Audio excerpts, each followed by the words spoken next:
You can't wait for the Guild Wars 3 announcement? Well, I don't think anything's going to happen. But who knows? We don't. I mean, we don't. We have no idea. But I don't think so, guys. If you're expecting that, you may well be coping. You may be experiencing severe cope. And, well, you better watch out for that. Oh, I'm doing public freezy. Let's go. Ooh, we're in. Hello, everyone. Yeah, I was going to get up early and farm the drops, but then I was like, you know what? I'm actually pretty tired. I'm going to stay in bed. I don't need the drops, guys. There'll be more drops in the future, you know? We don't need them all now. We will collect the drops at a future point. And by a future point, I mean quarterly release one, probably. We cannot do Plenix FC. And we do have to do Plenix FC. We will eventually do Plenix FC. I want to save Plenix from Wing 8 Hell. He's currently in Hell. Permission to stream game was, I think, by default, yeah. Because I filled in the little form, so I think we're good. Let me see if they sent me an email or something.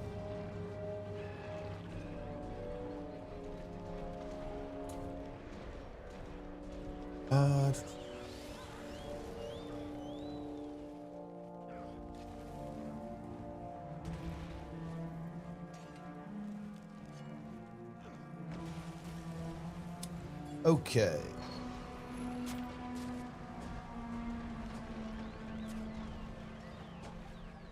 How's it going? Oh, not too bad. Cannot complain, guys.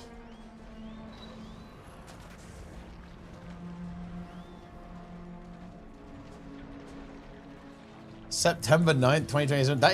That's a very precise date. We'll have to see how close you are. I think that Planks will do Ura LCM again. I mean, look, he may do Ura LCM again, but that's fine. Me and Jester will help him once again. We will not allow him to suffer.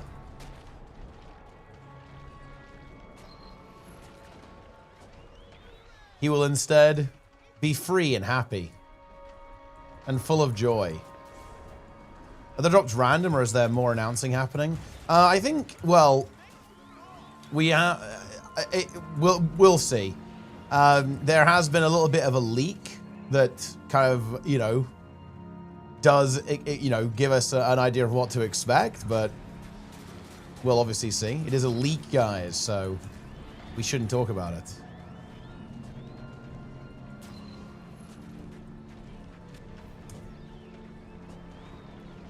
But, you know, there's drops. We've got Twitch drops right now, guys. Sleep schedule? Yeah, I mean, I stayed up way too late yesterday. I was engrossed in a couple of tasks. I was completing tasks. And yeah, I was just too tired to get up. Garden Warfare 3 leak insider information. It is funny, actually. Sometimes, if you put Guild Wars 2 in a YouTube video, it identifies as Garden Warfare instead of Guild Wars 2, which is weird. Because I don't think I have not seen anything about Plants vs Zombies Garden Warfare. To be honest, Plants vs Zombies is just completely game over because it got bought by EA. First Plants vs Zombies was pretty good. Plants vs Zombies 2 was absolute garbage, like genuine trash.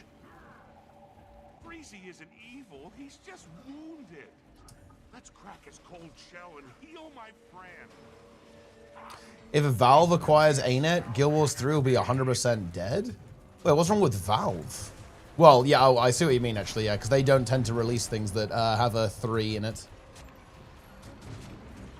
That does make some sense. I think this group is pumping. Look at the DPS, guys.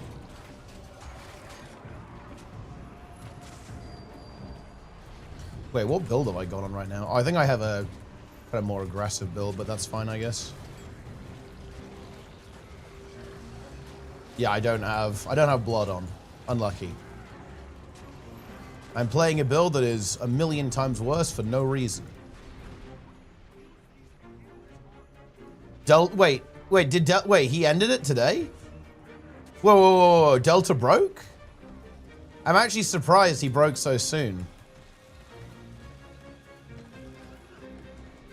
He's not doing Destroy Doom December today? Oh, wait, so he's just over. He has IRL, so, I mean, look, that irrelevant. He's over. Delta is over. Delta's career ends.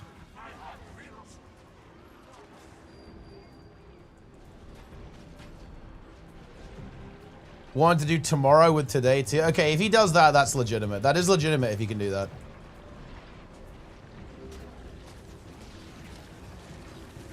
Hybrid Zertso could work with other specs like Luminary or something. To be honest, no. I think it's actually pretty bad with most of those builds. You don't... Nah, I wouldn't. The only reason it works with Necro is because Necro actually hybridizes pretty well. It's not that expensive to take blood magic, right? And you only really need blood to be a support build, right? And Soul Reaping is a very good hybrid line. It does damage and it gives you better utility at the same time because of the cooldown reduction. So it's actually very uncommon to have that in the game. There are very few specs that have that ability.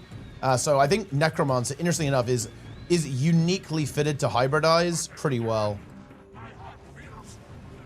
because of like how its traits work. I actually lost all my life force. That's crazy. So, yeah, I don't actually think so. But yeah, Delta's to do 23 Doom kills tomorrow. That's insane. That's a lot of Doom kills. I think he'll probably break to that. But it's wild that he already broke.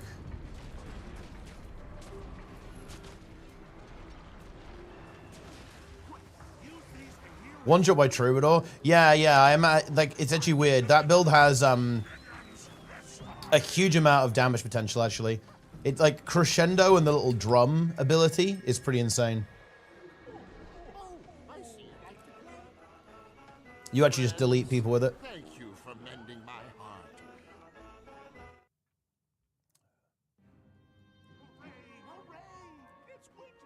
So that's how that is.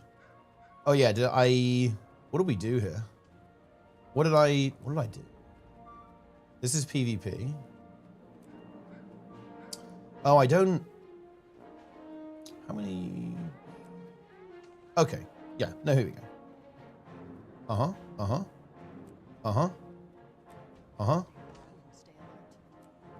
Yeah.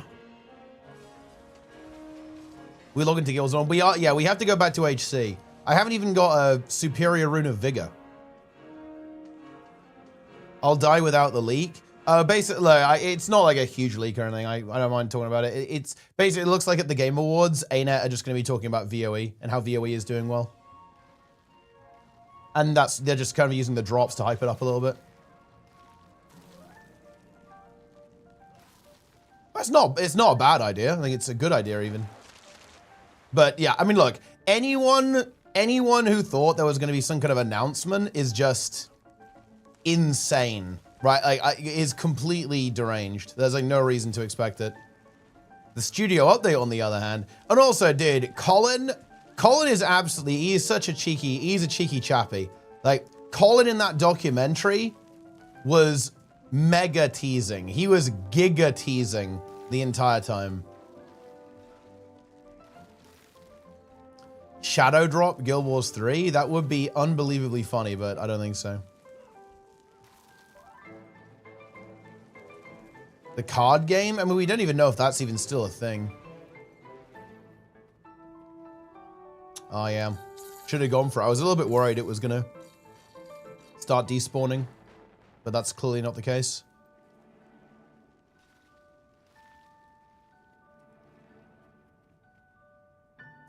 Did you enjoy the documentary? Yeah, I think it was very wholesome, actually. You love to see it. Proper humanizing of the devs.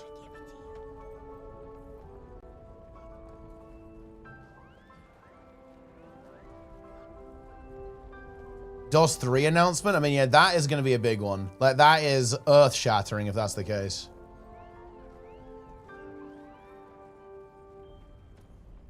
I thought they were AI robots. Well, I mean, that's what a lot of people think about game devs. HOT and EOD. Look, I wish they had talked more about the rough stuff. Colin was the only one who did it, right? Like, Colin activated, and he did say, yeah, we tried a lot of things that didn't work. I actually really wish they delved into that a little bit more, especially in the HOT era, because in Heart of Thorns, they were still very experimental. They were saying, okay, well, we're going to do an expansion, but what's the follow-up, right? And there was like a really big learning process on figuring out how to ship Living World in between an expansion. They kind of had it figured out by the end of HOT, and that's why you had that kind of smooth production going into Living World Season 4. And obviously, they would never talk about this, but dude, I would have loved to hear about how they were thinking about calling it after Season 4. Like, just what was their thought process, right? Like, why did they feel that way? Like, why did they start moving in that direction? And obviously, they did get like pulled back to reality in a pretty abrupt way, and that's probably one of their motivations why they didn't bring that up, because it was probably the worst point in the studio, the literal lowest point in the game's history. Was when they had like severe layoffs as a result of their failed projects. But man, it would have been so interesting to like have that story, because it was very much that was a crazy time in the studio's history, right? Like how they had to pick themselves back up and rebuild, and they like if you think about it, I think it would have been really inspiring, because they went from their lowest point in the studio to shipping EOD, which is, to be frank, in nothing shy of remarkable. That is very impressive that they were able to make that level of a recovery, because bear in mind, guys, the game could have flat died. Like if things had gone a little bit worse, it could have just been a dead game, right? But they were able to successfully recover and made EOD, and of course now they've moved on to, you know, Soto, obviously, and Janthia Wilds and VOE.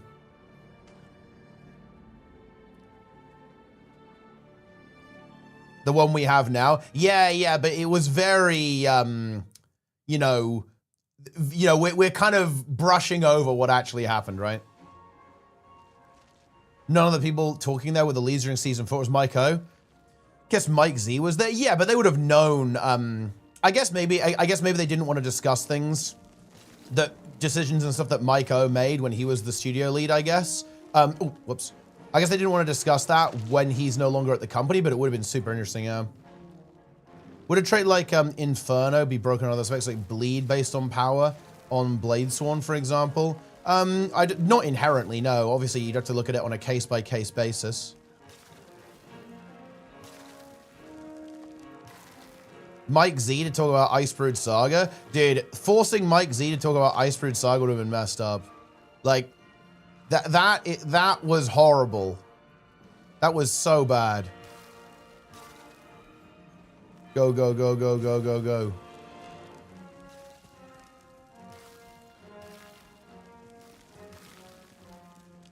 Mike Z being forced to do a live, you know, hype interview thing for Brood Saga. And he knew, by the way, he knew it wasn't going to go well. It's so obvious, right? Like, he 100% knew it was going to go down like a lead balloon, and he was forced to do it anyway. That's crazy.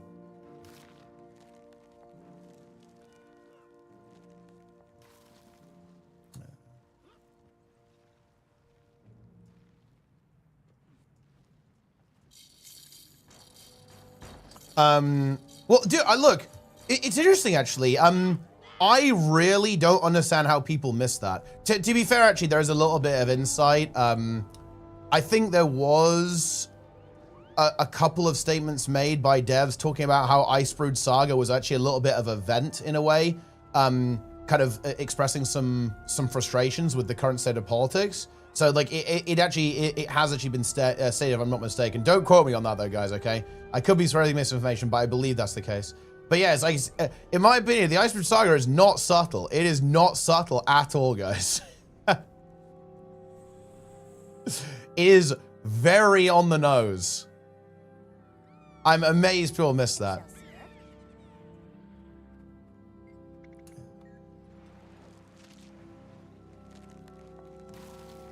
Whether they chose the time for drops, I think they're just being a little bit more liberal with drops in general. And, you know, it looks like the Anet VOE is going to be popping up at the Game Awards. So it makes some sense to have a lot of people stream the game like while that's going down, right? Subtle about what? The politics in Brood Saga. Like the politics in Brood Saga are extremely on the nose.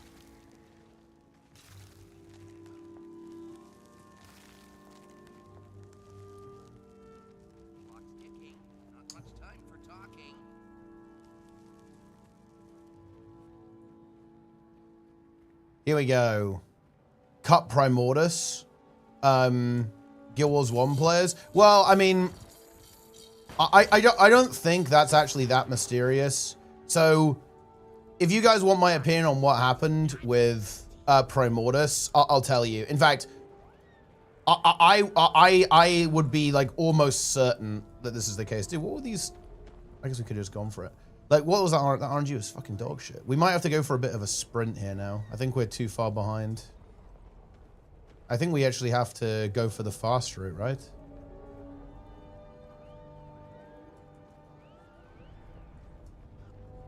Yeah. We did have to. We would have died otherwise. But okay, this is what happened with Brood Saga. I think Brood Saga was actually originally supposed to be a trilogy. So in other words, I think it was going to be 1, Jormag. The second saga would have been the Flame Brood Saga, or whatever they would have called it, like Destroyer Saga or whatever. And the third would have been the conclusion. I think that's how they would have done it. The reason they cut Primordius was because of EOD.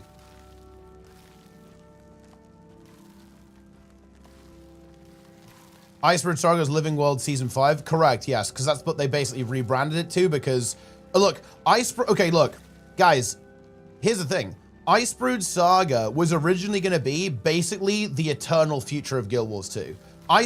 Look, gamers, to be clear, Brood Saga, that format, was Anet putting the game into sustain mode. In a lot of ways, it was Soto v1. Their goal was to not do expansions anymore and go to whatever projects they were working on, right? Like that was their aim with that approach, right? So lower resources required, but keep the game going, keep the game ticking, right? Like that was their goal. So yeah, it would have kept going, right? Into the future. And it would have gone past the Elder Dragons as well. It would have been other stuff too. That was like the original concept. And then, of course, that all got canned because of EOD. Ah, Roy in the chat.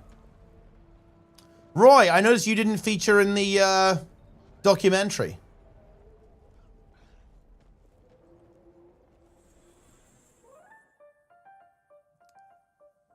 What's up with that? How may I assist you? Awesomeness was in the documentary. We will be making him into a Twitch emote as we speak. Feels good. We love to see that. I've skinned monsters bigger than you. He actually came up with a very good name for the emote too. It's going to be Be-Formed, because of course he is reformed.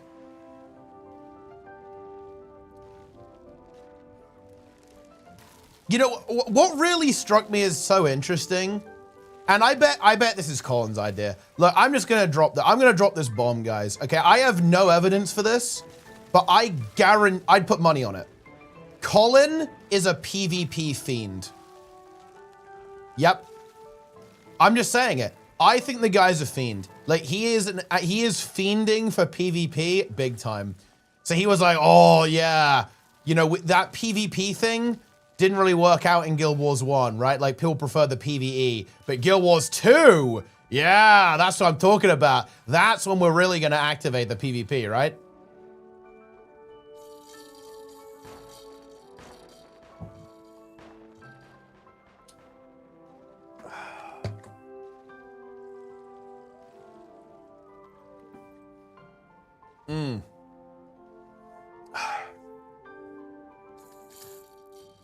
Guild Wars 3 will be a pure PvP game. Did I wish, but I think that's unlikely. Do you ever wish they did a full revamp of the festivals? They do add stuff, but I think, let's see. I don't think they really need them. They're actually pretty good, I'd say. If I had to say one festival that I don't like that much, it's Dragon Bash. But other than that, I think they're all pretty good. I don't think they really need revamps. Checking out.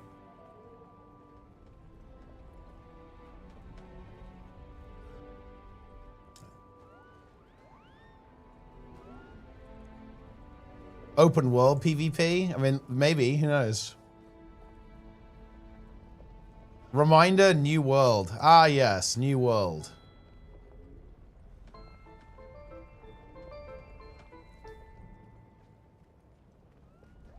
Yeah, no, look, that's actually a really, well, it's obviously not true because that's not how it works, but it is an extremely amusing conspiracy theory. The idea that Grouch went to Amazon, sabotaged all of their projects, then you know, came back to Guild Wars 2. It's obviously not the case because, you know, Grouch he's not that kind of guy. He's a wholesome gamer. I don't think ArenaNet would engage in such practices, but it's funny to think about. Yeah, he was a sleeper agent in AGS.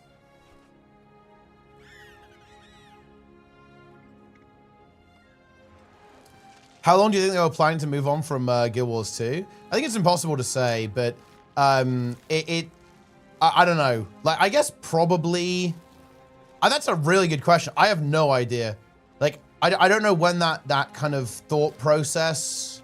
I mean, they weren't sure in Season 4. Right? Like, they left it open. They weren't sure what they wanted to do. So, honestly, it could be a little bit... It could have been, like, a little bit less certain than perhaps you would expect. Is it weird they just, they haven't announced another X-Pack yet? I think Garishima actually posted something about, when they did it for Janthea Wilds. I'll have to scroll up or check the chat history. But yeah, I do think it is unusual, yes. I think it is a very interesting statement that they haven't done it. Like, although actually, okay, that's not true. It's only an interesting statement because there are rumors of another game and they're pretty public and a lot of people are talking about them. Realistically, we've done 3 expansions in a row now. Oh no. So it's not really that sus if they don't confirm an X-Pack, but it is sus because of the context, right? And the context is, there are rumors that this might be the last expansion. So basically, them not being pretty explicit about that is very suspicious.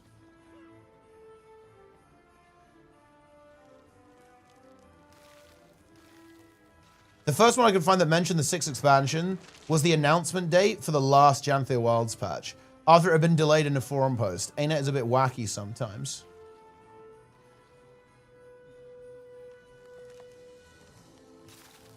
Yeah, they didn't confirm VOE that early, did they? But they did confirm Janthea Wilds very early. That is true, yeah.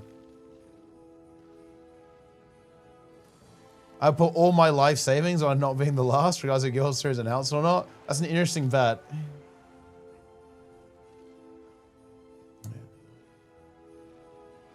I understand Ashes of Creation is out, so this game has drops now. Smart, and you're ugly as hell, Teapot. Dude, look.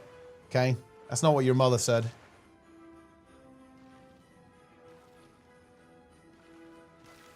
Maybe they changed the expansion plan again? I mean, I don't know, maybe. Who knows? Who knows what they'll do?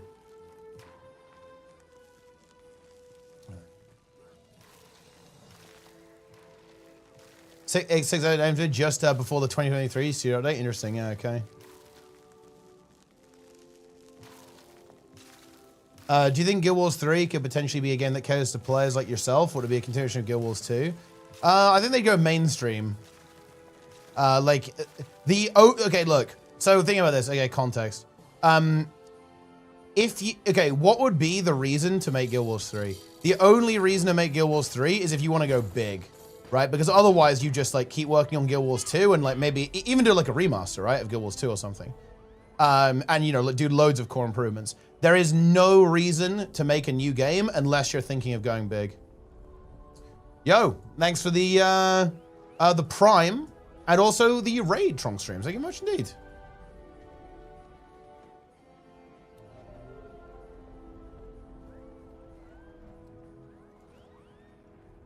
Boom.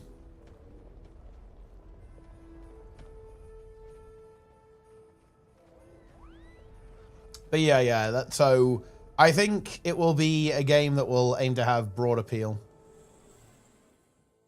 Go mainstream, big mean? It means broad, wide appeal, less niche.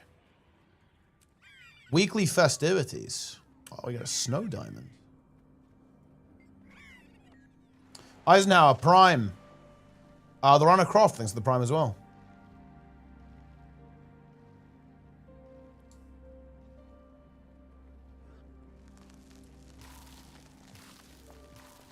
Means adding frog wide to the game? I mean, of course it does. Whoa. Dude, giant Plenga. Hype train is on the way, guys. Love to see that. Make sure to subscribe now to get your hype train. If the hype train completes, Plenga will be summoned.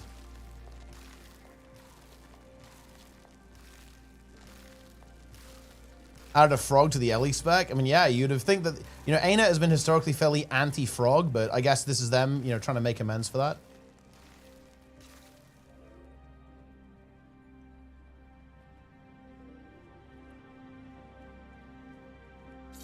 Every day I try to get Plenix to do more Plenga merch, but he never does. So you're gonna have to ask him about that.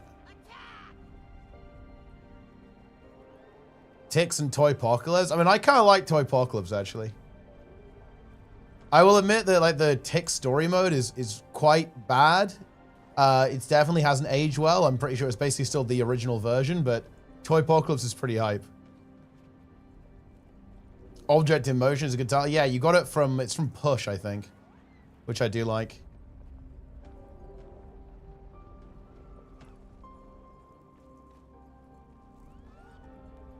I am an object in motion. Why are you buying titles, Lynn? You mustn't buy, bro. Like, we'll get you the titles. Do you really think that do you find the game too hard? That you know, you're not able to do it? To be honest, like the only annoying achievement in Wing 8 is what is it? It's the Decima one. That one's a bit of a pain.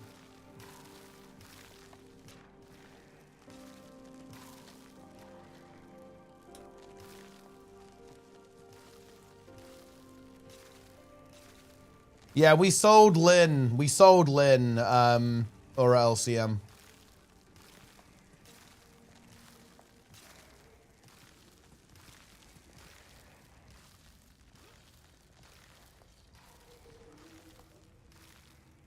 Well, actually, that's not even true. That is actually not even true. Architect bought, no? He was literally Janthir Wild's DPS. Bro was Janthir Wild's DPS on the kill. That's insane. He forgot to buy the expansion. He did 2k DPS.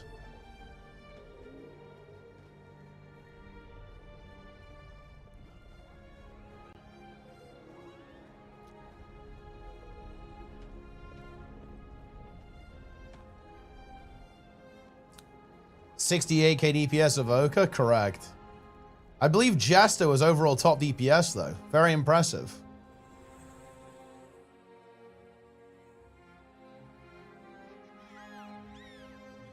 I'm not supposed to talk to strangers. Is it true that you won't be maining Guild Wars 2 next year? You guys have probably got me for next year. There's a lot of stuff that I basically didn't manage to do this year.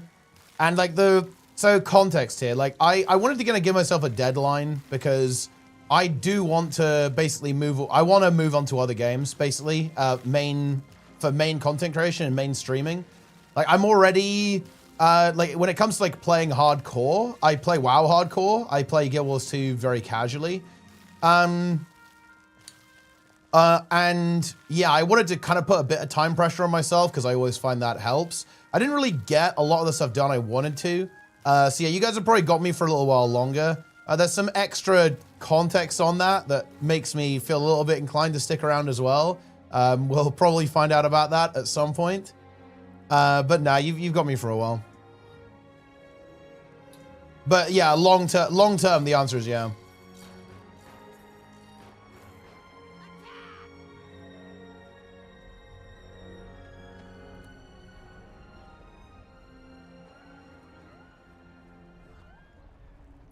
Here we go.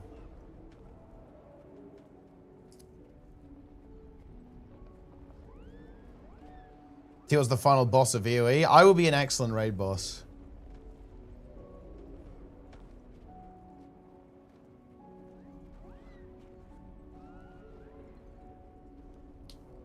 Any special reason you want to change games? Yeah. I don't think the game is not really targeted at me so much anymore, and I don't feel like I think the community's moved on, and I'm a relic. I'm a dinosaur. I'm out of date, and ultimately that's fair. I haven't changed, and I don't want to change. The Guild Wars 2 community has changed. And that's fair enough. Like, that's pretty much it. Things have moved on. I've stayed the same.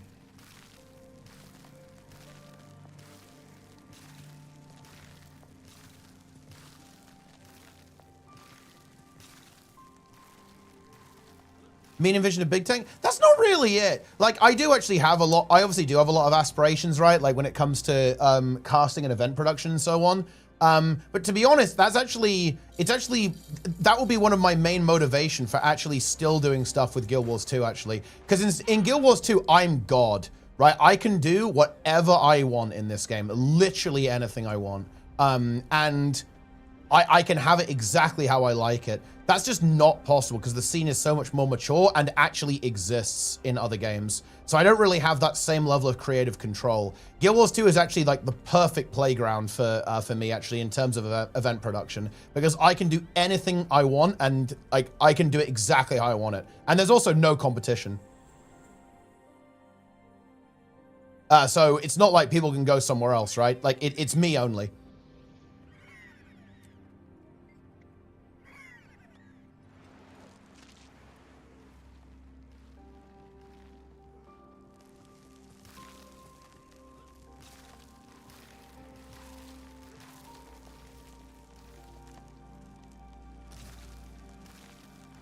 Here we go. Oh, dude, yeah, the DRM tour. The DRM tour was so hype, especially the trailer. The trailer was so good. Lost over 500 euros on it? Yeah, tell me about it, bro. Story of my fucking life. Isn't that sad and nice at the same time? It's a little bit sad. I actually do wish that in a way there was someone to take up the mantle. But, I mean, I don't know, it is what it is. But yeah, that's the core of it. Like, fuck. the reason that I'm moving on is because it's overdue, right? It's overdue. Like, I am a very stubborn, unchanging person, right? Like, and I recognize that. I wouldn't call it a personality flaw. I'd just call it a personality feature. Wink, wink. I don't want to change. I actively resist change, and I will not do it. And in a lot of ways, like the time of me, like my time in Guild Wars 2, where someone like me makes sense in this community, it was years ago. Like, it was such a long time ago. Even 0 to Hero was like, I'm not a part of this game anymore.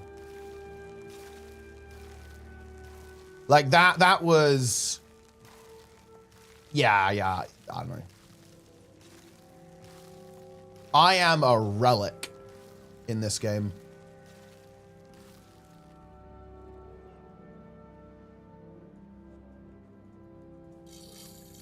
This is actually kind of good practice. What I'm trying to do right now is I'm trying to read the chat and also do the join polls. It's actually surprisingly difficult.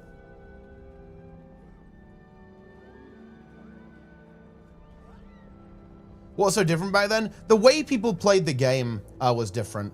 I think the way to put it is that people played the game as way more of a lifestyle back then, if that makes any sense. So it was like a bigger component of the social expression.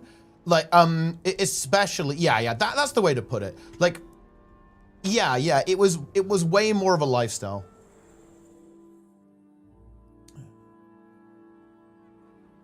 No, it's not the amount of content. The amount of content isn't really different, I would say, overall. It's not that. Isn't it also that we grew out of it? I don't think so, or at least I don't think I have. I don't think I behave any differently, to be honest. Or I don't feel any differently. Like I don't have I don't have different preferences, if that makes any sense. Like my preferences are the same. Because like ultimately I've remade what I had in Guild Wars in WoW now, right? Like I've got it back, but just not in Guild Wars.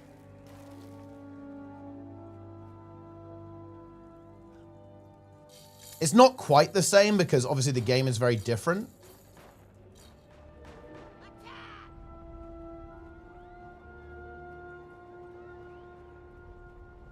Ooh, I'm not gonna make that. Dude, it's never been more over.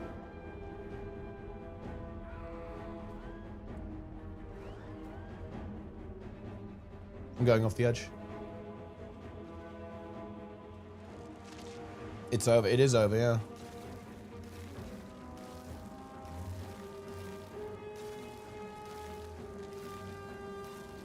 I'm looking for open world, Herald, Dragon Hunter, Berserker. Out of those, I think I'd go for Herald. Herald's really good.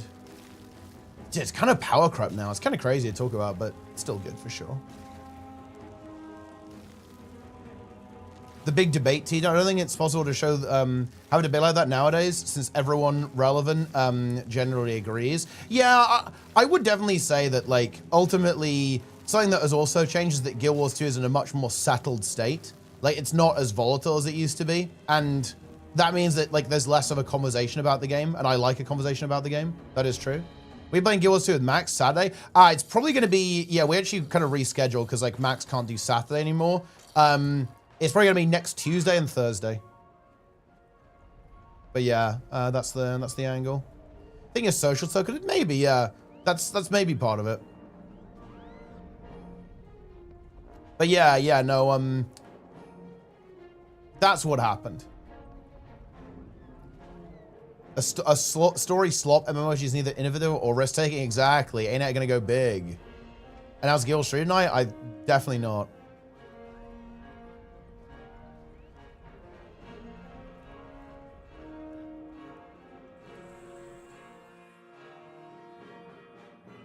A lot of people watching Guild Street, dear. We got drops, right? We're cooking. We're looking good.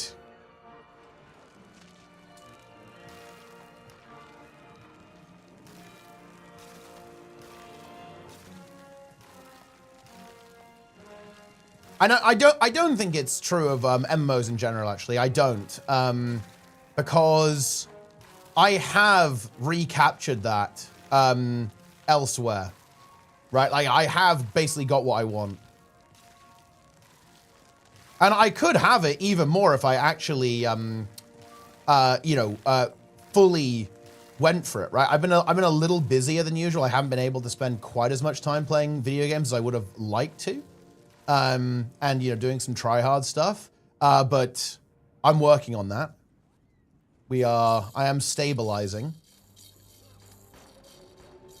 Have you got the UI you want in Midnight? Yeah, I think it's gonna be fine. Like the add-on infrastructure is still not that mature, but the devs are like really working overtime on it right now. There's a lot of, look, shout out to Claude. I heard this Claude guy is a really good coder. But yeah, he's like, Claude is kind of like the pillar of the WoW add-on scene right now. So big shout out. Engine's bug? I have no idea. I don't know why the timer just says 0. Are we just like trapped here forever or what?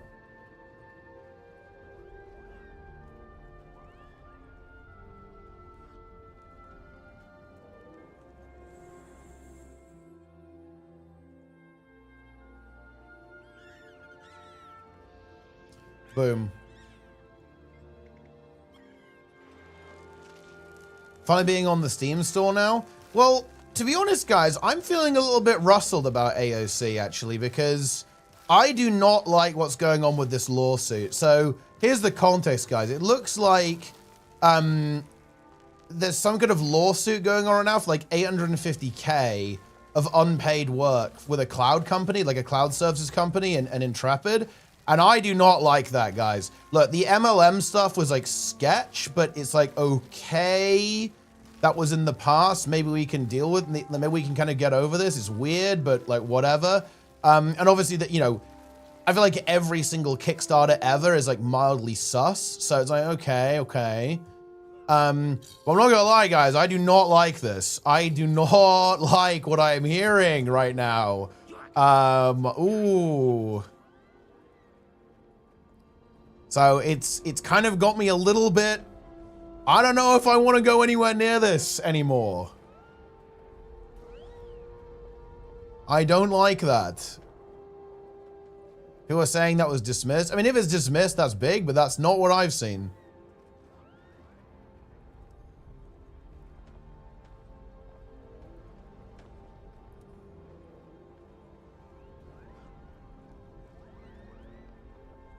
MLM in-game.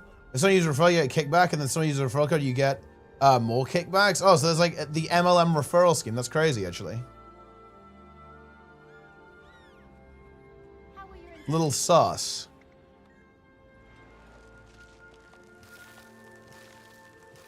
Yeah, wait, can I just stay here forever now? Have I got an infinite instance?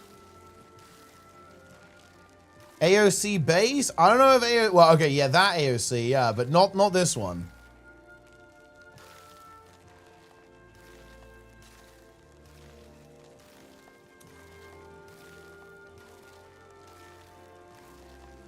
Fuck.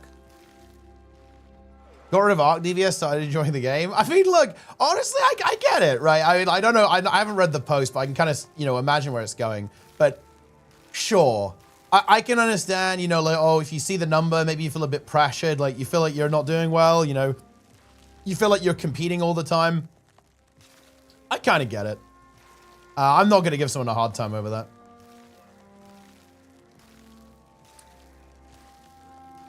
Definitely not for everyone. They're going to shut down and not finish the game. I'm just ignorant to that. Well, I mean, that's unlikely. I mean, well, to be honest, who the fuck knows? But I mean, yeah, like I do not like it when companies are doing some like sketch corpo stuff, right? I do not like that. It's not a good sign for, to be honest, like the word I would describe is serious. Like if you're having issues like that with like non-payment, I'm sorry, you're just not serious, right?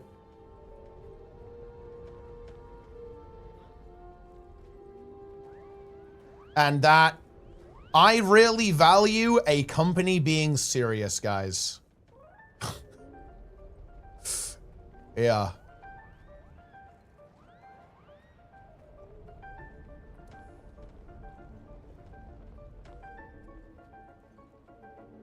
ARPGs? I'm not super into ARPGs, no.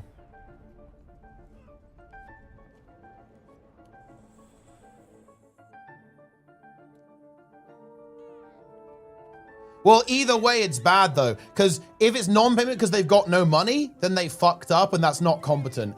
if it's non-payment because they don't want to, then I don't know, like that's not good, right? There's like there's no good outcome here, right? Well, actually, that's not true. The good outcome is if it's bullshit and it gets dismissed. Obviously.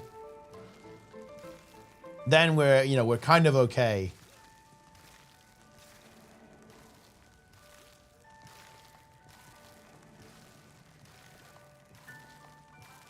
PSYOP post? I don't think it's really a PSYOP post. Like, I think you see that sort of stuff everywhere. Oh, yeah, and you don't have the meta commentary? Yeah, but I don't have the meta commentary because I actively don't engage in it. Like, I could very easily have the meta commentary, actually. Especially given, like, the people I actually know in the scene, right?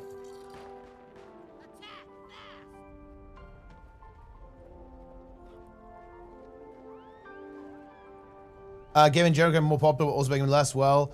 People tend to demand their own game, even in cold MMO. I'm reclusive, but I felt it too. I think it's a general it's a general trend for sure, yeah. But I mean that's kind of my point though, Visha, right? Stuff has changed. I haven't, right?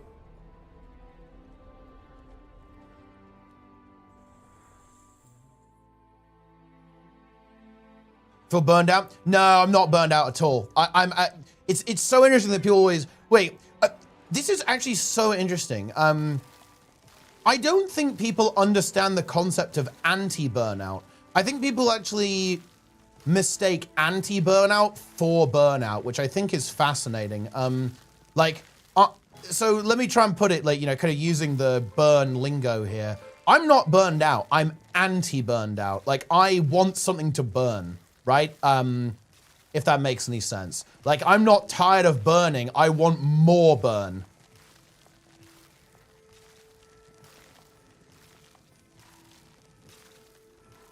There's not enough burn.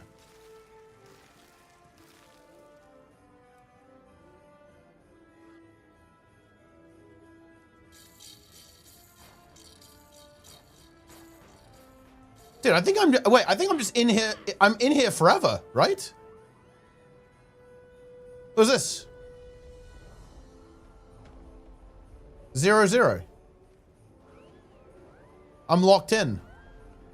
I'm the only player. I've got my own private instance. Why has this even happened?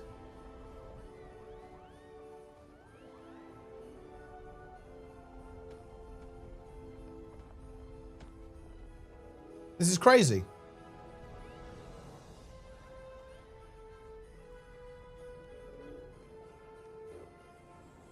What?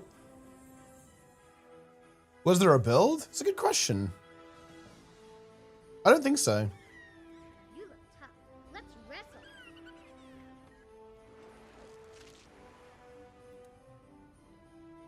I think using a sports metaphor to describe it best. Imagine you're a soccer team, you want to win, you want more practice, more strategy, maybe, but no one on your team want to do that. You switch to another team doesn't mean you're burnt out. Sure, yeah, yeah, that's descriptive.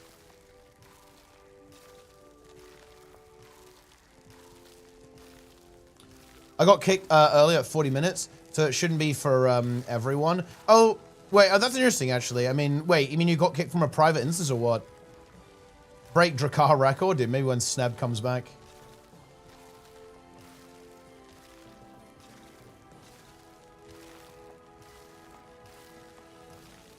Expedition 33 sweep? I have no idea. I feel like there were some pretty sick games this year, no? Just in general, there's some pretty good contenders for Game of the Year.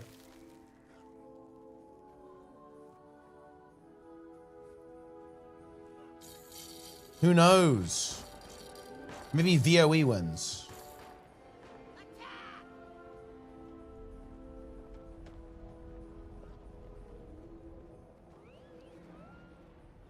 Dead Game of the Year, New World. I mean, yeah, that if there is a category for that, it will definitely win.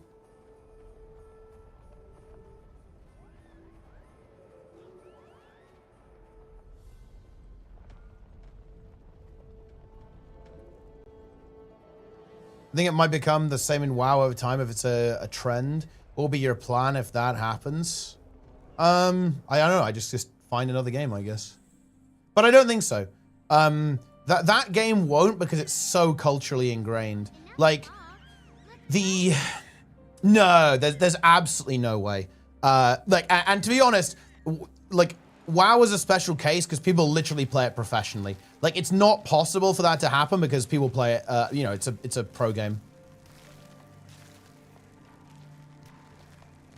And it just has that culture. Like, it's too attached to the game. Like, Guild Wars 2's hardcore culture was always,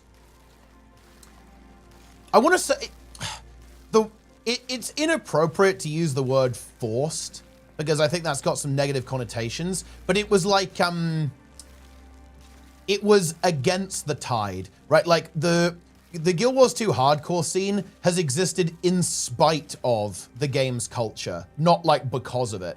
Whereas the WoW's kind of hardcore scene is much more symbiotic, right? Like, WoW's hardcore scene is a natural consequence of the game's culture. Whereas the hardcore scene in Guild Wars 2 is like an aberration. It's a counterculture to the main culture of the game.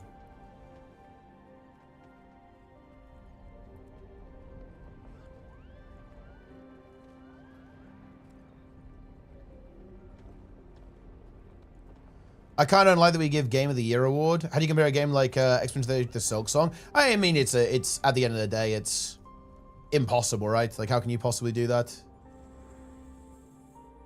If Anet made new Guild Wars on content, would be successful? I think extremely so. I think, honestly, Reforged has been so successful that Anet is trolling if they don't.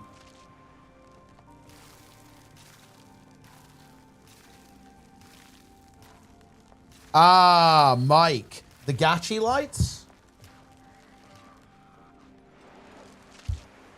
Yeah. I bet you thought I didn't have that on OBS.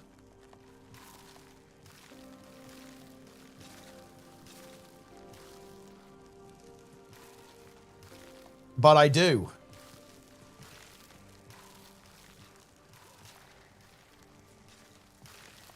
The Gachi lights are here. You'll notice that every individual Christmas light, guys, is a Gachi-gasm. The animated version? Let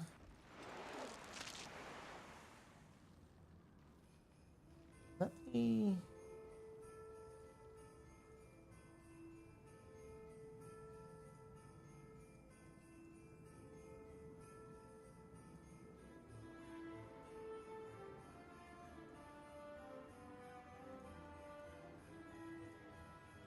Let me see if I can add them.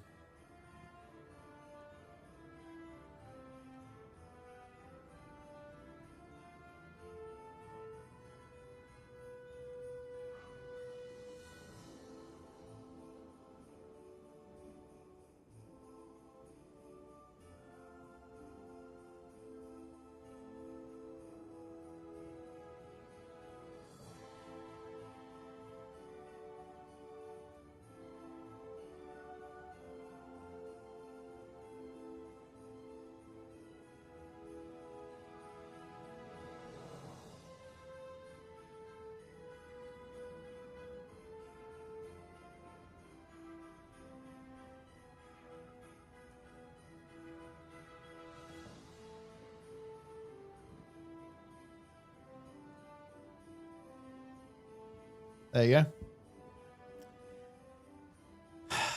I love Mike, my king. See, that's what I do for Mike. I would even do the doppelganger for Mike. I would do it. You guys think I wouldn't do it? Dude, of course I would do Mike LCM. Are you kidding me? Look, there are two people who I would do LCM for. Plenix and Mike.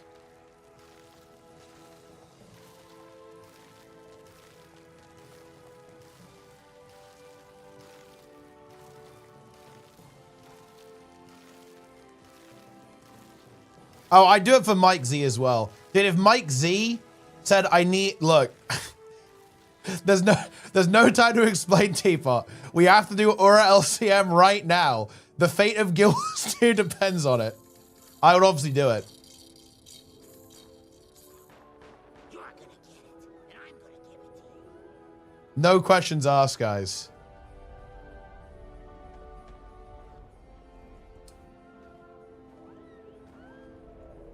Where's the squad then? Dude, Mike doesn't want that shit. Mike only wants the doppelganger.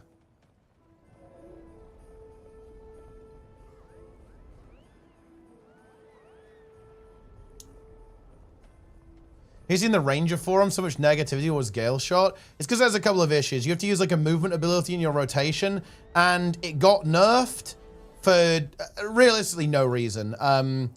Like they, well, not exactly no reason, but it got nerfed when it wasn't like it was like the most broken spec, and they didn't nerf the, some of the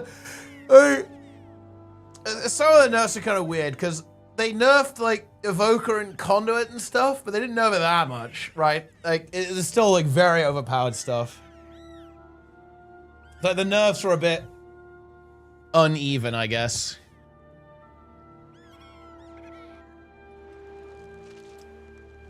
Pretty much.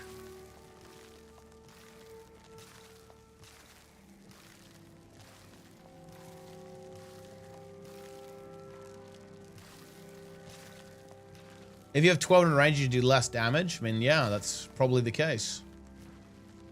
That's holes in rolls, purity of purpose. This was all in the Guild Wars 2 Balance Manifesto by Trig and CMC.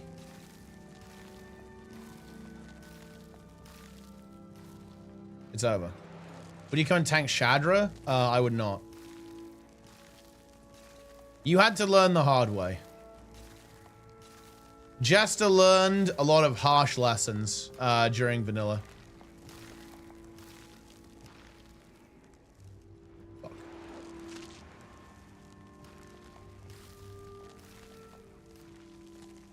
You had to beg. I mean, yeah, that's the vanilla experience.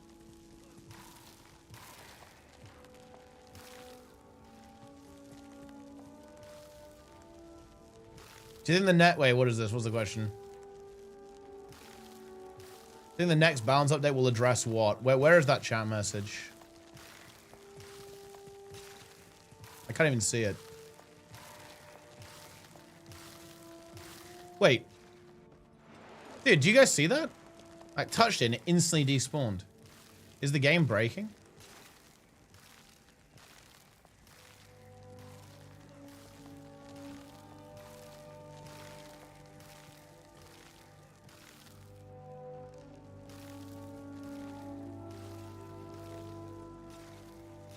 It's over.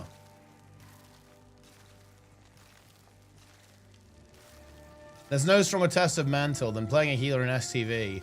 Vanilla relaunch when there's 32k queue. Yeah, because you log in, you've been queuing for 5 hours, and you're getting corpse camped by a level 60 gnome rogue.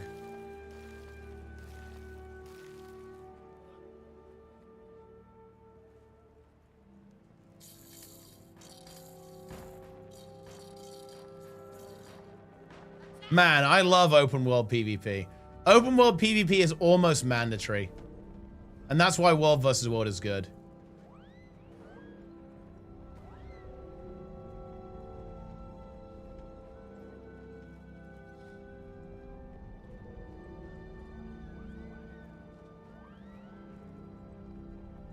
Pure PvP.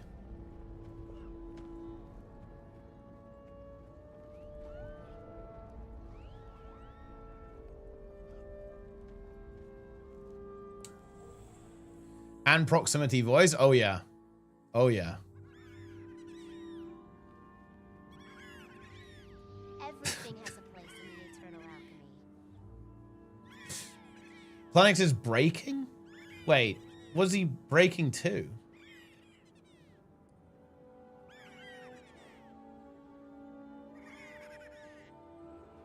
Just started without a ready check. Okay, yeah, let's just not.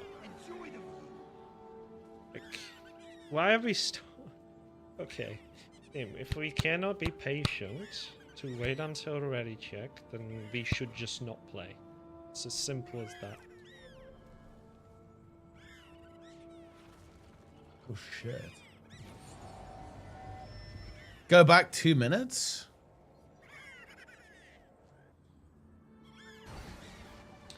Both orange stood on top of the group.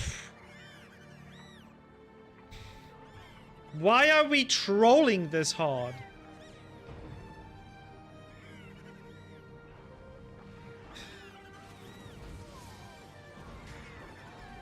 Like... Are you real with me? Pathetic display. I expect.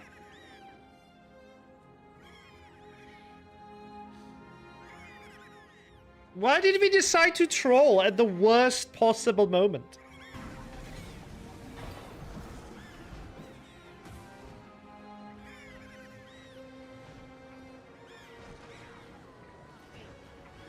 Very good.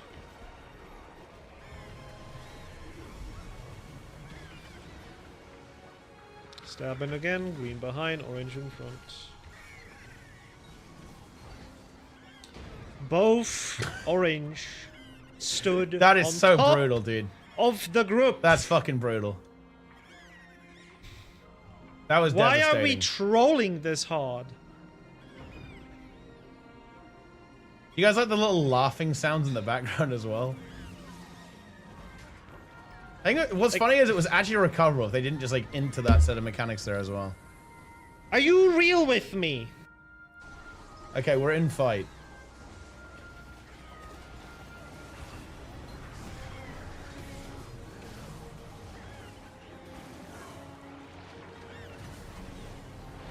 Is playing? Wait, there's no. He's not even talking. I think he's mentally broken. Yeah. Okay, he's mentally broken. The fuck is going on? Yeah, he's fully non-verbal. Dude, playing Luminaries. Look how base Luminary is, man.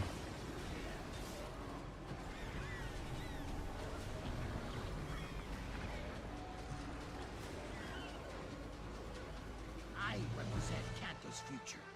Your mere Oh, dude! I AFK for too long. It booted me. It's over. Okay, let's take a look.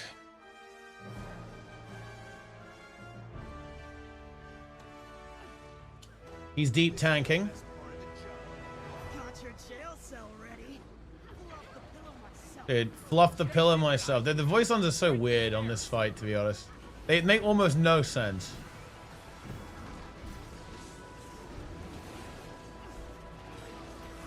It's unbecoming.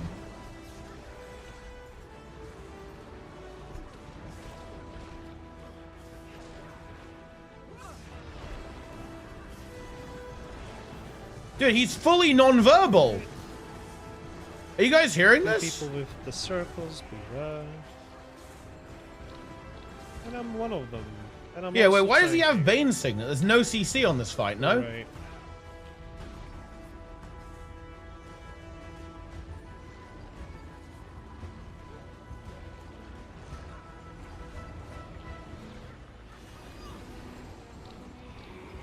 Oh, is he? Oh, he's soloing the sniper.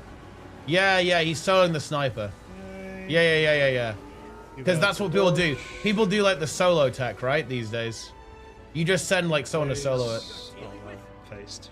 Killed. You know what I mean. Yeah, emotional. It wasn't just like the most wholesome thing ever. It was so sweet. It's unbecoming.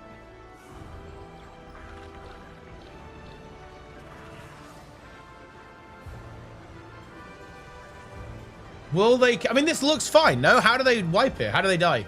There's no way they die. Also, dude, Planix is sponsored by WeHype. I wonder how much they're paying him actually. You're any match for me. Because I apparently they did actually talk to a lot of streamers basically. But this is really cool, by the way. You'll be able to get this when I do my stream, and well, you'll have noticed this on the other streams. There's like creator specific drops. Yeah.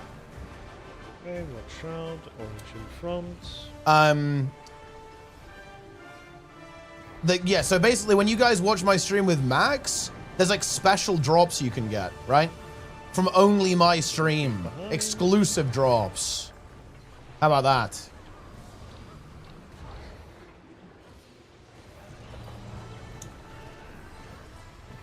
Yeah, no, Mike Z is he is amazing. It feels so good he's back at the company. No, 100%. Yeah, that's all I will always remember that. when I met the man himself in Gamescom. Just go at this point. We have all time. So. Last time he looked bored. Well, we're cooking. We're cooking. It would be stop if we were above 40. Wow, housing. Do you have your own drops are enabled already? Well, no, they're not. They're not right now. Well, so, I mean, look, we're just watching Plenix do KOCM. You can actually do damage to the. That's the content right now. Mech first before going to the sniperino. Ooh. Okay, it's just me and Sparse then. That's okay. Because I heard that he was close to breaking. Tank has it. Beware. I have tank swapped. He went in. He planned his gar. Do we equalize? We can equalize, but team, I'm not kiting. You're on top of the kite spot. Okay. Fuck is this? We got lucky. They actually got really lucky there. You can jump across though behind Mac. That was actually insanely lucky. Let me see if okay, watch out. I will get the final sniper shot. He's getting the sniper shot. He locked it down. A punish may occur. I mean, they have not been... I mean, you only see one phase, right? On CM now, because of DPS. So then there's no punish. We go up. It's the tank with the green. Oh, looks like the druid. Wait, the druid is solo? Torch. I guess maybe he took Banesing as a backup. Yeah, I think everyone's tanking right now. Nice. I like how Logorma's playing Okay, Reaper. Sniper coming back down. It's still So he's basically doing still half the damage. DPS he could be for the content. We were gonna have numbers next. Make sure star is still 3, so the supports can get there. Alright. Nice. Druid is irrelevant? It's true, yeah. That is actually a true fact. He's kiting. And this looks like a free kill. Mech again, and all is fine. I do not believe there's any possibility of a wipe now. If they wipe in last phase, I think Plenix is done. I think he'll break.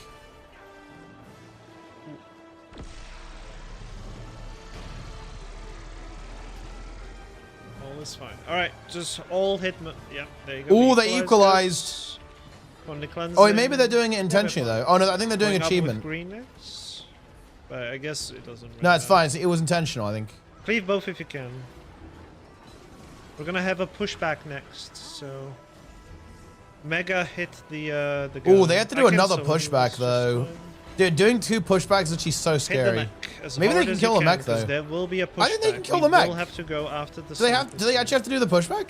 Okay, go after the sniper and stay at the sniper and just range the mech to its death. I don't know, mech's 5%, no? Let's just play it safe here. There's no reason not to. Very good. It's down. Let's finish the sniper. I've had enough of you goons. That was clean. Biggest griefer build in World vs. World? Wait, I mean, it's like some Alright, troll, just make sure you like, do not drop it perma-stealth into the thief, corner again. like, minstrel thief stall build in World vs. World. Or, like, Mesmer doing the same. Like, stuff like that. That's, like, very funny. But also very annoying.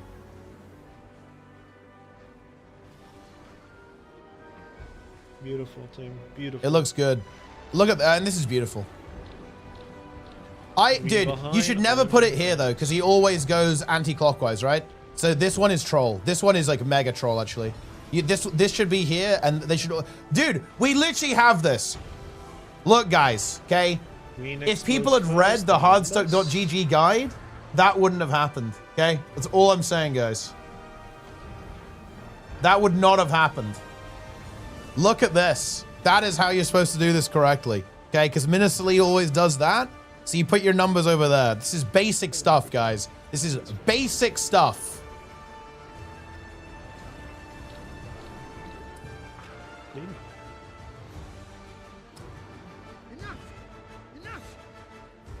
He made it. We did it. We did it. He made it and he did not psychologically fold. Very good. You love to see it.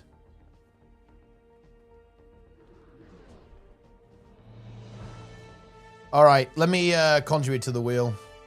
Oh shit! OLC. Yeah, we should try to do OLC. It's the last one, right? Wait, hold on. We can Wait.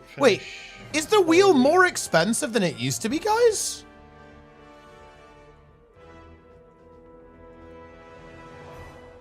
Can make it all good. Okay, fine. We'll do this. Return the wheel to its original price, I beg you. No, Teapot. Need to piss? Yeah, sure. Guys, fund the wheel now. We need 5 Anyone more else people. for OLC team? We need to fund the wheel immediately, guys. Go, go, go, go, go. Oh yeah, what is that apostrophe doing there? That is not the way. Good.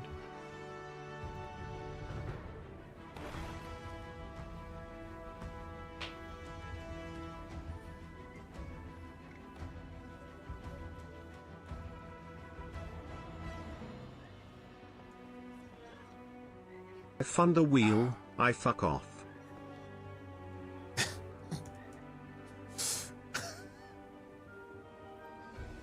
Hey, Lynn.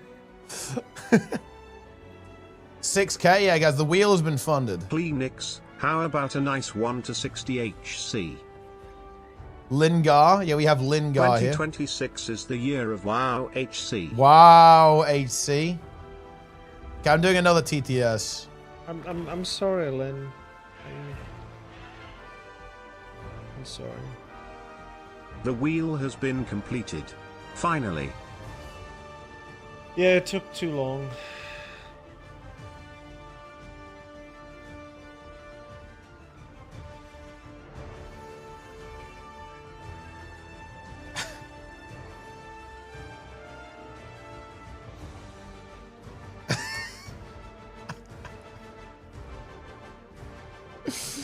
Oh, man, that's funny. Don't let this distract you from the fact that Jester died to level 13 Moonstalker Runt in Vanilla HC twice in a row, he then died to Knowles, and wiped us twice to level 13 Elite Trogue. Level 13 Trogue. That was still the reason. It was a problem. Very nice. Wait, dude, I'm joining fucking... Oh, I'm joining his LFG. I'm literally joining LC. I'm fucking going in. I will roll the wheel after. Oh, he's doing the wheel. Oh my god. Wait, it Remember already that filled? Pop killed you in factions. What the fuck? I mean... It's too... I can't get in. Sure. I'm joining this Dragon Storm.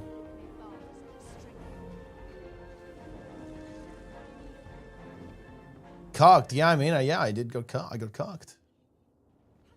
It's him again. Oh, wait. These guys.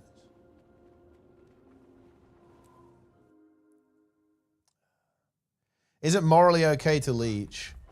I would say it is not morally okay to leech.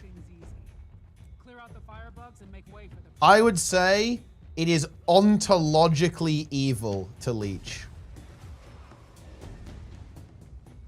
When we get TTS here, we have TTS here actually. You just have to pay because I don't want people spamming it. As in, people leeching is yikes. I mean, if you send me them, I'll kick them. The area's cleared, Keith. But I will. People say that, but then people don't provide any evidence. What'll happen to Bram? To Ryland? Bram knew the risks.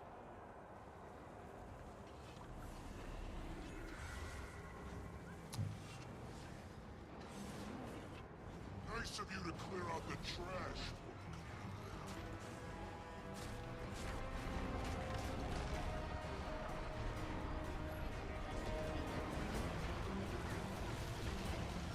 You picked a weak dragon. I use the flash golem there to get stability. Cowards. I'll show you a lead. Dormag has not yet joined you. You must draw them out.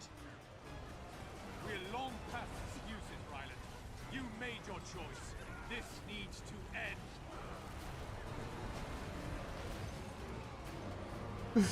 Let's say November 2024 on Necro. Dude, it's been a while, huh? Well, listen, you have to be patient.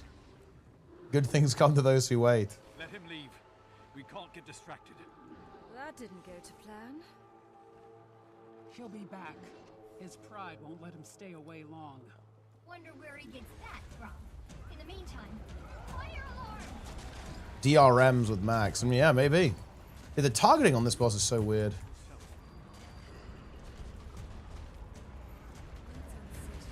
What group am I in? I'm in the non-com group. It's over. We're not here to kill you. We're here to kill Primordus.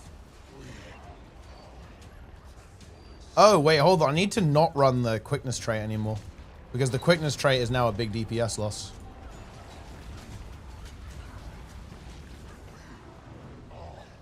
I'm actually Q DPS right now, but I need to be regular DPS. Boom.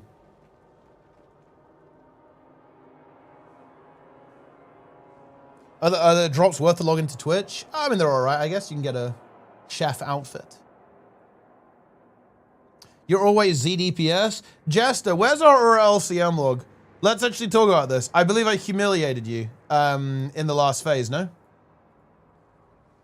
Let's take a look. Let's take a look.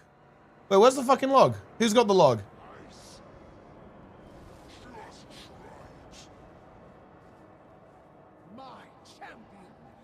No. Let's look at last phase. Let's look at actual relevant DPS in last phase. Link me the log. Where's the log? Where's the log, guys? We need to destroy the ley line fragments. Do that and we can break the connection. Let's take a look. Wait, 2 fire, 1 ice. I'm 1. Is connected to the power of the champion and the frozen. They will keep Primordus cowed. Don't let up. Regenerate both champions. I am an ice. I have like no life force. This sucks. Let's go. Is there dust more that it hurts you? Wait, am I supposed to be QDPS or not actually? One is not enough. We've got to bring Ryland and Bram down together.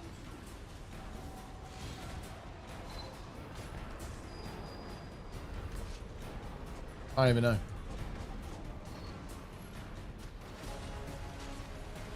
I have like some quickness, but not that much. Maybe I will swap back to QDPS. Let's do log review.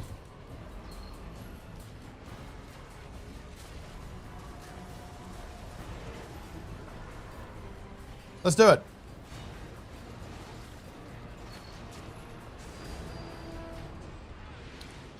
So let's take a look at this log, guys. The champions are hanging on. You'll notice healed phase, Sinister Teapot top DPS. That's what we see. We see Jester sub 30k DPS, 29k DPS. That's career ending. Like that is career ending.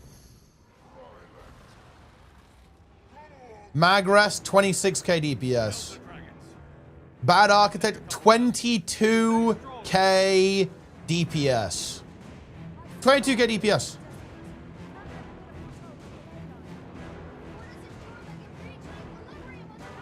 However, Jester is top DPS overall. 37k. Impressive.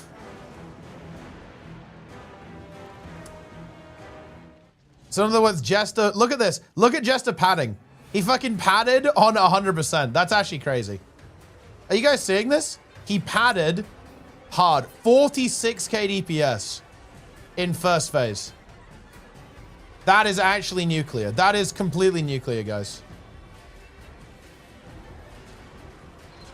I was deep tanking. Bro, you were deep tanking for what? 2 seconds? I had to back you up every millisecond. I was perma backup. I was literally permanently backing up for you. Every 2 seconds. Oh, I have a mechanic. Yeah, okay, fine, Jester. I'll MT.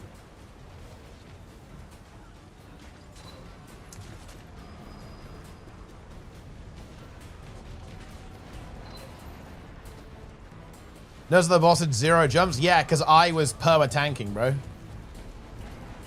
If you'd been solo tank, it would have jumped 50 times. Like, it would have jumped every pull. We would have killed it and it would have jumped 10 times on the pull where we killed it. When Magras tanked, we didn't finish. That is true, actually. Magras, he did let the boss jump.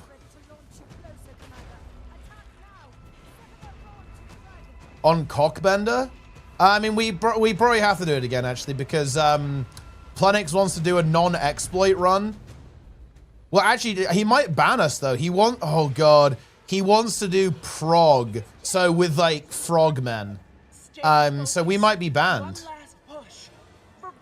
But if we're not banned, we need to get in there and help him to do a non-exploit run. Champion, help me. There's too much. Yeah, we could join on alts, right? It's so wild. Get to the prisms. I'm coming. Hold on, Aurene. I mean, if you do Titan spawn, you just writ stack, no? I'm pulling you back. Bugged? Oh, they unbugged it now. They fixed it because people complained about it on Reddit, unironically. That's actually another really bad thing about Anet comms, is that they're too reactive sometimes. Do you know what? This is something that actually feels really bad about Guild Wars 2. If you actually want something done, and dude, I hate to say this because even saying this is actually so toxic, but one of the best ways to make Anet do something is by making a massive stink about it on Reddit or the forums. Which is not good because it incentivizes, it heavily incentivizes basically causing as much drama as possible to get something fixed.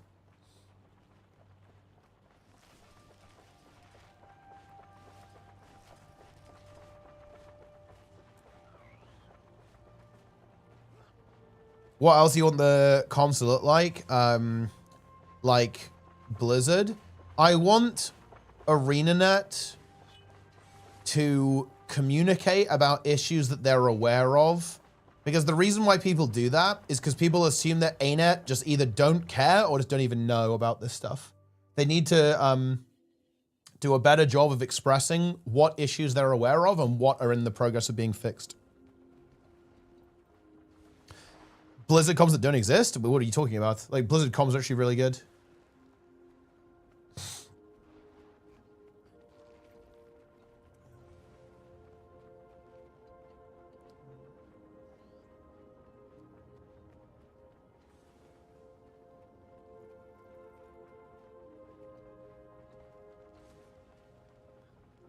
Tagging Ruby on VL? Pretty much, yeah.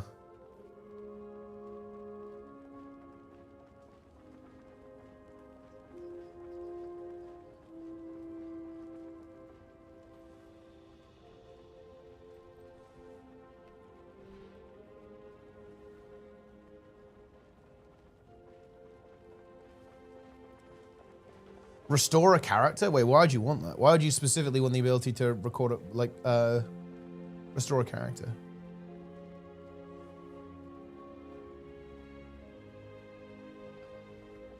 Why would we desire such a feature?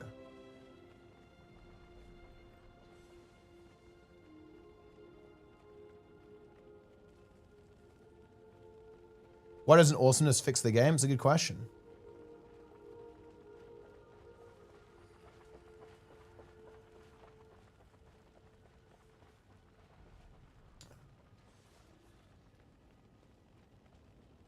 You want Guild Wars 3 so bad? All this Guild Wars 2 stuff seems legit. Well, what do you mean by that? I mean, yeah, I do want Guild Wars 3, I think. Because I like new things, to be honest. I really do. I want new stuff. I do want new stuff. Wow, the raid LFG is super dead. What the hell is this?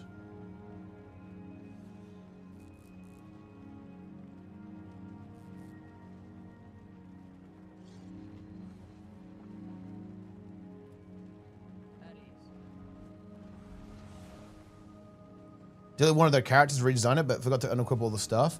I'm pretty sure if you actually told to support, they'll sort you out on that. No, in fact, they definitely will. So I would recommend that. They said they couldn't help. Really? That is actually a really big surprise. That is so interesting.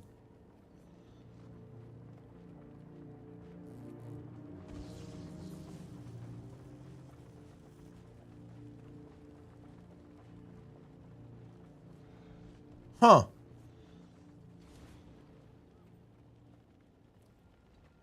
They said that's the reason they had warnings to be careful. That's really interesting because won't they, if you do... Oh no, this was in WoW actually. Yeah, so Embassy, who was a guy who drawed, he was an artist, did Kuma artwork for Guild Wars 2. He deleted all his WoW characters because he wanted to take a break, and then he caved within like a week, and they undeleted his characters. So yeah, that didn't happen in Guild Wars 2 actually. Interesting. Yeah, I am actually surprised it didn't help though. Guild Wars 2 support is very based, but I guess that's just not the way it goes.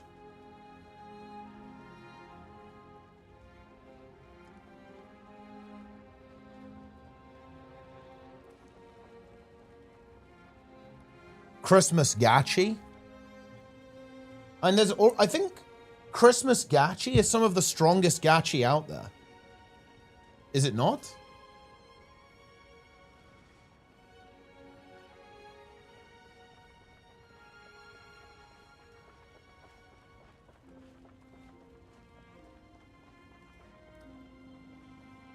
I can almost guarantee there won't be a Guild Wars 3 announcement. There will absolutely not be a Guild Wars 3 announcement. How toxic is requiring KP for EOD non-CM? In my opinion, not toxic at all. Like, it's not unreasonable to... it's not unreasonable to ask for good players so you can do like an efficient farm run. I have a Christmas gachi playlist. Oh yeah, I'm aware of this actually. All I want for Christmas is gachi. Santa Claus is coming to town, but with a male symbol between each word. Basic Christmas gachi. All I want for Christmas is 300 bucks. Jingle bells, Gachamuchi Christmas song. Last Christmas, right version. Vanta Claus. Gachamuchi Christmas. 12 gays of Christmas. Let it snow, right version. Let it snow, the right version. Wham, last Christmas, right version. Jingle bells, male symbol. Van Darkholm wishes you a Merry Christmas. Feliz Navidad, male symbol. We wish you a deep, dark Christmas. These are all pretty good.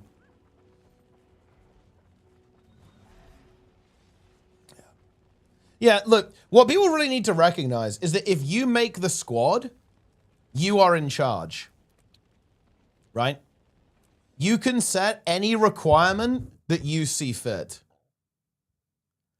If you want to do Brood Saga 5 with only people who have LCM titles, that is entirely your prerogative.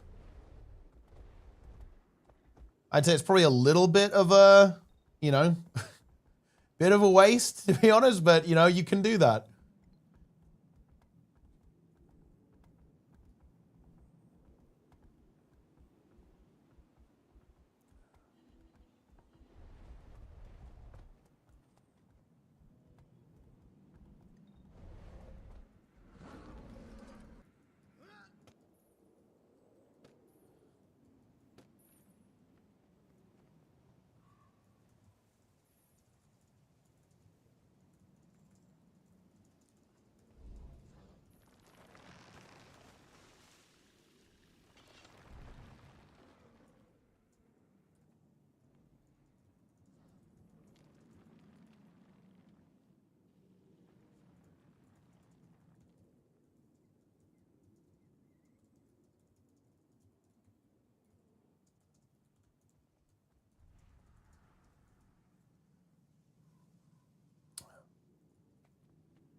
Can we have this song for old time's sake?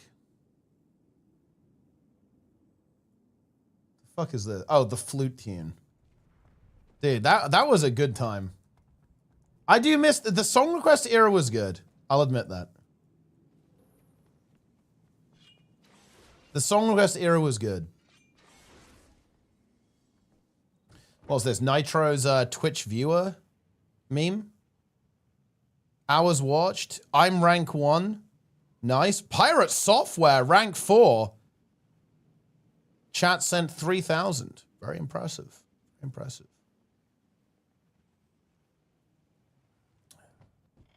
Are song request bans applicable today? It will have saved them, so yes.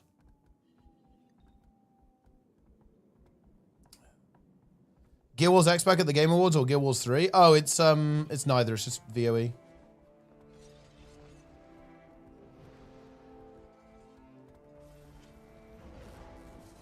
Shit. What's going on here?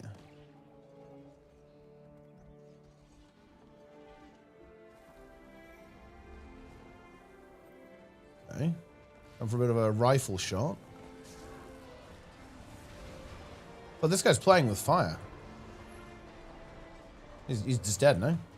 What's this? Okay.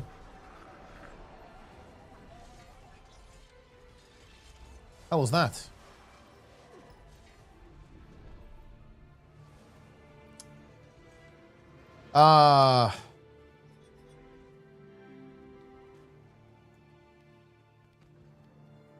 I remember when Mike actually was active. I remember... Wait, Plates is rolling the wheel. Oh shit, he's rolling the wheel, he's rolling the wheel. No, okay, no. Screw this. The wheel.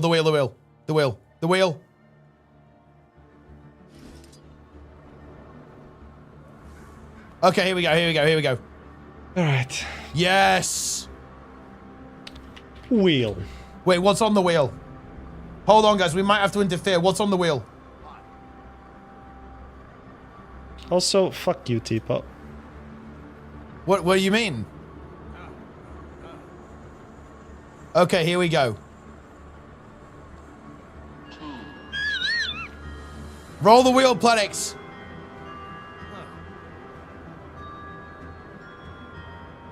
Where's the wheel? Just give me a fucking second, Jesus Christ. Enable the wheel, Planix.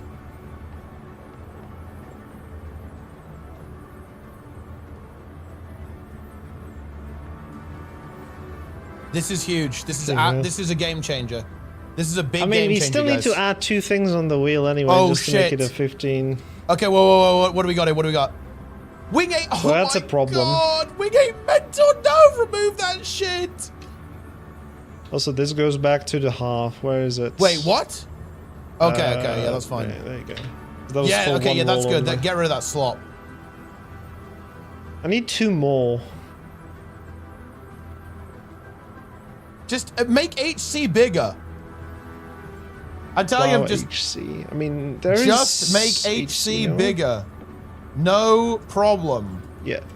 There is HC and there's also classic. Like it's both just add them both. And then it's retail for the push week. Oh, as well. Yes. This is a scary corner.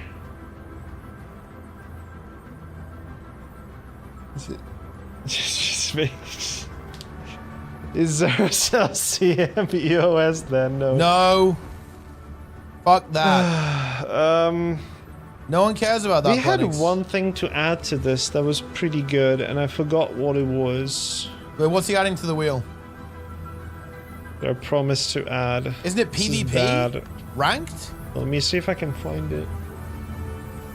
Ring 8 CM giveaway. Rayman 2. I'm dropping the nuke, Lynn. Rayman 2 is not as good as Rayman 3.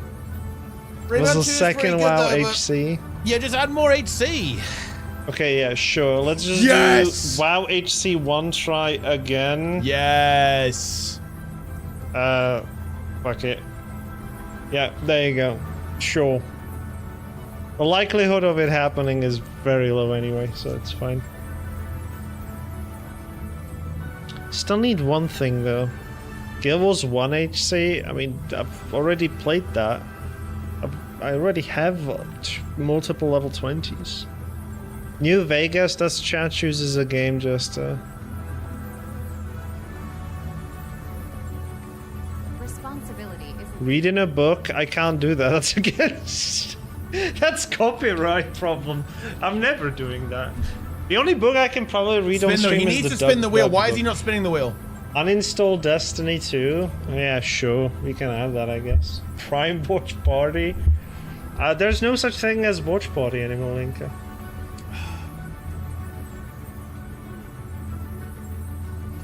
Okay, I'm Like, telling Watch him to Party add was full removed, rank like, 2 PvP years ago. season. At full ranked PvP season. Yes. And quit your job.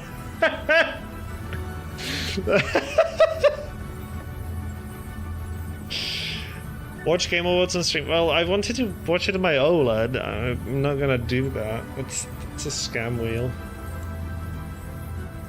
Come on. Dude, he's I am not doing edging PvP us. outside of rank 80. I am not. He is doing edging us more than Colin was in the that. documentary. Doing DDD 2026. No. All right. No. All right, sure. There you go. We have 50 now. Okay, here we go. WoW, Here we go. Here we go. It works. Here we go. Here we go. Here we go. DDD 2026 and Guild Wars 1. I mean, DDD could also mean Decima, Guild Wars 2 right? HC. Guild Wars 2 HC doesn't work super well, to be honest. Destroy It's too easy. Decima December. So this can be really bad. Or Dagda. Oh yeah, it could be Dagda as well. Alright, fuck it. Let me make sure that you hear the audio. Disable this. Dragon Void. Oh, HTCM. What? Oh, honestly, I would love to do HT normal mode as like a destroy. Wait, that's not that bad. Destroy Dragon Void. Yeah, no, that's not a December. big deal. Like, yeah, like 25 HT NMs on Christmas Decimate Day. Decima I mean, that's December, not that yeah. bad. Could be a lot Alright, worse. destroy Darren's. Okay, I'm not doing that. Okay, spin the wheel. Okay, I think He's gonna do it, guys. He's gonna spin the wheel. I don't like that we have WoW twice there, but I know all of the WoW people would be fucking amazed at this anyway. Alright. Destroy Dumots. Alright. Okay, here we go, shuffle here we go, time. It here is we time go. to spin. Here we go. Here we go. Here we go. Alright, enough of the shuffle. Guild Wars 1 just Guam is see- actually a okay, decent one. yeah. He could add that.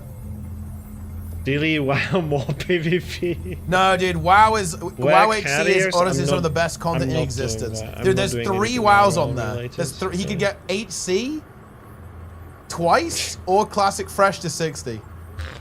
Mark, what if we add eat dog food on stream? Operation Dog Food. Oh god. Project Dog Food. You would do that? No, I wouldn't.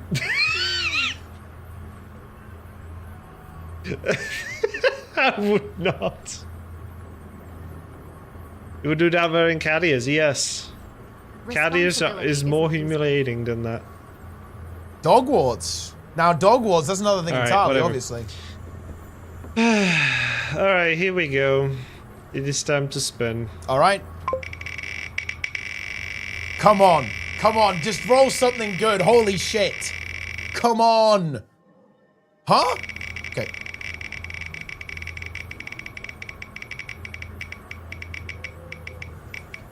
I still have a veto, but I have to check whatever it spins next. That is really funny, actually. No! No! That is really funny. Oh my god! The worst one! The worst one! Ah! Dude, it's literally That the is worst really fucking funny. one, bro. It was so close to HC. Veto it? Veto. Veto that shit. I could, yeah, I'm Just you're crying. Yeah. Okay. I'm vetoing it. I will veto this. Holy shit, he Just did it. because it's festive holidays and you guys, you know, want to. Yeah, Oh, yeah, of course. fucking okay. Teapot says We're veto. back. We're back. We're back. Alright. We're back. But I'm keeping it in case it drops again. It just happens. All right. Fuck all. of Okay, you. this could be huge. This could be huge. I'm gonna go to bed after.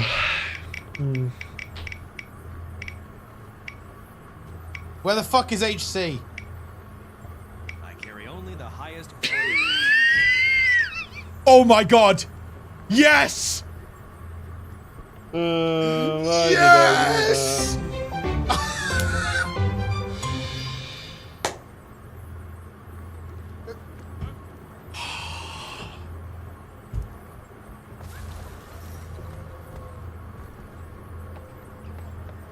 Very nice. I'm May mad. Lissa aid you.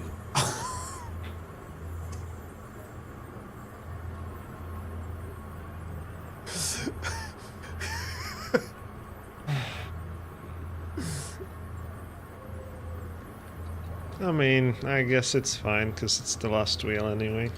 The what? The last wheel? Alright then. No. What do you mean the last wheel? The last wheel?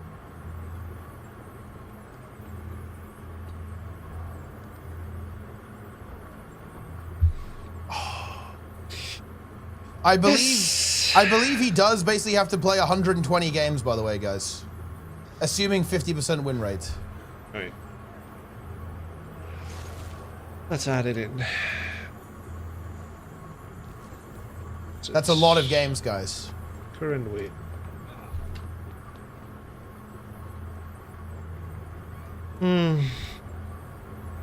It's pretty decent.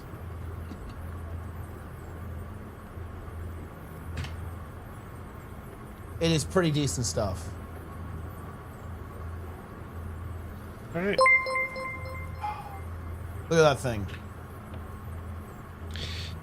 The remaining build challenges. There we go. Ashes of Creation, early access $50. I mean, to yeah, do I'm not gonna lie, that's ARAMs. pretty expensive. LDOA. Greetings. Oh. Thank you for the follow.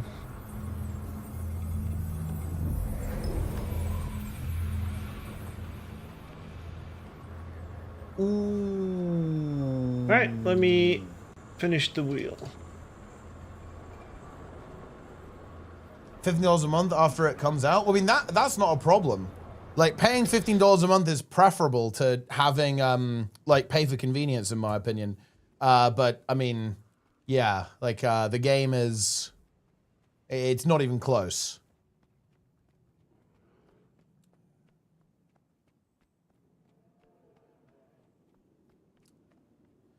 I didn't know people without rank 80. I mean, rank 80 is honestly pretty grindy, no? Like, you have to play quite a bit to get to rank 80 in PvP. But yeah, Planix is now fully all in on PvP. It feels good. Monthly fee, I feel there shouldn't be a buy price, or at least make it super cheap then. Well, to be fair, I believe their business model is actually going to be free to play with, well, no box price with a sub. So that this is like an early access. They're using it to crowdfund. But I mean, look, I'm not really here to defend Ash of Creation, but that is their plan. But yeah, I'm not gonna lie, like a lot of their business stuff, it really it hasn't looked good.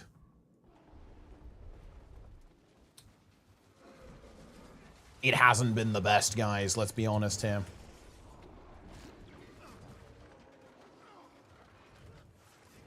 Oh, this guy's dead.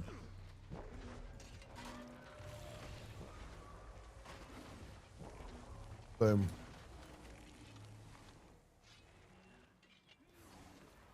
Oh, shit. That is quite the situation we've got ourselves into here. Yeah, this is going to be a tough hold, isn't it?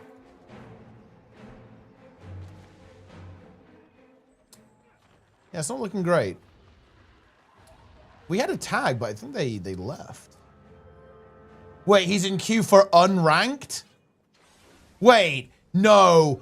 Oh, no. Technically speaking, he can play unranked. It didn't specify ranked.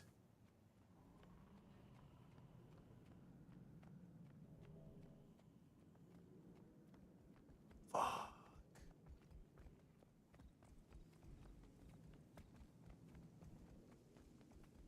That's not good. until level 20. I mean, he's ranked 74 in PvP, so he has 6 ranks. But each rank is quite a lot because you need 20,000 points to get a rank, and each game, if you win, is what? 1.5k. If you lose, it's 500. So average of 1,000 with 50-50. So he needs to do, yeah, like 120 games. Less than that because he's already got some progress, but yeah, 120 games.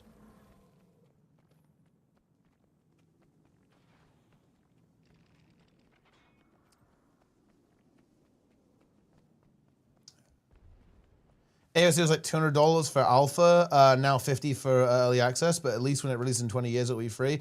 You know, it's kind of interesting. Like, I look, this is not the angle of attack on AOC, guys. This is actually this is a bad angle of attack, and I'm gonna arm you guys with actual good criticisms of AOC because it's actually annoying me how bad these arguments are against AOC. The problem with AOC is not crowdfunding. I actually kind of like, I theoretically really like crowdfunding actually, because it means that projects don't necessarily need large corporate backing to get off the ground, which I think is actually really exciting. So I think, and in general, when you have crowdfunding, yeah, you're going to enable whales. You're going to enable people who feel really strongly about the project to actually donate a lot, in the same way that venture capital would. In this case, though, it allows people from the community who are wealthy to all collaborate as opposed to having a couple of major investors. This is a bad criticism of it. It's actually kind of a cool thing about crowdfunding is that it can allow whales to essentially fund a project as long as, you know, within their own means. Now, obviously, you can critique that it can potentially lead to people getting suckered in, right? And people, you know, spending money that they shouldn't have. That is valid, right? That's definitely a problem with the crowdfunding model that's really hard to get around because, look, if some millionaire is throwing like 50 grand at a crowdfunding project, like who cares? That's whatever, right? But if that's actually a lot of money to someone, then that's obviously a really major issue. But anyway, no, the actual criticism that's good here is that Ashes has consistently overpromised and underdelivered. They have had PR disaster after disaster over and over again. People probably don't even remember when they released like a tech demo, but it was like a battle royale style game to show the combat system. They've had some incredibly unprofessional stuff going on before they actually hired people who understand like PR to take over, right? And all this kind of stuff. It's been a fucking train wreck the entire time. And to top it all off, the game is not even remotely close to finished after 10 years of development. Right? Or whatever it is. Like, is it 9 years, 10 years, whatever? Like, it's not even remote. It's not even a tiny bit close to being finished. That there's no content in the game. Like, most of the important systems don't exist. Like, at least not in the way that they were described. Like, that is the good criticism. The mediocre criticism is it's a crowdfunding game that you can spend a lot of money on. Like, that is not necessarily bad. They're going to release a 2012 game in 2030. That's actually, again, not a very good criticism. That's actually the nature of all game development. By the time that you release your video game, the technology that you made it with will be outdated. Like, there's almost a little bit less, actually, because of the engine ecosystem. Like, for example, because engines are less and less homebrew, people use like a branded engine, Unreal obviously being like the really big one. That means that you have some potential to upgrade mid-development and kind of keep up with the trends a little bit more. But even then, it's not going to be perfect. Like, you're always going to be shipping old tech when you're always going to be shipping old tech.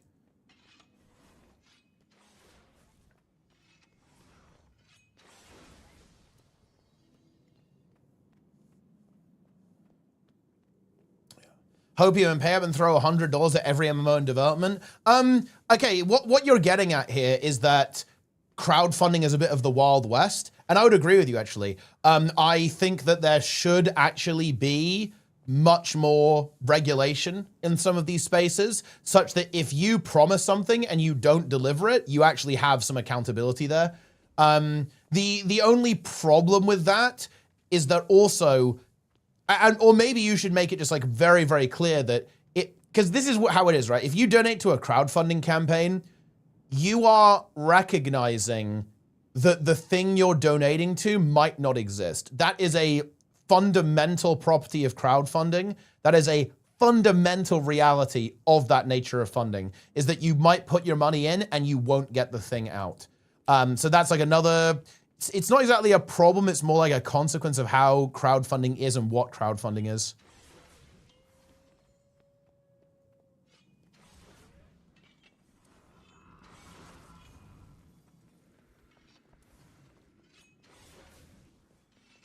Plays is breaking. I mean, he's playing fucking push. Like, push is a little bit soul destroying. I think he's also playing support, which makes it incredibly soul destroying.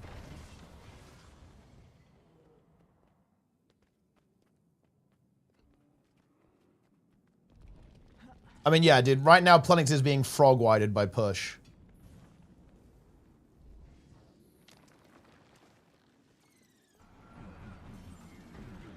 I feel like this guy's doing absolutely nothing.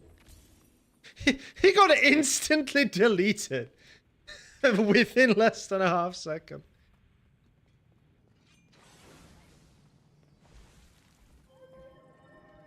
Risk of lack of interest. Yeah, and I would actually view that as a good thing, to be honest, because I think that the idea that modern media is shit is overblown, but it is certainly true that the corporatization of media, so video games, movies, it means that every movie and video game, quite a lot of the time, ends up looking like every other movie and video game. Because people with money go, right, that worked really well, people like that, make me that, but with a different color, right? You know, give me that, but in pink, right? Like that's how a lot of these games go.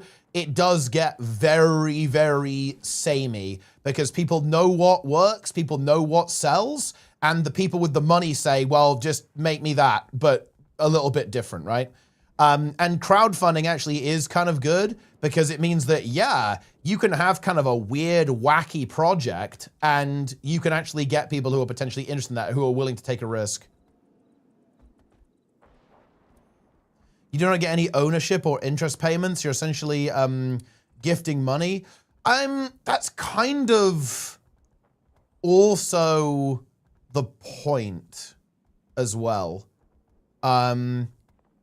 And I think what's interesting is that I feel like it would be okay if you did both. Like, for example, you can have like a crowdfunding end, and you can also have a like a proper investing end as well. Because, okay, let's imagine this. Let's say you're a small indie studio and you're crowdfunding, you know, you're crowdfunding like 100K to make like an indie game, and you have like 1,000 people who donate. Like, you want to then manage ownership rights and like dividend payments for 1,000 people as like potentially like a 1 or 2 man studio. I feel like that just makes the model like nobody would ever go for that. That's like overwhelmingly unattractive, no? That's so hostile, I feel like, to people who would actually use that.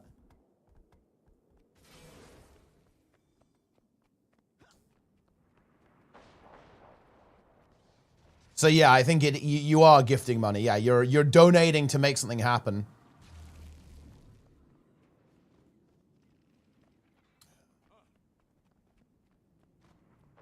I only crowdfund games with cat girls. These are not potentially good games on the table. I mean, yeah, there aren't that many games with cat girls.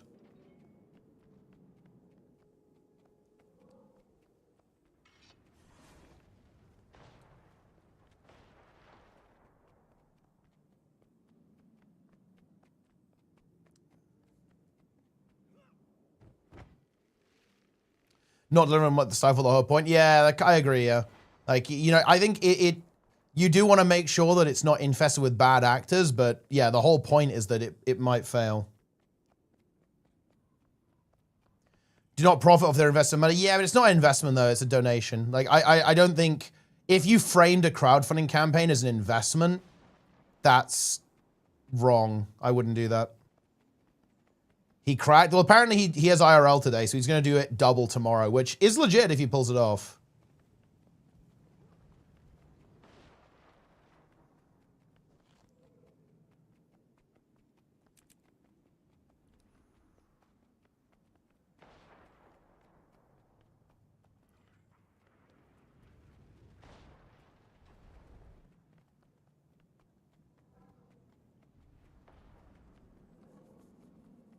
Wait, dude, Plenix... Did Plenix just... Dude, he... Oh my god, he closed the game after one game of unranked. Oh my god.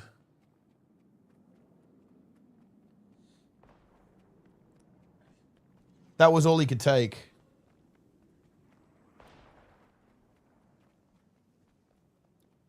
That's tough, guys. That is tough. That is very tough stuff.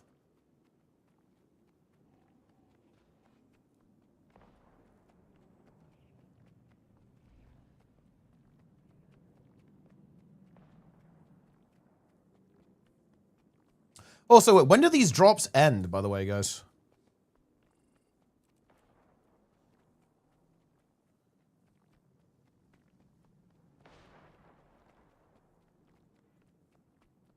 Had a druid literally run around and avoid fights with no strategy? I mean, look, maybe he was baiting them.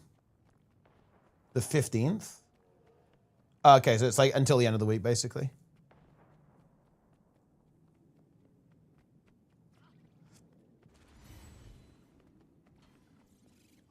I'm actually exposing Jester. He has messaged me and said there's no way he survives this. There is a 0% chance this doesn't break him. What do we think about that?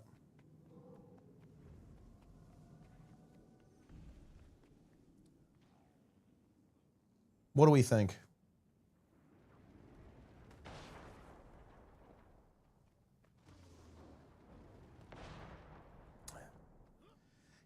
He's allowed to duo. I mean, he has to play ranked. I already tilted on the one game that I played. Plenix, play ranked with me and Skelling. We can duo queue ranked, bro. Dude, let's 5-stack queue push. We can do so much degenerate stuff. Also, okay, fine. Well, I'm doing VOD review of Plenix's game. That's cheating? Wait, how is that cheating? You're allowed to duo queue. You're allowed to 5-stack. Let's take a look at this. Let's just take a look. Let's see how the game went. Okay. Okay, let's take a look at this game. 120 game. Full of attack on AOC. They have an AFK.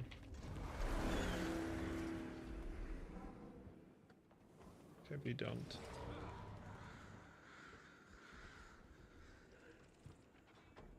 I mean, Plenix has a core rev and a thief. Is that a Condi? Essentially, the game's unwinnable. I like how nobody is even contesting the node except Plenix. The enemy Luminary is also literally 1v3ing his entire team.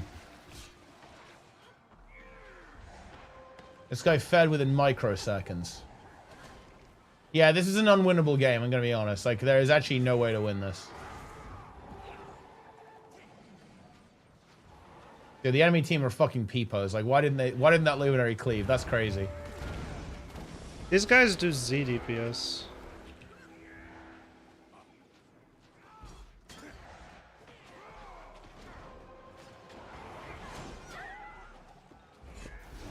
A console is about to activate. This is a brutal game. This is an absolutely brutal game. What is this guy doing? Yeah, this is psychotic.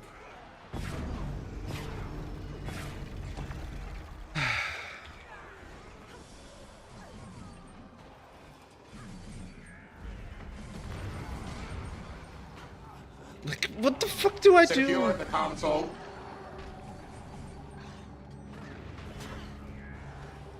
Nah, this is an unwinnable game. You can't I have to win contest, otherwise we lose. There's nothing. There's absolutely nothing. There's literally nothing you can do here. His comp is so bad that it's not realistic to win. And also his team are complete frogmen.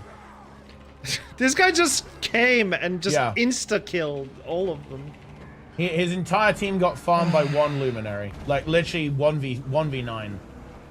I mean, I have to push it back, otherwise we lose. Dude, this is actually a sick push from Planix. Look, he's getting away with it. The enemy team has completely forgot. Look, wait, dude, the enemy team are also Peepos. Anyway. They forgot about the objective. Look at that crazy block. Planix's gameplay is insane. I mean, like... What the fuck are they doing? Like, I feel like they're just like... Welcome to push. You know, I really understand, guys, why people assume win trading. Like, it is so easy to assume that the only explanation for how bad people are is win trade. Like, that's easy to explain. Like, I look at some of this gameplay and I think, wow, I would not be surprised if there was win trading going on here. Well, actually I would, because obviously, you know, it's a very, you know, it's fucking unranked. It's a scuffed game. Like, nobody's win trading this game. But, like, the skill level is so low in Guild Wars 2 that you'd almost expect it. Okay. Somehow we are still alive.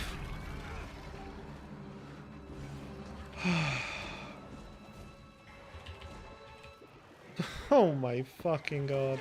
Boom. Okay, okay. We somehow recovered. What's crazy is that the enemy team lost even a single fight. Did I? So it I mean, he doesn't sound broken yet. Doing? Oh, finally. It's gonna stun me. You were doing blind fields. Why couldn't you do it now? He's breaking. Has gained an advantage. What are they doing? I have no idea. Dude, Planix's team is literally fucking useless. Like, what? Look at this. They're not doing anything. That's what crazy. Are they doing? Shout out to Jan Theory B, by the way, guys. I feel like this guy's doing absolutely nothing. He got instantly deleted. Shout out Jan Theory B. Within less than a half second. Wow. PvP was the worst possible poll. Yes, PvP was the worst possible. I've said that many times. It was. And guess what? Who said that it's actually gonna be fine? It's like, yes. That's why this fucking wheel is never coming back. No! Don't get rid of the wheel. Okay, fuck you. Dude, the wheel. Okay, wait, dude, is he canceling the wheel?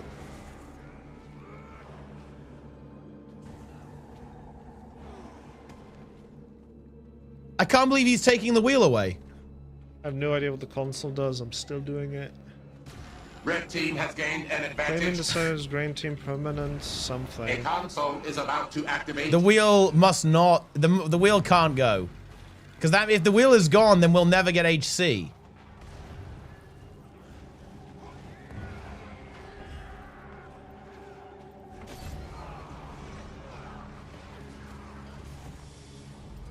I mean, I can't just rotate all the time. Why am I the only one contesting? Dude, look, there's 4 players to the enemy team here.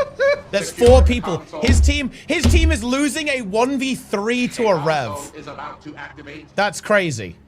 They lost a 1v3 to the Conduit.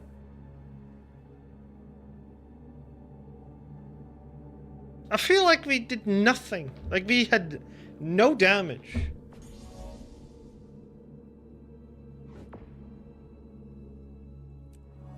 Dude, that is a brutal game. That is a brutal game. How do I have top kills? I'm a fucking support. How is that even possible? Yeah.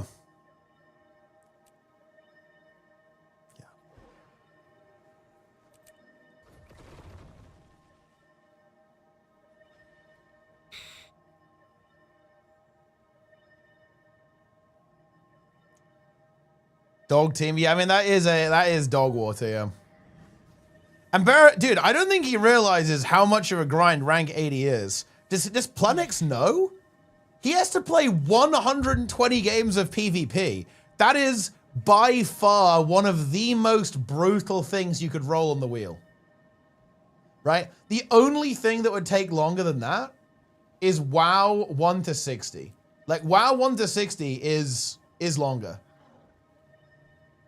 But this is actually a long thing. Okay, wait, he has to play 120 games. Assuming that each game takes about 15 minutes, which I think is realistic, you know, including queue times, the game, and so on, right? Let's actually be real here, guys. That is 30 hours of PvP. Even if you assume 10 minutes, that's still 20 hours. And 10 minutes is ambitious, by the way. Very ambitious.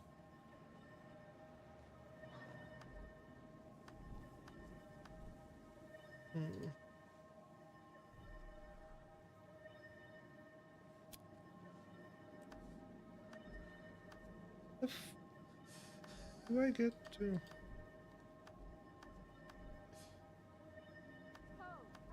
Wait, what's he looking for? Is he looking for the XP? Like, no, there isn't.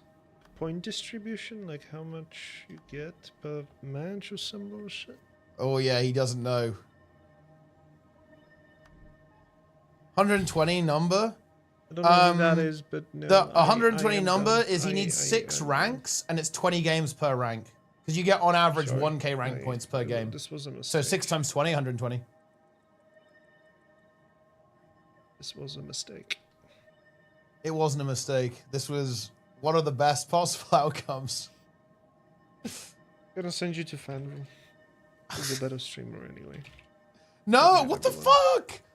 Dude, Plenix has no idea how good the PvP ranked content is going to be. He has no idea.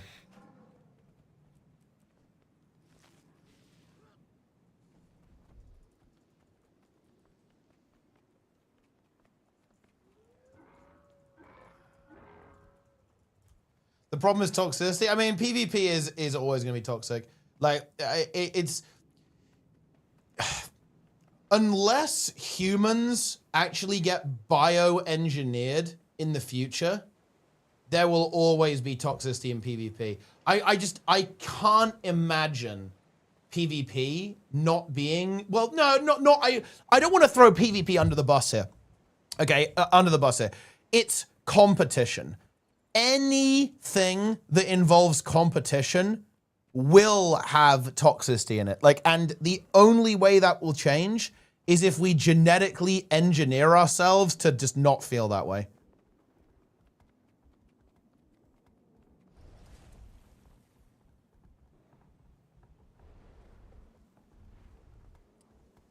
Where AI observes the game, makes an accurate assessment of who fucked up. Oh, that's interesting, actually. Would people believe it? Wouldn't people just say? I mean, if the AI was like known to be infallible, right? So you know it couldn't. It was like it was widely known to be extremely accurate. Then yeah, maybe. No one feels it reports or anything, so people speak how they want. It's a big failing of Anet. And that's part of it, but I'm not gonna lie, like even in games with moderation, with transparent moderation, still happens, right? Like League has tried all sorts of things. Moderation, tribunal, right? Like muting people, banning people, it doesn't work.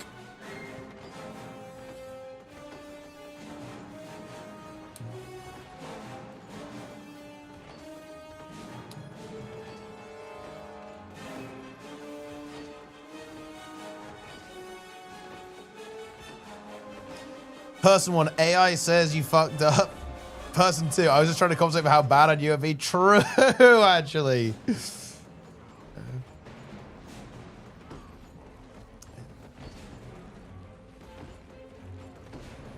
No live stream going today from ArenaNet? Nah, there's a balanced stream on Monday, though.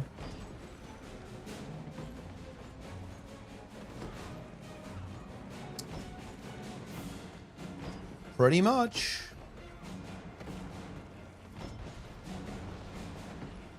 But yeah, I do think that Anet should do a better job with it. But I also do think that competition is...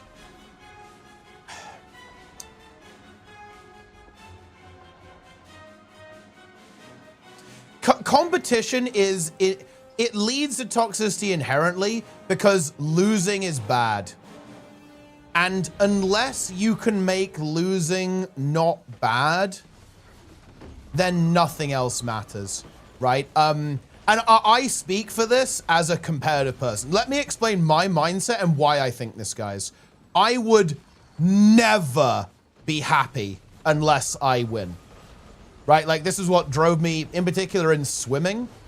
But honestly, in everything in my life, I apply the competitive mindset to everything I do. Like, I don't just want to, and here's like a more abstract example. This will hopefully kind of make sense here, guys. I don't just want to run good tournaments. That's not enough for me. That's not enough for me, guys, to run like good tournaments in Guild Wars 2. No, I want to run tournaments that are legitimately as good as they can possibly be. And yeah, I will actually say this. Like, I want to have production and, you know, match quality and organizational quality that is actually world class. And anything else isn't good enough.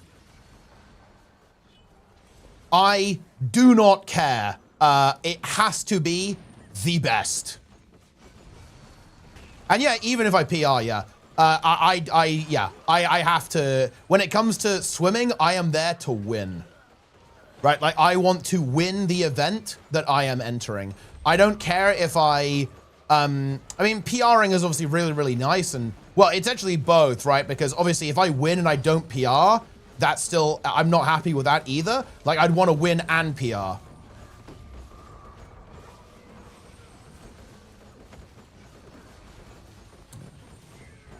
So the reason why I think that, you know, it's basically impossible to fix this problem is that it will never be good to lose or to not win. So if you have any game where there's like a defined winner or like a defined outcome that's positive or negative, nothing else matters. Like, you can't fix that.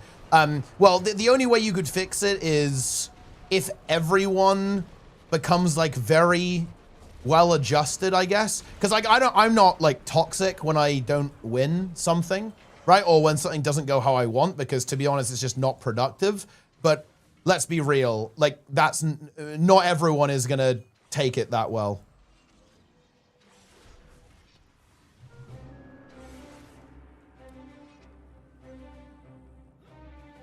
So I don't know, maybe we can evolve as a society where everyone takes it that well, but I don't know, it's very hard for me to imagine that, because it's such a human, it's such like a human response. It's a very human response, I think. It's hard to iron that out, I think.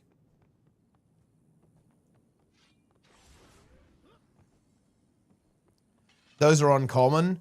It's kind of interesting, actually. I think I would actually say this, like, I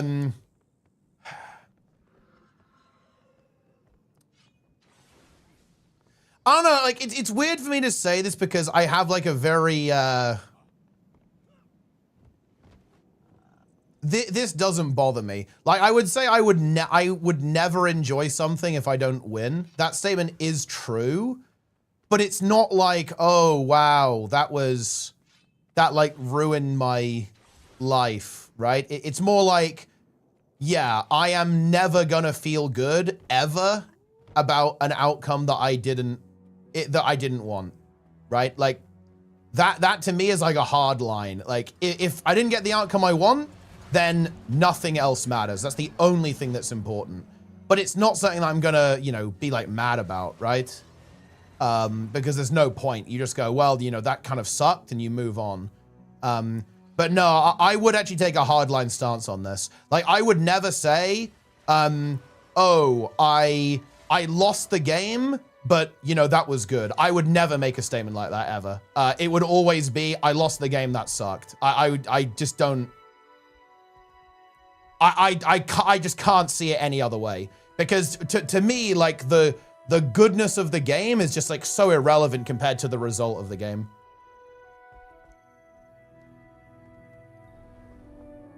Read DM, yeah.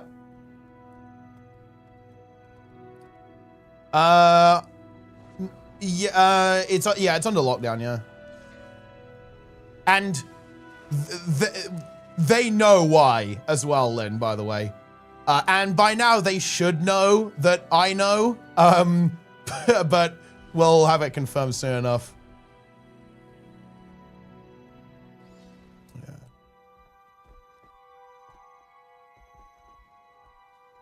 We're raised in a world where failure is bad. I mean, failure is bad. Like almost by definition. And losing is viewed as failure. Losing is failure. I guess it's a matter of perspective and it's each to their own, but like I choose to view it that way because I just think that's the way it is.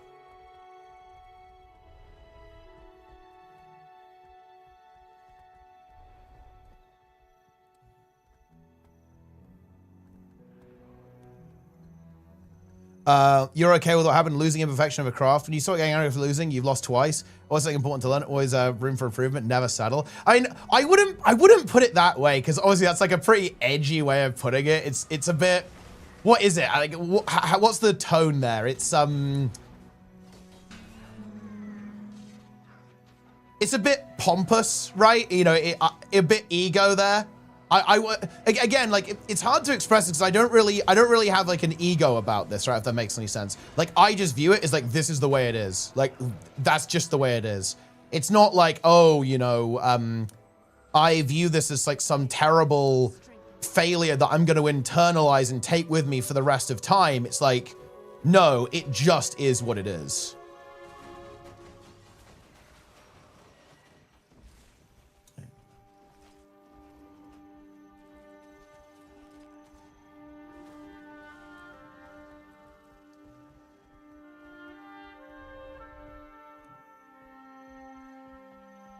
It's possible to commit no mistakes and still lose. I know people like that quote, but I would actually nitpick it. Like, I don't think that's true. Like, I think there's always something that you could have done. Like, if you lose, like you may not know where you fucked up, but you still fucked up.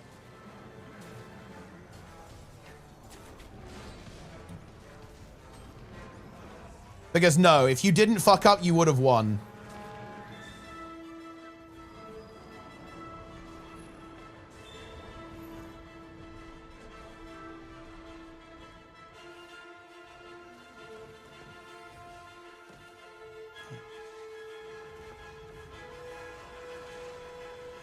Your sportsmanship and sense of humor is way more important than the outcome of the game.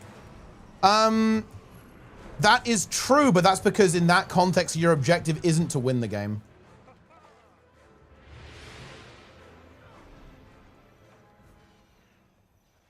So it's a little bit different, right?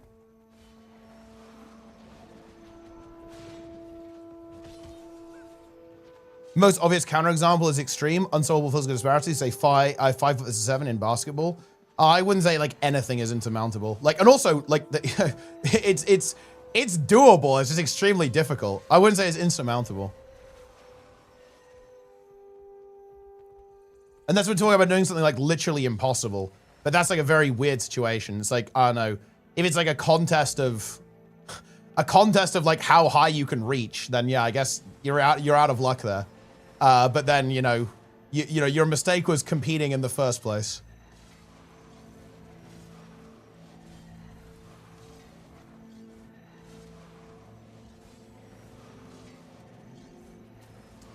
Penicillin was a failure. Double jumps were a failure. Fighting game composition were a failure. Saying failure is bad is fundamentally wrong. I mean, none of those things are failures, though. You can say that, like, they were unexpected outcomes, but I feel like we're not. We're talking about something weird here. I wouldn't. We're not using failure in the same context. Getting into disease from birth is you fucked up? Well, obviously not. No, you didn't do anything. I don't understand, like, why are you using that in the same context as like a video game or like sport compared to like literal like atoms and molecules doing stuff and screwing you over.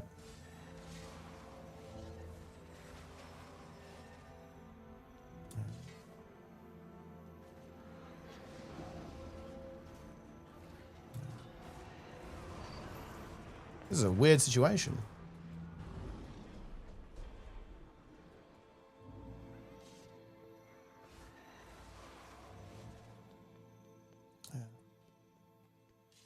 Incredible.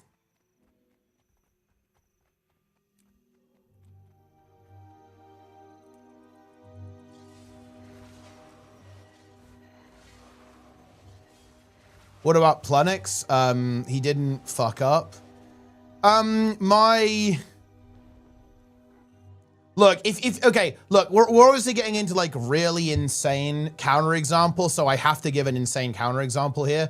It's like, was that game winnable theoretically? Actually, yes. Like one, Planix could have played a lot better, obviously. Two, he could have, I don't know, he could have got all of his team to come on voice by saying the right words that would convince them to do that for a game of unranked push.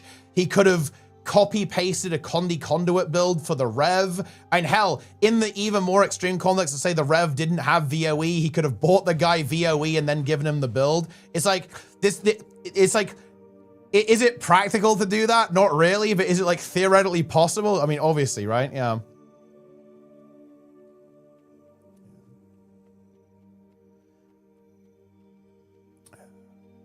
Your argument was you can always do something to win. What about blind players, deaf players, your internet going down?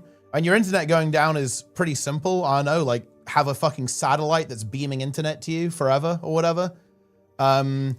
And then obviously like if you have like visual impairment or hearing impairment, it's complicated, but I mean, dude, there are some fucking insane people who can complete video games blindfolded. There's a deaf community in WoW that actually clears Mythic like very consistently and does like ahead of the curve and stuff.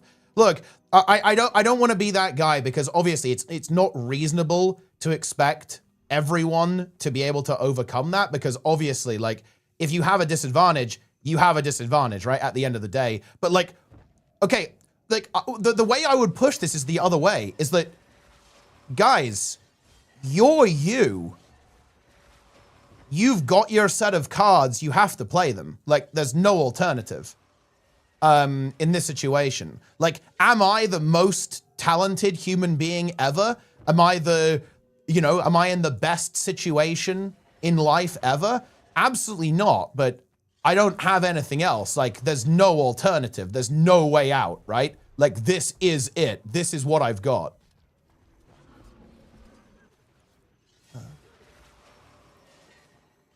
That's just the way it is.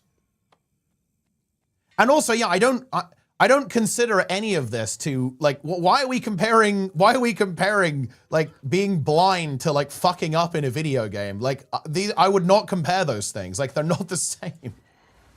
Like that's a weird comparison to imply, no? This is not the same fucking situation.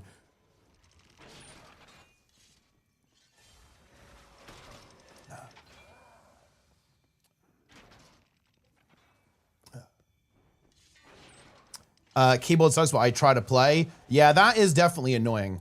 It's not really the same thing, obviously, but like I used to have a lot of hand pain, like wrist pain, like RSI or whatever, and I did some ergonomic stuff and it was better. So I don't know, hopefully you can do the same in some way or find some way to play the game. And there are honestly a lot of builds that require less inputs that you might find more comfortable as well. So I'd look at finding a build that has less inputs required. Stuff like Reaper, for example, I think will be an excellent choice.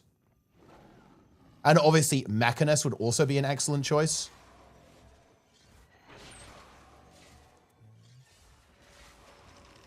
You can always do something to win, therefore those who are and doing something to fuck up. I wouldn't phrase it that way, but I mean, if you want to take it that way, I guess I can't stop you. But sure, like I would apply that to myself, obviously, yeah. Although no, there's a difference between not doing something and fucking up. There's a difference between like not taking an action and making a mistake. Those things are not the same. I think that's where the confusion is. I wouldn't make that statement. Like, making a mistake is not the same thing. But yeah, can you always do something to win? I'd say the answer is like, unavoidably yes, no? Like, I don't think there's any way around that. Like, yeah, everything that I've ever failed at, I could have done better, right? Obviously, yes.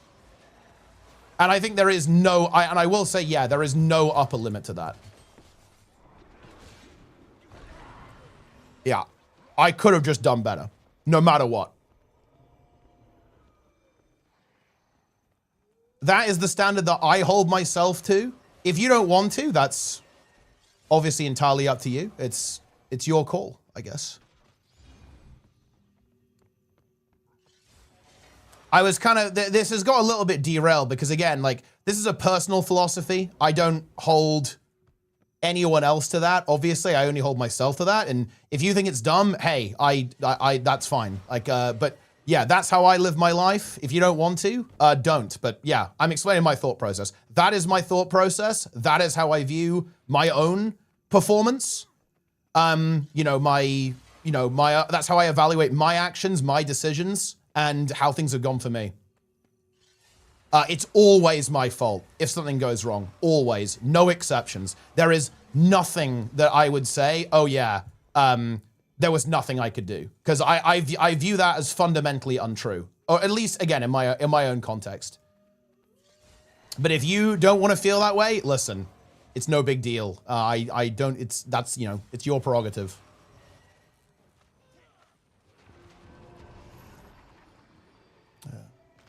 Low opium for layers builds. We could do something like that at some point, yeah. That was kind of a fun little challenge.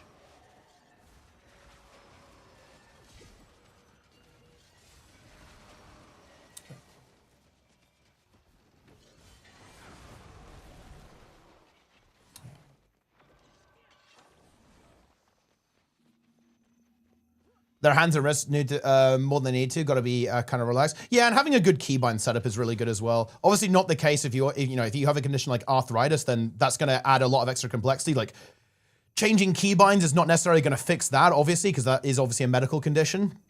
But there's, you know, I think choice of build is going to be good. Like ergonomic setup is going to be good. Obviously, medication is going to help as well. And just like finding a comfortable way to like play the game. Coaster in Game Awards, if I'm still awake, then yeah.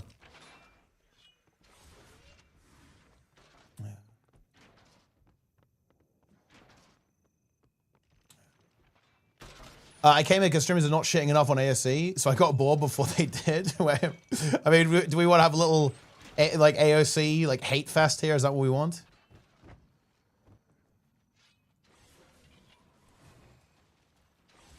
I just played on my best ability. Honestly, that's all we can ask for.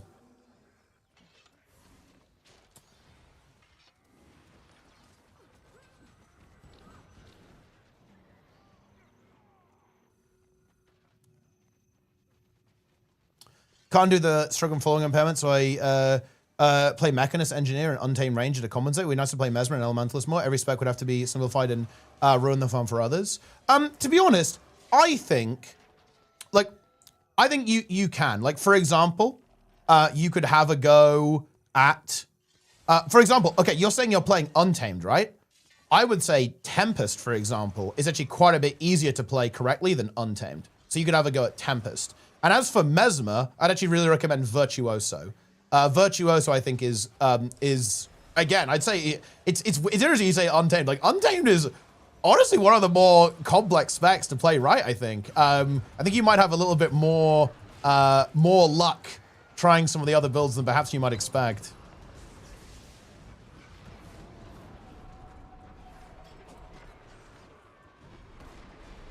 And I think, okay, let me actually clarify. This happens a lot. This happens a lot when me and Sneb have kind of similar worldviews here on this, and I think it gets a bit misconstrued sometimes.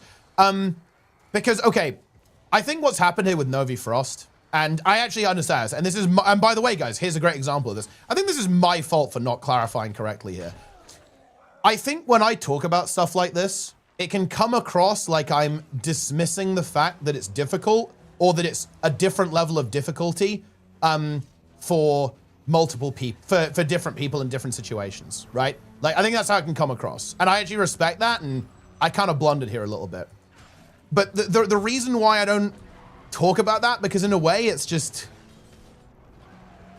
it's good to acknowledge that, but at the end of the day, it's just like you can't change that, right? Like the only thing you can do is change your actions. Like you can't really change the difficulty level, right? Like you just have to find a way to win. Like you just don't have another option.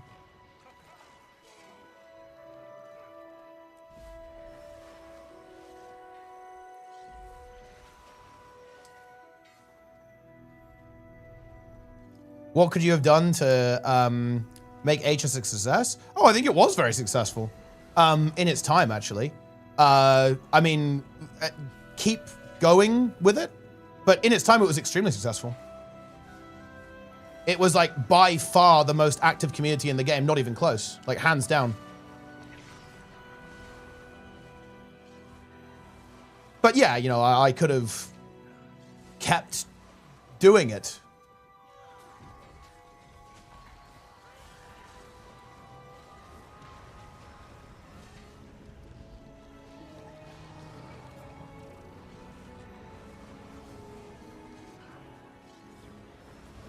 I just stopped.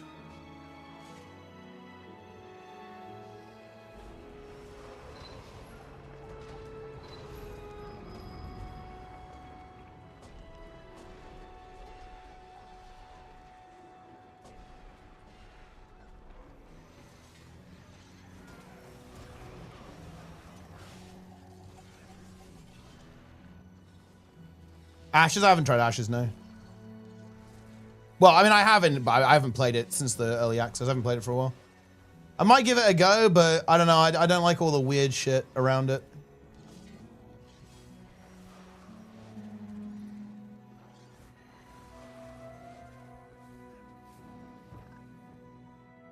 In the majority, without a challenge. Well, here's the thing, though. I actually think it is really important that the games are accessible. I think it's really important, actually, that there are ways for you to experience the class in a way that's fun and you know, not stressful for you and accessible for you. And to be honest, I think there are some great resources out there. There are, like, you know, and look, I think, what is it? Like, Accessibility Wars 2, they actually have, like, loads of setups that are kind of aimed at players that potentially have physical impairments that make it difficult for them to control the game, right? So I would actually really recommend checking that out. They have a Discord server as well, where there's like a community of players from all over the world, right? Like who have disabilities and also enjoy playing Guild Wars 2. So I think they'll be able to give you some like very, you know, kind of hands-on personal advice, right? On like how to potentially approach things in the game.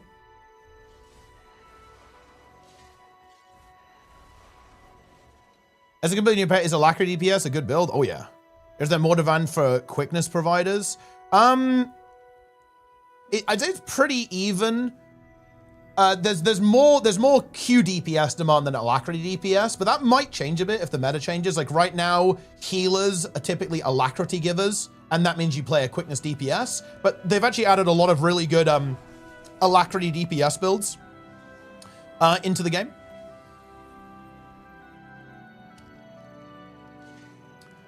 Guild Wars 2 isn't control supported. I think there's unofficial support though. Like it doesn't have official support, but you actually can play the game with console.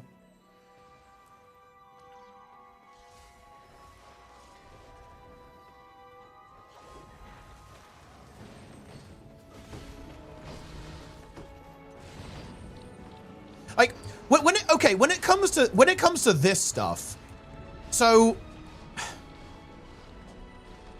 okay. Do you guys realize that auto attacking on Power Weaver in air is 20k DPS ish? Are people aware of that? Like, because people say, oh, you know, like the build, it's difficult for me to play.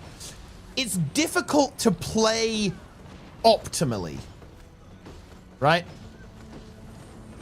Like, that is a very important distinction, okay? Like, just don't press all the buttons. And I know that sounds like a meme, but yeah, just don't play all the buttons. Just don't press all the buttons. Like, if a build's difficult for you, it's not comfortable to play, don't do the rotation. Just like press stuff. Don't press them in the right order. Like, press the buttons that you find comfortable. I promise you it will work out pretty well.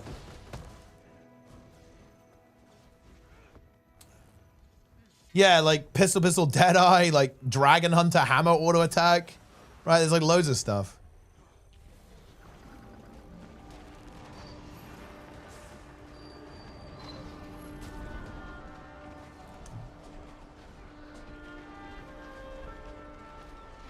What if you play on a team of 5v5 and 2 of your teammates DC? I think it's your fault. You lose that game. I mean, yeah, you should have won the game faster, I guess.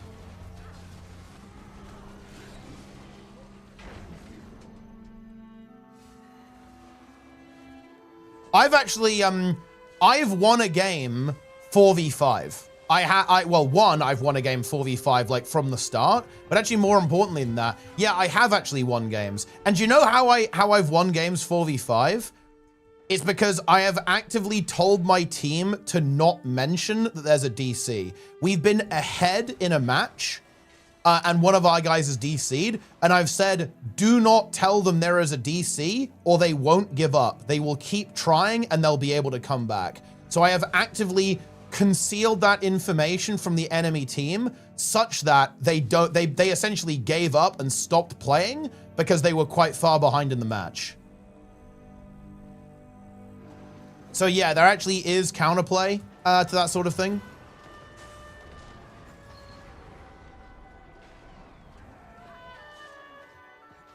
But obviously, like, these are like crazy examples, right? Like, it's weird. Like, people, you know, look, I kind of want to bring up this point. Like, the counter examples that people have given to my position are like unhinged. It's like, what if you were like born without hands, right? Like, it's like, well, I mean, yeah, that is a complexity. It's like, guys, we're not talking about that, right? Like, we're not talking about these like crazy extreme examples.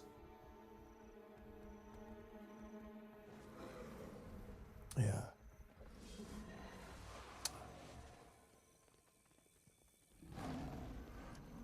Huge.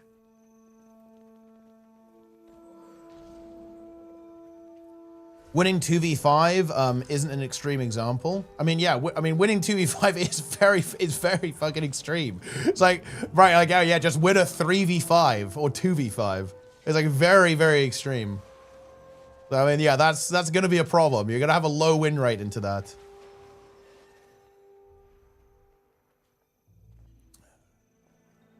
When is it okay to give up and move on, then, in your view? Whenever you want.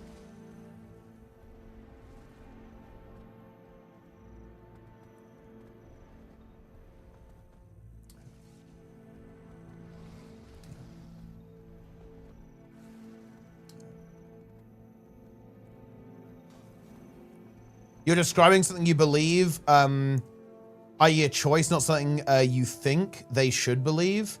Well, yeah, but I mean, wait, yeah. No, I mean, ultimately, I think it's descriptively true, but that, I think people are sometimes interpret that as I'm like condemning people who don't, but that's, I don't. I tried to make it pretty clear that I don't.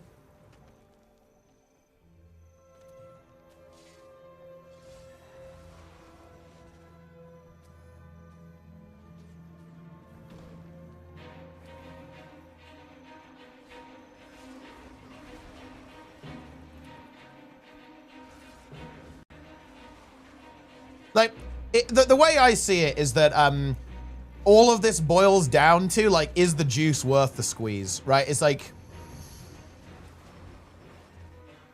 it's like how hard do you want to go, basically, to accomplish a goal?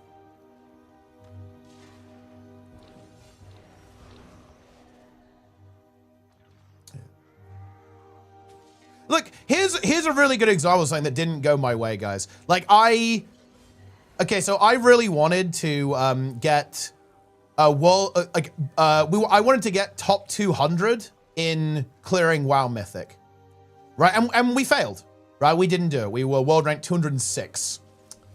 And dude, I'm not gonna lie, I really put a lot of effort into that and like severely compromised like my existence to try and make that happen. And it didn't happen. Right? And you know what? That really fucking sucked. I was pretty bummed out about it. for sure. But at the end of the day, it's obviously my fault, right? Like, it really is that simple. And I don't see any other way around that. Like, I want to be very, very clear, guys. In my opinion, there is no if, there is no but, it's my fault. That's it. Simple as that. And again, if people don't want to view their own lives that way, that's absolutely fine, but that's how I view my life, right? It's just my fault, simple as that, no question about it. Because I could have done more, right? I could have done more.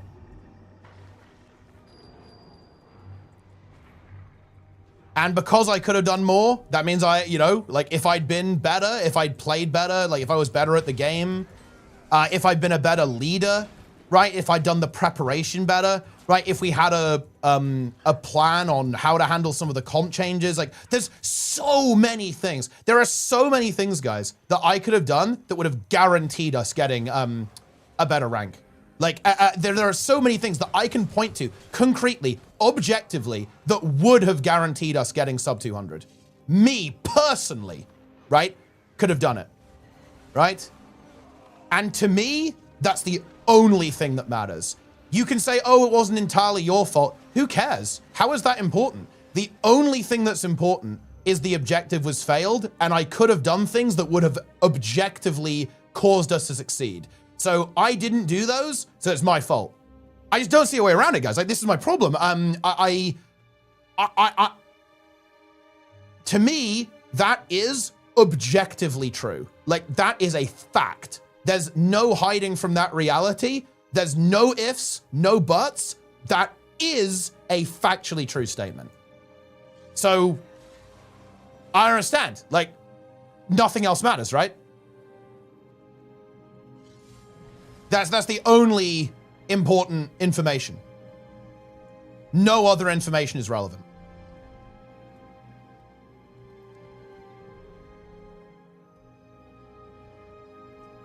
Like, anything else, you're just it's just cope, right? You're just trying to make excuses. You're just trying to, again, like I would just be making excuses.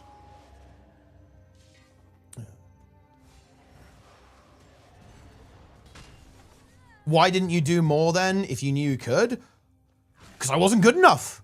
Right? I didn't execute right. I didn't say the right words. I didn't play well enough. I didn't marshal my time effectively to prepare, to understand the fights better so I could express it better. I wasn't good enough at communicating. It was a skill issue. Look, the fundamental thing is I should have put more time in. I didn't put enough time in, and my execution was not good enough. I don't see where that where the argumentation falls there.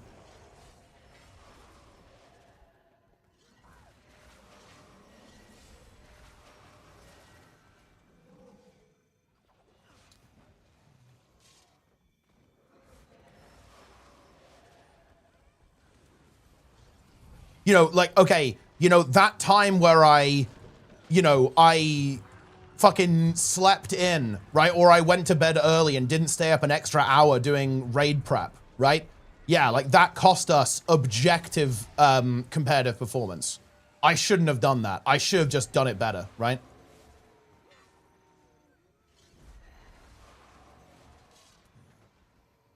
I don't get it. It's consistent, no? You can't say I was the sole reason. Well, no, I wouldn't say that. But I'm also the only person that I'm piloting. This isn't some pluribus shit, right? Like, I can't just like force everyone to like obey my will. I have to like convince them to.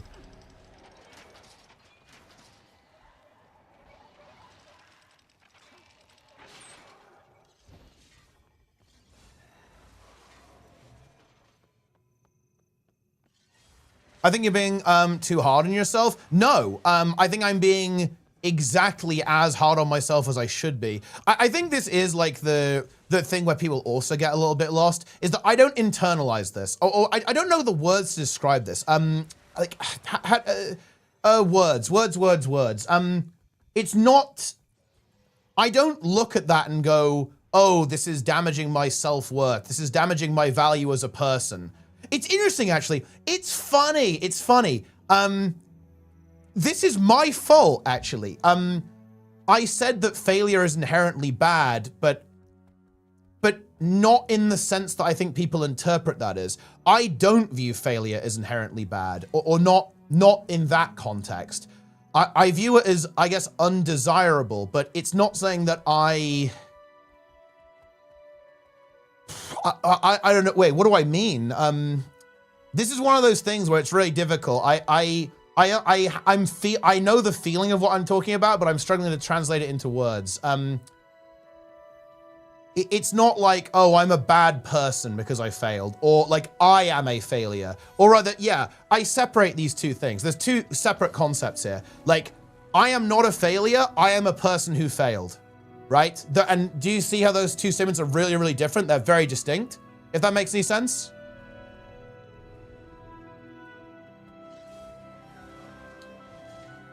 How do you know you'd succeed if you did those things? You're saying right now? Well, you can't be sure of anything, but I'm like very confident we would have done, yeah. Because I know what was wrong.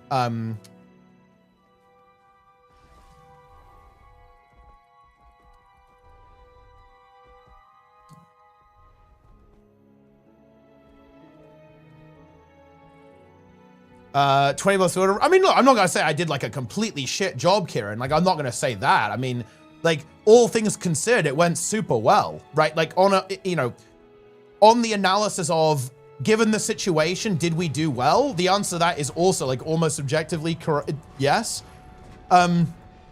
We actually did a lot better than we should have done, statistically. But, you know, that obviously doesn't really change my like personal goals, right?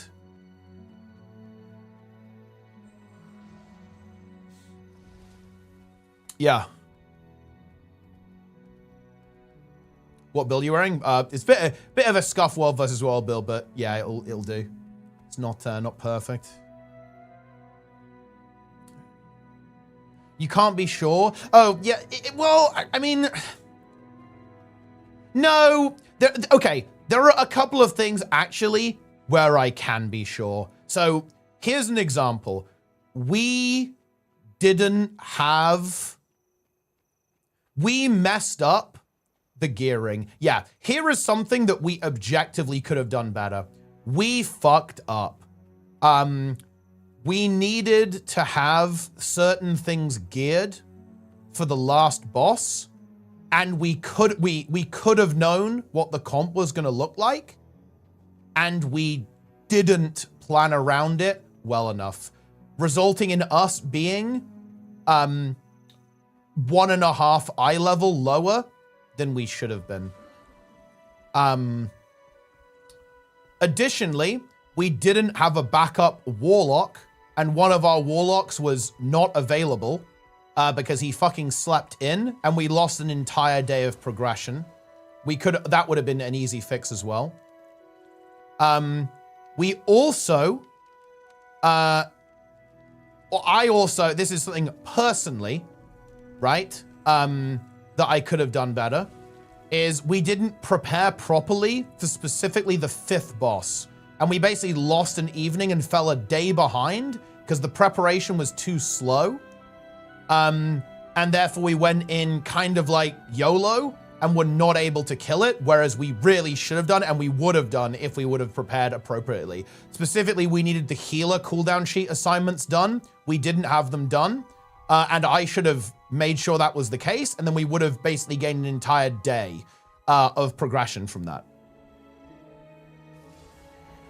5th? Well, actually 5th and 6th. I'm talking about Fractalus as the 5th, Soul Hunters as 6th. We were actually underprepared going into both, and we actually wasted, like, honestly, probably 2 days of progression, or rather we could have been significantly more efficient by probably a net 2 raid day progression if we had done that. Also, we could have just played more. I could have convinced people to play more. I could have, you know, said the right words that would have convinced people to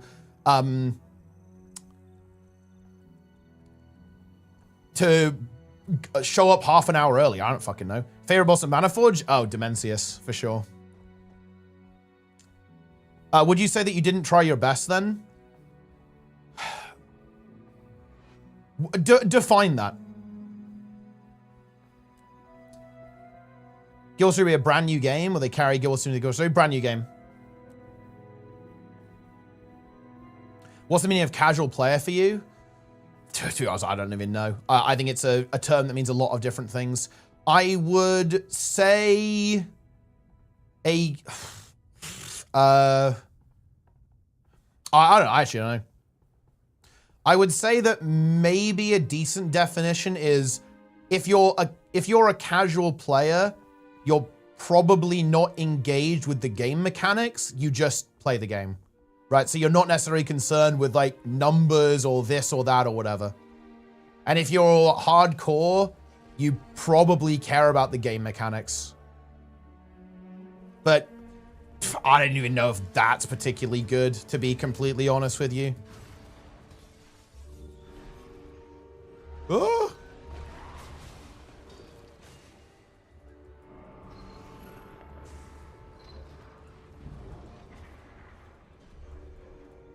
Oh no, there's another one. Oh, I got him. Oh, dude. See, I actually could have won here. Oh, wait, hold. Is that a rally? Is that a falling damage death? Oh, no, he is gliding, I think. Oh.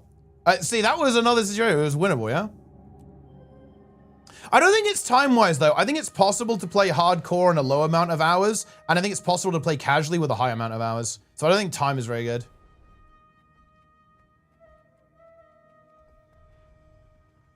But to be honest, I don't know. Like, I think it's very nebulous, mushy term.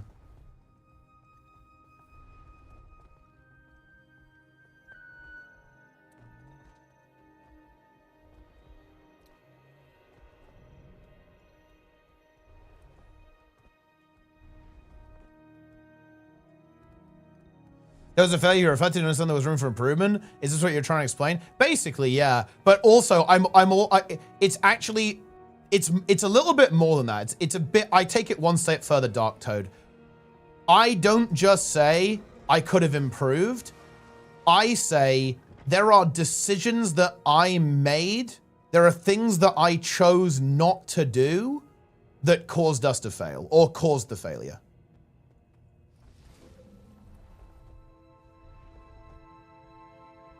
Nah, no, I need to amend that, scrap that. It's more like there were decisions that I could have made that would have caused us to win.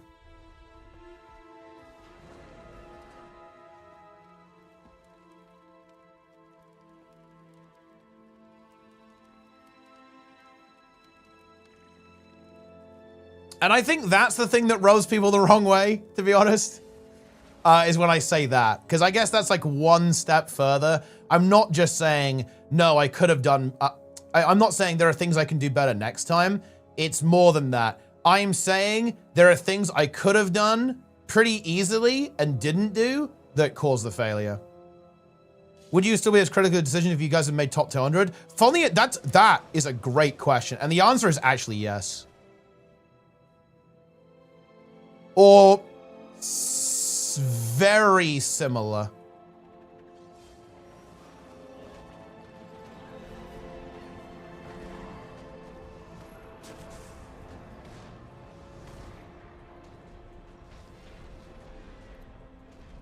Was the documentary? The documentary was great, actually. I really enjoyed it.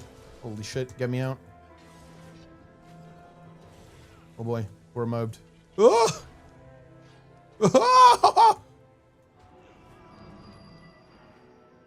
45 health. Oh no, no, no! Oh no! Oh, we got fucking jumped. Goodness me. Oh, these guys are like locking this keep down. I think the ranger was here as well, right?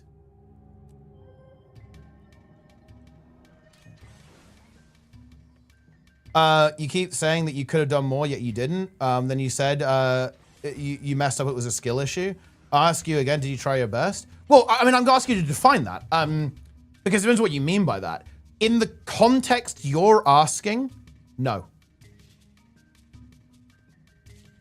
I think in the way that you're asking me, no.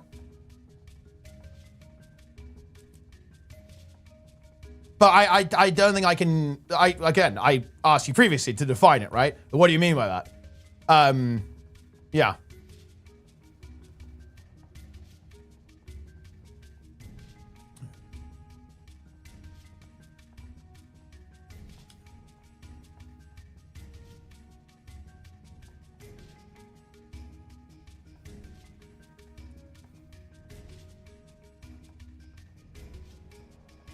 I'm actually really interested to see how you're going to respond to that, by the way.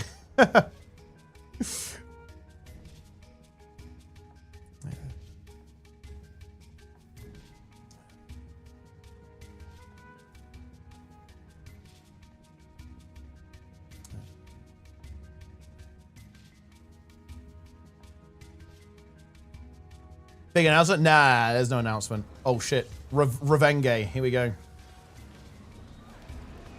I think we want the Ranger first. Yeah, definitely. Yeah.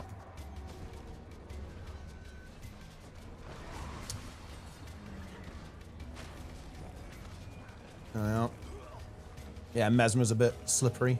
Go for the Ranger first.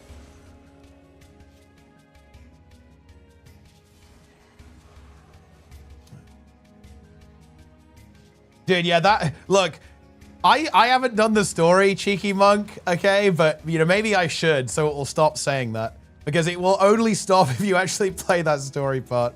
It's funny. Guild 3 announcement, any giving World vs. World update doesn't fix an issue. Probably the World vs. World update, but I don't think it's either of those.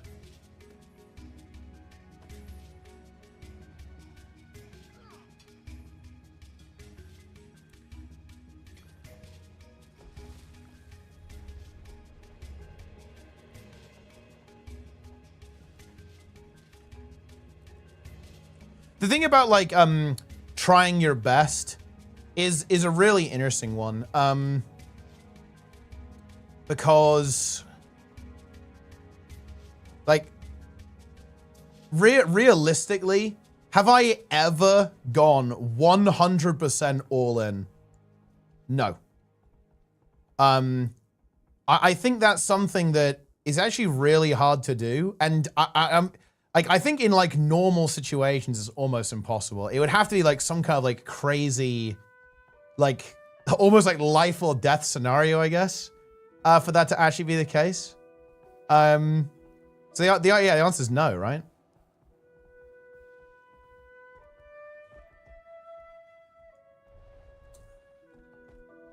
Like, even if I think my best ever swimming performances, was it really all in?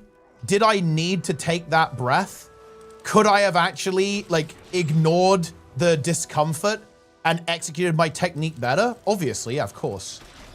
There's no question about that. I don't see how that's even a discussion.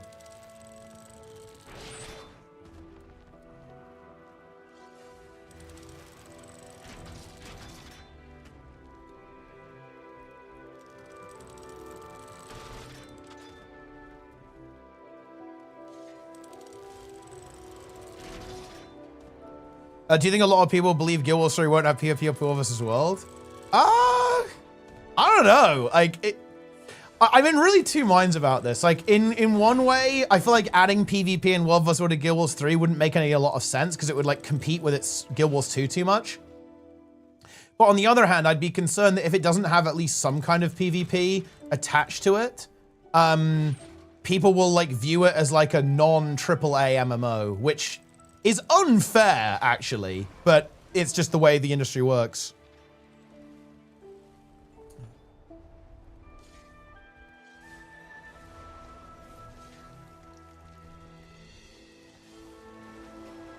To make the greatest effort possible. Oh, yeah, no. Yeah, greatest effort possible, then yeah, no.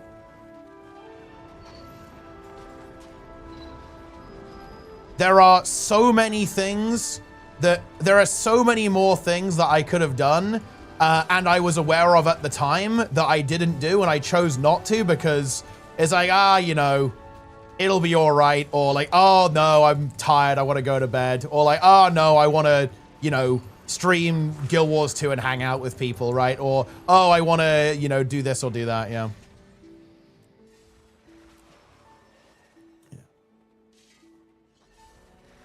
There we go then. Wait, no, wait, I'm curious though. Whoa, wait, how is that a there we go then? Wait, no, I'm not memeing you. Wait, what do you think that says?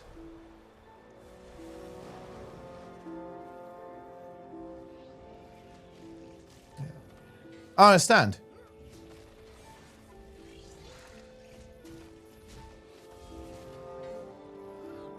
Another Gale Shot as Magic. Yes, Frogwide. He plays ranked Gale Shot as Frogwide. It's good. Yeah.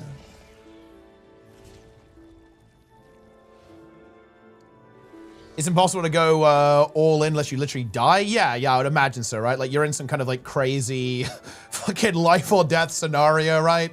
And then like, yeah, then you'll go all in, right? Like that's like that's giving it all you got.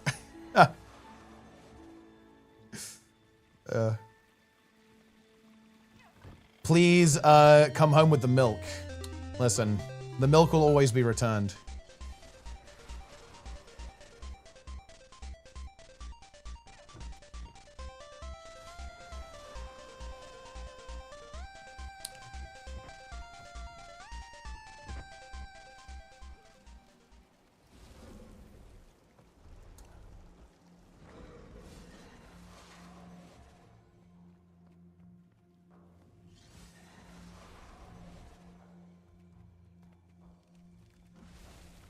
Frogwide.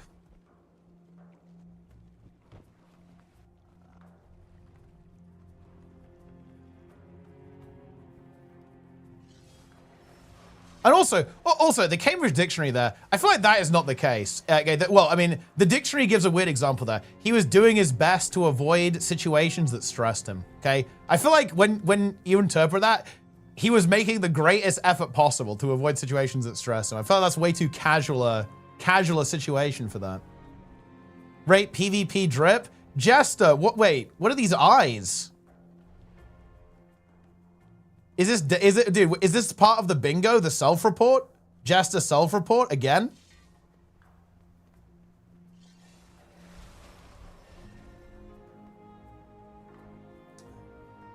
Wait, he's got the frog sack. That's pretty good, actually.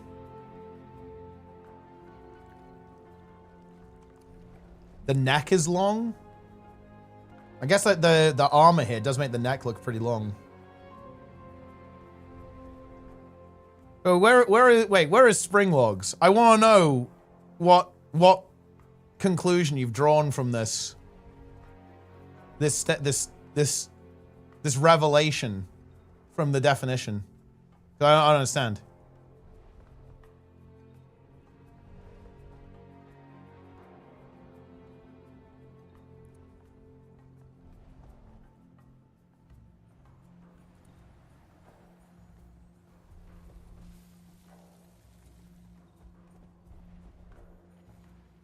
Guild Wars 2? Oh, a lot. Many.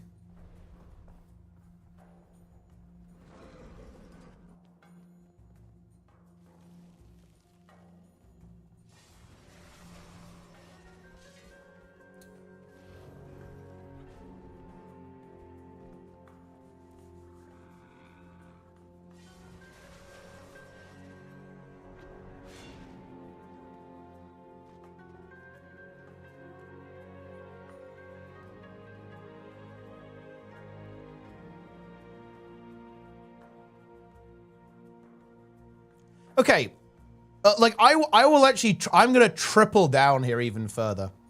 Feels a bit pointless now. Wait, no, I can't, whoa. Feels a bit pointless. Wait, why? Wait, whoa, I actually don't understand. What do you mean by that? What the hell is this? The fuck? Wait, what's going on here?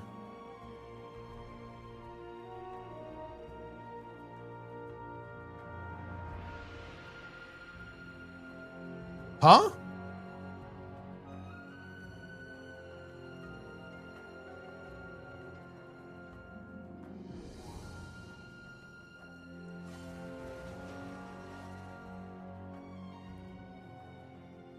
I mean, yeah, like I can go a lot further than this. So I've set myself a bunch of goals. I set myself a bunch of goals of stuff I wanted to do in 2025, and I didn't do them. And the thing is, look, there is absolutely no reason why I couldn't have accomplished every single goal I wanted to. There's no good reason why I couldn't have done that. The ultimate reason it didn't happen was because I chose not to, right? I don't know what to tell you. Like, I guess my question for you, Springlogs, is what's the alternative? Like, I think that's, like, this would be my question, is that what's the alternative perspective here? Because, like, I guess the reason why I tend to view things this way is because I just don't think there's no other option. Like, this is just it. Like, this is it. Join the squad.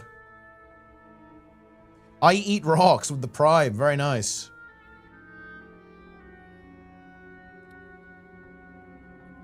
Is Guild 3 confirmed or are we coping? No, it's not confirmed.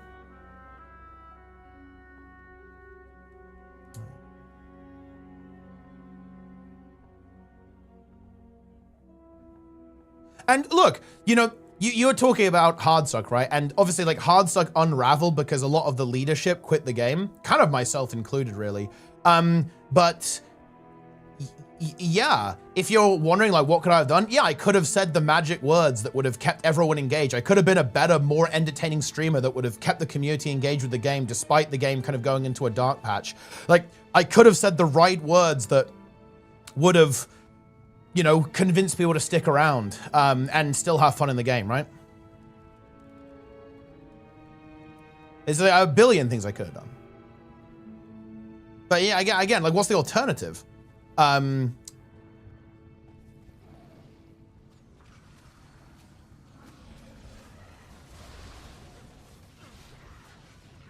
that's what I'm not getting. Future Guilty storylines based on Chloe's statements should be interesting to see what the next mini pack will be. Oh yeah, I mean, they'll definitely, like, the probability of them, like, not adding new Guild Wars 2 content after VOE is 0.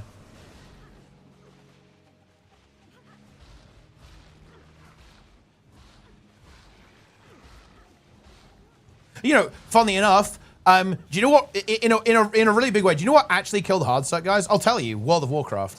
If I hadn't started playing retail WoW, yeah, it wouldn't have died.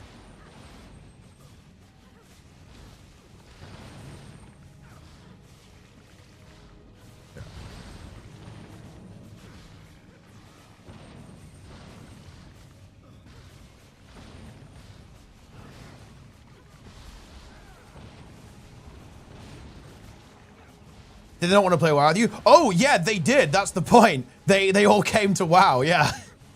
That's the thing, right?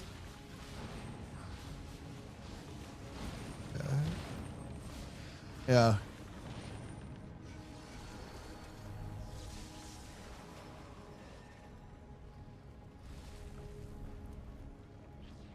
The answer to the definition was so black and white, there's no discussion anymore. There's no alternative. You stay at your position.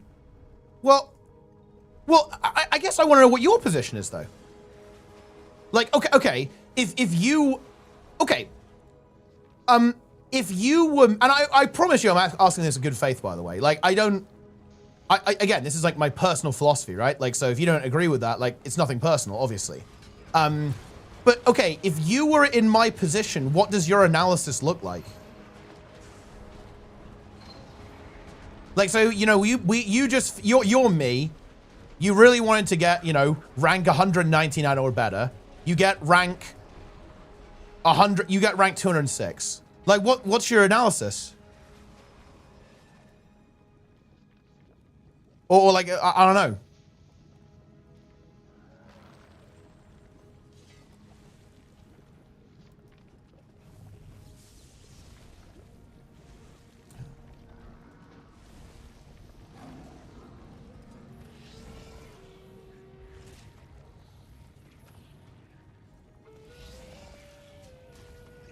I let the stream down by killing it. Yeah, dude, I barely streamed this year. I barely streamed last year as well.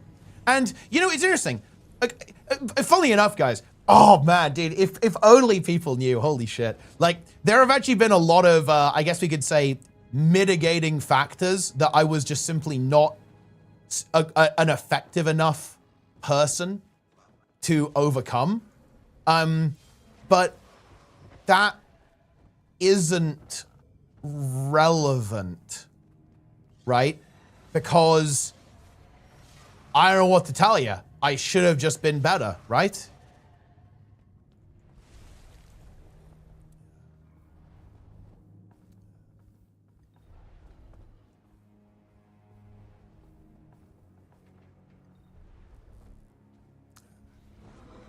Why are there drops? I think they're showing off some Guild Wars 2 stuff at the Game Awards by the sounds of it. Bit of VOE hype, I think. I streamed every day this year. Yeah, but it was kind of like half-assed, right?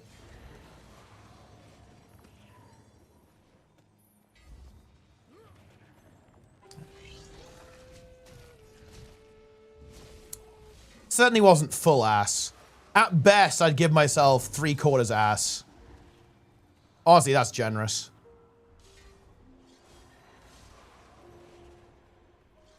How do we go on this topic?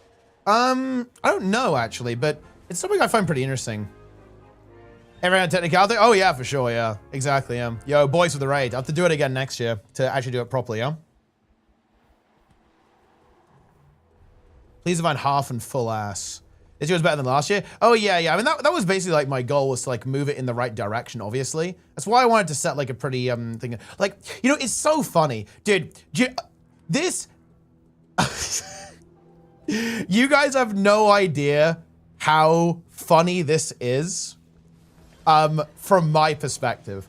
Because I think people tend to assume, that I don't have, problems. Right? And I can understand why. I know that I come off as pretty unflappable. I respect that. But holy shit, if only people knew. Like, it's... I honestly might, if I actually fix all this stuff, maybe I'll talk about it because it will give I feel like it will give so much context to the way I view things. I think people are just missing so much context right now.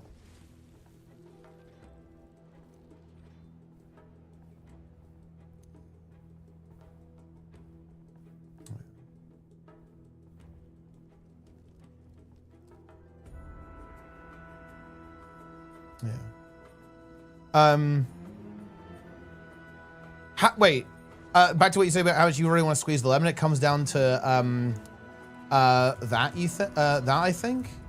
Well, I'm curious, Pringles.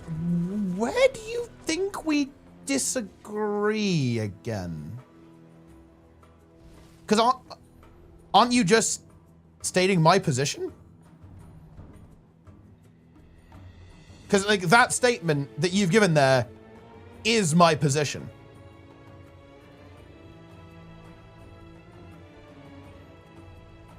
TJ, we might watch it, yeah. I think it's in, like, 3 hours. Or, well, 2 hours now. Yeah. So, yeah, I mean, maybe we'll watch it. We can do a little co-stream scenario. 1,200 mails. What have you got in the mail? That's just like bonus events. Okay, we'll read the mail. It's like the dungeon mails. Bully Anet to an observer mode for PvP. I think they'd have to actually restructure the game quite a bit. The game just isn't built to support that. It doesn't have built-in delay. So it can't happen until they add a delay, which would actually be like a major retooling of how the system works.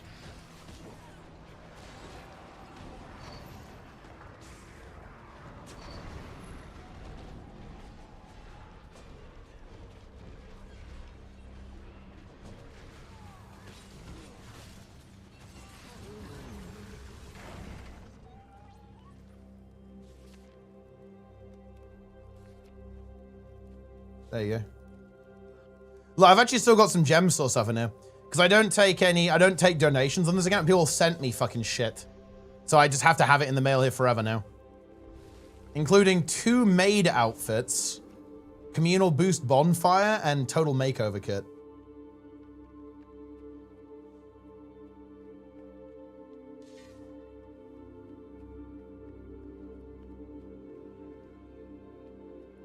Burnout was inevitable. Ooh, no.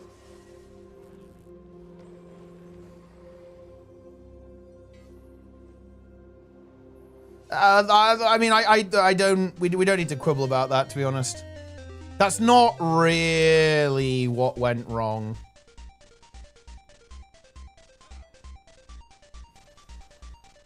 Nobody was burnt out. People felt very burnt by choices made by ArenaNet. And indeed the community as a whole. It wasn't really anything to do with burnout. It was everything to do with people not liking the direction the game was going.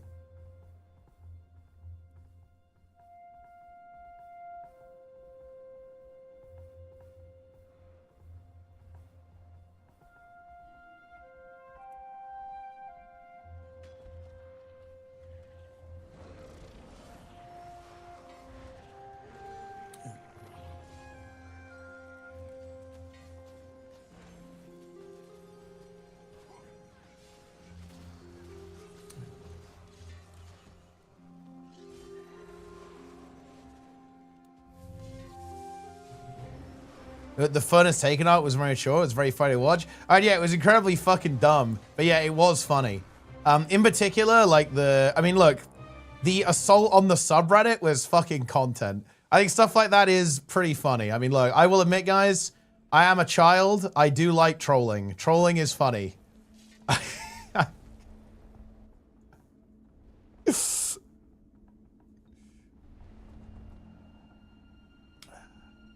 The meta has a second phase? Yeah, that is content.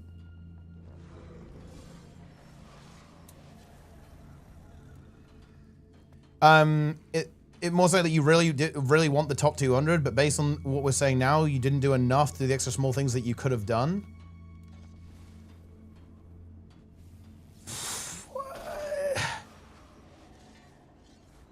I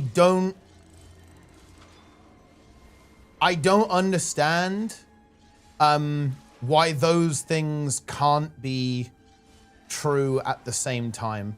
I think you can really, really want something and still fail to execute. Right? Yeah, to me, I don't think those are mutually exclusive, right?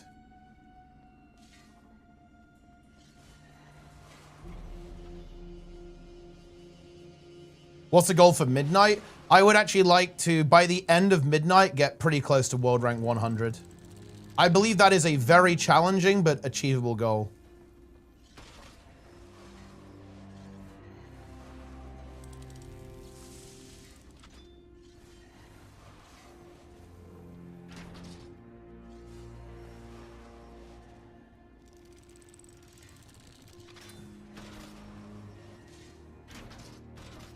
Interesting, it's about the story of what do you think actually, Costage? I mean, I am loving the story right now, actually. Like, I am absolutely loving the story in VOE right now because it is actually really crazy. I have no idea where they're going with this. I'm loving this villain setup here with Vlox. It's really exciting, actually. I like the Seers as like a semi-antagonist there. Like, Isgaran is also being a naughty boy. It's actually very exciting. I like the story a lot in VOE. I think I'm actually the most engaged I have ever been with the story in Guild Wars 2 and VOE. Because it feels very unpredictable right now. It feels very mysterious, very ambiguous, right? Like, who's the good guy? Who's the villain? What's the motivation? There's a lot of really exciting stuff, I think. And a lot of potential where they could go. Also, boys, thanks to the raid. I'm not sure if I already said that, but very good. A little bit of Winter's Day ranked from Boyce. We love to see that. We really do, guys. Gale shot. Maybe not meta yet, but look, better luck next time, guys. He said, I'm actually really tired today. I was a complete idiot. I stayed up again working on a couple of software projects because I want to I'm trying to really want things, right? I'm trying to live up to Springlogs' expectation, right? So I'm sacrificing my sleep, but the truth is, it's actually a bad strategy. You see, I think, okay, so this I think is maybe a nuance that's being ignored in that conversation, by the way. So I was like, okay, I really want to be as productive as possible, and get all of my software projects done alongside streaming, alongside Twitch, and making YouTube videos and stuff. Now, here's the thing.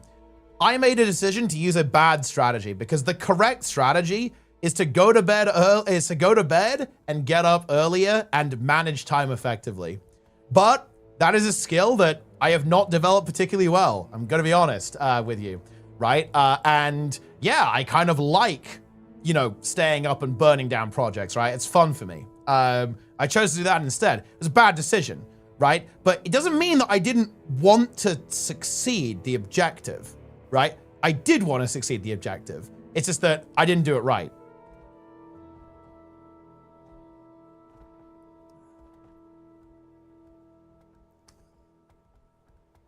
I do like discourse, yeah. Dude, sometimes I stay up till 6 a.m. arguing about politics because I like doing that and I think it matters. I think it's important. And so I do it, even though it's probably not a good idea because it like fucks me over and makes me like less effective in general because I'm like dying like the next day. Wizard was harder than Motor. I mean, it's a challenge. It is actually a challenge. Especially if you do all the skips and stuff. WoW PvP arc. I might try it at midnight, actually. I would like to have a go at some point. I'm not the biggest fan of Deathmatch. Like, Guild Wars 2 Conquest has really spoiled me, but I will give it a go at some point, yeah. Execution is a matter of practice. That's true, yeah. But it's also a matter of... It's a matter of practice, but in order to practice, you have to practice. And practice is just time. You have to invest.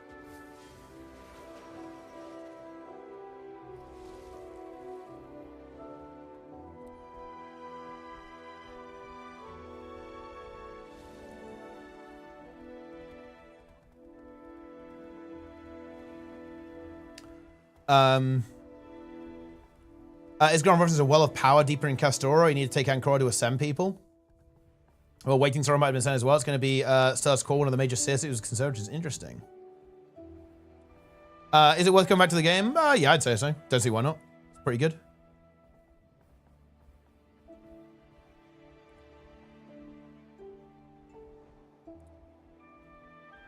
But yeah, no, I think it's I don't agree with the framing that it is mutually exclusive to have really wanted something and not done literally everything you could. That to me is like a weird framing, I guess. I think it's possible to have really wanted something and just kind of fucked it up. Like, those two things they're very, very possible to coexist.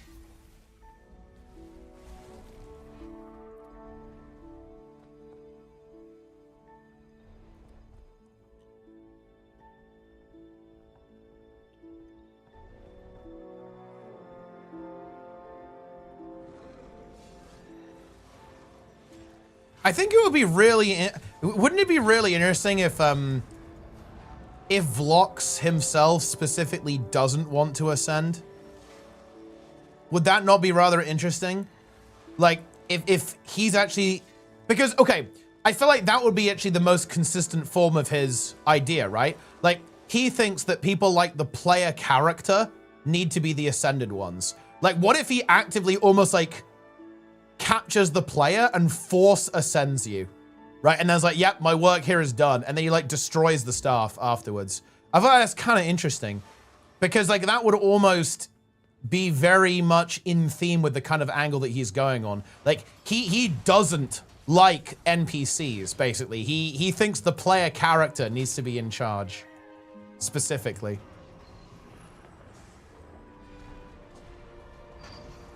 I don't think he trusts a lot of the factions within the game, right?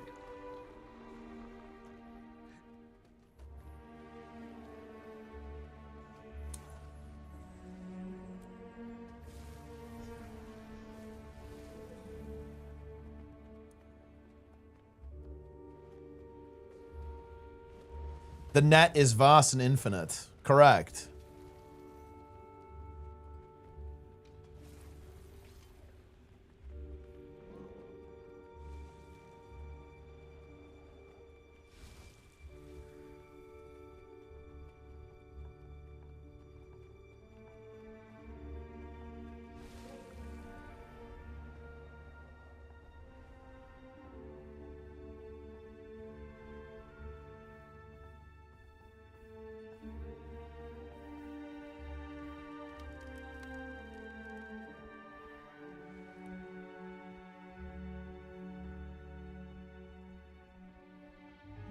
Community reactions to Cormier's Ascension back then anyway. Look, I'm actually going to drop a hot take, guys. People's reaction to Cormier's Ascension and like all the Cormier hate is completely overblown and it's not that funny. There it is.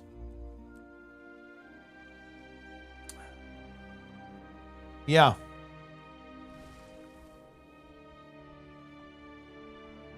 So brave, look, that is brave. That actually is a hot take. I actually have never understood the Cormier hate. I genuinely don't get it. She doesn't even steal the credit. Like, people act like she steals the credit, but that's not really what happened. Like, everyone, you literally have your own little party at the end. And everyone's like, wow, you saved the world again, right? It's not like they said Cormier did it. Like, you know, in a weird way, Cormier like sacrificed herself, like so, like the player character would like live on. I actually think it is really dumb. I think it's not a funny meme. It doesn't even make sense in the context of the story. It's like, what's going on here? Look, I'm not here to simp for Cormier. I'm just saying the meme like just does not make sense in my opinion in the context of the story.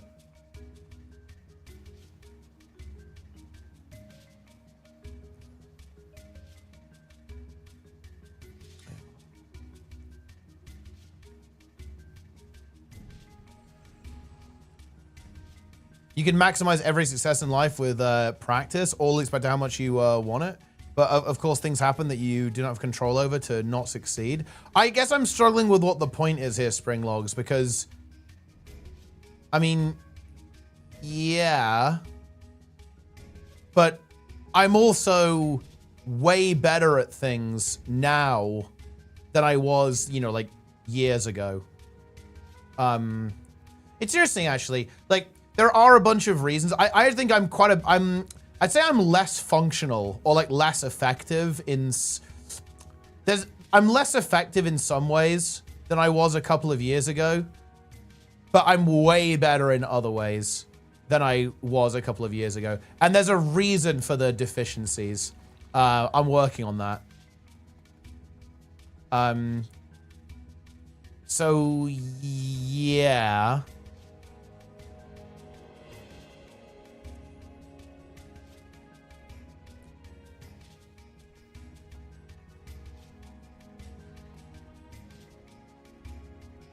Probably need more vegetables. I mean, yeah, quite possibly. My sad falls on Wednesday. Although I was trying to read the chat while doing the jumps. It was fucked up. It's like, it's not easy. It was tough. I was in trouble. Oh yeah.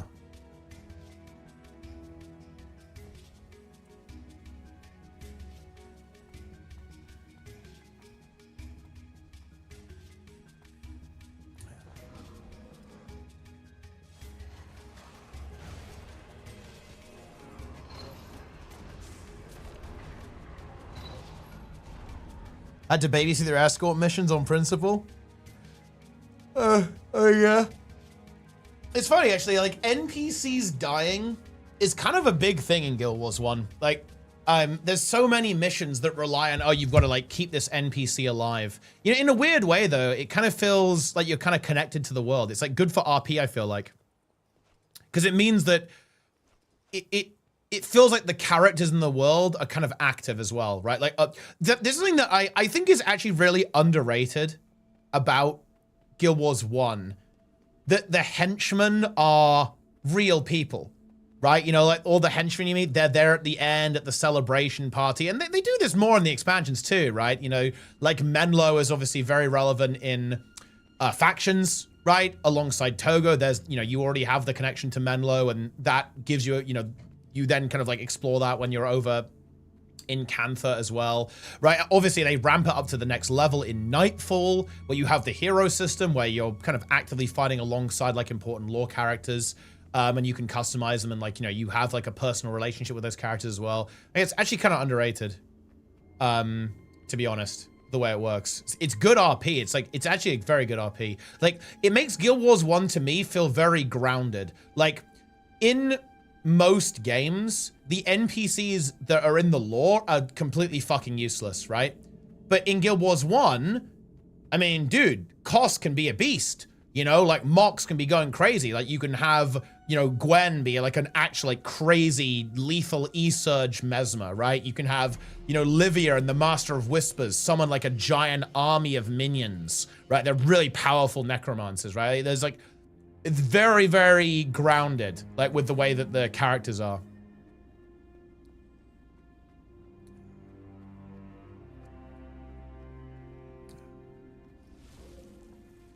So I think it's pretty good. But yeah, it obviously has some downsides. Sometimes those stupid fuckers just die, right? I mean, yeah, that...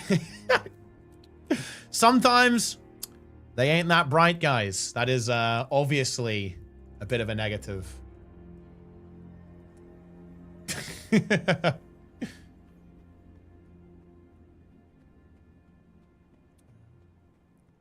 There is no point. That's what it feels like we're talking in circles. You're asking me to explain my position. I took the time to oblige.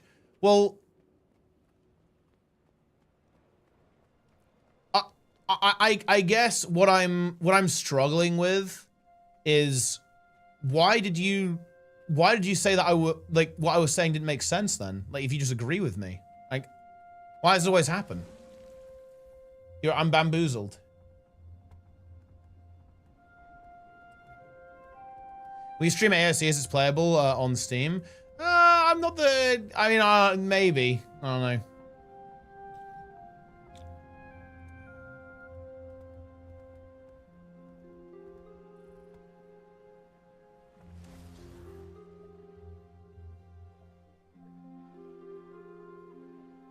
Norgu is ineptitude. Yeah, it's funny. Yeah, I had it that way as well. Like, you know, because he's like the illusion guy, right? So it makes sense that he's got the illusion magic elite.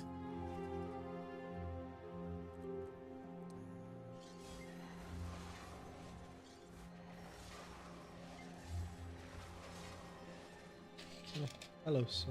Wait. Dark. What? Oh. Oh, it's playing a Planix mod.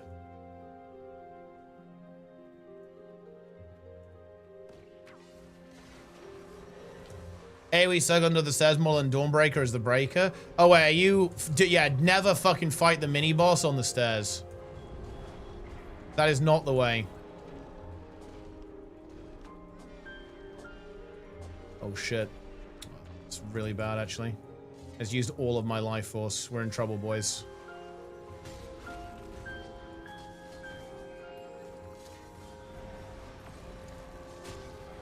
Okay.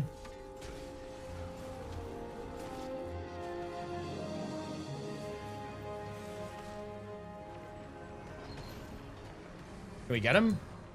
Oh! Oh! You fool! Once again, you underestimate anguish. Mistake, my friends. Mistake, mistake, mistake. Never underestimate anguish.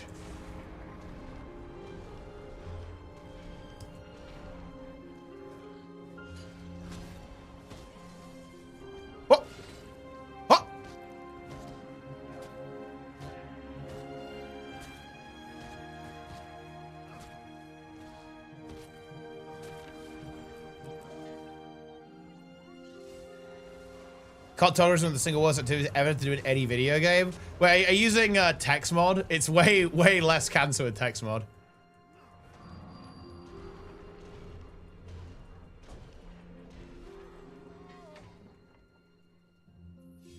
Yeah, I don't know what happened there. I don't understand.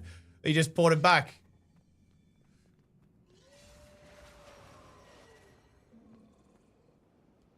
Yeah, I mean, I guess for me, cartography was way less cancer because I just did it with, I did it at the same time as Vanquish.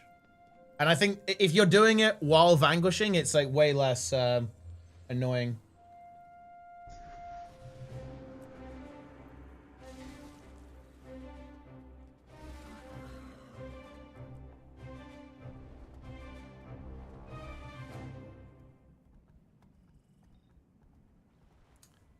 The factions one is horrible. I'm trying to think which one like I found to be the most annoying. I don't know actually. I want to say Core was annoying because it's got a lot of missions and you have to like explore the missions too.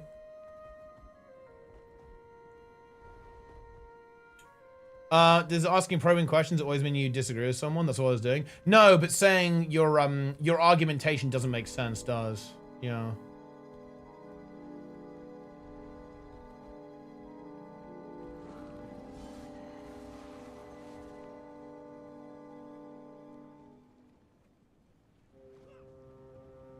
Or at least that kind of implies that implies that you think that what I'm saying doesn't make sense. Which is not, I guess, necessarily disagreement, but it's kind of is.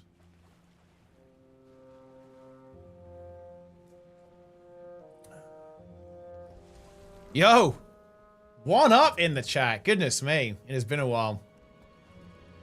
One up, of course, QT member, gamer. Since Guild Wars 2 is better than Guild Wars 1, is Guild Wars 3 going to be better than both combined? Yes, that is how it works, actually.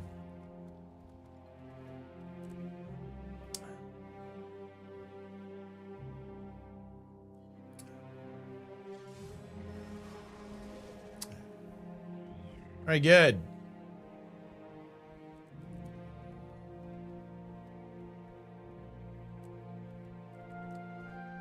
And we agree. Well, actually, I mean, we actually don't entirely agree, though. Because I think you basically implied that it's not possible to... Or you think that, really wanting to do something and not executing correctly are mutually exclusive. I don't think that's the case. Like, I think it's, like, very possible to, like, make mistakes and still, like, really want an objective, right?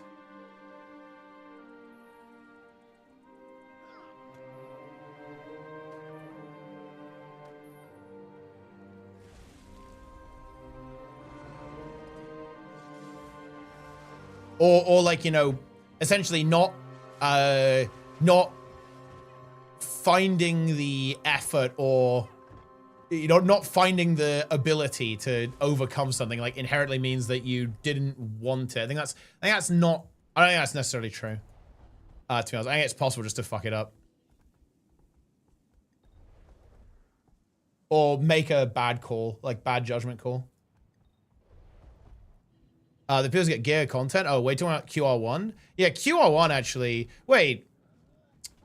Oh, exclamation mark DDoS is... That's really interesting. I guess I must have not... Oh, yeah, no, I didn't update that command. Yeah, no, that one isn't updated, actually. Yeah, I didn't transfer that over. I should do, though, actually. We've got to keep the classics around.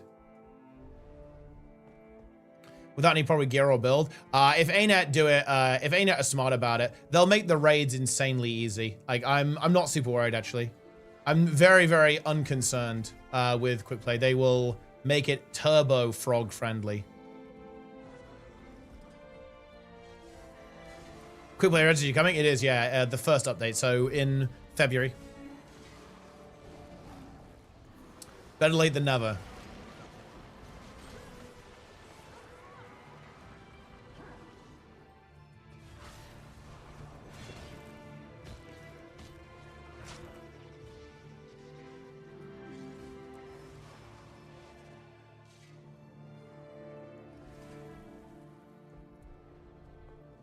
I worry too many people will leave after each wipe. Well, I think, well, one, there's been like a crazy amount of power creep, so I think it should be kind of okay. But also, I think that,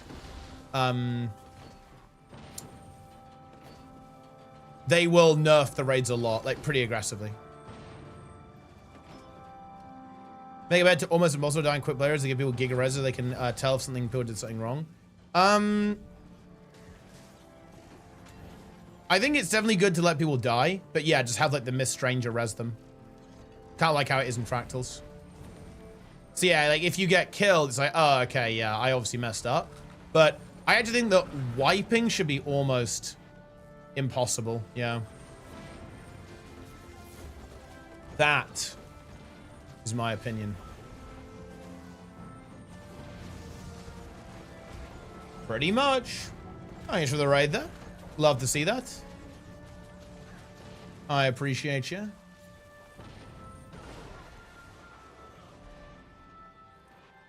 Quick player give a lie. I imagine the loot will be the same, actually, more or less. ASC streams that are all around now, and I see Guild Wars 3 mentioned in chat pretty often. I think you'll see Guild Wars 3 pop up quite a bit. Like, it's not just this stream, guys. It's not just here in Guild Wars 2. Everyone knows about this. Like, everyone knows the rumblings. It's pretty widely known in the MMO space. It pops up quite a bit in conversation. Like, look, guys, do you not recall those, weren't there a bunch of articles from Massively OP talking about, and a couple of the, you know, a couple of other journo outlets saying, yeah, you know, Anet's developing a sequel, right? Like talking about like speculation, so on. There's a lot of speculation about this. Yeah, it's like pretty mainstream in the MMO space, at least. People know that something's happening. It's not a surprise to actually see those conversations showing up in other spaces as well. And people are absolutely looking for a new MMO, right? Like whenever a new MMO comes out, everyone plays it for like a month before they realize it's dog shit and then they quit. But all that shows is that, yeah, people do want something.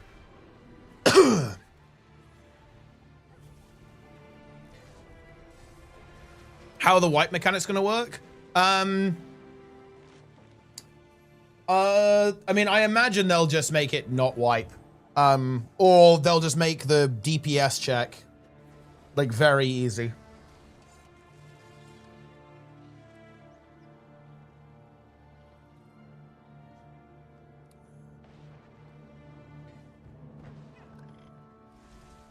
I was thinking about examples of real life performing extensive surgery when you can't really mess it up. You're talking about again. Well, is it different though?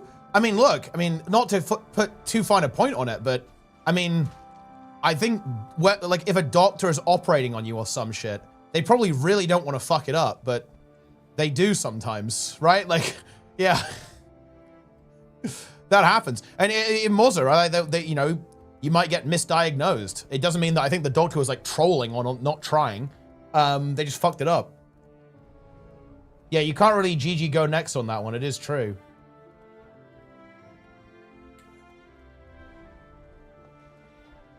But I mean, yeah, I agree. Like, I get it, right? Like, people want to, people want to give like extreme examples to challenge my worldview, and you can do that, and you know, it's kind of fun to engage in that, I guess. But at the same time, it just kind of dissolves into mush, right? Like we start to like lose track of reality at some point when we do like really extreme examples. But it's like a fun thought experiment, I guess.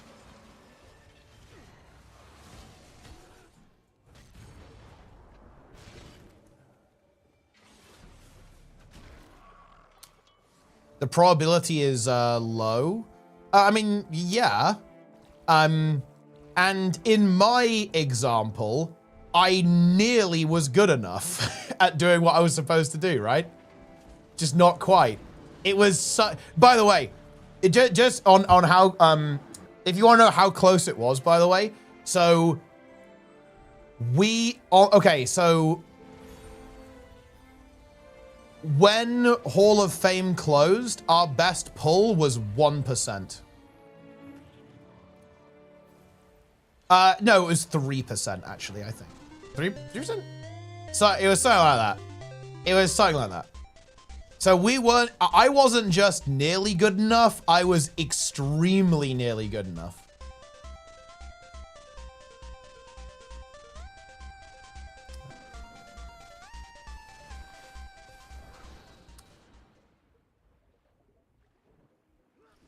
Well, we actually did get Hall of Fame, but we didn't get top 200. Like, when top 200 closed, to be more precise. Anet doesn't show Guild Wars 3 tonight. We're at least getting a trailer for the patch coming in February. They could show some stuff for that. Although I think not, actually. I think it will likely just be, I think it will be promoting VOE, actually. Like VOE promo. So just like what we already have.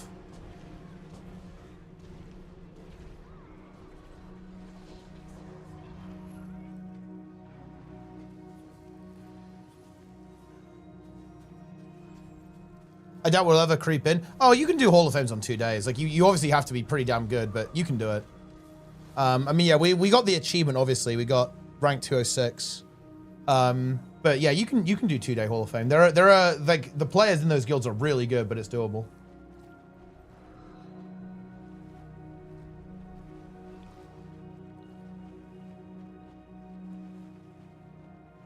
Core game trailer? I feel like they gotta hype up the X-Pack. Like, maybe they show the core game trailer and, like, the VOE stuff as well. Anet said publicly there'll be an expansion afterwards. They have not, no. Which is very interesting.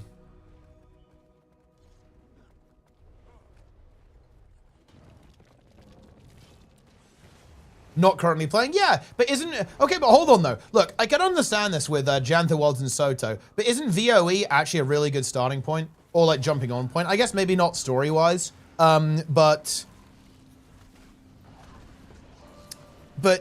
it has elite specs. Boom. There you go.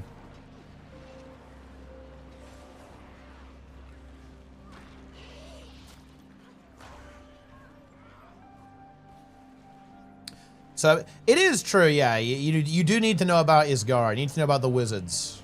But, I mean, like, gameplay-wise, I think it's a good place to jump on. And also, do we really want to be advertising the core game as the best place to hop on at this point? I feel like the core game is not... It doesn't really represent modern Guild Wars 2 super well. It's not bad, but... Do you think modern MMOs lack the kind of long-term build-up and anticipation that World of Warcraft had leading up to the Lich King storyline?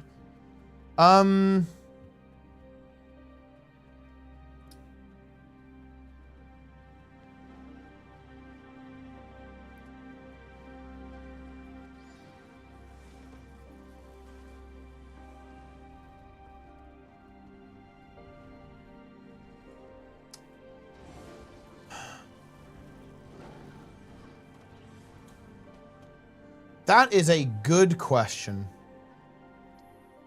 Let me think. Yeah, it's more like that situation just doesn't exist. Because like World of Warcraft is like a very special case. I guess maybe it's a little bit like this with Final Fantasy as well. But I think this is where Guild Wars is different. Like, I think it could be the case, actually, if there was something that was really hyped up from Guild Wars 1 that showed up in 2, or 2 in 3, right? Like, cross-game. But it's not really possible because the situation we're describing here is, like, ultimately the Arthur storyline in Warcraft 3 was fulfilled in World of Warcraft. And in a weird way, like, a lot of the things that happened in the vanilla towards the end with Naxxramas and the Burning Crusade with Illidan and Kel'Thas and Lady Vash and so on, all of those things, in a way, were also building up to the Lich King, right? Like, all of that was building up to that, in a way. So that's like, it's a very different situation. While Massacre the Warcraft lore, I actually agree with that, like, especially as a Warcraft 3 player, to be honest. I actually really don't like, I especially don't like the Burning Crusade. To be honest, they tried to retcon it, I feel like, a bit with Legion by making Illidan a lot more sympathetic. But I really don't like what they did. Because, context here, basically Illidan in Warcraft 3 wasn't really a villain. Not really, anyway. Like, his his goal was always to destroy the Lich King. That was basically his end game. And he did do a little bit of an oopsie. He made a deal with Kill Jaden, basically, which was maybe not the way to go, to be honest. But his ultimate goal was to basically fuck over the Burning Legion, not really be a bad man. And they kind of didn't do that in BC. Like, they're a lot more villainous. Like, they kind of say, oh, yeah, well, you know, Kale went insane, right? Like, he was converted or whatever. It's like, I don't know about that one, to be honest. But they obviously wanted them to, they wanted to have them as, like, raid bosses, right? So they had to make them a little bit more antagonistic. But that wasn't really how it was in Warcraft. Warcraft 3, anyway.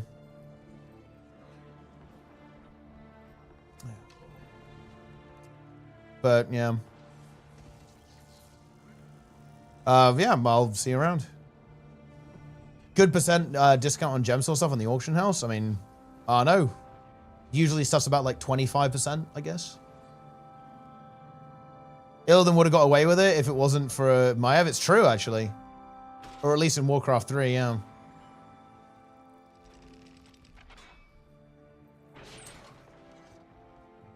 Well, no, that's not actually really true. Like, Illidan got fucked over by Arthas. Like, Illidan was gonna succeed. Like, he gathered up his blood elves and his Naga, the snakes. But then Arthas stops him, right? At Ice Crown. Shout out Anubarak.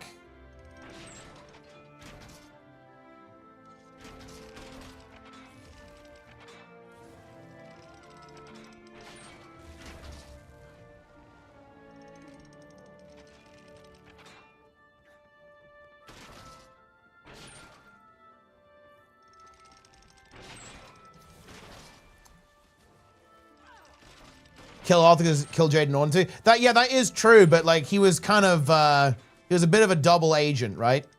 He was basically, yeah, like Kill Jaden wanted that done, but on the other hand, he wasn't exactly, you know, like, oh yeah, I love the Burning Legion. He was pretty anti-Burning Legion. Like anti-Sargeras. He's not a Sargeras fan. But he was kind of like, you know, doing, maybe not the best way to go about it, I don't know.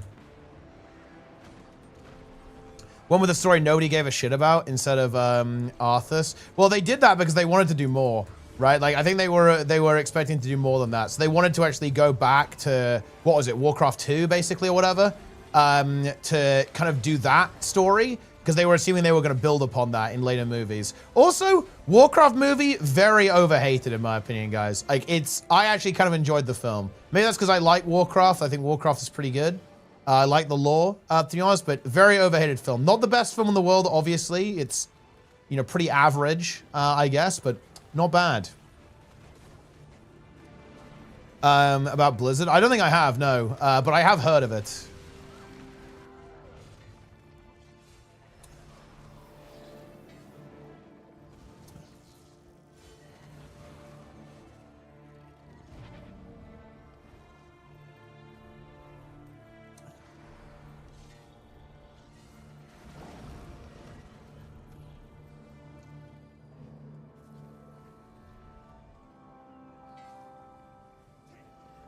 But yeah, no, I would like to see another Warcraft movie. And yeah, I'll tell you what, they would sell some serious fucking copies if they actually did Warcraft. If they did Warcraft 3 the movie, that would be insane.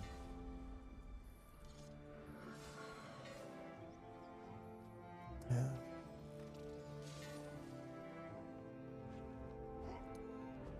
Wait, you're wrong? Wait, how am I wrong? You're literally, what is it with people today? You're agreeing with me. I'm saying the film is kind of overhated, sorry. And you're saying, yeah, it's overhated. What's going on today?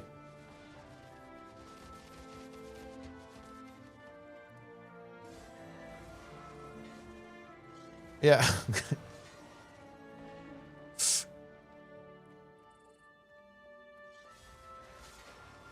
Yeah. The Soren Legion remix, quite a bit more than Sound Retail Leveling. But the Paladin, yeah, I think that's what people really liked about Legion, is that you had like the, oh shit, you've got the Ashbringer, you've got Doomhammer, oh my god. So you're like the mega overlord.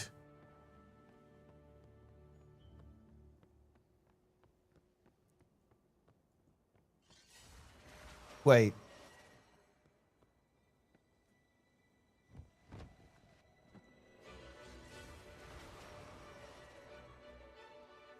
Wait. Semantics, I might be biased because I like WoW. Wait, and then you said I'm not biased, it's still good. Well, yeah, but that, okay, but hold on though. Whoa. Yeah, now let's play semantics. When you put those two what am I expressing there? I'm saying I think that film was overhated, but maybe I'm biased, I could be wrong. You're actually agreeing with me more than you think you are. You're saying, well, I'm not biased, and I agree with you, the film is overhated. Like, your statement completely aligns with what I'm saying, like even more than you think perhaps actually, because like my statement is accounting for the fact that, okay, yeah, maybe I'm talking bollocks, I could be wrong, right? But you're saying, no, you're not wrong. You're saying specifically, actually, you're right, like semantically there.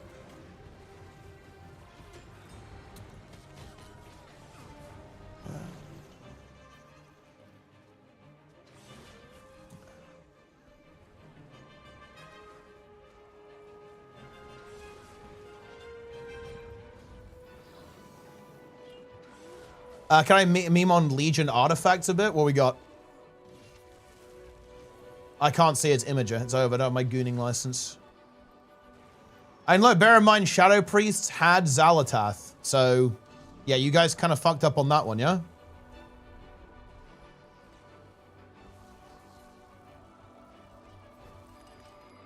Look, they're gonna, I mean, look, I guess they are trying to go for a big build-up, right? They're trying to do this big build-up into the Last Titan, right? Because we're doing like a 3 expansion thing, like a 3 expansion trilogy. We're doing some big hype there for the Last Titan, which is Azeroth itself, I guess, or some shit. I don't know. Maybe it's good. Maybe it's hype. I don't know what the end boss will be. I'm so interested. Like, the Last Titan is interesting because, like, will Xalatath be the end boss of Midnight? It's possible. Maybe the end boss in maybe the second to last raid, or maybe even the last raid in the Last Titan. That's also possible. Like, it's gonna be very interesting to see where they take that. WoW is copying Guild Wars 2 with this mini X-Pack trilogy arc. Nah, definitely not. Like, that literally cannot be the case because they announce this stuff at, like, the same time, right? As Guild Wars, right? Like, it's not possible that the timeline really doesn't work there for like how they're doing this. Like with the World Soul Saga and the approach they took there was announced ages ago. It just doesn't really line up with them like being influenced by Guild Wars. And they were really going that way. To be honest, they were going that way since Shadowlands, if we're being real. Because Shadowlands is when they started to really lean into the seasonal stuff and kind of come up with a formula for that. They took it another step further in Dragonflight, but they didn't have it down, so they had to have these kind of awkward, hanging 4th seasons. Like, what was it? What were the fucking weird seasons, right? Awakened, right? Like Awakened or whatever. They kind of had that in Shadowlands, and they did it in Dragonflight again. Then they said, ooh, that's kind of awkward, isn't it? Isn't it kind of weird that we have like this awkward downtime between each X-Pack? They were like, well, what if we just didn't do that, right? And that's basically what the War Within is.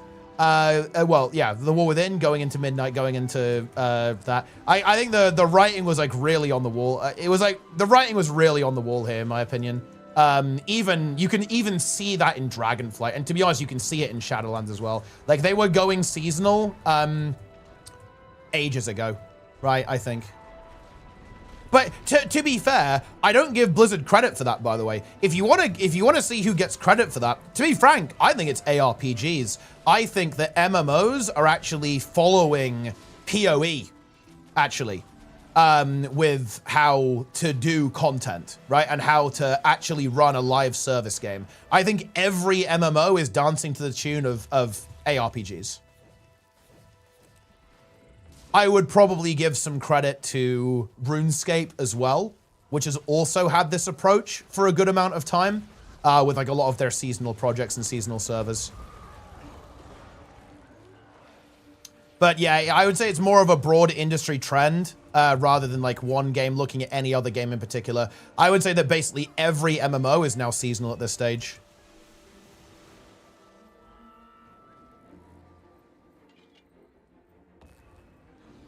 Yeah, exactly what Revenge is. It's an industry shift. Like every game has gone this way. Daily reminder that Silhouette Gaming ArenaNet partner refers to the Wizard's Vault as a season pass. He refers to the expansions as season passes. Not sure about that one, but that's the way he goes. Oh, no, not battle passes. Look, this is an incredibly unhot take. This is a 0 Kelvin take. I do not understand. I think I'm actually too old to even understand the concept of a battle pass. I don't get it, right? It's a microtransaction, but somehow it's better because you don't get the microtransaction up front. You have to play the game to arbitrarily unlock stuff that you already paid for. I'm not getting it, guys. I don't understand why anyone thinks that's good. It is a horrible model. It is almost strictly worse than just having microtransactions. But I don't know. Apparently that's just the way it goes.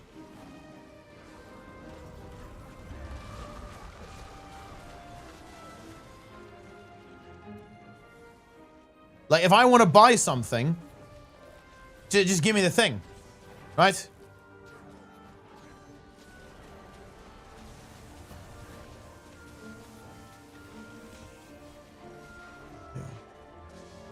Yeah, I don't get it.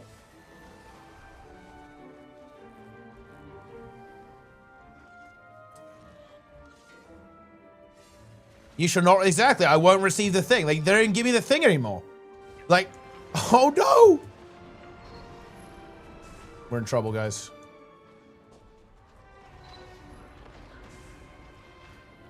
I don't think we have much hope here, to be honest.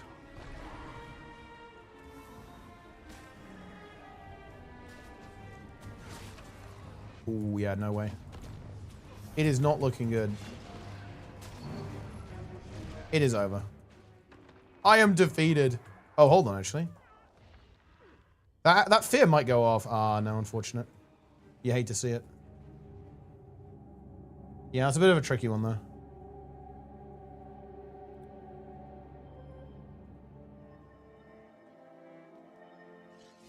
It's bigger total value for a relatively small fee. Like a skin costs $10, a battle pass will give you 4 skins, a bunch of other crap, and 10 worth of gems back, so you can buy another one. Yeah, the thing is, though, I actually really dislike that, though.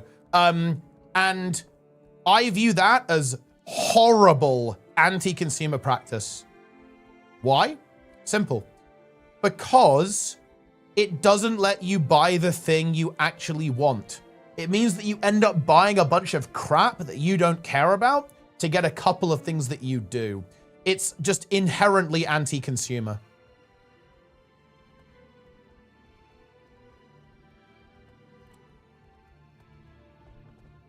So, not a fan.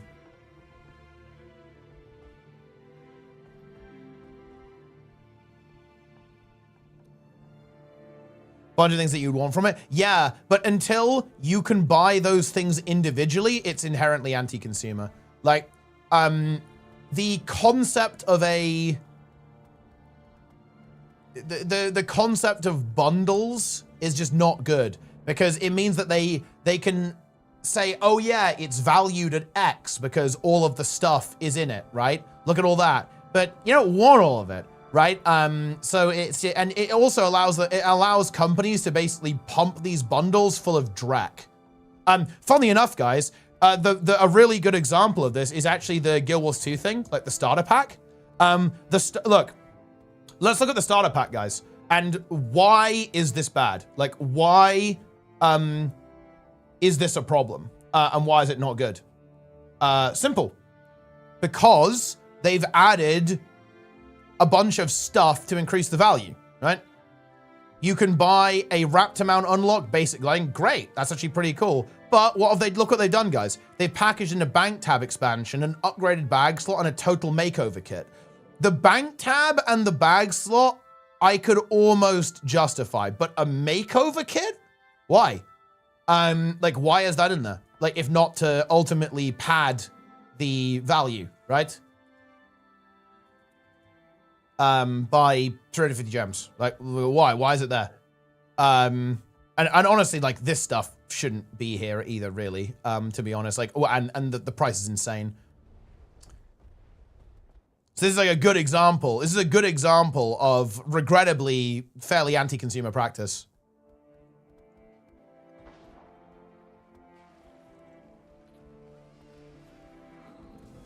The gem value of those add-ons, yeah, you could have gone that direction, but I don't know. Like, I guess my problem is that I just don't see it as fit for purpose. Like, their goal.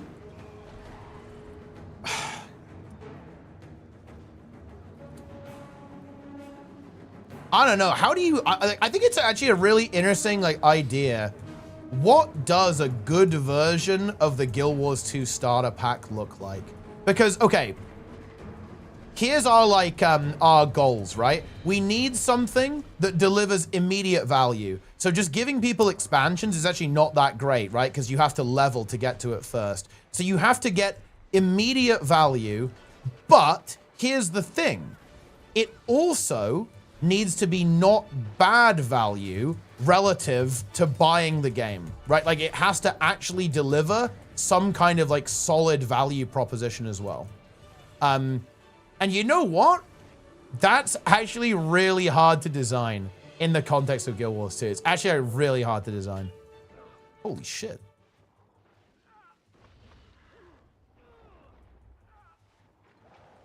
Wait, is this guy gonna do anything? Unlucky. And you hate to see it. Cosmic godlike creatures, Mr. Lilith King art started small and creepy plague, undead hidden cults. Grand atmosphere the way the Yusuf doesn't. Yeah, I know what you're saying there. I also feel the same. I'm not the biggest fan of. It feels a little bit. It feels a little bit unhinged. To be honest, I think they've kind of taken it down like a. I mean, I'm not gonna lie, they do it pretty well though. Like I liked Demencius. I wasn't expecting to, but I actually did. That was pretty fucking epic, actually. But yeah, I do hope they do take it a little bit down a notch. I feel like the stuff with the Titans might do pretty well because that's weirdly grounded, I feel like, in a weird way. Because that is in the base lore, right? Like this concept of these constructs, right? That was in Vanilla WoW, right? It was, you know, it was in Warcraft before then. So they've got some potential there, but I agree, yeah. Having like a mega cosmic god entities is difficult to handle.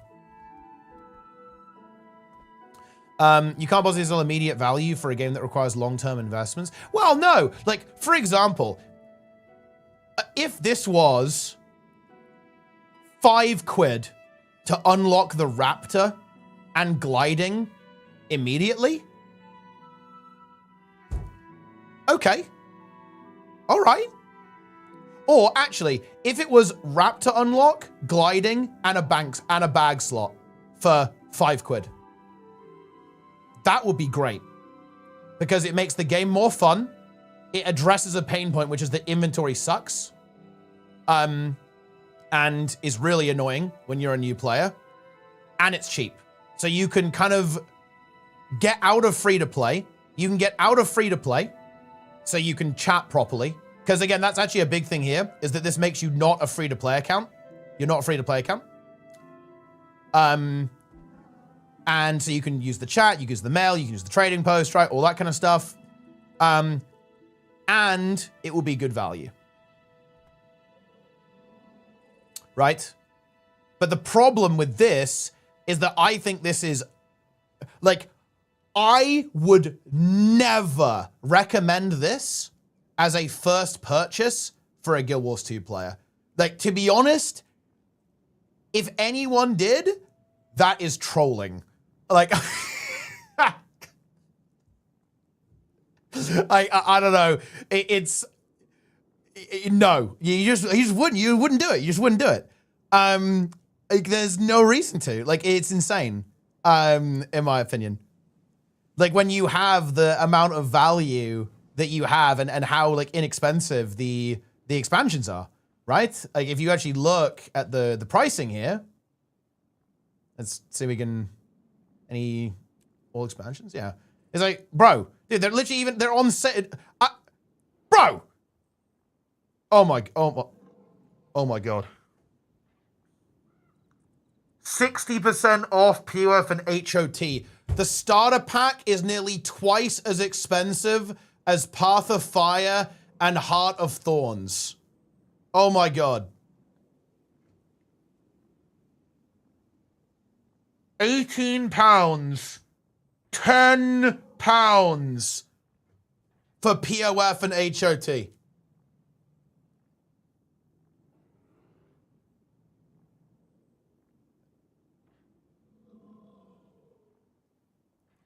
I mean, I want to tell you guys, like that's brutal, okay?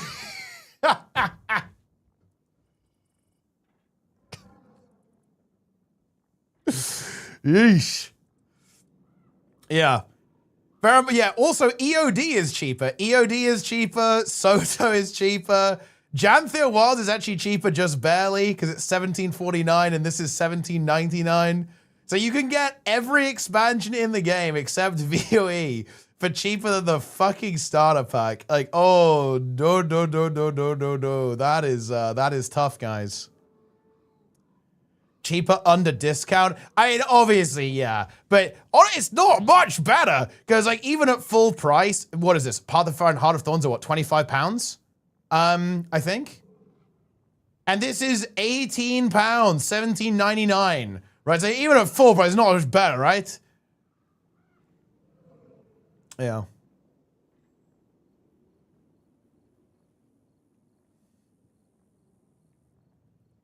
No, I don't really, no. I don't really like the idea of, like, you know, massively shitting on Anet, because I actually really get what they were trying to do here. I really get what Anet were trying to do.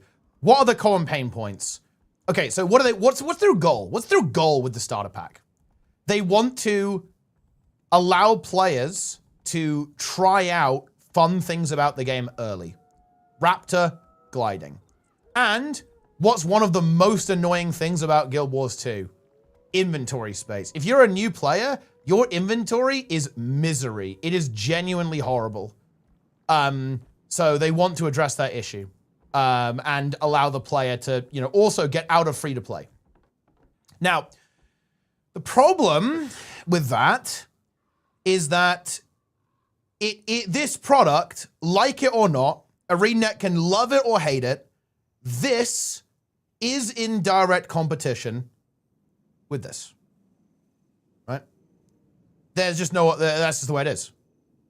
So the price is whack. I almost feel like it would be pretty interesting if Guild Wars 2 if Guild Wars 2 starter pack was just, nah, they wouldn't do that. Like, because they also want the price to be lower, I think, so people can have like a slightly easy place to buy in. I was thinking maybe it's like the starter pack is pick an expansion of your choice and it throws in, maybe it throws in like a bag slot as well, and it auto unlocks the Raptor as well. But the problem, it's actually it's a really difficult marketing problem, I think. I don't actually go, I'm not going to go super hard on Anet for making this mistake. I think this is a huge blunder, but it's actually a very understandable blunder. Like, they have a very difficult thing to do here. It's hard to actually execute this correctly, I think.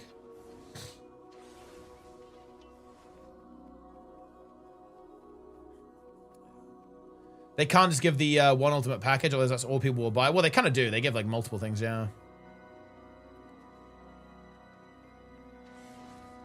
They could fix inventory blow. No, they can't though, because that's their business model, right? Like, inventory blow is actually very important to Anet's business model. So regrettably, they can't fix that.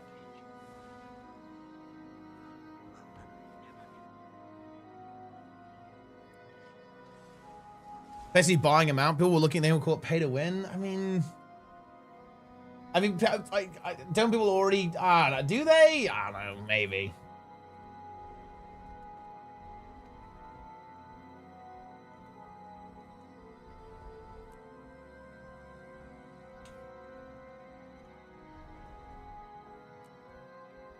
I'm trying to get a friend to play Matt without also accumulating with Hardstuck play. Yeah, the game is pretty annoying on Fresh, yeah.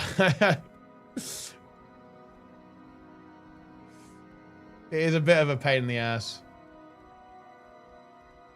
15 minutes the Game Awards starts. Wait, is it 15 minutes? I thought it was an hour and 15.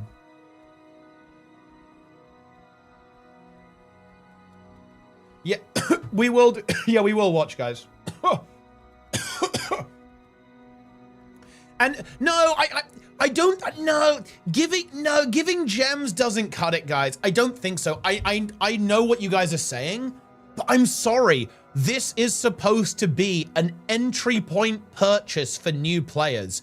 Okay, even if this gave you Raptor Mount, basic gliding, and let's say 2,000 gems, I'm sorry, that is a bad first purchase for Guild Wars 2 players. Like, would we really feel good about telling a player, oh yeah, buy the Guild Wars 2 starter pack as your first purchase for $20 or whatever.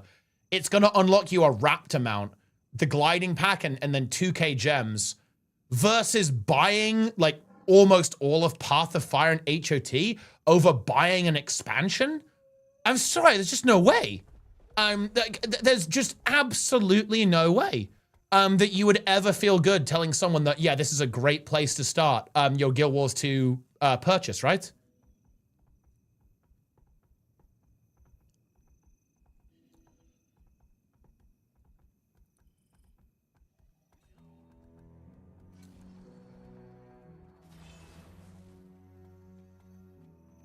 Well, exactly, yeah. Well, no, I actually really don't hate the idea of kind of of buying your way out of free to play for a very low price so that you can have like a smoother experience while you're trying out the game. I don't hate that at all. That's why, look, to be clear, I'm actually sympathetic to this idea. I actually like the idea. I like what they're going for here, to be very clear.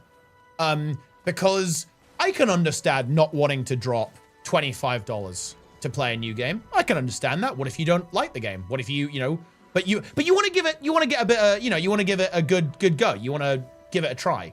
And yeah, Guild Wars 2 free to play is kind of annoying. It's a bit of a pain. If you play free to play, you're not really getting the full experience, and Anet are aware of that. I get that. But this is just not the right execution. I actually do really like this idea. If you could like try out some elite specs in core, like with like a special flag, that would be really good, yeah.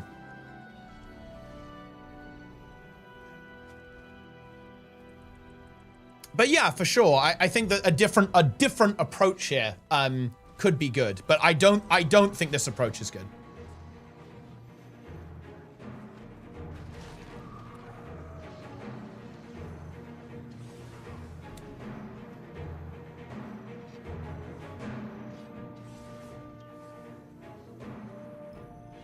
Incredible. Oh boy. I'm under attack. Oh!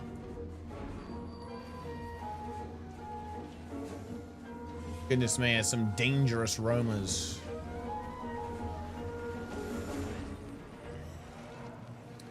How can a non-MMOG start enjoying this game with so much going on? Oh, you just get in there. Start playing. Boom. Easy. Doesn't any X-Pack unlock Raptor? Therefore, you'll get it regardless of what X-Pack you have. The value X-Pack is low. Oh, that makes it even worse, though. Holy shit. It's a good point, though, yeah.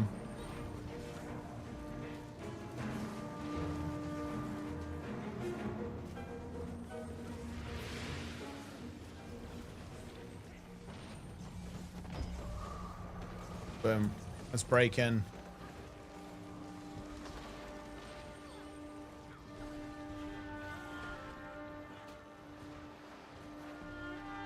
Guild Wars 2 is 100% pay to win. You need to pay for spear and new X packs.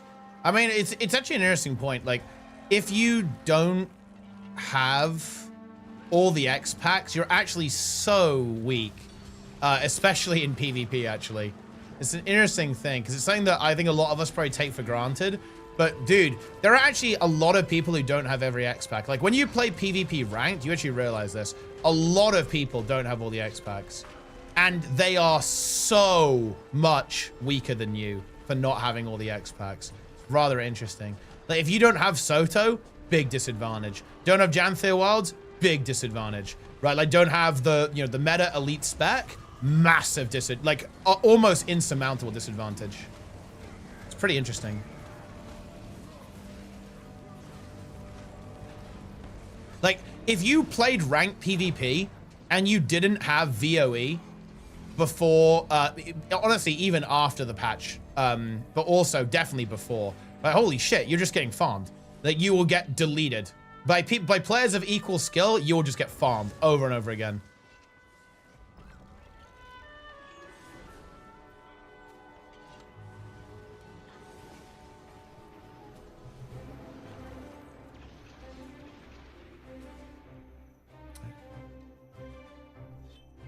Base Necro and Thief can still work. I think, dude, the thing is, like, base Necro versus Ritualist, base Thief. I mean, base Thief is probably the one that's the closest, but I think it's, like, so inferior to Daredevil or Spectre.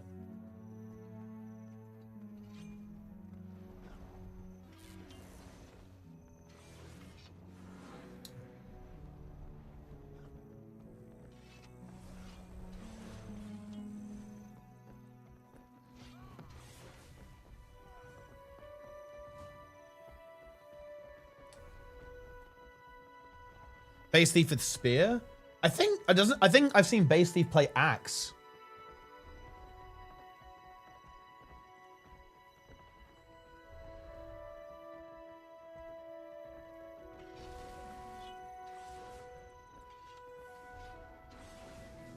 Core Thief Condi is pretty good. Not gonna lie, it's not like bad, but no, guys, are we trolling?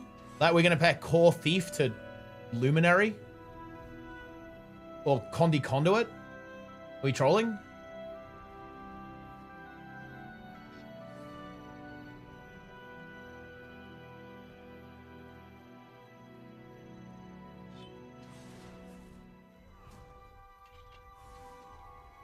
Elite spec access. I don't know if they could do that. Oh man, that'd be so sick if you could like unlock a couple of elite specs when you bought the starter pack. That would be so hype, actually. So maybe for like $10, you get the Raptor and the Glider, and you can pick an elite spec to play. That would be so cool. Or maybe like 3 elite specs. Maybe you've got well, actually, yeah, maybe you've got a couple of characters. Maybe you can pick 2 elite specs to play.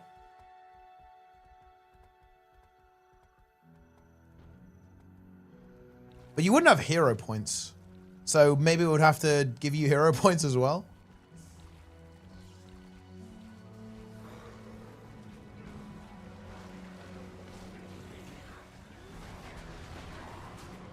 But basically, what I'm getting at here, guys, there actually is a really good way. I feel like there's a way to do what Anet wanted to do. And I understand what their objective was. And it does make sense. Like, their objective is sensible. But the question is like, will they be able to execute? Right? Like, will they find the way to make it good? HOT to the starter pack, do the trick? Well, the thing is, not really, because you'd end up, like, rebuying it again. Potentially. With HOT and Path of Fire. So, not exactly. But also, I think they really want to have a big focus on immediate value, right? They want, look, this is very clearly supposed to be, you buy this and it makes playing the game better for you right now. You're out of free to play. You've got the Raptor and you've got gliding. You don't have to go to HOT. You don't have to go and unlock the mount directly or anything like that. You just have it. You've got more bag space. You've got some bank space, right? The game is better for you immediately when you make that purchase. So bundling in the X pack actually doesn't really do anything to kind of accomplish that goal.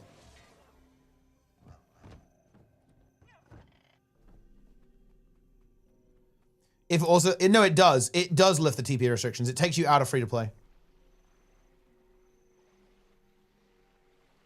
€5? Yeah, if it was €5, I think it would be fine. It would be completely fine if it was €5.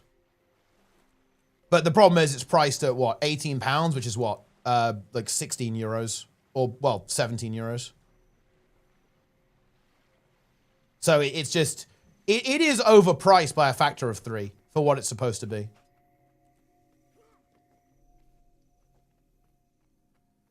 Players complain about $20 now. No, that's not the complaint.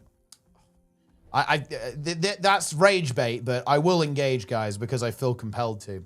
No, the problem with this that people are not happy about, Fire Dealer, is it's a noob trap purchase. It's actually very, very poor value compared to what you could spend your money on. For example, purchasing some of the expansions, which, you know, contain content and elite specs, and indeed some of the things that you have here.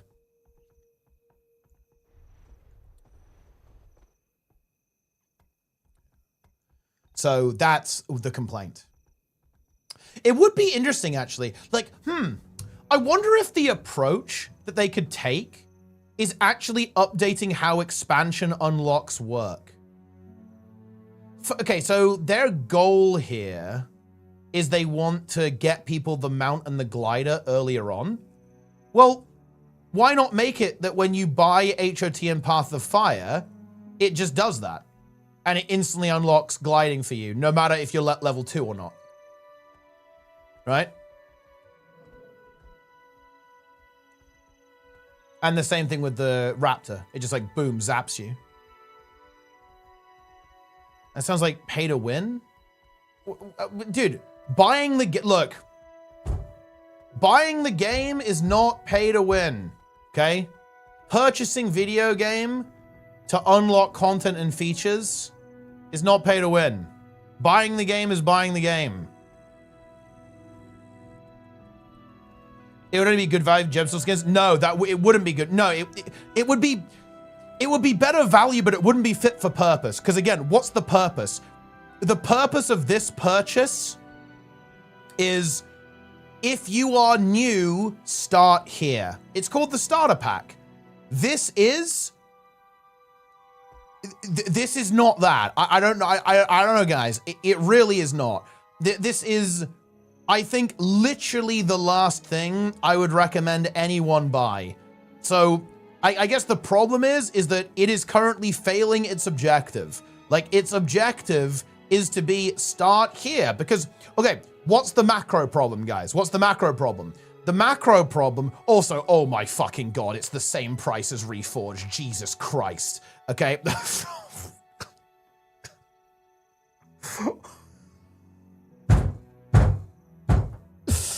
Okay.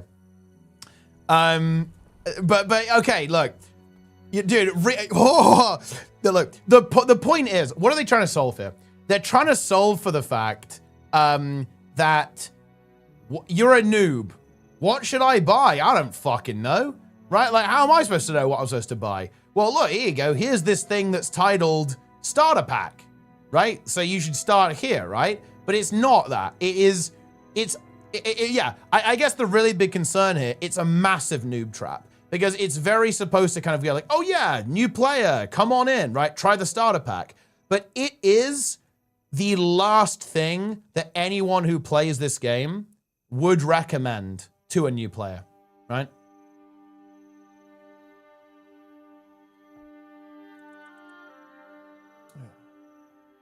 Fire Dealer, you cannot rage bait me.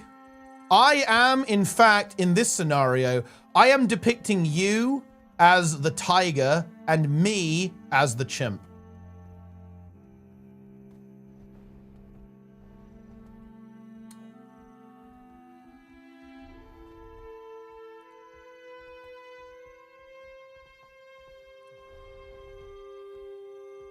I cannot be rage baited.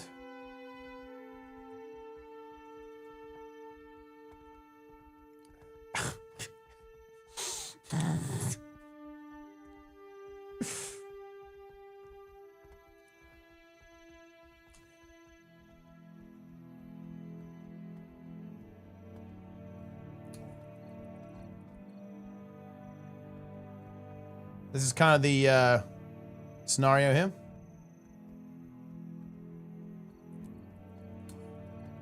It's too late to win this argument. For you see, I have already depicted you as the soy jack and myself as the giga chad. I have described me as the Shrek with the camera and you as Kermit with the gaping asshole. What the fuck? Yeah, maybe.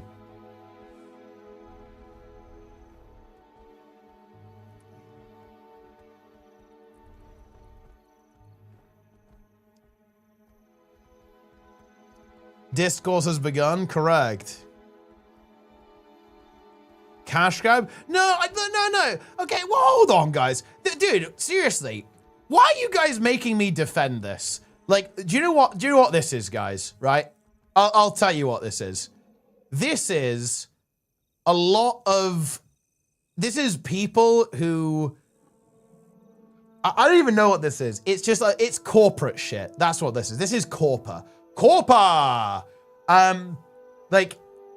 To like a number cruncher, this probably looks fine, realistically. It's like, oh, look, you know, it's cheaper than buying the expansion when they're not on sale.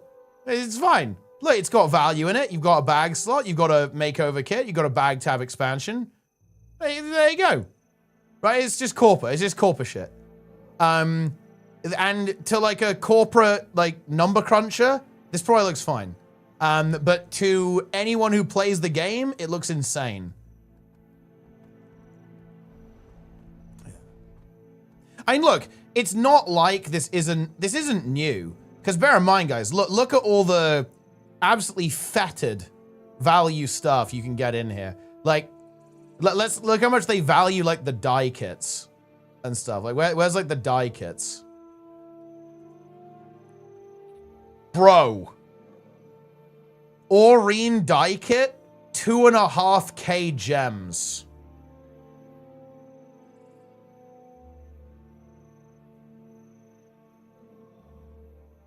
Or actually, way worse. Bank Access Express. Tradesman's Package. 800 gems. It's just Corpa, guys. It's just like Corpa shit. Revive Orb. 250 gems each. I actually didn't realize it was that bad.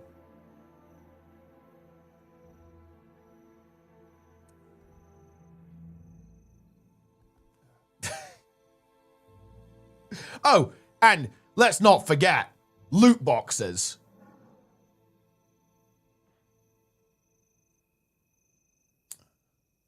Oh, dude. Heroic booster, 150 gems. Oh, no.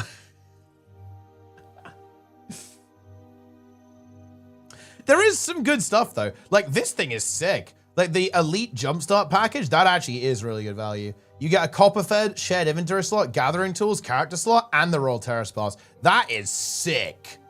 For 240 gems, yeah?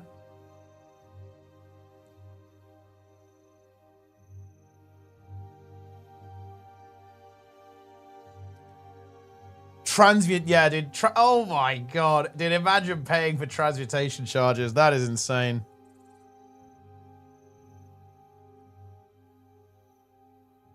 That is wild. Weekly Black Line package. I actually do not like that this exists. This upsets me. I will admit, guys, this is one of the things that... This is a genuine... If I was doing an audit of Guild Wars 2 monetization, this would absolutely be a red cross. I really don't like that this exists. Like, weekly crap, right? Just slop. Blackline keys, heroic booster, die unlock, wardrobe unlock. This should not exist, right? This should not exist.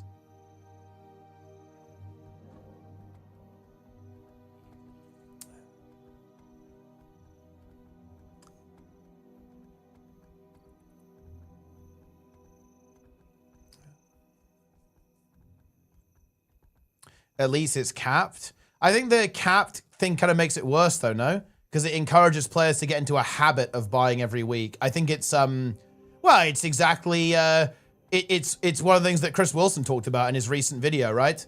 about dark patterns in video games. Monetization and gameplay. I think that's absolutely like that kind of angle. It's a great video, by the way. Nike linked it to me. Chris Wilson's like very, very smart. I don't really play PoE. Well, I haven't played PoE in fact, but like clearly the designers there are pretty smart, and definitely Chris Wilson is for sure.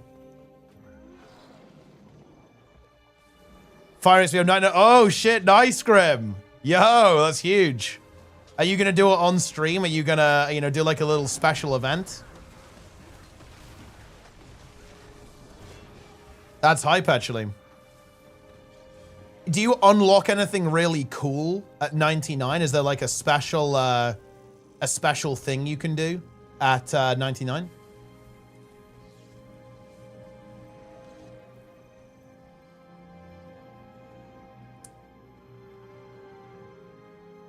Rename all your boats easier? Ah, okay, interesting. What does the cape do? What does the sailing cape do? Does it have anything useful?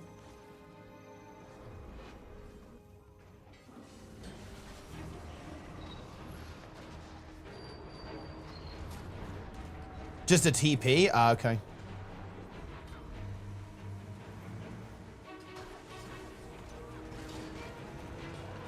Oh shit, that guy's dead.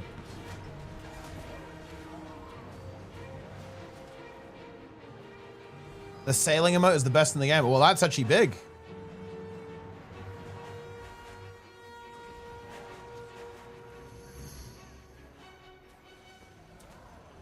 Teapot's viewers are 90% battle hardened rage baiters, and there's some pretty big veterans here. Like there are some proper grizzled gamers. TGA on the side. Wait, is it now, guys? I thought TGA was not for another hour.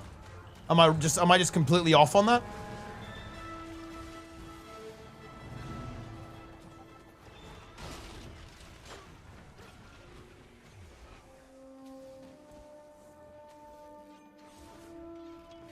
Pre-show in half an hour? Yeah, dude, fuck the pre-show. So is the real shit happening later or what? What is this? Dude, not being in the squad is actually the most deplete thing in existence. It's like legitimate despair.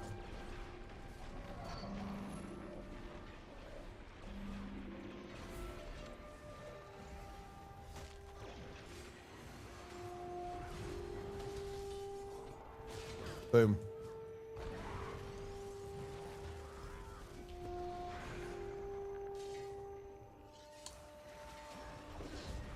What are we doing? The notes UI? Yeah, I kind of wish they just used Mesmer clones actually, or at least gave you an option to use Mesmer clones. You know what? You know what would fix this situation, guys?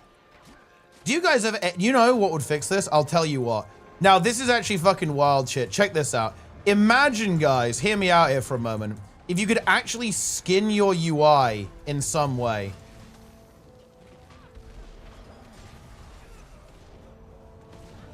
Such that, like, if you didn't like the base interface, you actually had some kind of method to modify it in some way and change it to a form that you do like.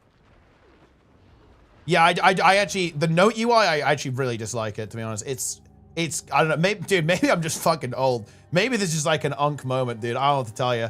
But, like, I can't say, it's hard for me to read, dude. It's not good.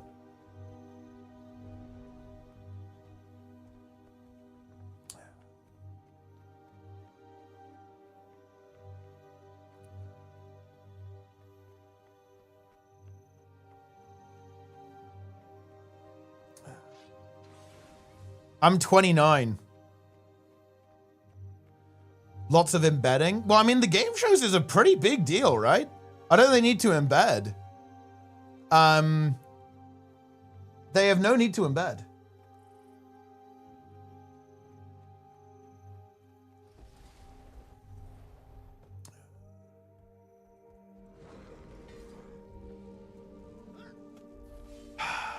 Guys, if the entire chat is filled with frog wide, Darren's restarts the embed arc, but 10 times as nuclear.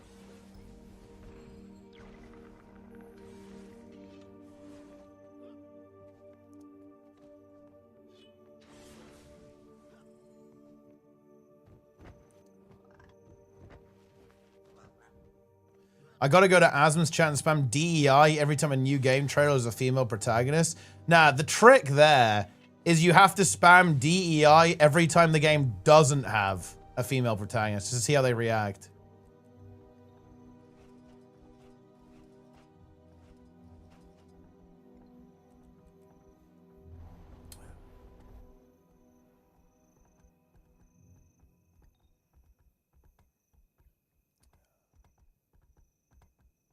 TGA stream on Twitch has ads to watch on YouTube. I mean, they can't really do much about that, to be honest. Like, they can either have pre-rolls or mid-rolls. You can't get rid of them entirely.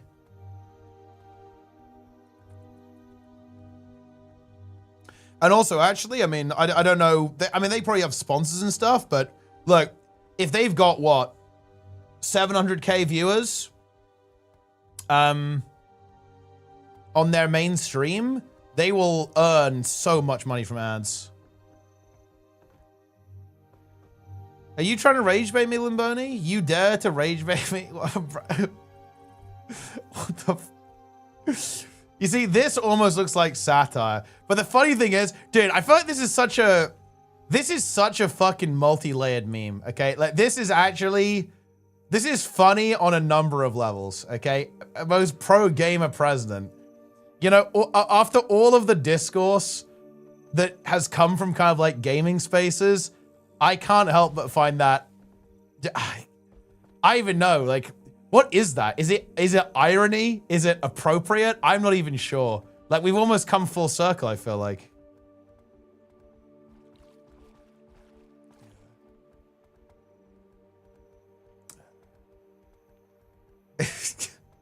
Completely tone deaf? No, it's not tone deaf. It's accidentally right. Like, in a really weird, amusing way. Because I would say that a lot of, you know, the people who kind of like that stuff are online, right, are kind of in that gamer bro, you know, that kind of gamer bro culture, right? That gamer bro circle. But the thing is, they don't know what that is, right? Like, they have no fucking idea, right, what this is when they're tweeting this out. So they're right, but in a really funny way, I guess.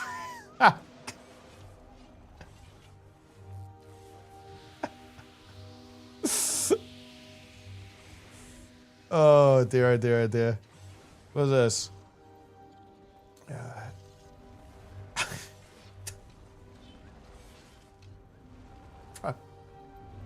What is real anymore, dudes? Like, that's crazy. Elon is the ultimate gamer, that's right. I heard he was really good at PoE. And what was it? Unreal Tournament, I think, as well. What was that game he said he was really... Oh, Quake. No, Quake. Yeah, he said he was... He said he was really good at Quake, right? What was the shooter? I want to say it was Quake. Yeah, I know he said he was good at Diablo. I know he said he was good at PoE, right? Hardcore. But he said he was good at Quake as well, right? I think he said that on Joe Rogan. Joe Rogan? Or something. One of the podcasts.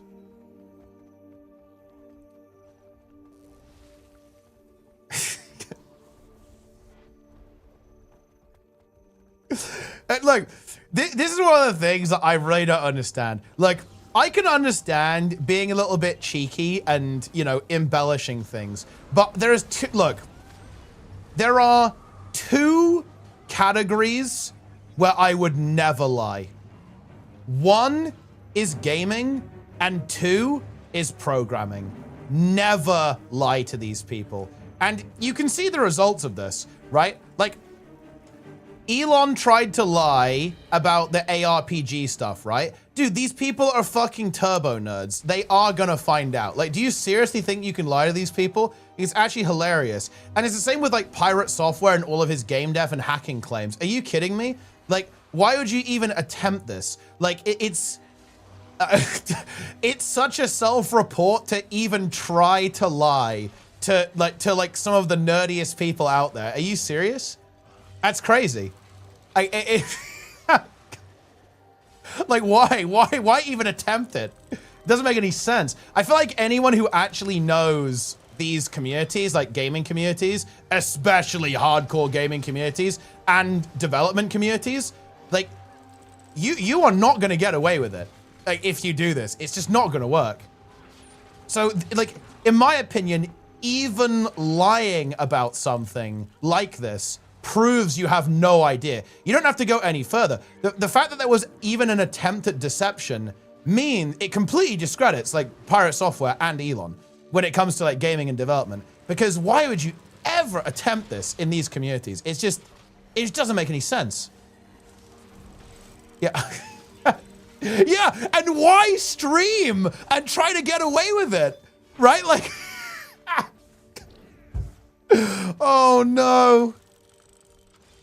That is just not it. Like, the only explanation is that you've kind of like bought your own bullshit. You've almost like talked yourself into believing it yourself. It's the only explanation. Like, it has to almost not be a lie, right? Because I feel like if you've actually convinced yourself that it's true, it's like a different kind of lying, right? Like, you're obviously lying, you're not telling the truth, but it's a different type of lie if you actually believe your own lie, right? Yeah, exactly. He, like, drank his own Kool-Aid.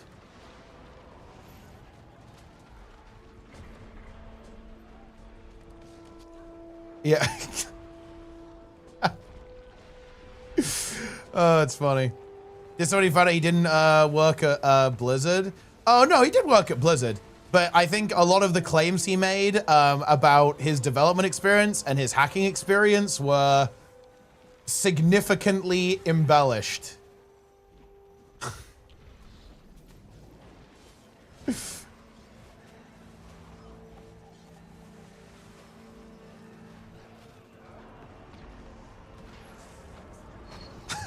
Dude, the Pirate Software situation is so fucking funny.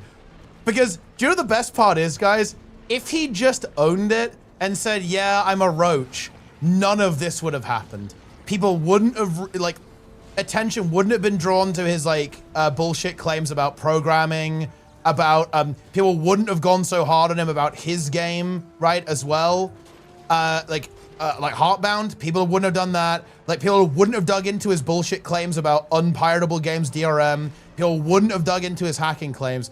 All of this, all of it, like, was entirely unforced. It was all an unforced error. All he had to do was, like, meme it up a little bit and enjoy the drama. And just kind of take the, well, not even take, he didn't even need to take the L. Like, this is the worst thing. Like, framing it like, oh, he had to take the L on this one. He didn't have to take the L. He could have just said, yeah, I'm an asshole. You guys are fucking dog shit. I roached out. You can do that. That was valid. That was a valid option, guys, right? Like, he could have played that. But he didn't. Like,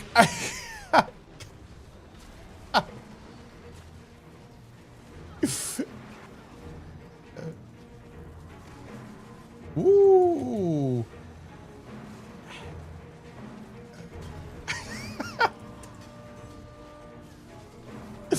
Oh, it's so funny. 11 Solia is brutal. To be honest, you'll find, well, I mean, 12s are interesting, actually, because you have no affixes in 12s, but the timer is more punishing. But in general, you get way better players in 12s. So you might find 12s easier than 10s, to be completely honest with you. In fact, I kind of suspect you will. Oh, dude, I was trying to get a well set up there. Couldn't get it in time. Wasn't really paying attention.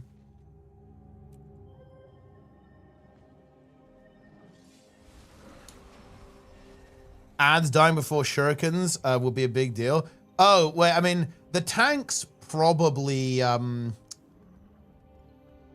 the tanks probably don't know the spot to kind of make that mechanic a bit easier. But they might do on 12. Double, triple bolts. I mean, yeah, that will also get better on 12s. People will just kick more. Oh, you were in the corner? Wait, wait. Dude, that's weird, actually. I think, yeah, that might just be 10s and 11s. Like, getting DPS checked on a 12 is insane. On an 11 is insane. But bear in mind, 11s are kind of hell, because if you have an 11, it means that you've depleted a 12, which is kind of a red flag. So you almost have, like, a noob stink. Like, players with 12s are noob stink. And it also means you don't have Brazil 12 as well, which is also noob stink. When will I be on the Potty C? Dude, I'd love to be on the Potty C. Maybe in midnight.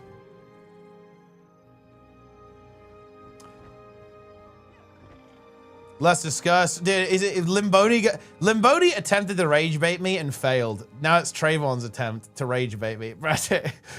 Oh my god. Wait, what? Is this from your Facebook circles? Bro. Oh my god.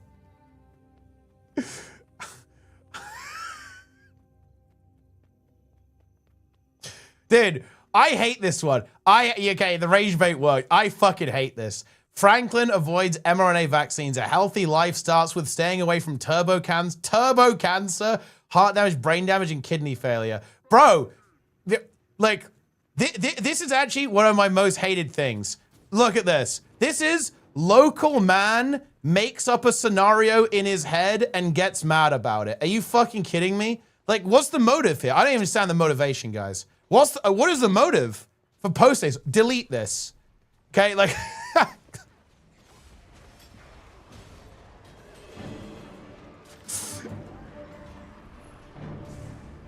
My source is I made it the fuck up.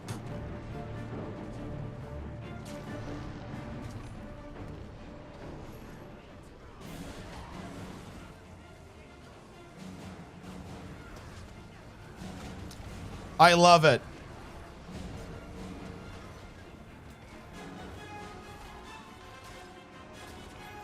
I want to watch the VOD. The VOD is now purged. I've already purged the VOD. It's too late. 3K rating? Ah, yeah, that's a big one. Yeah, you have to like mostly, like all 12s, I think, for that. Will get you there. Maybe like a 13 or 2.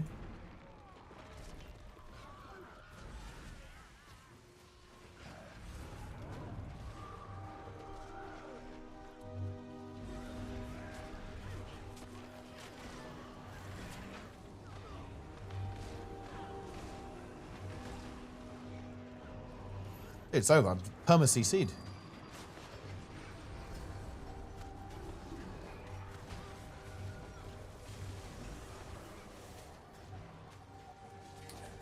What is this? They're fucking tag teaming. What is this? They're like teaming up to rage bait me. I'm being rage baited by my own viewers. What is this one? Yeah, Jesus, what, bro? What? Why do people make this stuff? Okay, Franklin becomes a deportation judge. Like,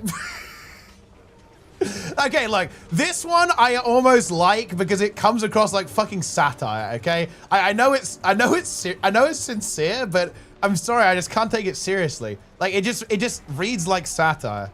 Like.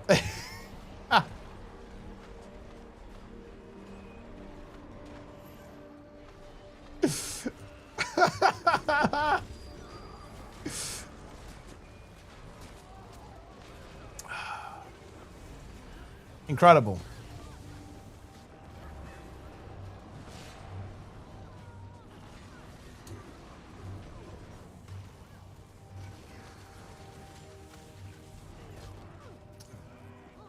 The Polar Express. Well, wait, I don't think. Wait, no, I did see that one. Not sure I want to. Maybe I don't have a choice. Maybe it will be shown to me without my consent. This is a crazy fight. What the hell is going on here? Well, it's not looking good, is it?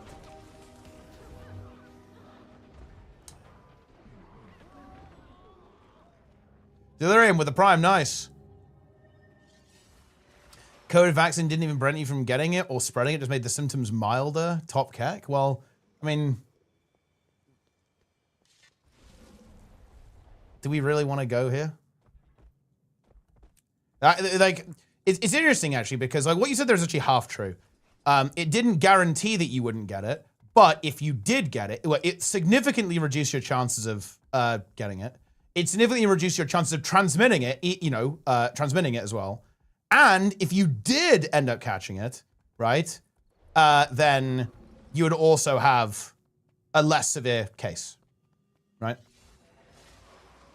So what you said is actually half true. I think it's actually important to point that out.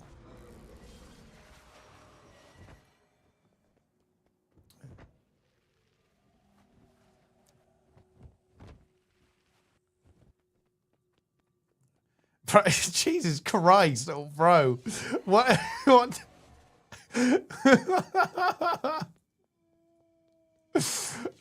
Dude, some of these are...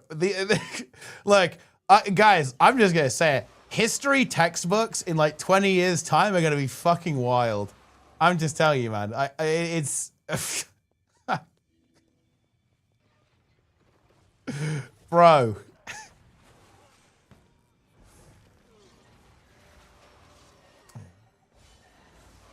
If you were healthy, it didn't do much. I know I got COVID 3 times. I barely had any symptoms.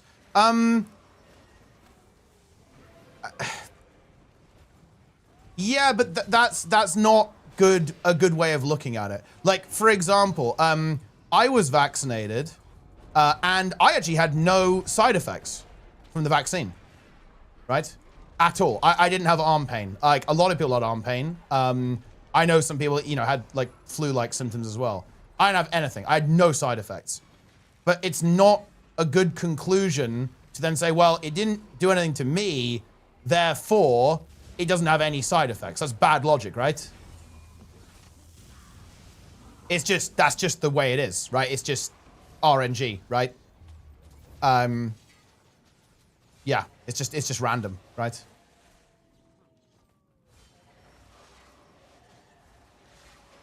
And the reverse there is that, I mean, sure, like, if you are healthy, you're obviously low risk from COVID. But bear in mind, guys, there are also young people, healthy people who are athletic, who are also very seriously unwell or, even suffered like very serious complications or death from COVID, right? So yeah, sure. Like, it doesn't get you until it does, right?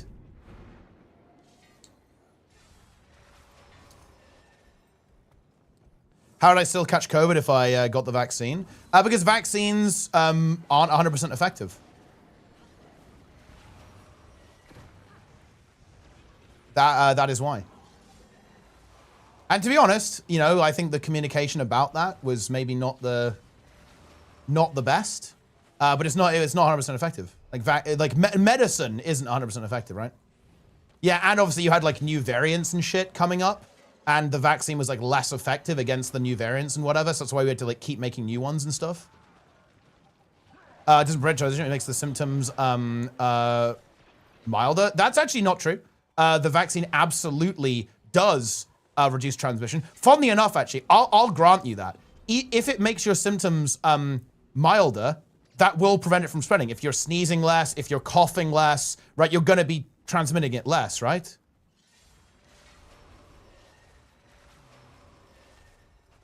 Why left is so afraid of COVID, but not the... I know you're kind of trolling there, actually, but interesting enough, actually, like, do you think people on the political left are a really big fan of companies being able to, like, dump microplastics into water supplies and foods? Do you think people on the left of politics like that? No, it's people on the left of politics who hate that stuff and who hate companies being able to get away with practice that like damages working people and normal people, yeah.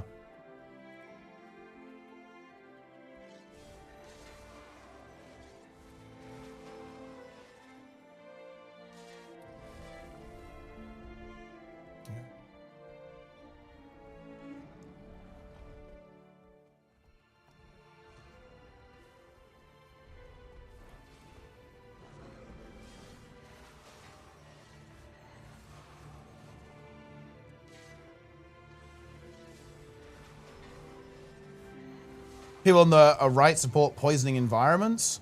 No, that really wasn't the implication of my statement. But I will say that people who are in favor of like less regulation, that can be a side effect. And I would say that's something that's potentially more associated with right-wing politics. But no, not necessarily. That's not the implication of what I said, actually. It's just that the challenge was, or the implication of the challenge was, people on the left don't care about this thing, right? But I think that's, I really disagree with that statement. I think actually the people on the left are actually going to be the people who are most against that thing. Because again, like, people on the left do not like lack of regulation, especially when it comes to environmental concerns.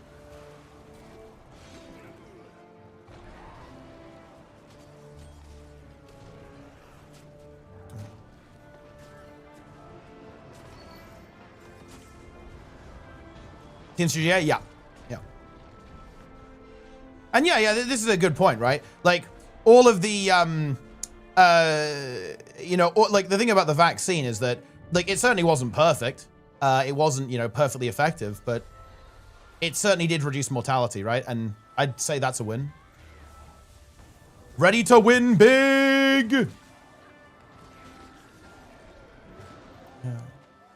Seems, yeah, I am, yeah. We're going to do a little watch party. I'm not going to watch the pre-show, though. I'll watch the main show. So we got half an hour first.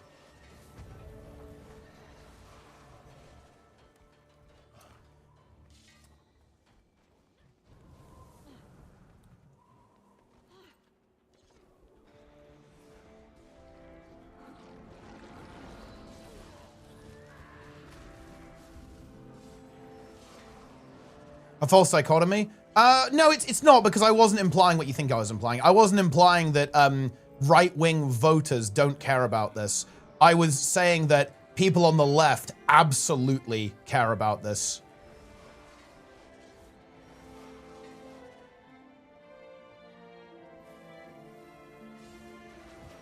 And I will say that in general, left-wing policy probably tries to deal with, or like, is very much concerned with addressing these things on a systemic issue.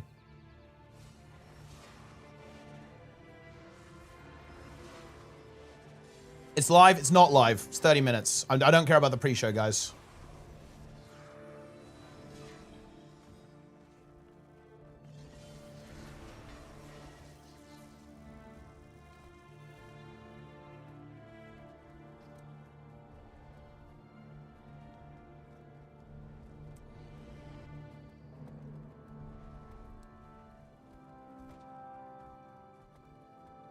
Omega.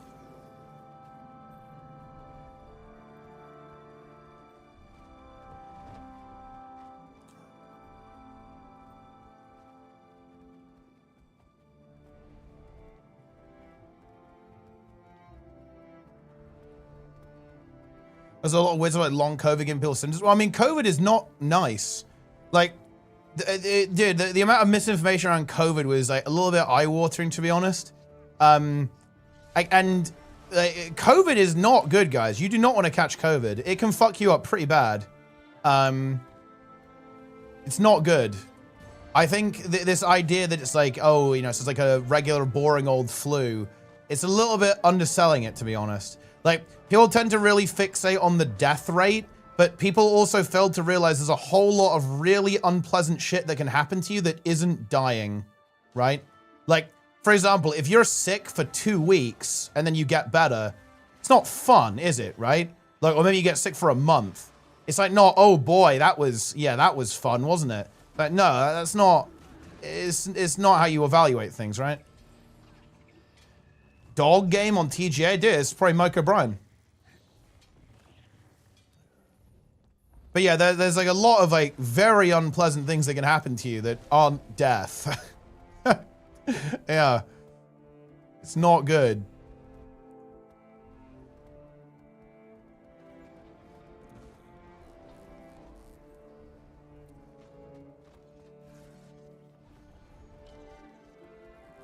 I lost at 10 pounds and I went to have cracks and the bone broth. Dude, the bone broth. That's actually huge. Fucking morphed into Alex Jones.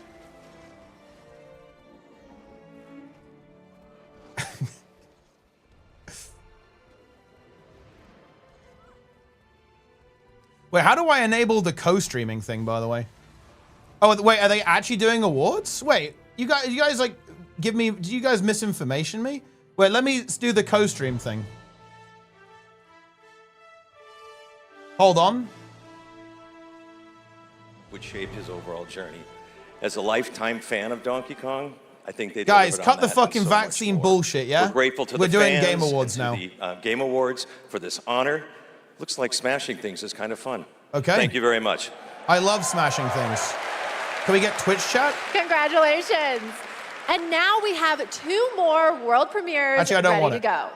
Up first is Oh, another shit. independent game that Give me solo developer in 1440p. Sweden who's a hardcore Souls fan. Yep. He's built a Souls. brutal melee combat Brutal. experience set against a gothic backdrop. Spooky. Okay. This is Decrepit. Spider.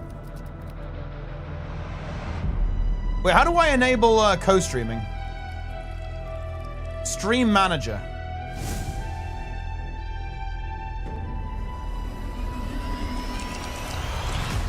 Oh shit.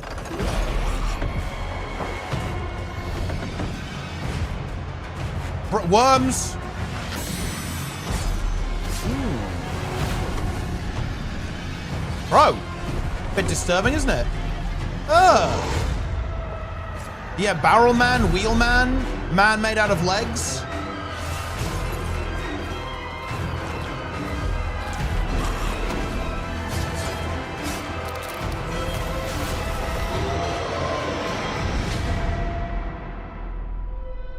Decrepit. Okay.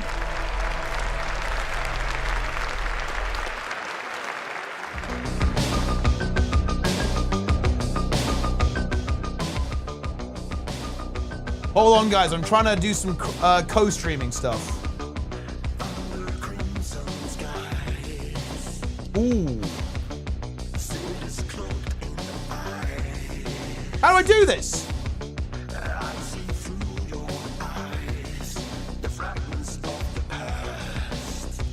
I don't know how to do it.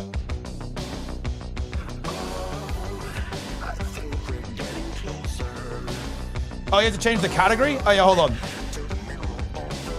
Yeah. Yeah.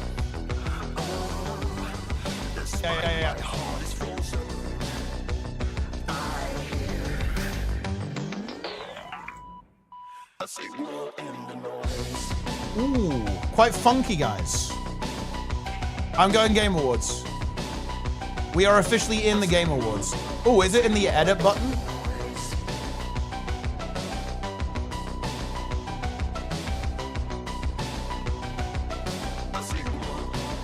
Maybe it will automatically realize that I'm co-streaming it? Once you're ready to enable co-streaming, once the button is toggled, broadcast analysts will aggregate and reflect the problem. You're actually co-streaming Honeybee. Oh, this is for... And starting tomorrow, you can play an Audio Mag demo available on Steam.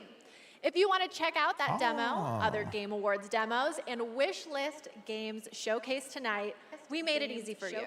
Check out the Game Awards page on Steam.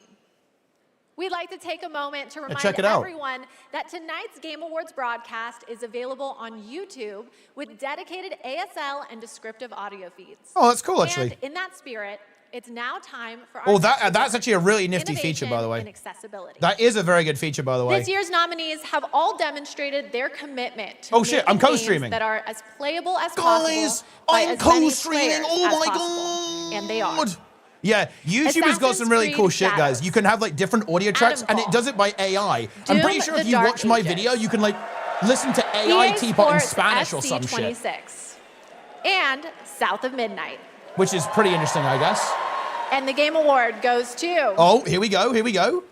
Doom the Dark Ages. Oh, dude, that's based. Yo. That's log in, no?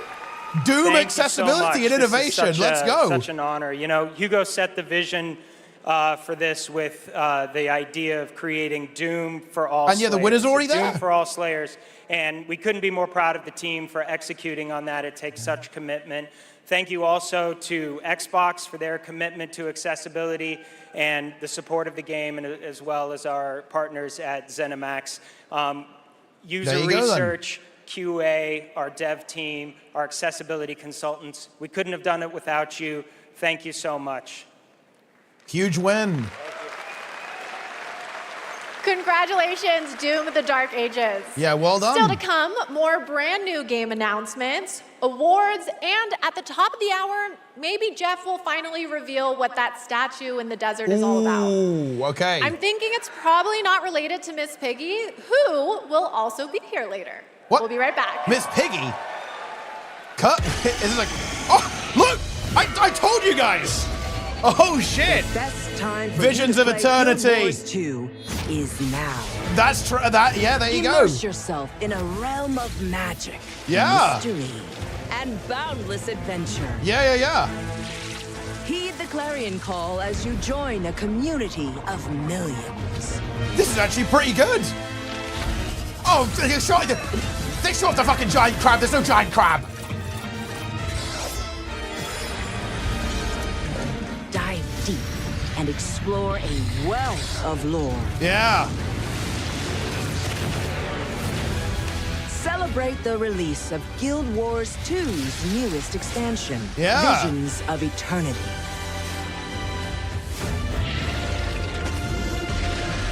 Download and play now. That's actually pretty good.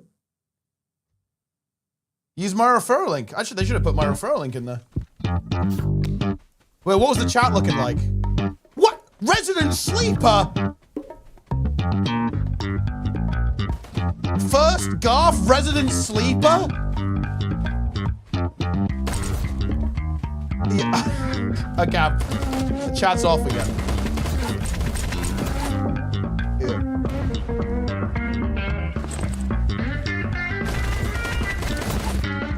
I mean, I'm not gonna lie, that was a pretty good ad, no?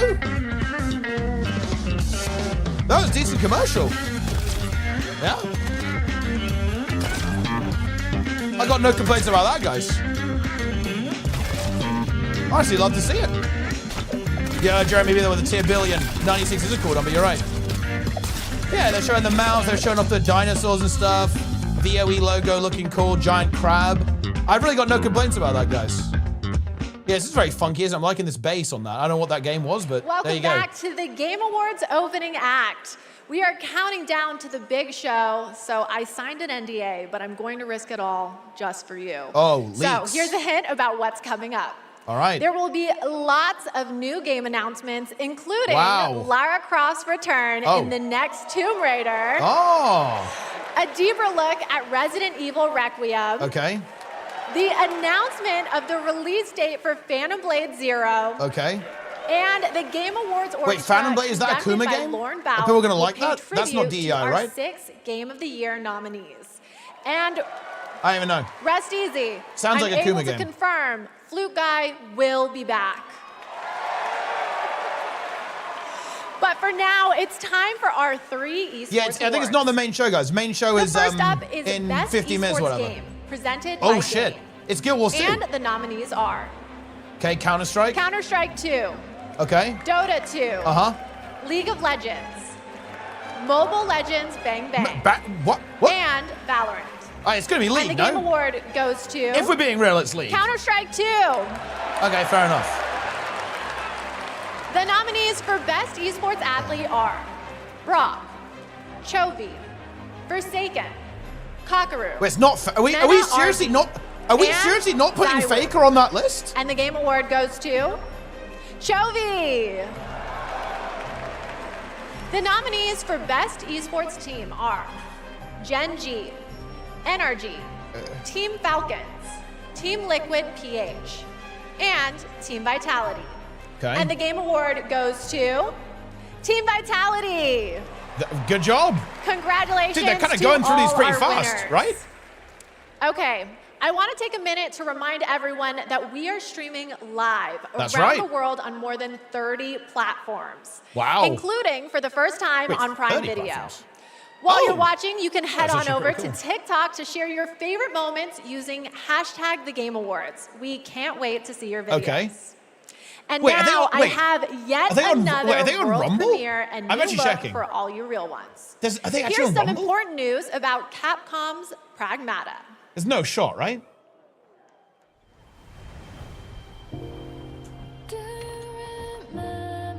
into the sea before? I don't think they are, actually. Earth? Of course I have. No, I don't think they're on Rumble. Wait, what are the where are they? What are the 30 platforms? What, like... You're just gonna stay here? Are there and even this is all 30 fun? platforms? What Huh? do you want? What is this? Is this, what's going on here, guys? Is this fucking Death Stranding 17 or what? Man, need us again. I can't do anything.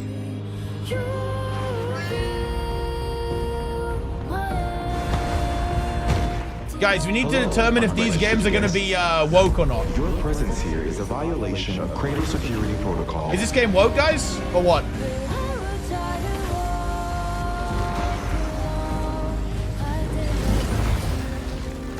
Lara Croft is woke. That is very true, actually. Very woke.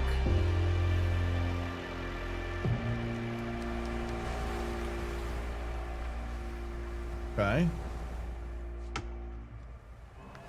April 2026. Wait, what's the name of the game?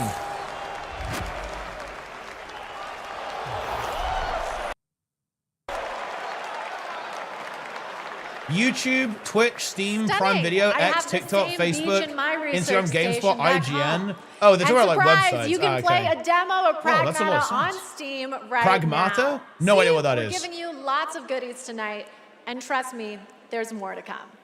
Okay. And now I have another award. All right. These nominees are games that never leave you. Yep. Because they're on your phone. Here are the nominees for Best Don't you guys have Mobile phones? Game. Destiny Rising. Dude, do you seriously think I play mobile games? The Phantom X. Sonic Rumble. A bunch of people in my fucking WoW guild play Wuthering Waves, so it might be that, right? And Wuthering Waves. They love this. They love this shit. They love this slot, guys. They really do. Umamasume, Pretty Derby. What the hell is that? I don't know what that is, guys. Is that, wait, what is this game? I'm looking it up. It is a tremendous honor to receive this amazing award. This was only possible Wait, is this with like the Horse support Girls? of our fans. Huh? I deeply appreciate all Wait, what the even is enormous this? Do you trainers race out there. horse girls? Is that the concept?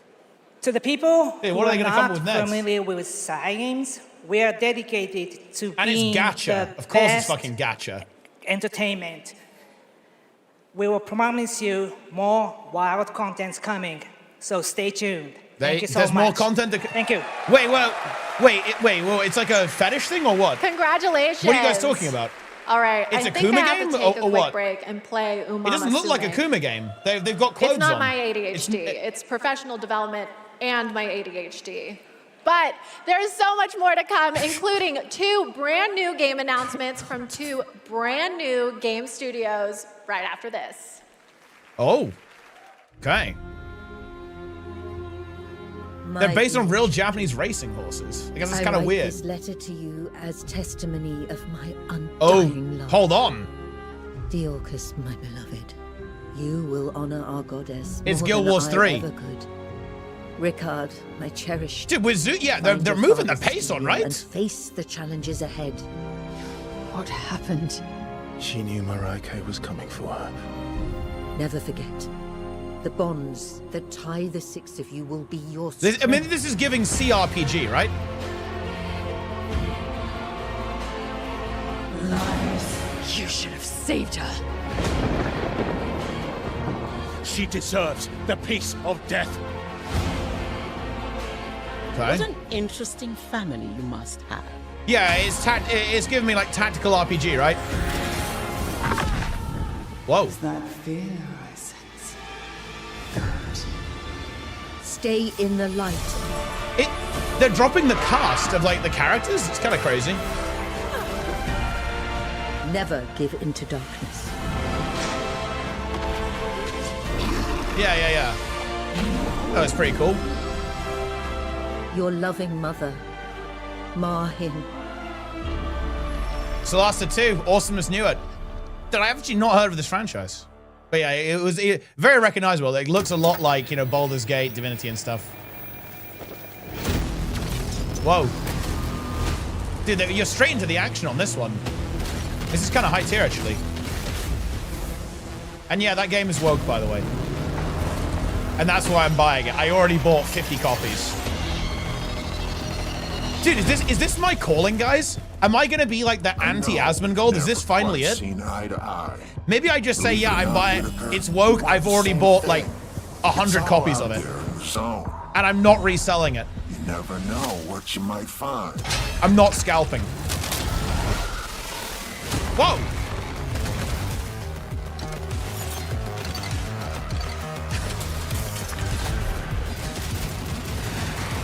Okay. And this is some kind of tank scenario. I mean, it looks pretty good, actually. Dude, there are other games in Guild Wars 2. RoboSlot? What the fuck is wrong with you? Wait, is it called, tankrat.com? Hold on. Welcome back. We are so close to the top Not of the woke? hour. You don't think it's woke? Go tell your friends to tune in and get ready for a night of Godfrey is awards, bringing some strong opinions world here. premieres, musical performances, and lots of surprise guests we haven't told you about. Okay, Because okay. then they wouldn't be surprised. I mean, they're really teasing us, guys. But Yeah? now Like, we it's get like time to trailers, honor award, then another game tease. studio with an award. Okay. And it's one of my favorite categories. Okay. Best independent game. All right. This year, there have been so many Lot of incredible candidates this year, independent no? titles from studios around the world, and our global jury of media selected these 6 as the best.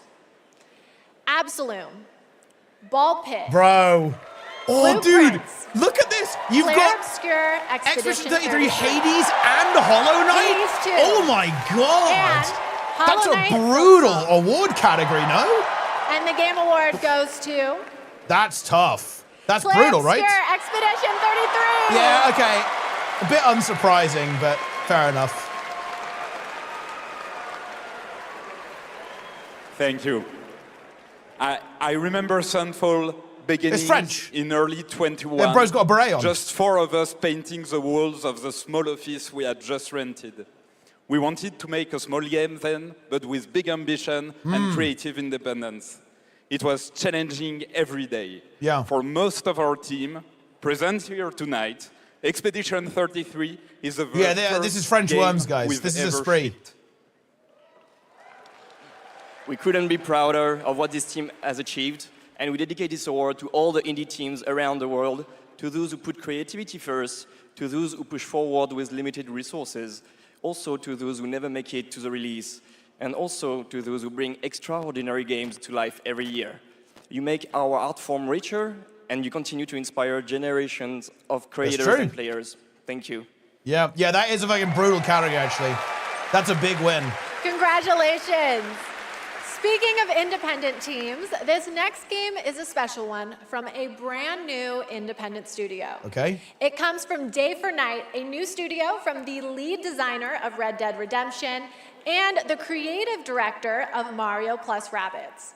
We're excited to share this global announcement with you for this action-adventure game that blends exploration with mind-bending free-form puzzles. Okay, then. Day 4 Night presents pre-alpha frog. I love the new game. Dude, playable badger. Okay. That's a choice. Sunshine. Check. Map. Check. Time for a new platforming adventure.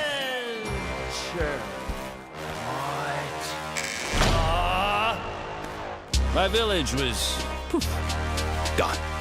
Hands. All I wanted was Dude, to go Demos back attacked. He's here. Badgerborn. Badger. Tried exploring. What? Did some jumping around. You know, Okay. the classics. It's what I do. Whoa. I mean, this is taking a bit of a turn, Where I hasn't it? went looked strange and weirdly unfinished. Wait, is this like a meme? And Is this a that's meme game? when I found it. And everything changed. Literally. What? That's Little Big Planet. Oh, yeah. Make your own platform game, baby. Now we're talking. I had a new That is grasp actually of Little Big things. Planet. It's the I learned puppet. tricks that blew my mind. Cyber Badger. I really transformed myself. This thing is amazing! Made a bunch of new friends. Picked up new wheels. Figured out how to think big. That's actually pretty interesting. And small. I had it all.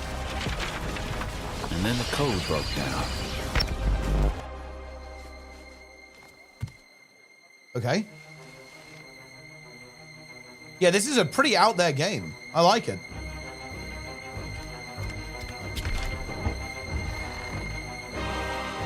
Where are they?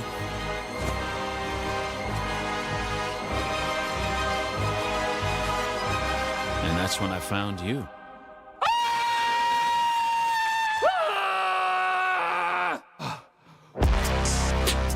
Bradley the Badger.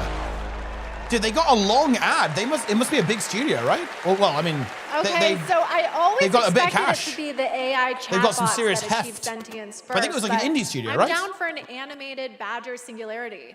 And Well- yes, that is actor Evan Peters playing the role of Bradley the Badger. Bradley the Badger. I have one more world premiere. Yeah, it looks really interesting mechanics. It comes from an incredible brand new studio Okay. in Osaka, Japan. Brand new. This is a wholly original new world coming in 2026. All right. And we're excited to share the announcement and the first look at gameplay. Yeah, we're name dropping the cast big time, right? Like who's in the thing?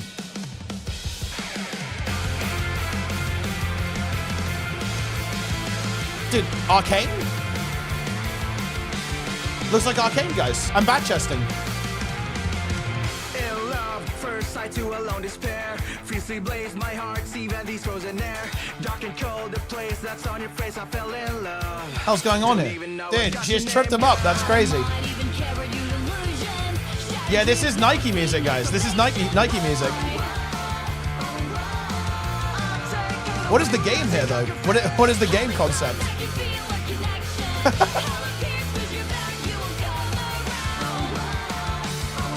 Kind of a zombie game, I guess.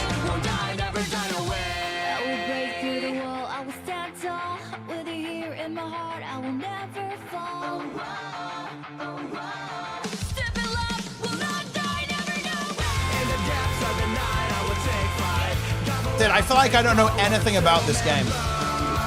Well, we also know the art style, I guess the tone, the theme. But what is the gameplay?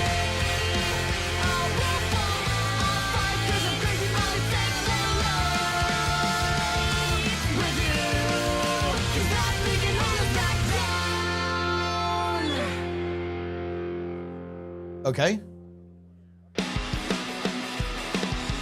Stupid never dies. Okay, now we're going into the gameplay. Okay, here we go. That was the intro. Whoa! You can breathe rainbows, it's fucking woke. Whoa! Come on, guys, this is basic stuff. You can turn into a wolf as well.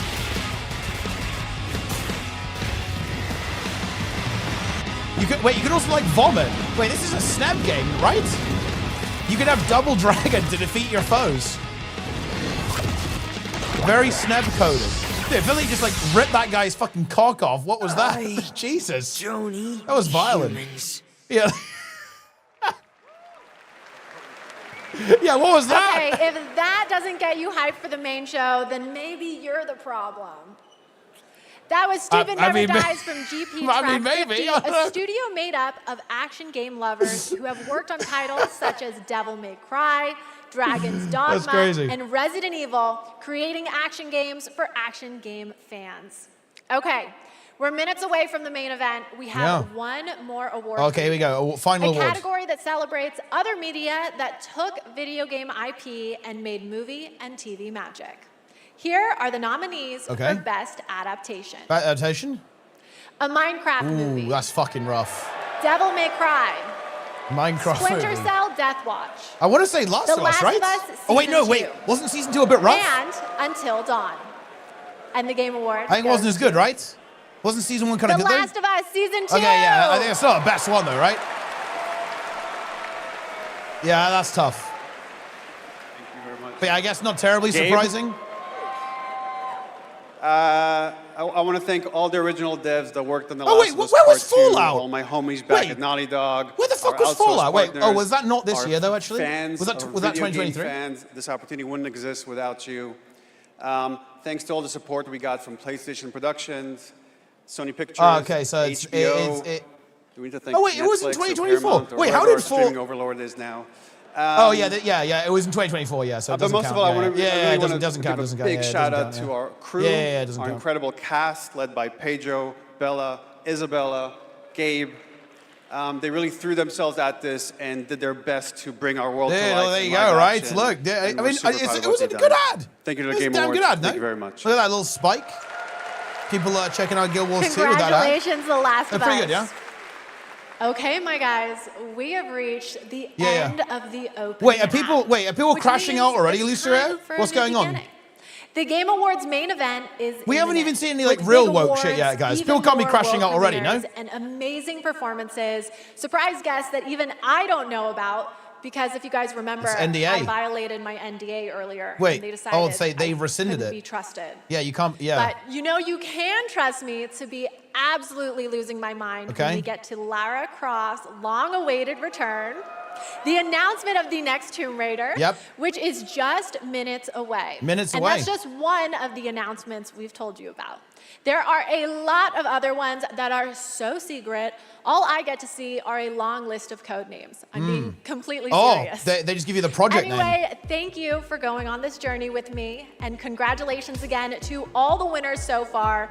Trust me, All right. the fun is just beginning. It's just so beginning. Buckle up. The 2025 Game Awards starts now. All right. There you go. That was the warm-up, guys. Where's Jeff? Jeff, my brother. Ooh. Man, they do go pretty hard on this. It's pretty hype.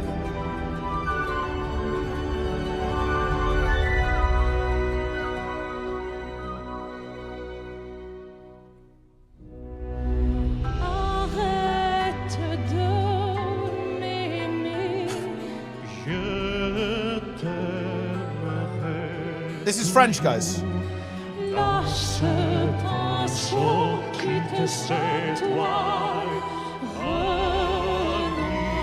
Listening, yeah, this is a listening moment, yeah. Okay.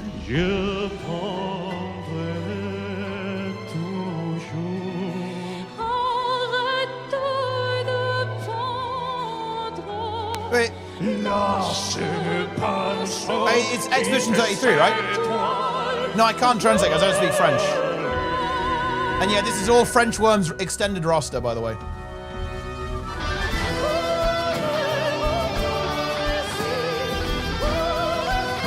Oh shit.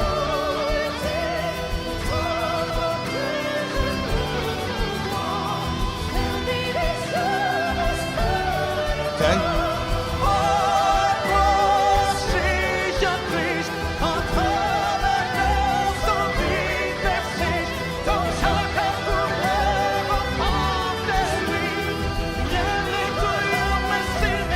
And the soundtrack's going hard, guys.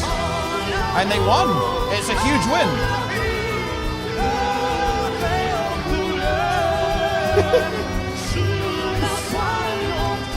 Yeah, this guy looks a little bit like Moopless, the Guild Wars 2 guy.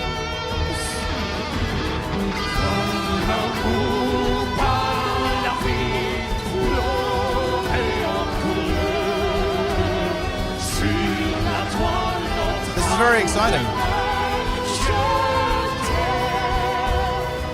Wait, is there a gacha version of this?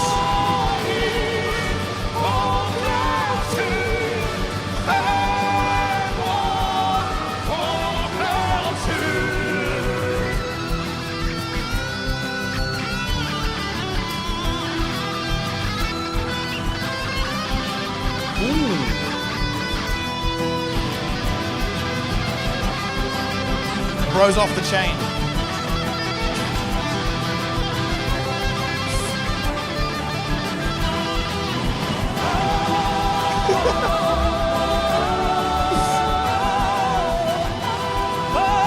Because the lead composer, that's bass. I like that. There's petals coming down.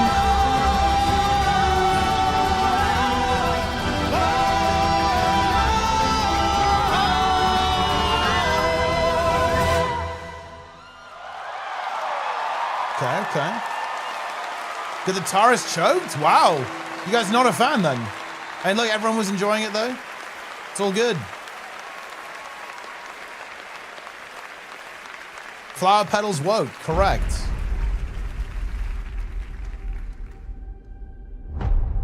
Living things can't help but change, you see. Oh no. They can't stay the Oh same god. forever. Kojima's That's back. what living is. To change and to embrace change. Yeah, he's back, guys. He's back. This is a new Strand type game. The bars of our own prison. Although maybe it's a new genre, guys. What if he's actually creating like Strand 2? You consider that? You chose a hard road for yourself. Oh, XDG tree?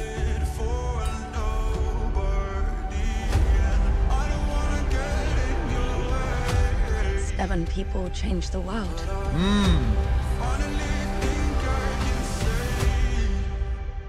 Say Okay. the thing you're afraid to say. Donkey Kong. We can work with this. The new beginnings. Ah, that's an interesting meme.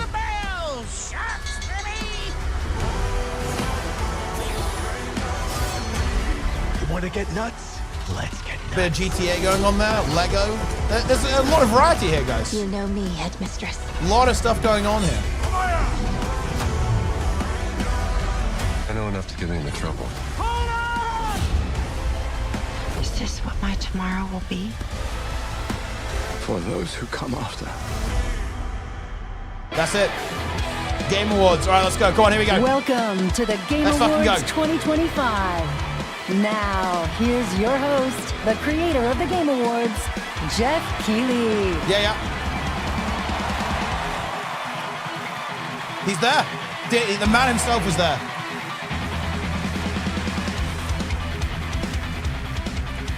Yeah. Good He will evening, present everyone. the Welcome new to Strand the Game game. Awards, a night to celebrate the best and discover what's next in video games. Tonight, Game we and are drops halfway connected through? through Oh our shit, love that would be of very games. hype actually. That'd be Thousands of us crazy. here at Peacock Theater and millions Dude, if Gabe more drops a watching nuke, that would be around the massive. world in places like China, India, Brazil. Not a fan of his jacket? in the What's middle wrong of with the his night in jacket? Europe. I know it's late. I see you guys. Thank you for showing up for this show. And first of all, thank you to Elise Dupont, too shiny or what? Lorian Testard, and the music of Claire I guess no Obscure, ties a bit weird. Expedition Like, 33. dude, I fucking hate wearing ties. Kicked I off can't the criticize him show. for that. An amazing performance. And of course, that is the most nominated game in the history of the Game Awards. Wow. And many God members damn. of the team from Sandfall Interactive are here with us tonight. I think you can identify them based on their attire tonight. Welcome, guys. It's great to have you here. You know, every year this show reminds us why video games matter. They are worlds we share, stories Still some we pedals live, left over. communities we build, and experiences that challenge, inspire, and connect us like nothing else, especially when life gets hard. I don't usually open up about personal things on stage, but 2025 tested me in ways I didn't expect. In January, my home burned down to nothing but ashes here in the Los Angeles fires. Oh. And just a few months ago, I lost my dad, who quietly sat in this audience every single year, proud, supportive, always cheering us on. My mom's here tonight, and we've left an empty seat beside her. That's a in Phil's his honor. Badman. Miss you, Dad. But in the middle of all that loss and rebuilding, this show and all of you became a source of strength for me. I think about this night, this moment, and this community, and it gave me something to look forward to. It reminded me how important it is to celebrate games. Games have this incredible ability to hold us when we're hurting, to lift us up when we feel small, to give us somewhere to go when the real world feels unsteady. I know I'm not alone in knowing that. All of you watching tonight, you've Look at felt Apache, that it's very power emotional too. here. Wow. And that's why we're all connected in What this an opener. moment. We're here Goodness me. to celebrate the I didn't see that one artists, coming. technicians, and storytellers who help this medium soar. Also, shout out to new Lenny's heights. Gaming World on YouTube chat, by the way. Tonight, we're going to honor over 100 nominees and celebrate a record-setting 3 Yeah, Lenny's on YouTube, independent Nike. titles up I for see it. Game of the Year. That's right. And we are going to have some fun, of course, too, with a whole slate of brand new game announcements that will hopefully get you excited about the limitless future ahead. So let's get going. To present our first award, a father and son, 2 remarkable actors. Okay. He is one of the finest performers working today, from Isaac in The Last of Us to Chase in Dispatch, and his son brings young Chase to life in Dispatch as well. All right. Please welcome to the Game Awards, Jeffrey and Elijah Wright. All right then, let's go.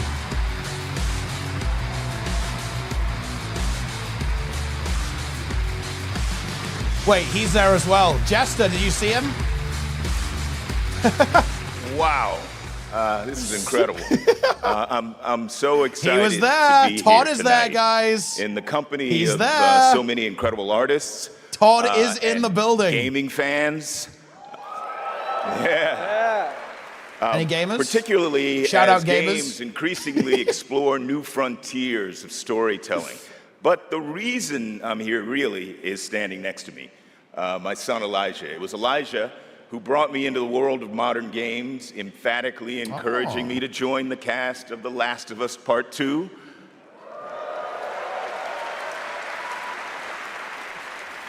And now he's joined me in voicing Chase and Trackstar in Dispatch. That's actually that's a fun little story. Very wholesome.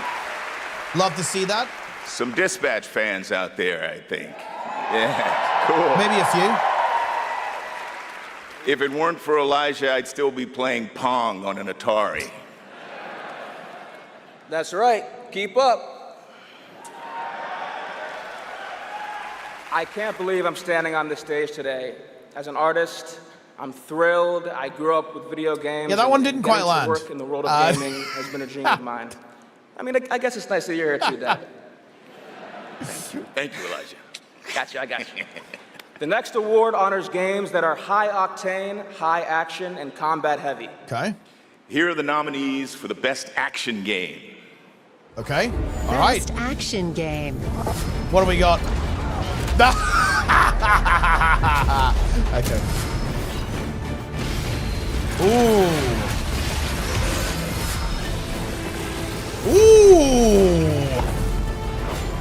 Dude, Doom and Hades? Yeah. There's some stiff competition here. And the winner is Hades 2. Hades 2. There you go. Best action game win. That's kind of deserved, to be honest. And Doom already won something, guys. So they can't win two things.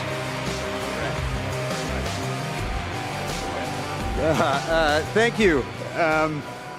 The 7 of us who worked on our first action game, Bastion, all still work together at Supergiant Games. We've been joined by so many people who helped make Hades 2 and the original Hades what it is on behalf of the entire group of us who worked on the game. We just want to express our gratitude to the other teams who make such incredible work in this industry and inspire us. And we want to say Yeah, I thank you remember to our watching players Bastion. who literally helped make I this haven't game played what it Bastion, but I've is, seen a full through its early playthrough because it's access. something Thank that you so Total much. Biscuit really liked. And that game is really interesting, actually. Supergiant games make really interesting stuff. They make like very interesting games. Congratulations, Amir, Greg, and the whole Supergiant team. That's amazing. All Yeah, right, they make now we move Transistor into as one well, of my of course. favorite and yes, sometimes very dangerous parts Also of the a very evening. interesting game. The moment where we look ahead at what's coming next from some of the world's most talented Dude, and now game they dropped creators. Guild Wars 3. All year They long, fucking drop there's it. speculation online about what may They're or about may to not drop the appear bomb. on that screen tonight. And as always, my only advice is enjoy the journey. Maybe you'll witness the birth of a brand new universe or the long-awaited return guys, of a it's, legend. look, I'm That's trolling the you. I'm magic of fucking this trolling you show. guys, yeah? Anything can happen. So, let's get started. It's time for our very first world premiere, something truly special that we're honored to debut here at the Game Awards. Is this it? Is this Divinity 3? Oh, maybe not. That looks like space.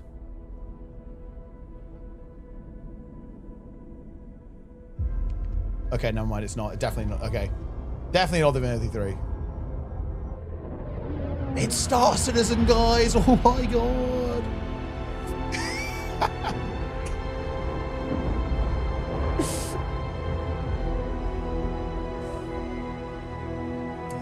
No, dude, maybe it is Guild Wars 3. We're just going to space.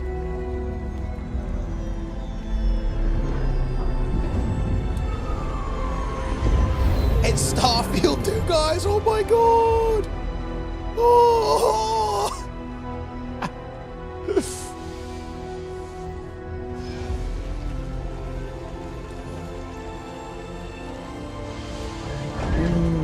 There's robots and there's a frog there on the right as well, by the way, guys. There's a frog.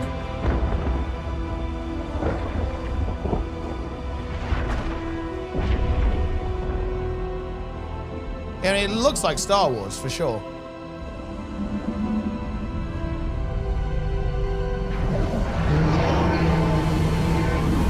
Whoa. Yeah, well, there you go, then.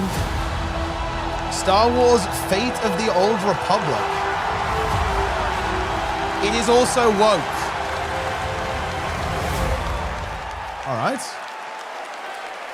Boom! Star Wars Fate of the Old Republic is a brand new single-player action role-playing game set in the Old Republic era. Of course, we need some soy. We do need some soy jacker modes. Casey Hudson, who's Let me actually get some soy jacker modes for you guys. Casey was, of course, the director on Star Wars Knights of the Old Republic and the Mass Effect series. And we are so excited that Casey and Star Wars are back together again. All right, we have many more game announcements to come. Going to be hard to top that one, but right now we have a very special guest I'd like to bring out. Please welcome Miss Piggy.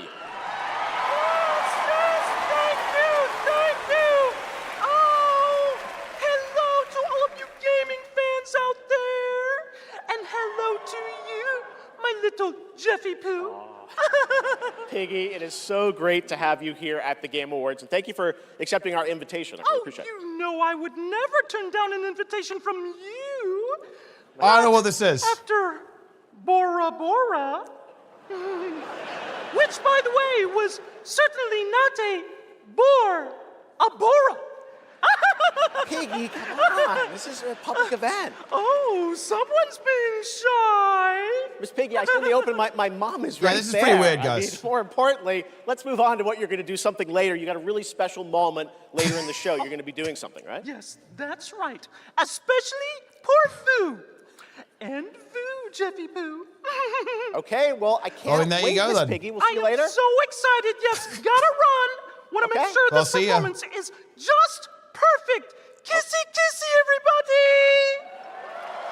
Miss I Piggy, don't know what to say about everybody. that, We'll guys. see her a little bit later. I don't know what to say about You guys are going to love it. No. All right. We Where- have so what? much Game Awards ahead. What was the that? surprises do keep coming, I promise you. More Kermit awards Gabe. and later, Evanescence rocks the stage. Wait. That? Huh? Here for survival training? Of course you are. Pathetic. Pathetic. We've compiled some valuable training materials, so you can stand a chance against the hungry undead. We can just run around those, right? Silence, both of you. Out there, you'll need more than your foolish instincts to escape the monster's claws. Or to pick a fight with a martial arts master. Well, I do love a good fight. But do you like winning them? Oh my god, she's huge! You'll face samurai and demons and viruses. I'd like to talk more about the samurai and demons. Well, this is survival training. That was Norn. It's Guild Wars 3. Talking. And lucky for all you helpless half-wits, we've cut the price on some top-notch materials. So study up. Capcom sale, buy now. Dude, can I get referring for that as well? This isn't Conquest. It's Red Sec. It's a lot of fun. Yeah, and it's free. Free Red Sex? Do you think anyone here said sex? He said sex. You said free. Redacted Sector. Really? Is that the name? It is. We gotta jump. Am I supposed to have a big gun? Bro, what is this? You're gonna find big guns down there, and we might even get a tank, noob. Oh, a tank? We're not getting a tank if we don't jump. Oh, we need to jump. Yes. I don't know what this is, guys. Wait, Boyce knows this. It's Red Sec. What? BF Bros? I've never seen this. YouTube slop. This, they've got a bug on their head. Guys, this is a subscriber to Bugs Monthly. If you subscribe to Bugs Monthly, you can have this too. Phone. Betray me again.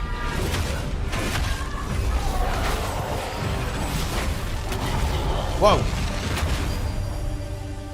Soulframe Founders. That was a pretty quick one. I've got bad news for you. Yeah, of course you do. Zombies are real. And I need They're real. bats. Famous last words in a zombie apocalypse. Here they come. Can't hurt us if they can't catch us. We gotta get out of here right now.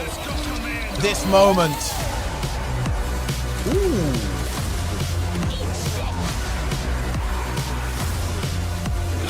Sounds like a bit like Carp and the Brew. I like that.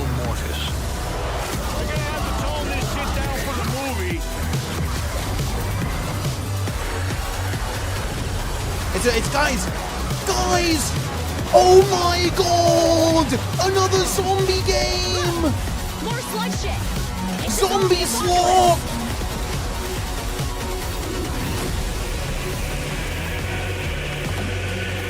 Fuck that. John comes as Toxic Commando. Okay. All right, now it's time to put an end to gaming's most controversial mystery. Oh?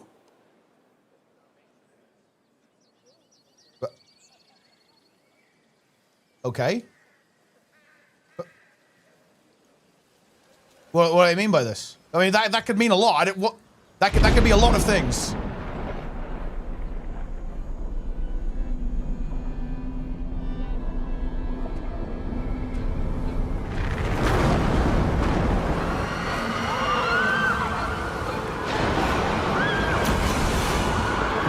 Role players, they're LARPers, they're LARPing.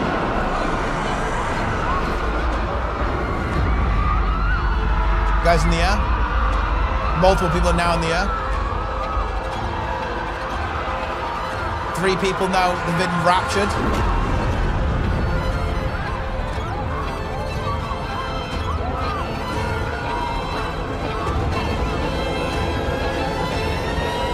It's Guild Wars 3 again.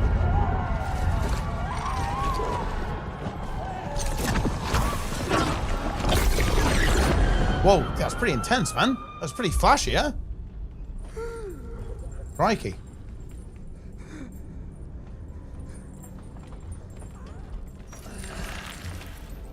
Ugh. Kind of a gacha-muchi situation here.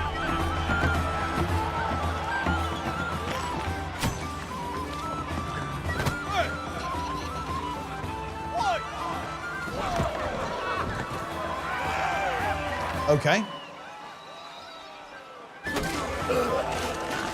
Pre-rendered pigs? Brother, may I have some slop? It's not, I don't think it's Divinity. It doesn't look like Divinity to me.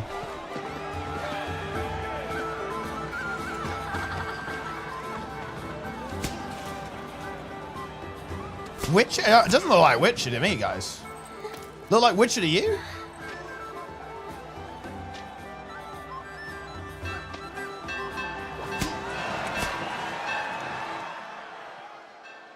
Diablo? Are you guys kidding me? It doesn't look like Diablo.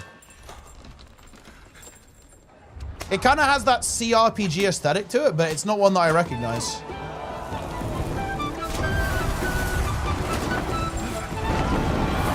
Oh, shit. Well, I mean, I guess this guy's having a bad day. Bit rough for you, bro.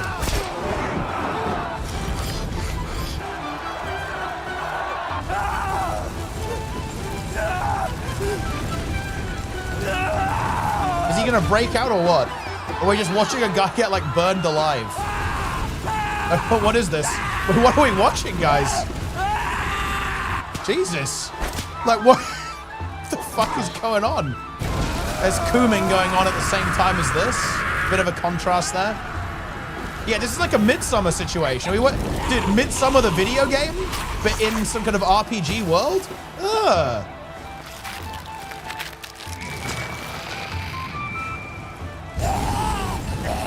Dude, this is crazy. This is wild stuff. There's like the pigs involved. Oh my god, what the fuck is this?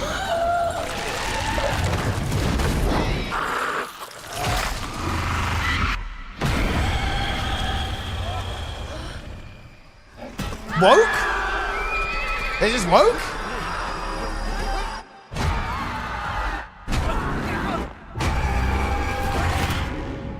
Oh shit, hold on. Wait. Whoa, it is. It is. I didn't actually see that one coming. It didn't look like it, but it is. It is. Wait, what is it though? Is it new IP? Is it a new thing?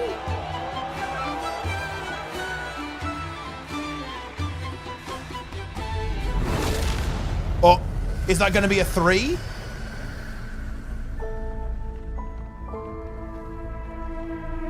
Yep. Yep. Yep. Holy shit. It is Divinity. That is insane. Log in. What a moment. That statue or monument that has fascinated the internet now has a name, the Hellstone. And yes, Larian, winners of Game of the Year in 2023 for Baldur's Gate 3. That was pretty intense. Hard at work on their next role-playing game. It's just called Divinity. Continuation of the Divinity Saga. Divinity is their biggest game ever. That's right, even larger than Baldur's Gate 3, promising more breadth and depth than ever before, and we cannot wait to tell you more in the future. To present our next award, please welcome two previous winners of Best Performance here at the Game Awards. They've gone Maggie harder than Robertson Baldur's Gate. That's what they say anyway. Newbon. That's nuclear, guys. That is nuclear. That's a big statement. But what is bro wearing?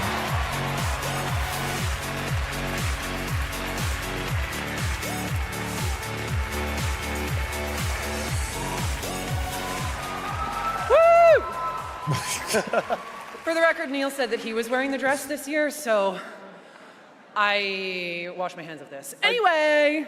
I just don't know why they keep pairing us up. All right. Right. Acting. I know you go for lizards, Jester. They say acting is the art of pretending. Well, actually, Mags, I personally think it's the highly disciplined craft of being dramatically truthful on purpose. Convincing strangers you're someone else and then winning awards for lying. Listen, I actually based my entire career on this. We really need to have a chat. Neil, it's called comedy. Lock in. Okay, so we're here today to recognize the amazing performers who convinced us through their lives and deceit, really. Ooh. That they were warriors on a quest for vengeance in feudal Japan. Dashing archaeologists with a penchant for fedoras and Wait, hold on. Whoa, whoa. Pseudo-French Do revolutionaries normies like that type of humor, guys? Are we the problem here? Maybe we're the problem. Teenage girls forced to survive extraordinary psychological and physical terror. The point is, acting is serious business. That's fucking we are tough. serious actors here to talk about acting seriously. Ready? Let's do the thing. Okay. Here are the nominees for Best Actor. Best Performance. All right, come on, guys. This is gonna be bold. Come on, guys. Come on. We know who's gonna win this. We'll break the cycle so she can't steal anyone else's future. It's all Expedition 33. Member of the Yote 6. I swear it. I thought I was used to losing 3 in Expedition 33. Are we serious, guys? That's crazy.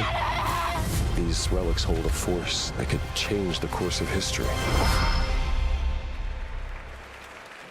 I mean, and the Game Award it's goes looking tough, to guys. They literally have half the nominations. Jennifer English! Oh, there you go. Big win. You won. Good job. There you go. Massive win. French reading this? Well, it's Jennifer English. So it's not French.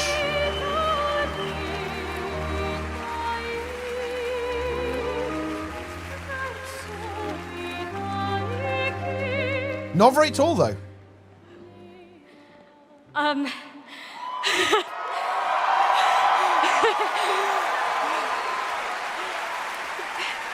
Thank you to everyone who voted. Wow, this is loud. This is not just my award. This takes a village. And oh my God, I love my passionate, beautiful-souled, artistic, clever, beret-wearing village. Every single one of you. Guillaume, Jen, special shout out to Charlotte and Adeline, and of course, my wonderful Ben, who has been my ride or die throughout all of this, my big brother. thank you. Thank you to my beautiful girlfriend. And I just want to say, to every neurodivergent person watching this in this room, because I know there's probably quite a lot of you, and at home. Nice. See, that's pretty good. Feel like life is that was pretty good. Mode. We need more of that. For you, and thank you so much to the games community and industry for giving us, so many of us, a home. For those who come after, thank you.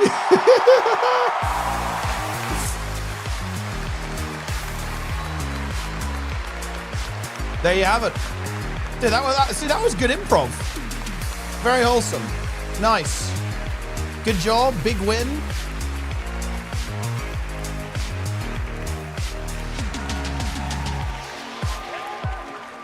Incredible. Congratulations, Jennifer.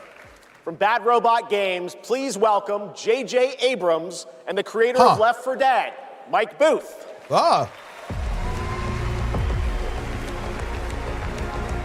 Okay. The J.J. Abrams being here is kind of wild, no? That's crazy. We've been so lucky at Bad Robot to get to work with some incredible artists to tell stories on stage, TV, and film. And it's been an absolute thrill and honor to have spent the last few years working with a brilliant Mike Booth on an original universe that brings our passion soy emotes, by the way, guys? storytelling to the PlayStation and PC. Thank you, JJ. At our Bad Robot Game studio, working with our friends at PlayStation, we've been creating a new kind of co-op game that builds upon what I learned making Left 4 Dead. Do you guys want the result is something entirely different. An unpredictable, challenging combat sandbox where you succeed through cooperation and improvisation. And now I am excited to share a glimpse into what we've been working on. In fact, we're also inviting all of you to sign up for early playtesting and check it out for yourselves. Yeah, but QA first, test our game for free. Welcome to 4 Loop. 4 Loop. Welcome back, team. Like the programming term, guys? Oh my god! Was invaded. Lost in less than a minute. All of this was our fault. We're the only ones left who can fix it. Okay. And you must use our classic scenario. The same machine that broke the world to unbreak it. Now, I know what you're thinking. This bloke's gone insane. This plan sounds impossible, and we're probably going to die. But that's where you're wrong. You're definitely going to die. Okay, we're doing like an Edge of Tomorrow kind of angle here. New plan. Every time you fail, I will use our machine to bring you back. Reprinting. Reprinting. If you can relentlessly experiment. Reprinting. Reprinting. Reprinting. Reprinting. And that's why it's called 4 Loop. Learn from your failures. You will become the world-saving team humanity needs you to be.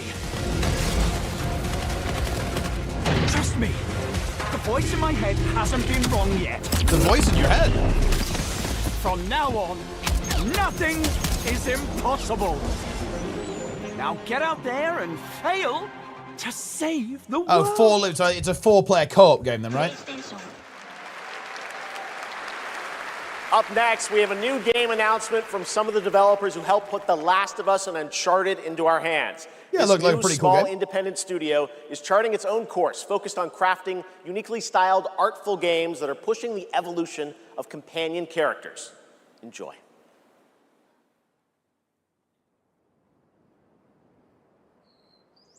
All right. This is Guild Wars 3. Here we go. Dude, what if Mike O'Brien's here and he drops birds, and he actually like hard drops Bird Simulator? That would be bigger than Divinity, I think. That would actually be bigger than Divinity.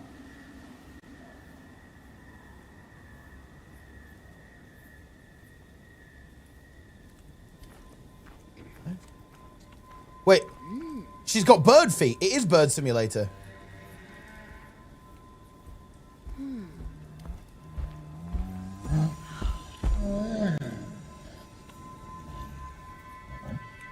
Some kind of frog robot.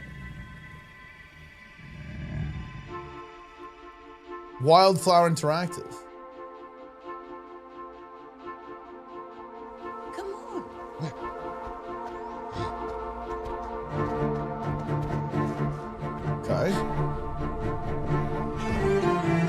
of a co-op scenario, maybe. Play as an old woman.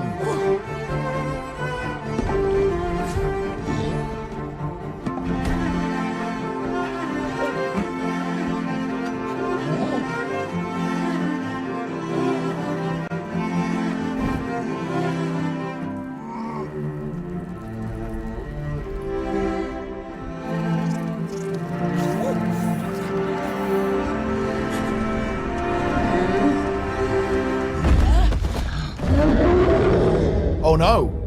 Coven of the Chicken Foot. I quite like the art style there, actually. I like art style there. I like the music as well. I like the I actually really like the character design of that thing. Whatever it is.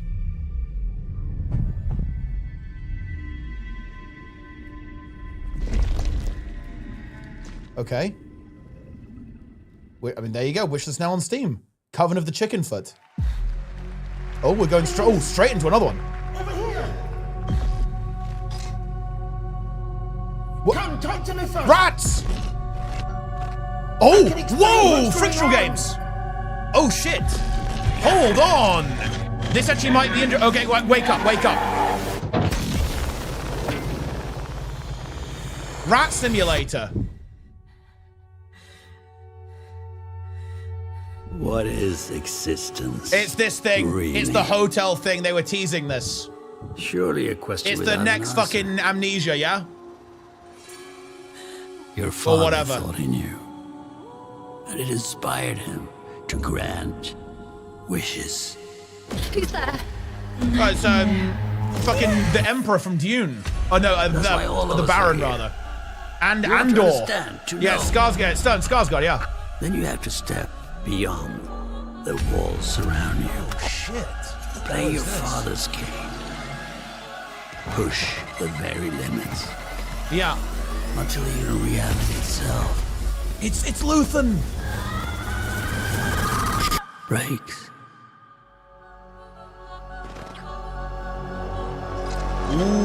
Ooh. That looks pretty cool, yeah? Yeah. Now, these guys make really good scary games, like spooky games. Frictional. Spooky. That is was spooktacular. Antos from Fractional Games, a Yeah. sci-fi mystery and spiritual successor that to looks Soma, good. set on a repurposed hotel on the moon. And yes, the So unmistakable it's a Soma Stellan Skarsgård will successor star then. in the game. Interesting. All right, there's more Game Or Awards like a ahead, but follow-up right of some now kind. it's time to reveal a new forceful Void Hunter in Hoyoverse's hit urban fantasy ARPG, Zenless Zone Zero. Meet Ye Shuangguan, the first ever dual-form agent. Okay.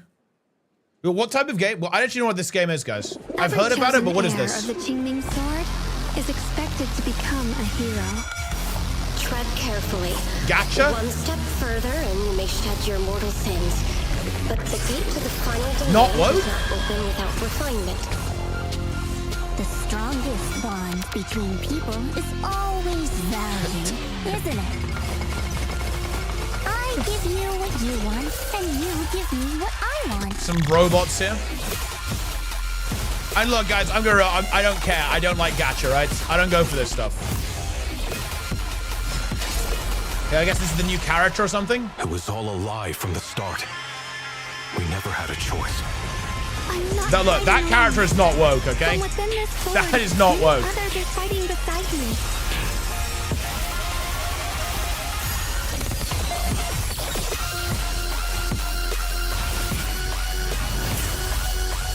The more noble the excuse. Bro, the music, I feel like the music almost feels like weirdly inappropriate. It's going very hard.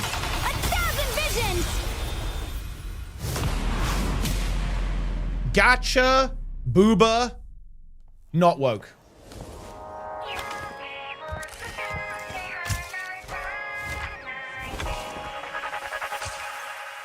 And actually, even better, the characters are children, so you could argue it's even libertarian coded. Or ANCAP coded, actually.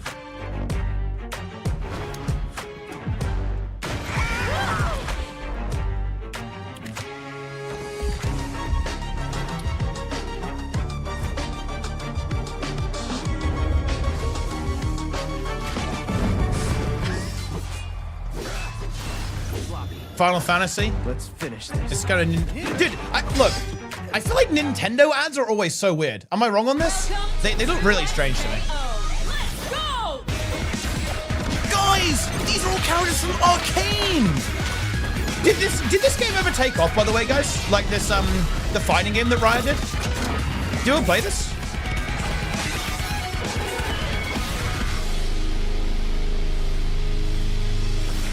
It's okay. All right. Yeah, let's say they're getting it on console in 2026. I mean, Riot's got a good ecosystem, right?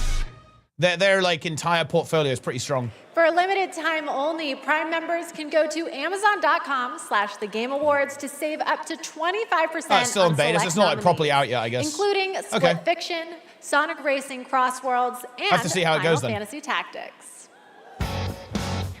From the award-winning games Journey and Sky, Children of the Light, please welcome That Game Company's CEO and Creative Director, Genova Chen. All right, give us the juice.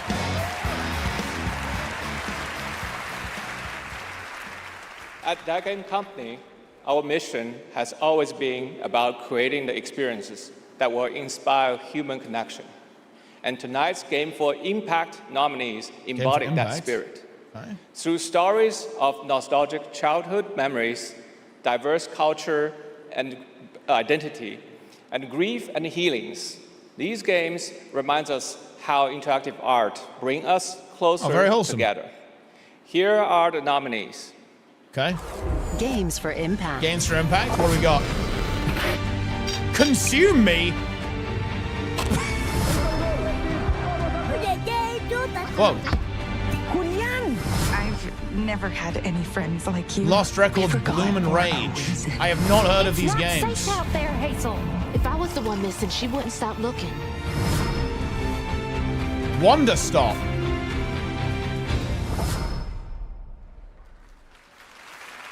Okay. And the game goes for... All right, who wins? South of Midnight. South of Midnight, there you go. I don't know what is that game actually. Oh, nice song.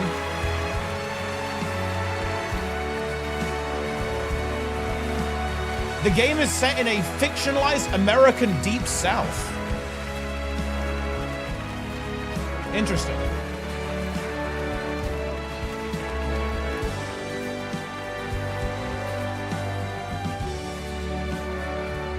It's a southern gothic reality where folklore creatures emerge. Interesting. Thank you so much to all the nominees. I would like to share this award with all of you. Dude, they should get Ben And P of or course Mike Z like slamming our this. incredible team back home. And He should be every presenting single this shit. players who's been part of this journey with us. And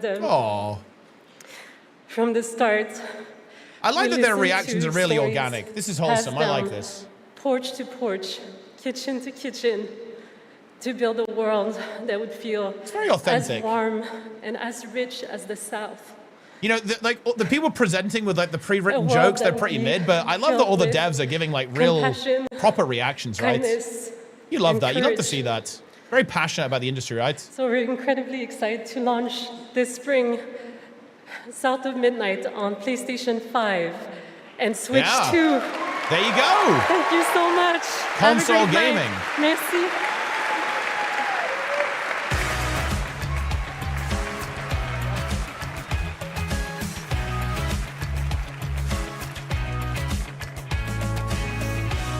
Look, the French are winning Tonight, big this one of the most time. iconic The French are winning survival big, dude. horror franchises returns to the Game Awards stage. For nearly 3 decades, They're winning Resident big. Evil has defined what it means to face the unknown, to survive against impossible odds.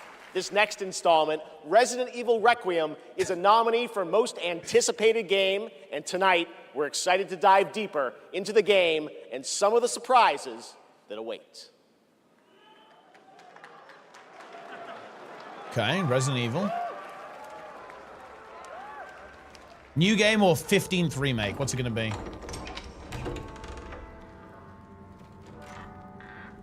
You guys ready to be spooked?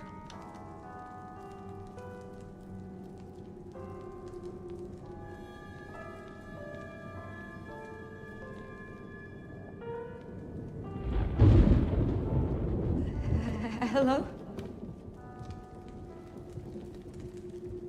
It's not looking good, It guys. hasn't been easy. But after much effort, here we finally are. Who are you? I know now that you're the one that I've been searching for. The special one. The chosen one. Miss Ashcroft. That sounded a bit Joker. It did sound pretty Joker, yeah. Yeah, I recognize his voice too, but I can't place it. Who is that? Is this one like the others? Do I know? And it's not post-mortem lividity. Uh-oh. Hey, I just got a report of a missing police officer. It might be unrelated, but he disappeared near where the 5th body was found.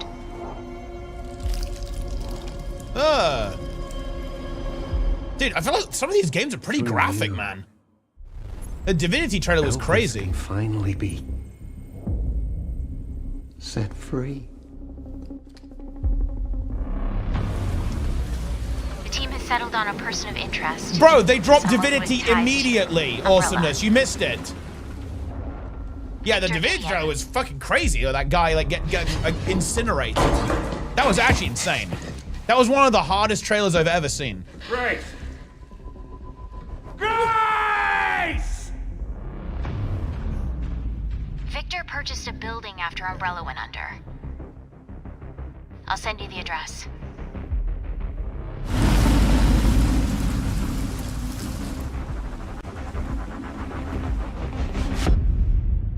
Welcome. Yeah, I mean, yeah, exactly. Larian with infinite money, they're gonna make an insane game. I mean, they kind of already did with Baldur's Gate, right? But now they have even more unlimited money. Divinity could be, and bro, if you want to win the Game Awards, don't even fucking bother releasing your shit game the same year as Divinity, right?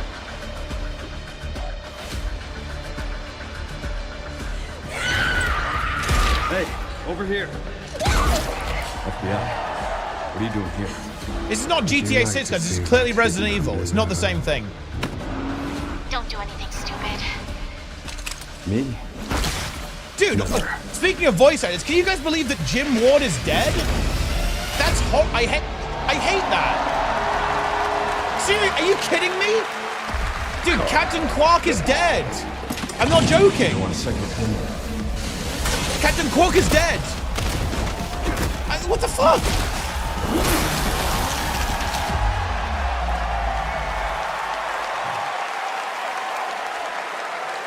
Yes, the internet was right. Leon Kennedy, one of gaming's most iconic characters, is back for Resident Evil Requiem. Yeah, he's Tybalt as well. The story in Requiem will intertwine the fate of two I'm gonna have to play Ratchet characters. again now. Grace's storyline takes players through a unique survival horror experience, while Leon delivers explosive action to the game. It's Explosive. Gonna be exciting. It's coming out in February. All right. This year has been an incredible one for independent games. Yeah, why is Roy not dropping an award Bold here? original titles created outside the official big publisher system.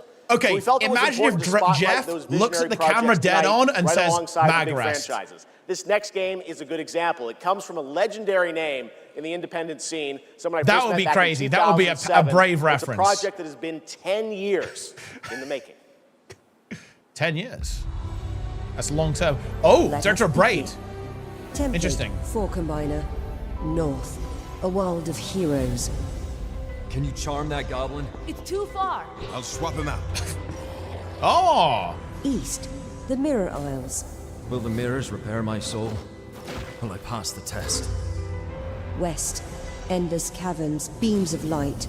Nobody else could get this old mine suit. Oh, it's like a puzzle. So all the puzzle rewards game? go to me. Interesting. Puzzle like Skipping co-op style game? stones to lonely homes. I'm close to the treasure. Just a few more minutes. If you don't get back before that storm hits, we're both dead. Fuse and grow. We will it so. Who are you? And what are these? Beams. They're very useful. Watch this. Watch Put the stone back across the water? That's water? What do you think it was? When the portal appeared and I stepped into this overworld, I had never imagined such a device that could fuse realities. Whoa. Not just mashing together terrains, it weaves the very Guild Wars laws of 0 nature into a composite whole. The result surprises me constantly, but who has done all this? And what do they want with me? Order of the Sinking Star. Interesting. Order of the Sinking Star is an amazing puzzle adventure with over 1,400 puzzles and a big story wrapped all around it. We're very excited to play it. All right, next up, we're traveling 40,000 years into the future for a brand new look at Exodus, the upcoming sci-fi action RPG from Wizards of the Coast and Archetype Entertainment. For decades, Wizards has built worlds where players define their own legacies. Exodus carries that tradition an almost unlimited amount. It's time to step forward.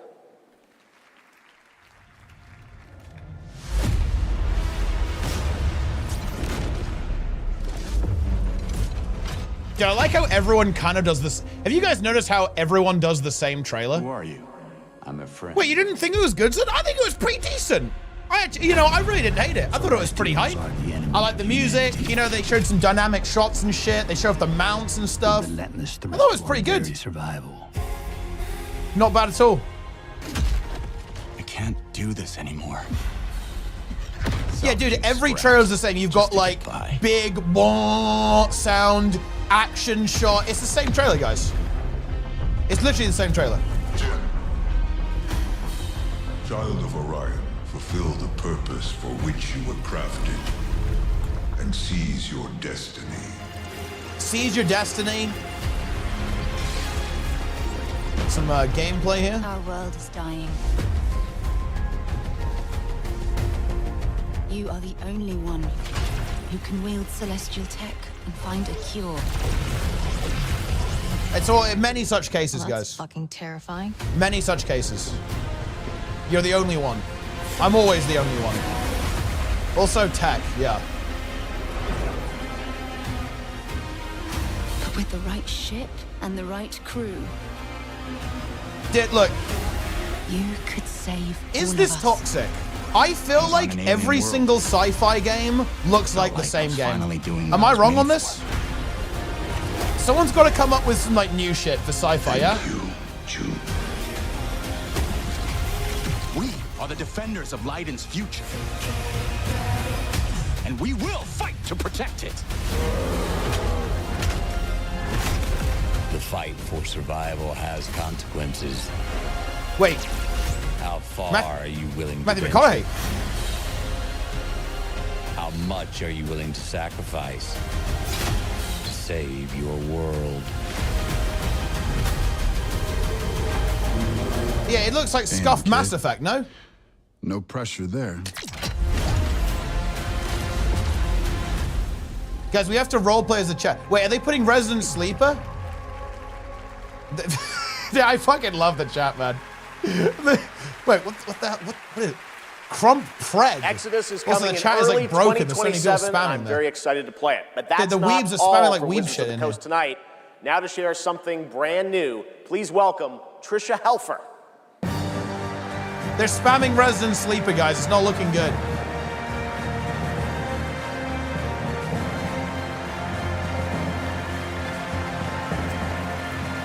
Hello, everyone, and thank you, Jeff. It's great to be here celebrating Fun fact, gaming's guys. biggest night with everyone. I've Wait, been oh working god, with wait, the team at what Invoke video game? Studios, I know. a new Wizards of the This Coast is a famous studio, person, right? where But more I play the specifically, main oh yeah, character that's who is unlike this? Who is this, anything guys? I've Who done does this? before. Who does Trisha Tonight, we're like giving Helfer you voice? a first tease Who knows? of what we've been working on. Let's take a look. You should know. Everyone here should know. All of this magic, this pact we have forged. Oh god, Tool 0 out of 10. 0 out of 10. Game of the fucking negative year. Shit game. It's Kerrigan, right? She's Sarah Kerrigan in StarCraft 2. And yeah, Battlestar Galactica as well, obviously, yeah. And also, she's in Command & Conquer 3 as Killing Qatar, actually. Which is interesting.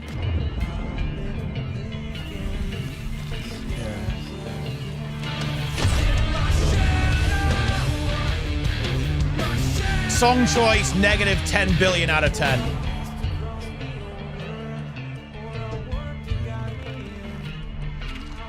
Dude, do not put fucking Cat Jam. Do not put Cat Jam or Rat Jam or any like jam emote.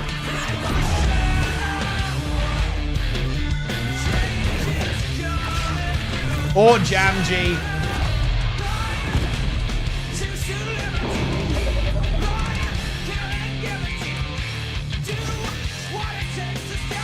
This is actually not the worst tool song. I'll give you that, guys. This is not the worst tool song, actually. What is Warlock? Dungeons and Dragons. Okay, fine, whatever. 2027? I mean, ages. More on Warlock coming in summer 2026. Okay. All right, still to come tonight, the return of Tomb Raider, Phantom Blade right, Zero, and a performance by Evanescence, who are also releasing a new version of their hit song Afterlife today on Spotify. Evanescence in 2025. Look, guys, I got no problem with Evanescence, Sonic right? the Hedgehog But and Bill guys, it's Murray. 2025, Not that yeah? Bill Murray, different one. With Cyberpunk Edge Runners. Here's your first listen. Yeah. Okay, it's kind of a spot of... Oh! Video game music does go hard, dude.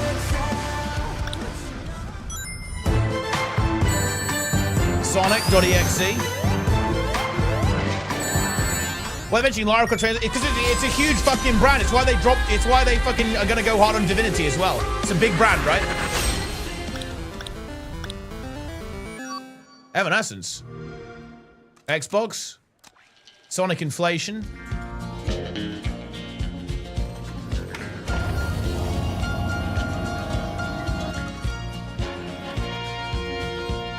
An old cowboy went riding out one dark and windy day. Up on a ridge he rested as he went along his way.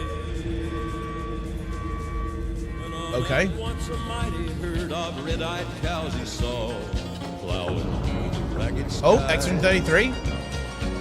And up a cloudy draw. Yeah, see, that's the thing about these pedals. Like, this guy's got to clean them up.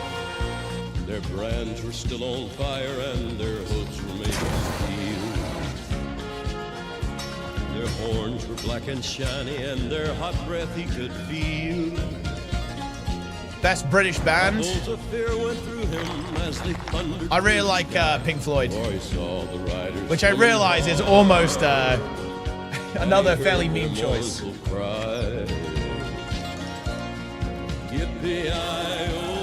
Spider.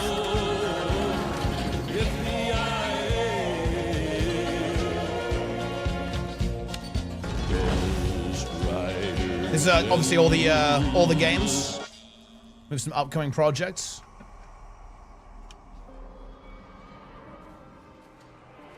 Your listening age was 70? Well, that would be you and me both. Ugh. Hi, Susan. What's going on, guys? Well, what even is this, by the way? It's kind of like a bit of a bit, almost. In-game benefits, that's MTX. That's what that is. Queen, I mean, Queen is an excellent choice as well. Queen is amazing. Oh, it's just Xbox, right? Yeah. Yeah, just buy an Xbox, I guess. Fine. He's here. It's got games on it. It's him. It's Gabrielle. Buy a PC. Weeb game. We need cars. We need cars. I'll shove that wrench up your ass. We have touched your anger, tasted your fury. It has sharpened you. It is your greatest weapon.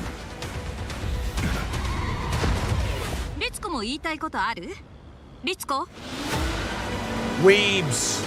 A Screamer tournament is about to be announced, held by a Mr. A. Mr. A. Consider this, Mr. Anderson, your personal invitation. Burn alive, you piece of shit. Whoa, he watched the Divinity trailer too.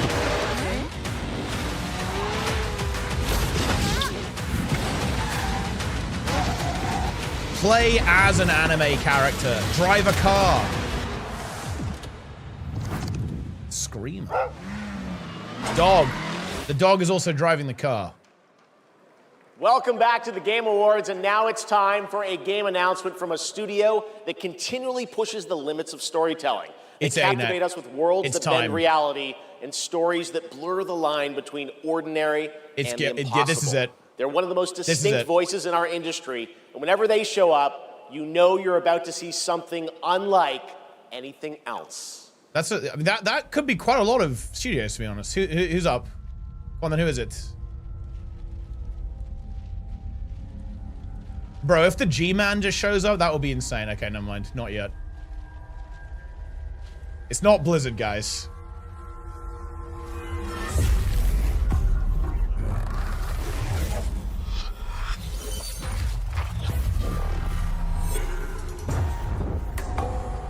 Is this Kojima? Well, I mean, that was going to be the other thing as well.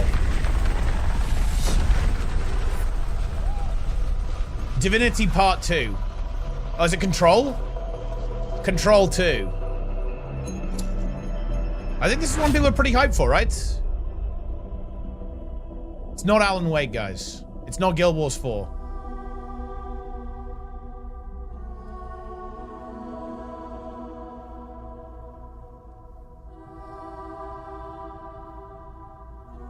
This is not Guild Wars 8.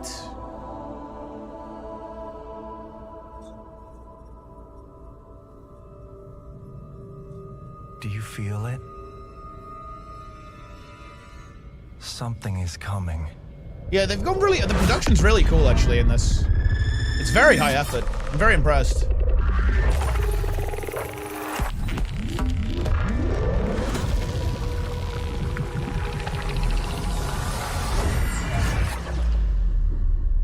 Ooh.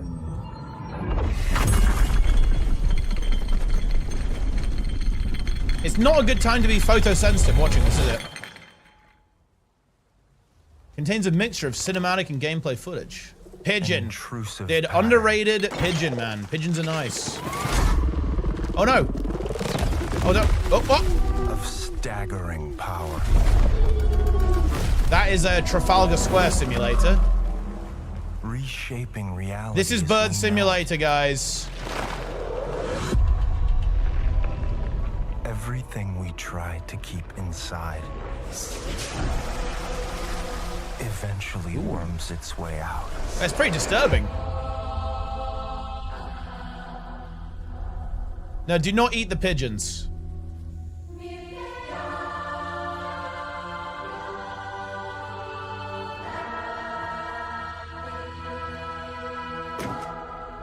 must have had good reasons.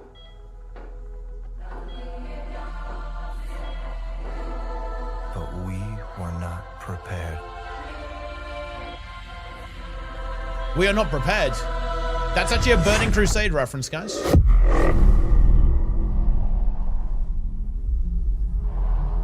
For what would follow.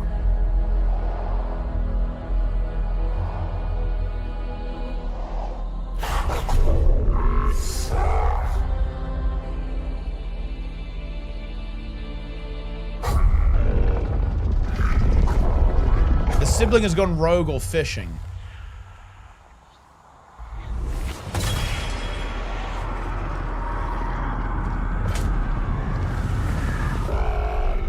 You're up.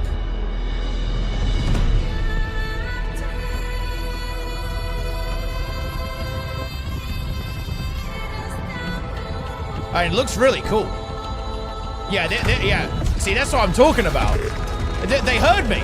I told you we were getting all this sci-fi slop, and now we're getting some real shit, no?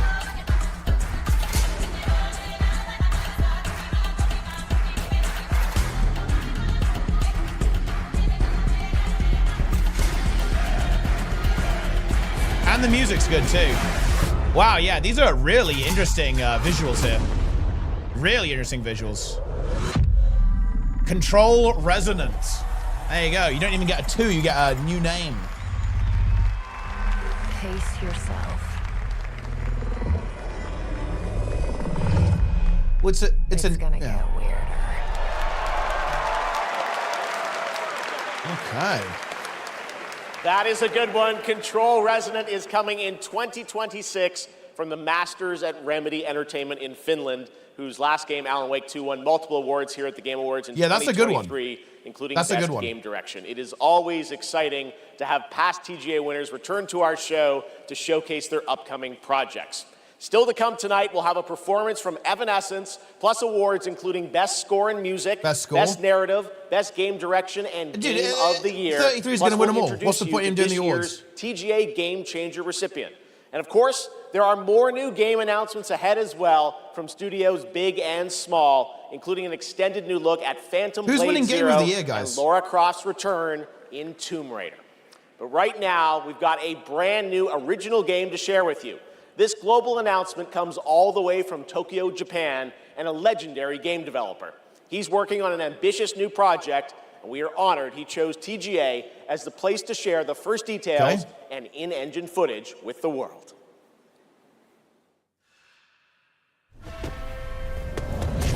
It's in-engine, guys. This is in-engine footage.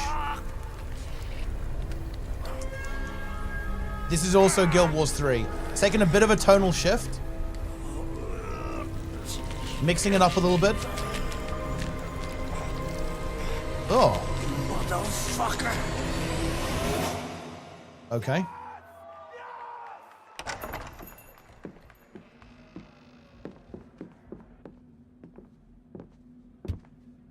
Shinji-san, yeah? Time to settle up. Yeah, it does like Yakuza. Hey, Daiki. When'd you make it back? Excuse me, sir.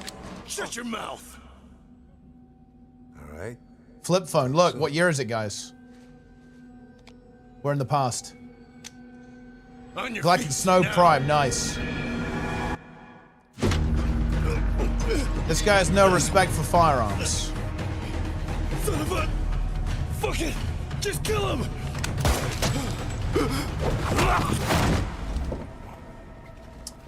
Nice shot.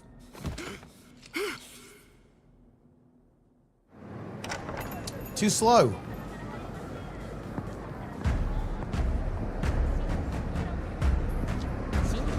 Yeah, this guy's this is an expert gamer. Did someone on YouTube chat just said, I love gooning? What do you think about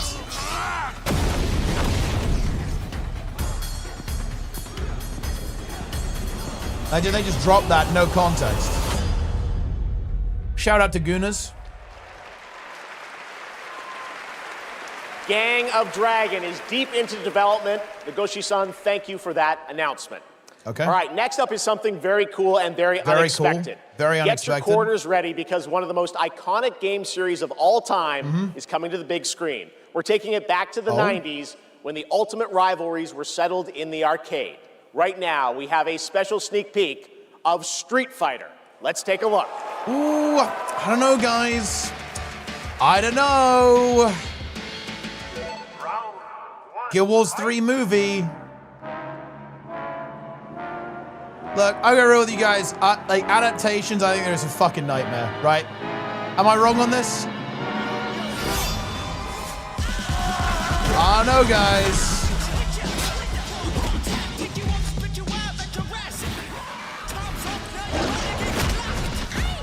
We're running out of hoping? Wait, what are you hoping for?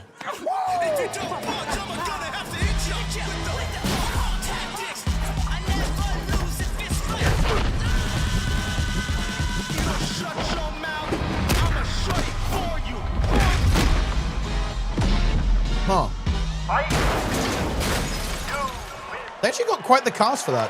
Across the globe, the fiercest fighters have gathered to stake their claim. Now, it's time to meet some of the warriors stepping into the ring. Huh. Please welcome to the arena, Noah Cesaneo as Ken. Andrew Koji as Ryu. Kalina Liang as Chun-Li. Joe Roman Reigns on Hawaii as Akuma. Perfect. Akuma. David Desmalchin as M. Bison. Cody Rhodes as Kyle. Andrew Scholes as Dan Habicki. Vidyu Jamwal as Dalsine. Yeah, they got all of them in. Got the whole squad. As Vega. Olivier Richters as Zangief. The Dutch Giant. Look at the size of this guy. He's fucking huge. Mel Jarnson as Cammy. Well, then why didn't they say you had the whole lot? It's all of them. As Blanca. Ladies and gentlemen, the cast. They got some like proper celebrities here, guys. Yeah, on this cast, right? Yeah, it's nicely stylized. I'll admit that. The trailer actually looked pretty decent. Stylization was fun. What a game award! Oh no, we're on a scripted segment, guys. It's over. Oh God. Now, I know our movie comes out like a year from now, but there was no way we were showing up without a sneak peek. We just wrapped a few weeks ago, and fortunately for me, I had the distinct pleasure of kicking half of these guys in the face. Legally, on camera. I kind of miss that, guys. We miss it too. Oh. As a lifelong Street Fighter fan, like legitimately obsessed, it's the only time in my career where I threatened to kill Kale if he didn't hire me to play Blanca. True story, words matter. Fucking believe it. Tell him, Ryu. I need that guy's into that. It's Ryu, not Ryu, Ryu. Ryu. Okay, we're also here tonight to present the award for Best Ongoing Game. Oh? Oh, I wonder what's going to get nominated here. The games in this category are the ones that never quit delivering all year long. They keep us looking forward to what's next. VOE. Cody, I told you, the dedication, the passion, the resilience. We Where's need Woodkid here? more Dude, presenters. Woodkid's This based. ain't enough, you know what I'm I saying? didn't see him. You guys are good at clocking all the celebs. New World! Oh, Guys, New World! Guys, it's so important that we appreciate you all here for being great patrons of Street Fighter, okay? If you played the game, make some noise in your life. Come on! Okay. This movie is not possible without you guys. It's We are literally so grateful. impossible. And we're not the only game that appreciates your patronage. There's another game out there. They also flew from around the world to be here because they appreciate you. So give it up for the whole cast of Mortal Kombat 2! That game is also existing. Or that film is also existing, rather. Yeah. I'm just kidding. They didn't come. They don't care about you. They only care about money. Okay? We care about money and you. Street Fighter forever! Schultz cannot be Forever, joking. baby, forever! Kidding. Wow. He's joking. Street Fighter. All right, Let's go. Okay, so these are the nominees for Best Ongoing Game. Oh, what we got? Best Ongoing Game. There's no way WoW wins. It's like literally impossible. Final Fantasy 14. That's a solid candidate. Fortnite. Helldivers 2. Marvel Rivals. No Man's Sky.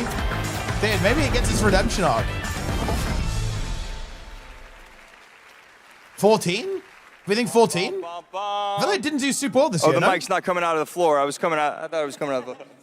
And the game award goes to... Guild Wars 2. No, yeah, they actually got their redemption arc. That's funny, actually. Yeah, also, how is OSRS not on there? Huh? Dude, that's actually crazy to have a redemption arc, right?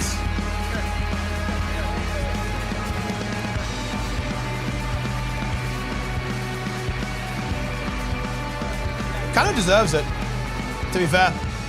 They actually fixed the game. Okay, well, that's uncommon. Wild. I guess, so thank you. I would say a massive thank you on behalf of the whole team at Hello Games, who have poured so much into No Man's Honestly, you Sky. kind of love to see it, guys. They released a piece of shit, and then they fixed it and made it good. For family reasons, wasn't that able should to be be commended. here tonight. But I know he's probably watching this in whatever time zone it is where he is. I'm slightly jet-lagged myself. Bit of Brit Bong going on here. And he'd be very sorry he isn't here. And I'm also slightly sorry he's not here because this is way more nerve-wracking than he makes it look when he gets up. Brexit enjoyer. But, you know, just that our tiny, massive, impossible space game still means something to so many people that we get to keep on making a game that we love. That is a real privilege. You know, that we are able to be here on a stage surrounded by so many incredible games. Like, that is really special. And, you know, the whole team is so grateful. It means the world to our team. So thank you so much. There you go. Big win. Ready to win big. Clap. Yeah, I mean, this is a clap moment.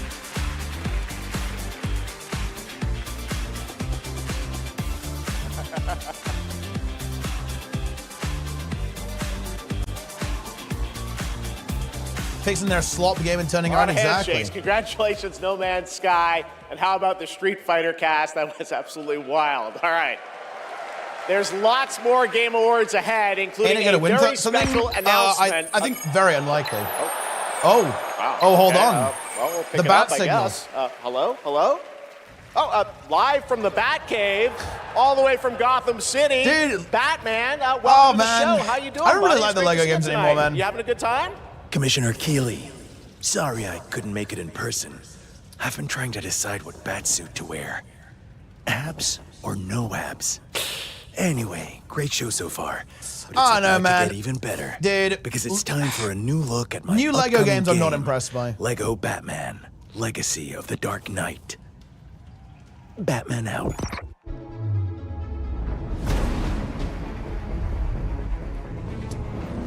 I know, man. It kind of ended with Star Wars for me. After that, they just make the same game over and over. Shout out Lego. You want to see a magic trick? Shout out Joker. The city has become a breeding ground for suffering and injustice. Jeff is corny. Well, to be honest, this bit is pretty good. But Jeff, he is a corny guy. But honestly, I like that. I respect it. He's destroyed. Bro is a big kid, and I love that. He's got some energy, he's got some passion. I really like races, of course, yeah. Yeah, I love the Lego games. Well, this is a bit of a different approach. He looks like more of an open world kind of game. Can simulator. Whoa, what the hell are those guys doing? This town deserves a better class of criminal. Wait, we're literally just doing the Dark Knight. Good evening, Gotham. Join us in a celebration of absolute chaos. Okay. Someone's got to step up. I kind of got like the full cast of Batman characters, right? That's pretty interesting. Let's get to the root of the problem. Nice. Good one, Robin. Sorry. Tonight's forecast, a freeze is coming. This is my favorite part.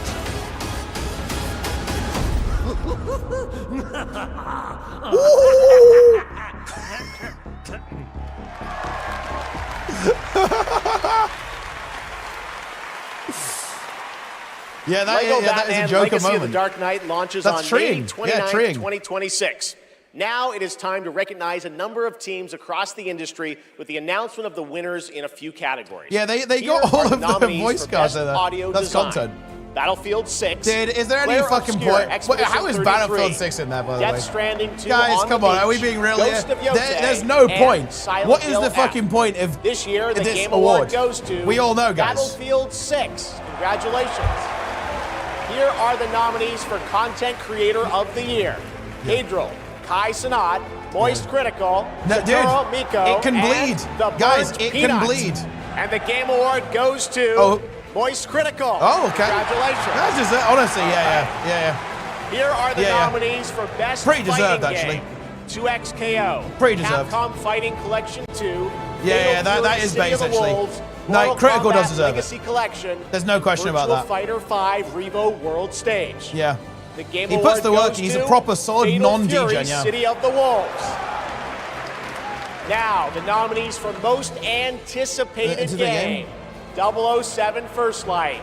Grand Theft Auto 6. Come on, Marvel's it's Wolverine, GTA, yeah? Resident Evil come on. Requiem, and The Witcher 4. And which is anticipated, The but Game Award goes to GTA. Grand Theft Auto 6. Yeah. Oh, wow, that's a tough one. Stick around for more of the Game Awards. Some of tonight's biggest surprises are still ahead. And of course, later, the Game Awards Orchestra and Lauren Balfe pay tribute to our Game of the Year nominees. Yeah.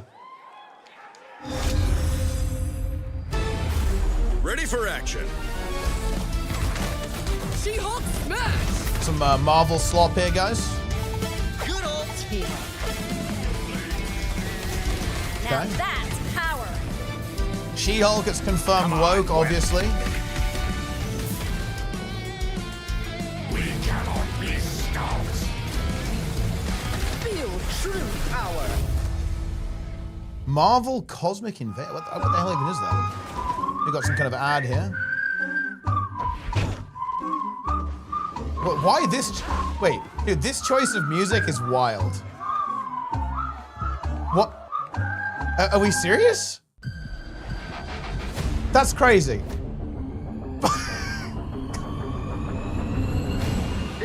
was that like some AI slop or what? Nothing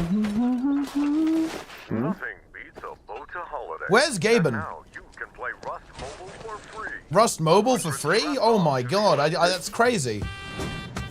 Are we talking about Rust, the programming language, by the way, or what?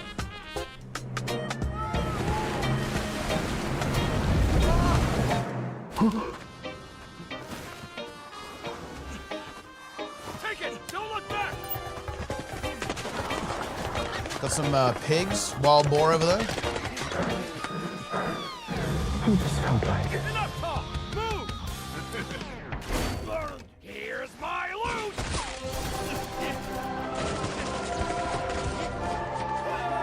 Wait. Anyone got a power bank? Rust Mobile first global test begins now. Join the test. Unlock the TGA limited skin. Limited skin. Get a skin, guys. I wonder what the real one feels like. Please welcome actress, writer, and gaming creator, Felicia Day. Oh, Zoja! Guys, Zoja! Oh my god! Hi, friends. I am thrilled to be here tonight to present the TGA Game Changer Award, an award that recognizes an individual or organization that has demonstrated positive social progress in the gaming industry. Very good. And I'm even more thrilled that tonight's honoree is one of the most impactful organizations uplifting girls ArenaNet. today, and one that I'm honored to represent as an ambassador, Girls Make Games. Yeah. Over the past 12 years, Girls Make Games has empowered over 8,000 girls aged 8 to 18 from all around the world to create and share their own video games through summer camps, workshops, and game jams. In That's what I'm 2022, talking about, guys. GMG established a college scholarship to bridge the gap for young women as they entered college and careers in the games industry. True to their mission statement, the founders of this incredible organization chose 2 inspiring members of their community to accept the award on behalf of Girls Make Games. And I'd like to invite them to the stage and hear how GMG truly has been a game Wait, did they win the award or what? in their lives. I guess Please this is part of the welcome Ellie presentation. Friedman and Monica Paredes.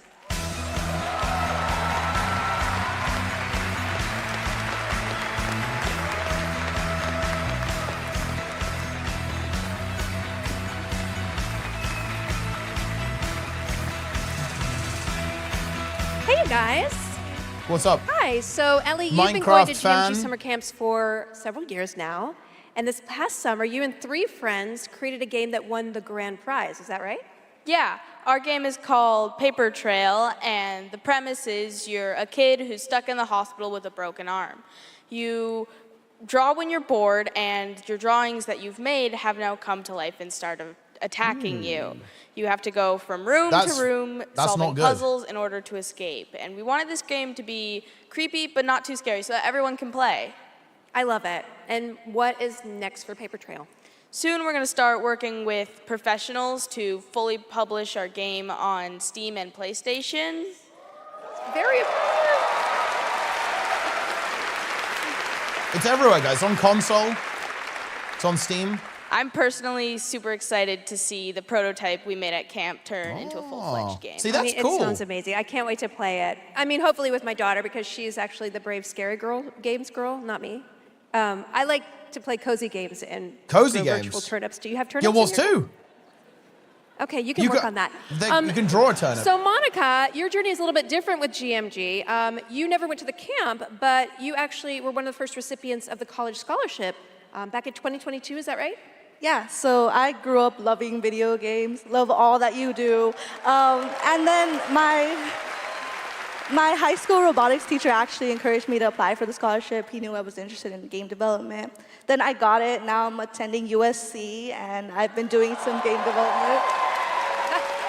And now I've actually had some game development experience with our club there, Open Alpha at USC. What are we cooking? Yeah, that's amazing. It sounds like it's really helped you set you up for success. Is there any message that you'd like to give girls out there who might dream of making their own video games one day? Yeah, I think if you're someone out there with an interest in making a video game, explore it, give it a shot. You never know where that interest could take you, and there's a ton of amazing programs like Girls Make Games who want to see you succeed. Yeah, well, obviously, Dude, imagine if she really just like wish that fucking there had been an hardcore organization flamed a like this when I random was a game kid, engine. But I'm very It's like, excited I've got that some starting advice next for year, you. my 8-year-old Do not daughter can fucking go to use GMG Unity or something. and express her Right? love of Do not, gaming. You guys just are don't very use it. inspirational. Thank you. Or just like started shitting on a particular programming language. Like I despise C++. Now, oh my God. Do not use it. Okay. It is my honor to present the TGA Game Changer Award to Girls Make Games. Unreal Congratulations and a huge sucks. thanks to Monica Paredes and Ellie Freeman for accepting on behalf of GMG. Oh, they won. Oh, I didn't actually, yeah. Good job.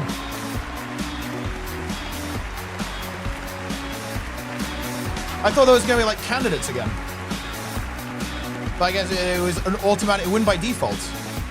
Thank you so much, Felicia, and congratulations to Girls Make Games. It's an incredible program. I've had the chance to visit their summer camps in the past, and it is truly inspiring. Yeah, it was easy passion win. And the creativity. It was a massive value. Like that don't just open doors; they shape the future of our industry in a positive way. And I have no doubt that some of the girls in that program today will be on this the stage games of in the tomorrow, years yeah, ahead, accepting awards for the games they helped create.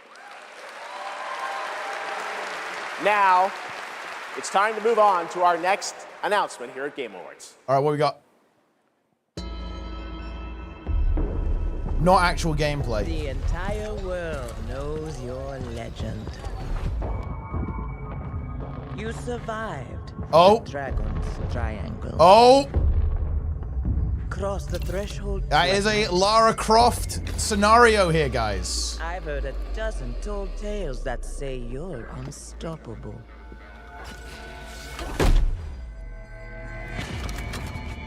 But I say, all legends must come to an end.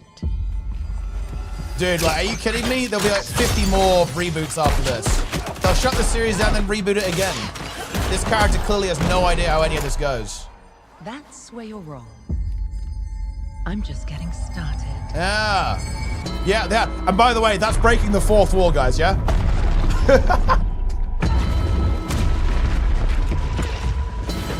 That is a fourth wall break.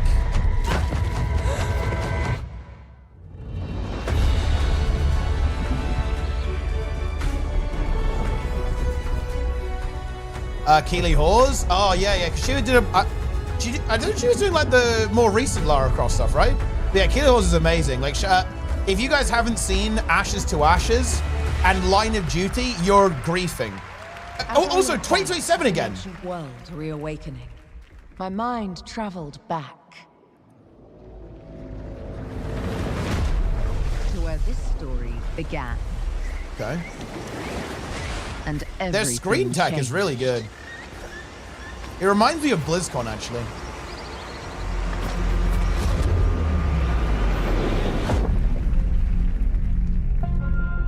Dude, this is AGS? But the event. Dude, New World died for this.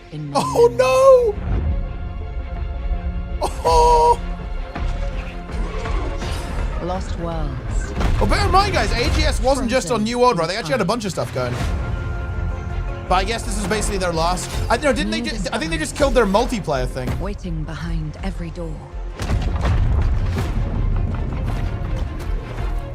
Across every chasm.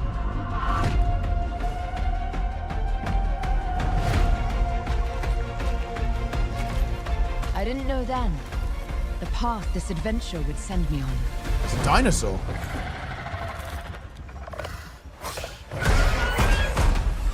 The gun is ineffective. But it lit a fire that still burns. Be an acrobat. I need to see more.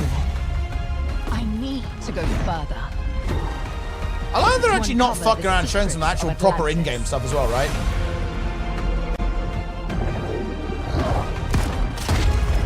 I kind of prefer. I like in-engine cutscenes, right? Some legends are destined to be retold. Tomb Raider. Atlantis. Someone called Graham Hancock. Oh, this one's 2026 though. Oh, hold on. Oh, we're doing a double.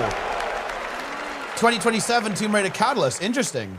There you have it. Not one, but two Tomb Raider games. Yeah. Tomb Raider Legacy of Atlantis, a reimagining of Lara's iconic debut from 1996 for the 30th anniversary in 2026 next year, and Tomb Raider Catalyst, a brand new game. Yeah, that's and a new Lara's one. biggest adventure yet in Interesting. 2027. Okay. And now for something completely Little remake. unexpected. Oh? Wait.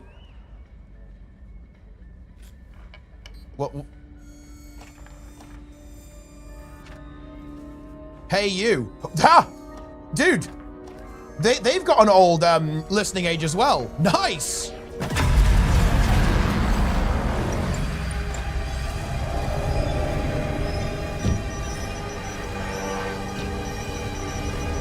Boy, we're off to a... Well, we've gone quite far away from the Earth, guys. And there's water everywhere now. The plumbing's gone wrong. It's a VR stuff, right? Ooh. You've got a third arm as well, very useful.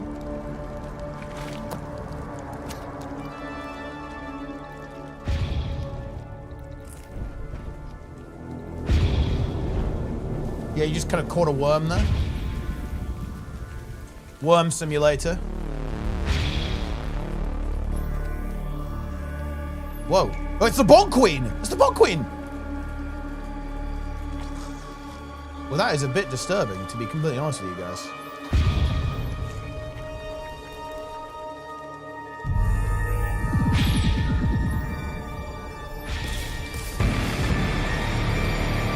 So we're in the far future and really far away from Earth, some kind of survival VR game.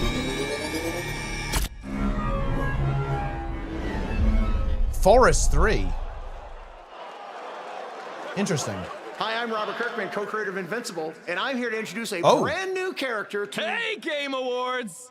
Sorry, Robbie K. I got this. I see you, Keeley. Love what you've done with the place. Rex, I was just here to introduce a world premiere. Invincible is pretty Batchest, I believe. Premiere. Cue the lights. Cue the There's a lot of orchestra, creepy games, aren't there? A cue lot of the spooky seething games. Jealousy, and meet the second best character in our 3v3 fighter, Invincible Versus. Oh, Roll no. it, Kirky. What the f? I said roll it, Kirkman. Roll it. Comic into TV into fighting game? But you will once this is over. I never been to jail. Tell nigga that I'm in here to jail. Who is she? She may be some minor Earth hero.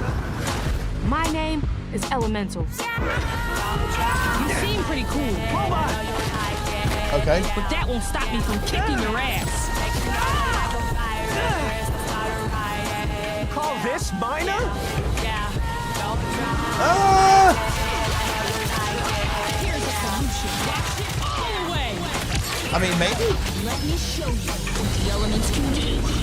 Oh, wait, Elementalist. This is Guild Wars 2. That was Puddle Wizard there, guys, and Dirt Wizard, Fire Wizard now. Invincible Versus. I don't know about that one, to be honest, guys. I'm not there. Like, All right, next we're excited to I'm a share bit the global spooked. I'm a little bit announcement of an spooked when we upcoming have game adaptations, coming right? It exclusively usually doesn't go super well. to Nintendo Switch 2. Are they dropping Half-Life 3 or what? Nintendo Switch? Yeah, it's a bit cash grabby, right? Malumi, thanks for the Prime.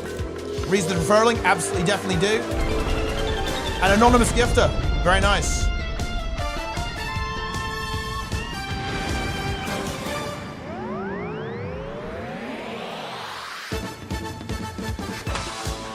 Mission をやり遂げないとみんなのために。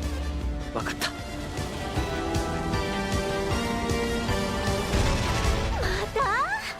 This is anime again.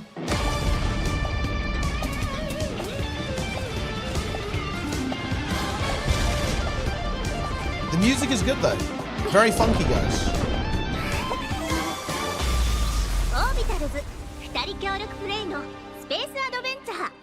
Ian, good this year? Yeah, there's been some pretty big stuff. Like Divinity is pretty massive, yeah.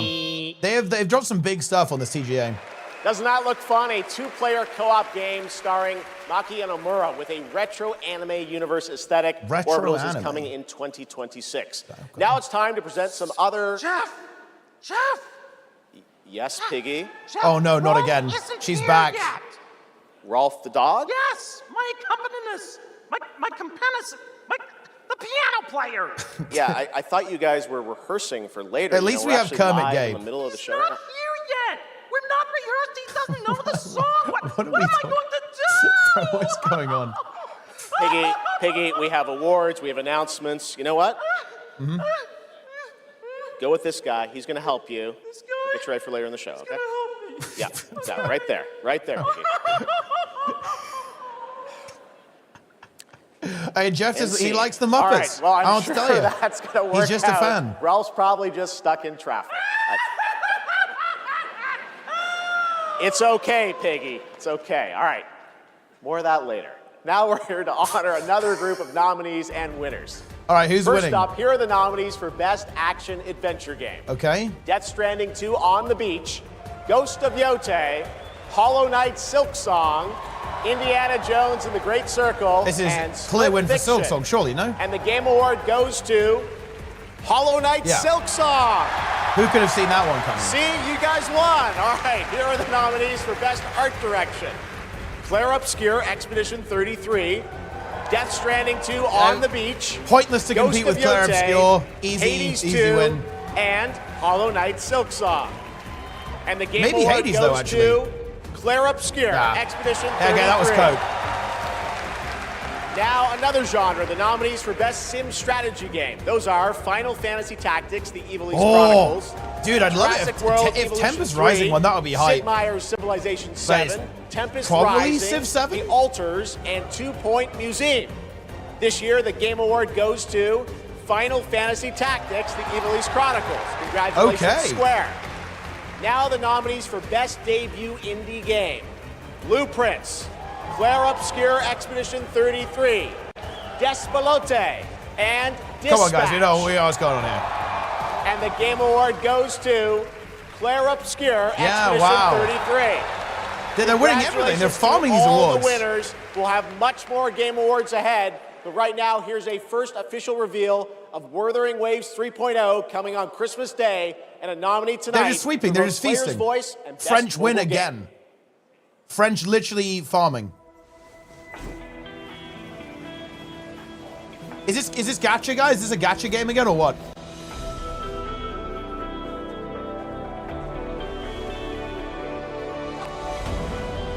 It's anime gacha? Add a turbocharger, tweak the suspension, and upgrade the brakes. Hardly a violation, wouldn't you say? So, this trip's theme is back to school. Looking, it's a waifu simulator? Welcome to Star Torch Academy. We did promise to witness it together, didn't we? I want you there to witness it. The rise of the new sun. Okay. Initiating criticality protocol. Don't blink! You'll miss the best part! The way to The characters are using their anime moves. It's time for you to return. Journey well. Robotic worm. Now, Content. It is a Metroid scenario. Lara likes Metroid, so it's probably good.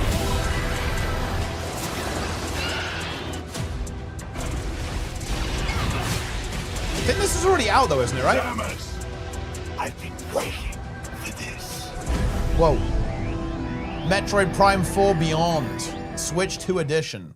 3, 2, Yeah, it's the new one, right? no one can do it like we do it. Prime? Like we do it, like we do it. 'Cause no one can do it like we do it. Wait, like games we on do it, Prime? Like we do it. 'Cause no one can do it like we do it. Like we do it, like we do it. Luna. Is that some kind of gaming scenario, There guys? it is. The Google Play Point. Wow. The most valuable jewel in the game. Earn them by playing the stuff you love. Then trade them in for the sweetest in-game items. Oh. Score the latest IRL swag. Or up your game with limited edition merch. Wait, is this like a consume Victory thing? is yours, and so are rewards. With Google Play Points. Go reward yourself. Go play. Consume!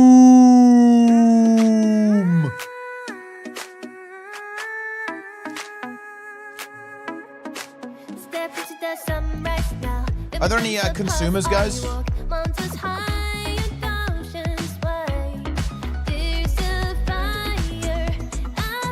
Are we getting sued again?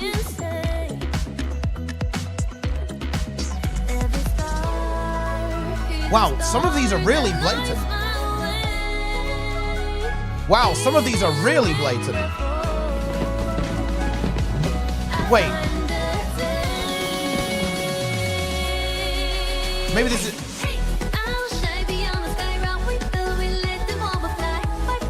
Wait, is this Palworld? Wait, is this actually Pokemon or is this Palworld? Dude! How did they get away with this? Wait, it's Animo. Bro, you are getting sued. These are literally like one-to-one. Huh? Enough. You are getting sued with that. Your hatred grows. Look around toward There's Diablo? Influencers, executives. Yeah. You, how far would you go for that trophy? Death, decapitation? And you streamers are no better. Yeah. Riker, Yeah. Shroud. Yeah. You've corrupted more minds than even I can imagine. That's fair. That's fair, to be honest. Oh, if it isn't Jeff Keighley, creator of this crucible of jealousy. Impressive. As for the rest of you, who of you is worthy of facing me? For I am Mephisto, Lord of Hatred, and you... Is this gonna be like mobile slot?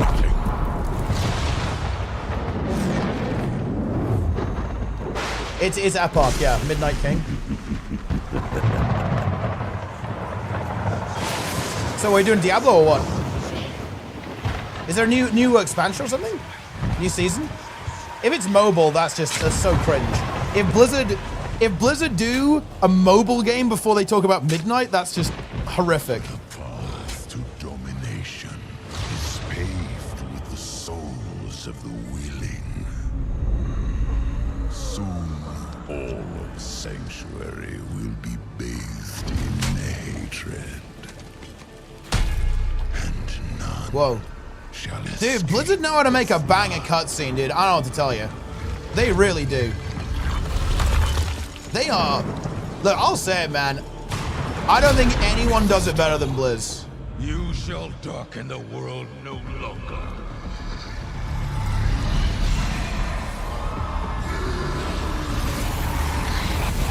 Yeah. So is it the Paladin class or what? Frame rate is ass, though. Is this cinematic?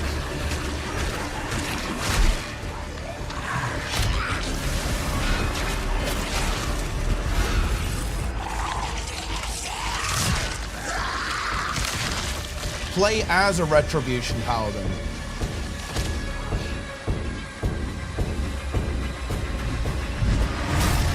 Whoa.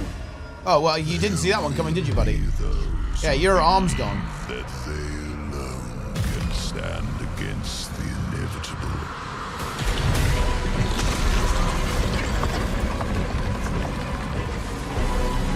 Hold on.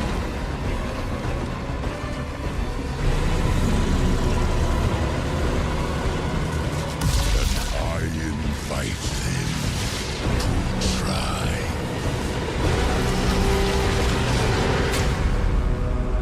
Okay, so yeah, it's an expansion, I guess. Diablo 4, Lord of Hatred. Yeah, that went pretty hard. Your wait is That over. went pretty Get in damn the hard. fight and play as Paladin today, and get ready for Lord of Hatred coming in April. It is great to have Blizzard here at the Game Awards. Want to know who else is here? Well, it's time for an update from Marvel Rivals, a nominee tonight for Best Ongoing Game about the latest Marvel hero set to join the game in 2026. Okay. Yeah. What's up, Game Awards? It's about time I made Marvel Rivals the most hero-packed shooter ever. Okay. First, Yeah. that redhead who's trying to blast my ass a few new holes. And I got a surprise for her. Nice. That does make a lot of sense. Yeah, like, Deadpool and Wolverine was pretty sick. This is gonna be fun. Whoa, easy now. Wait, could they not get? I'm the one who set you free. Could they not get Ryan Reynolds though? Is it like a rights thing or what?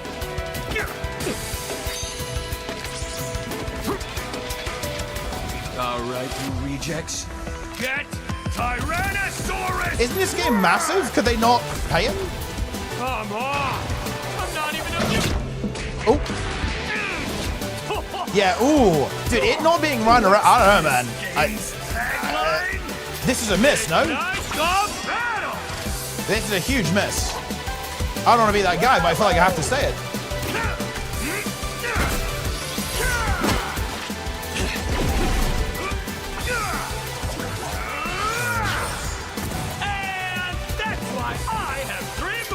You don't, do you? Yeah.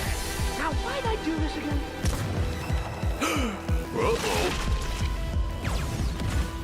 Oh, right. She's my rival. And you got the other character in there as well. Please welcome actress, producer, and activist Gemma Chan. Okay. Hello. What award are we doing? 007 First Light. Hello, Game Awards.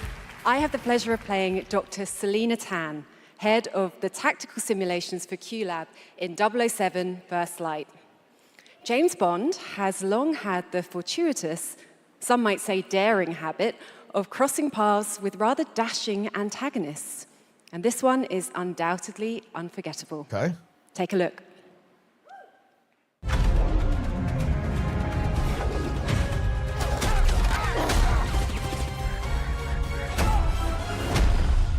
I don't think I've played James Bond games, actually. We're in the lion's den, Bond. Try not to draw attention to yourself. I've seen the movies, though.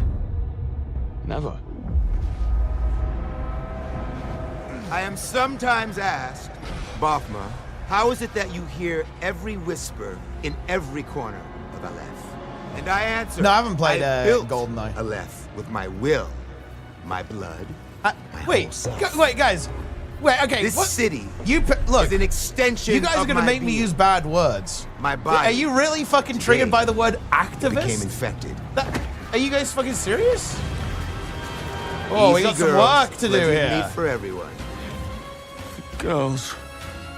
Of course. There you go. First Light. You guys distracted me, though.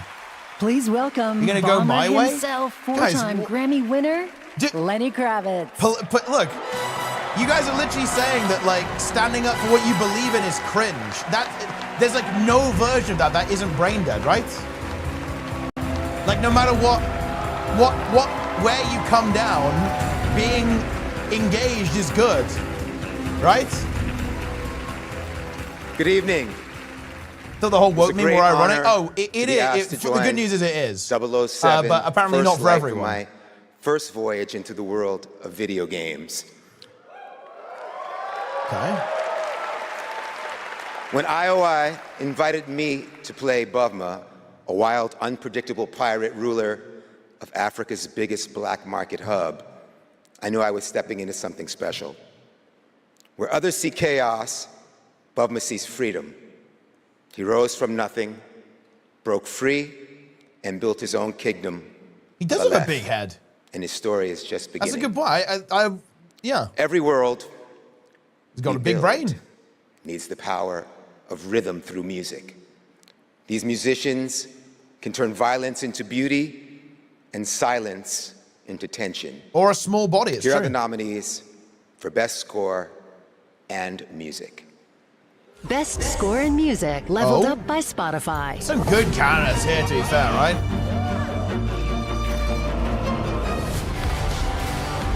Ooh, dude, the Hades soundtrack is so good. Oh, come on, they can't win another one. They've won like 10 awards, guys.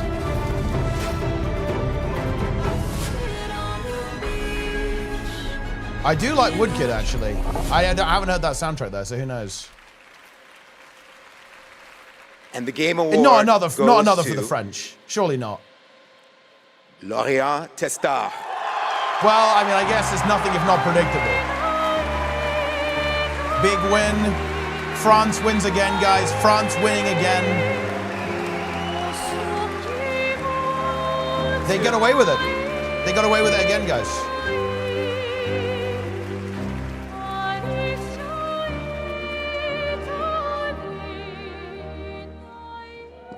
Thank you so much. We're so happy to be here tonight. It was incredible to play in Viateme in live with you. It's incredible. Thank you so much. I have a letter I would love to read. Sorry. Okay, here we go. I would really love to start by thanking all the musicians who work on the soundtrack with us, who give their soul and their hand and their voice to the sound of the music. Unreal, yeah, Unreal 5, guys. I just want to thank you, Alice, to standing by my side. It's an immense gift to share this journey with you. Aww. Thank you for carrying each note within you and for letting Alicia's lost voices resonate in the world of Clarobscur. Thank you, Guillaume, for lingering on one of my songs on that night when our story was aligned. And thank you to all my loved ones for their love and their support during all these years. And to all our players, thank you for letting Clarobscur and our music find a place inside you. You are the lumière that makes us want to keep painting, keep loving, and keep dreaming. Thank you for reaching out your hands to us. We don't know the colors of tomorrow. This is a so cute moment. Thank you. To the untreated tomorrows. Very wholesome. Huge win.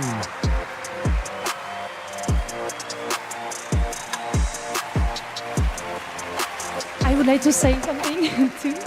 Oh. We are so grateful to receive this award tonight. It's a wonderful recognition of our work over the past 5 years. A hug thank you to Lorient, who made this world adventure possible. And a big thank you to Central Studio for their trust and unwavering support. Thank you, everyone. Tomorrow comes. Oh, well, there you go.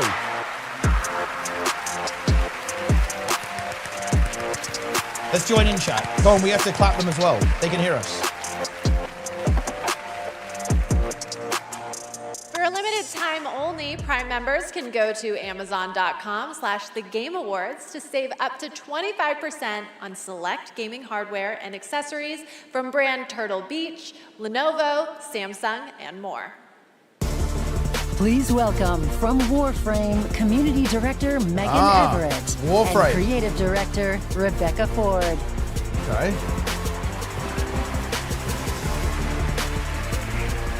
Hello, Game Awards! Hello! Reb, how many registered users is Warframe at? Nah, that's an inside joke for Warframe Twitch chat, Megan. All right, hi Twitch chat. Hi Game Awards. We're here for Warframe. Okay. We launched our biggest update of the year, the old piece, just yesterday. Wow. And all things considered, the update went smooth. So we're not here to finally announce that we're coming you'd out hardly of say if open it went beta shit. 12 years later. No, we're still in beta, 12 years. And, you know, in those 12 years, all we have learned is that are you really in beta at that Ben point? Starr will do anything for money. But in all seriousness, we have an amazing community of Tenno and Warframe, and now Envoys with Soulframe, and we truly wouldn't be here without them. So Reb, why are we actually here? We are here to outsource the question of what is Warframe. We have completely given up answering it ourselves. Warframe was once It's funny, Ninjas actually. in Space, which it still is. People do struggle to answer that question. The tagline, Ninjas play free. But it's time to let a legend tell you what is Warframe. We're about to find out. What is Warframe.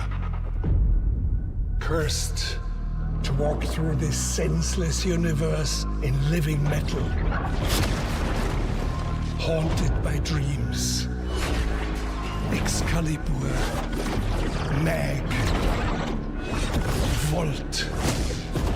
Names that echo an ancient purpose now lost to them. The war they were created to fight. Yeah, Warframe do incredibly good community management. I think those two are very well known for being very good at the jobs. What drives them? Their residual instinct. One of the best out there, I think. Separate conscious force. We may not know, but there's one who does. They hear her voice, a blanket against the horror. They insist blindly upon humanity and its worth, even in the face of ultimate indifference, but with so little understanding of what they have taken, what they still owe to me.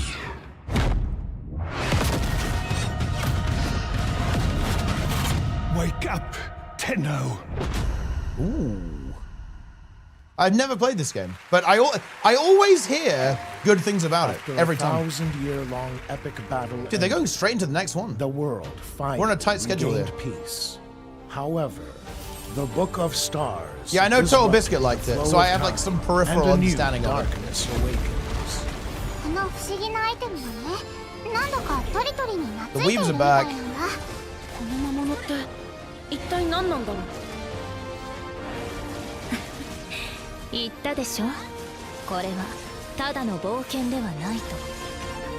Now, a new destiny calls to us. And this is just generic For the anime new game, tale no? We are about to create. Generic Together, weave game? We run, bound by destiny. A co-op open-world RPG for everyone. The 7 Deadly Sins. It's funny, actually. This was when Aeon played in... yeah, Vin Aeon played. Like, that was the name of her team, 7 Deadly Sins. I assume... well, it was a reference to that as well.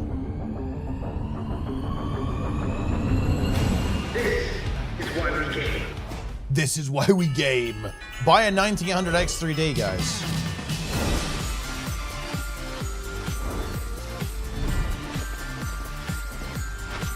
Thousands of deals. Epic extras. Go get yours now. Epic rewards. Hell yeah.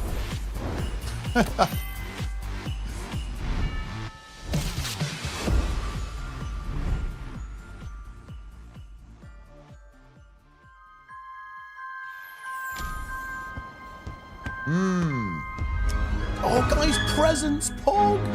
Ah, Dogwart's Legacy. It's free. Get it while you can. There you go.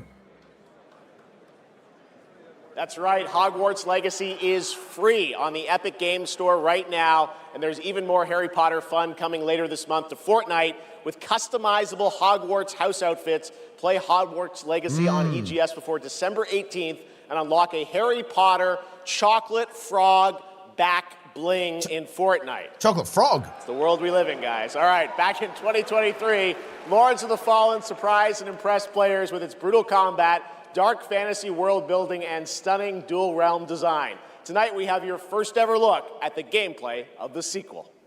Okay. Lamp bearer. One must travel many paths. On the road to salvation. Paths through light. Dude, it looks like Diablo combined with Elden Ring. Through shadow. And Dead Space, apparently. I will walk them with you. Wherever they may lead. No matter the cost. It's a Oh, Ghost. Ho ho. Hold on.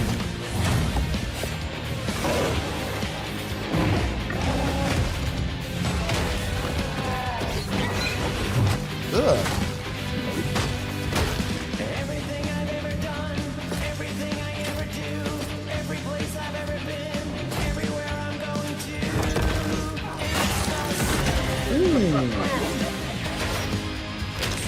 Yeah, very Souls inspired, right? With it's certainly how it looks. Father, Yeah, looks like a cool game though. forgive me.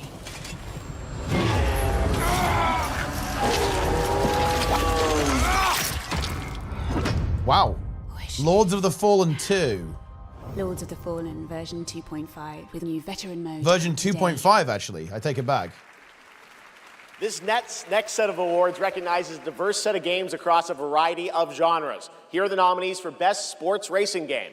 EA Sports FC 26, F1 25, Mario Kart World, Dude, I haven't played a Rematch, racing game for and ages. Sonic Racing Cross Worlds.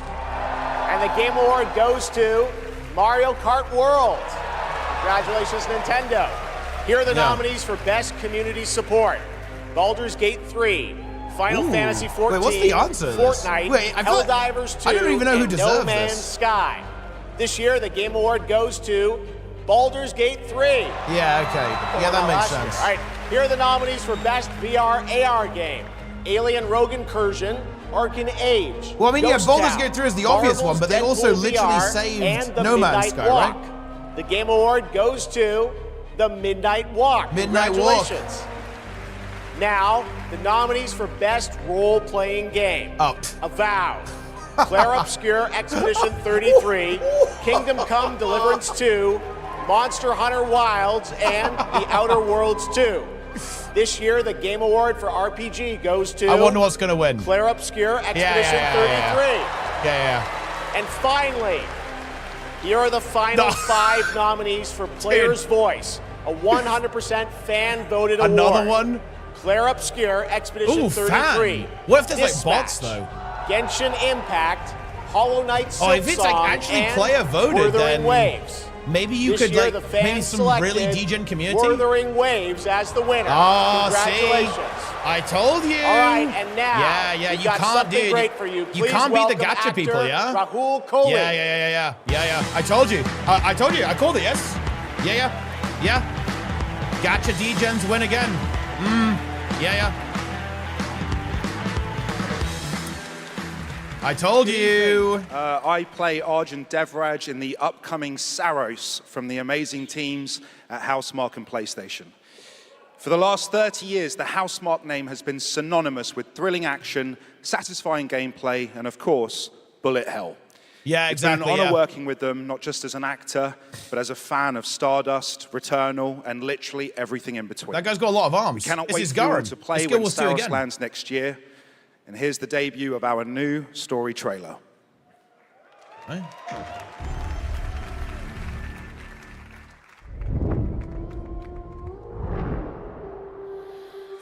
Yeah, there are quite a lot of Brits here, actually. There are a lot of British people on the show. We promised we'd never be apart.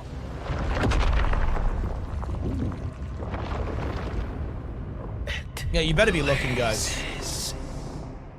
It was promised. Bro's unhinged. He's I lost need it. to know that I just made the right decision. It's me, boss. Wait, how long? Since the last time the sun died, mate. You left us here. Squids. We've lost people. There's no way to get home, and you. Lies! This is what it does. It gets in our heads, and it twists, and it turns.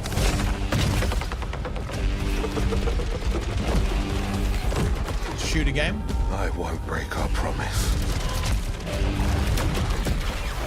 I kind of wish I knew a bit more about the setting. I will make everything perfect. And it's showing us stuff, but like, what's the premise here, right? I want to know you're here. What's the premise of this game? Find you. I'm not sure if I'm the biggest fan of this trailer.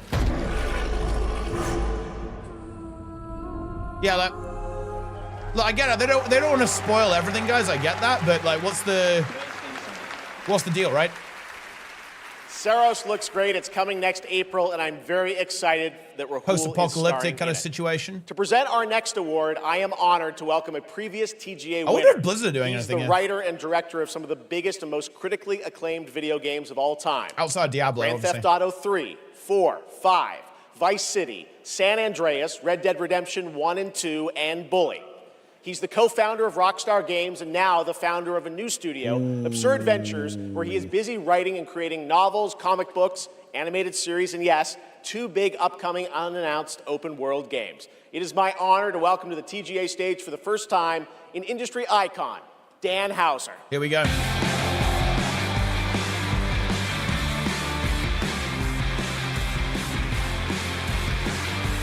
That is quite the resume, yeah.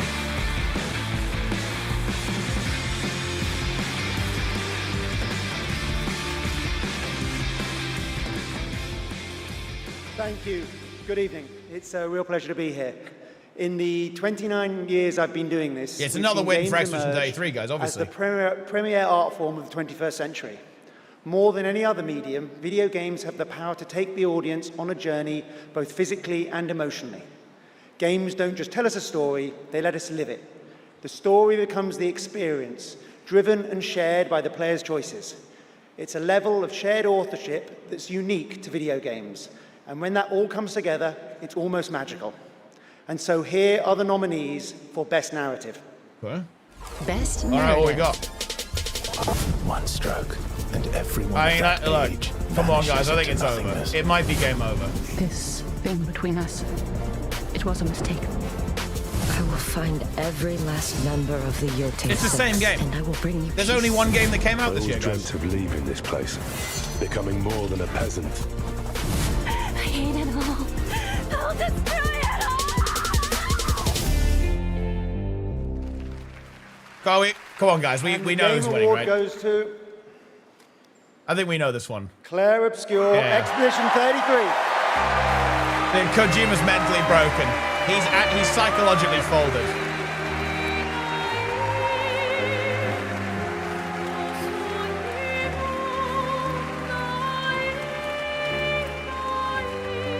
It's over. His Strand type game did not win.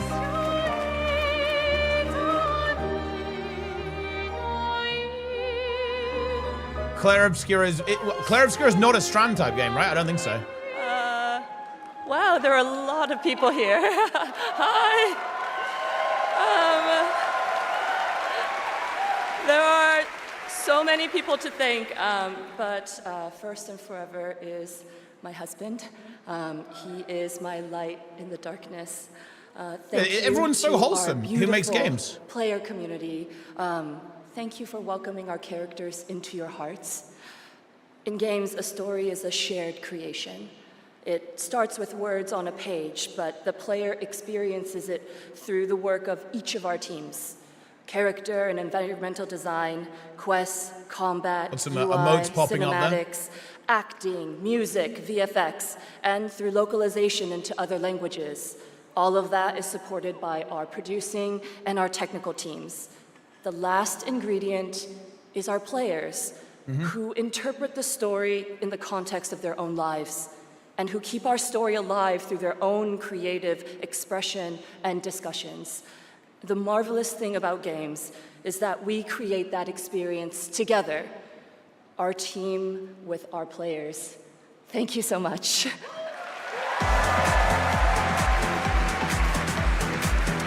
Big win. They're cleaning house. They're literally cleaning house, guys.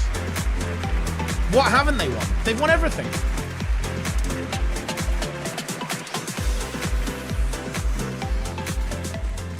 For a limited time only, Prime members can go to Amazon.com/thegameawards to save 20% on the new active play system, Next Playground, bundled with a 12-month play pass and travel case. Next, I have the honor of announcing a world premiere. The next game from a small studio in Uppsala, Sweden, Half-Life 3, Neon Giant, Guild known Wars for 3. The Ascent. This is No Law.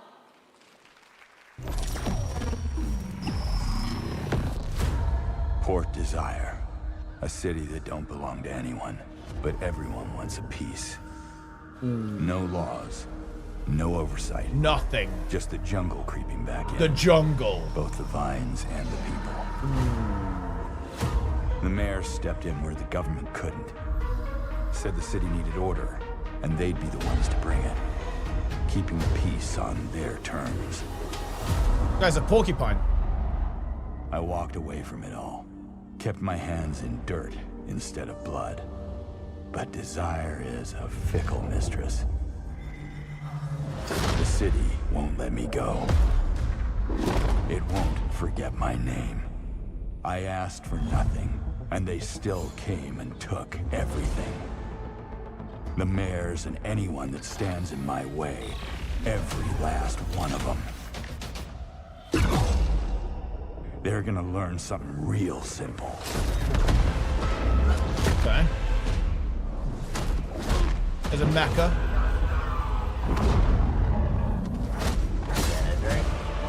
Got some flexibility, right, on the leg, on that kick. That's very impressive. You reap what you sow. No law. I mean, there's no law. None. Wishlist now. I mean, it looks like a game, I guess. We'll all be looking forward to that, and good morning to everyone in Sweden and Europe. I know it's a late night, and we got a lot more show for you, but coming up, we've got more awards like Best Game Direction. Todd Howard is here to present that from Bethesda, and more announcements, including one I promise you that nobody could have anticipated. But right now, Game Awards, get ready to get on your feet. Earlier this year, Netflix's Devil May Cry brought Capcom's iconic game franchise to life as an exceptional animated series nominated tonight for Best Adaptation. The show also featured a #1 single from our next performers who just announced their 2026 World Tour. Here to perform Afterlife, please welcome Evanescence. I mean, they're still going. Evanescence is still going. That's crazy. Are you guys sawing out or what?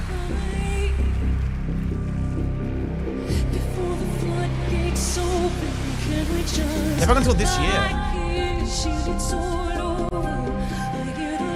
Dude, that's some endurance.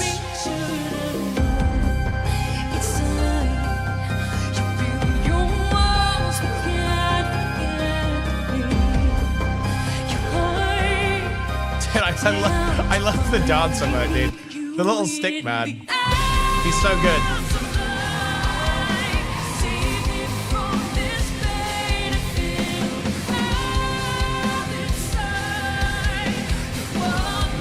Yeah, like hearing Evanescence takes me back, man. It's like some WoW montage videos.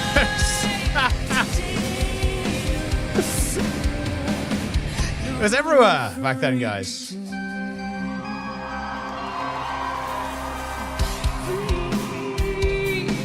Yeah, it is a lot of montage videos.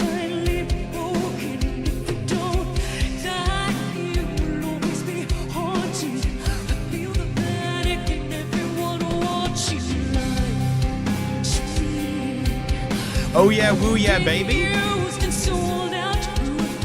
Has any game been oh yeah, woo yeah, baby for you guys so far?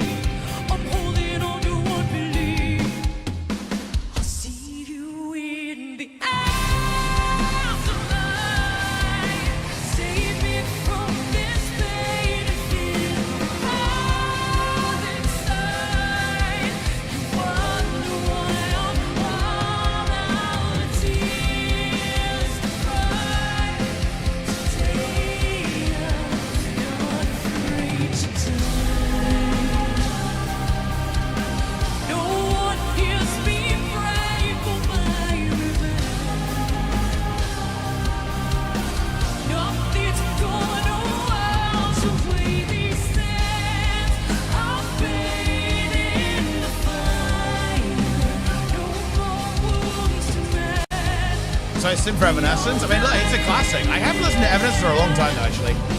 I'm not familiar with anything, like anything newer, that's for sure. It is gamer music, though. This is gamer music. If you think about it, Evanescence is very appropriate.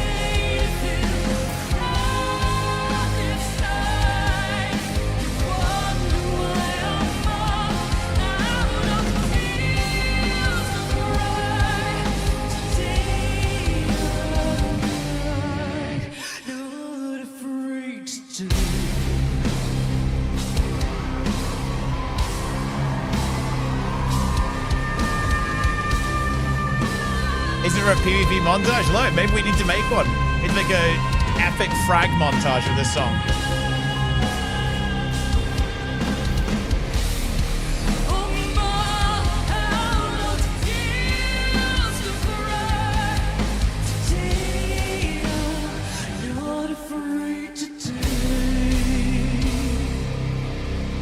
pretty good, actually.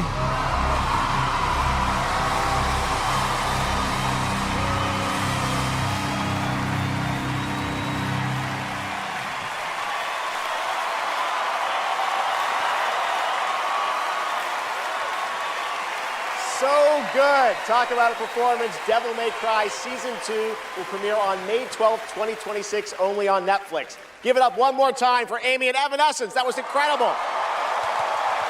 All right, there is more Game Awards ahead, including more new game announcements and, of course, Game of the Year, presented by last year's winner. Which game will take home the trophy this year? Ooh. Stick around to find out. Lauren Balfe and guys, the Game Awards I feel like Orchestra are tuning up. I feel like we know, right? Well, it's... Actually, man, it would be a crazy plot twist if Expedition 33 didn't win, right? Wouldn't that just be an insane plot twist? They should do that for the content. Oh, dear, yeah, all of you, wow, you guys fucking love this shit, don't you, Tom? You guys love this. Darren's just trying to get me to play this. Darren says it's really good. Ooh.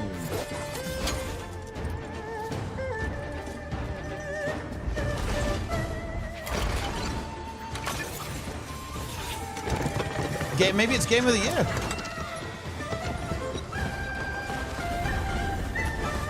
Jump.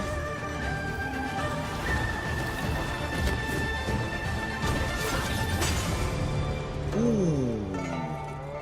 Very impressive.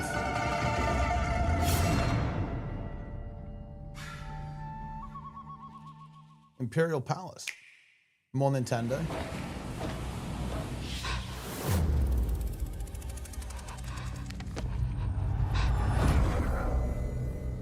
Best, oh, they won in 2020.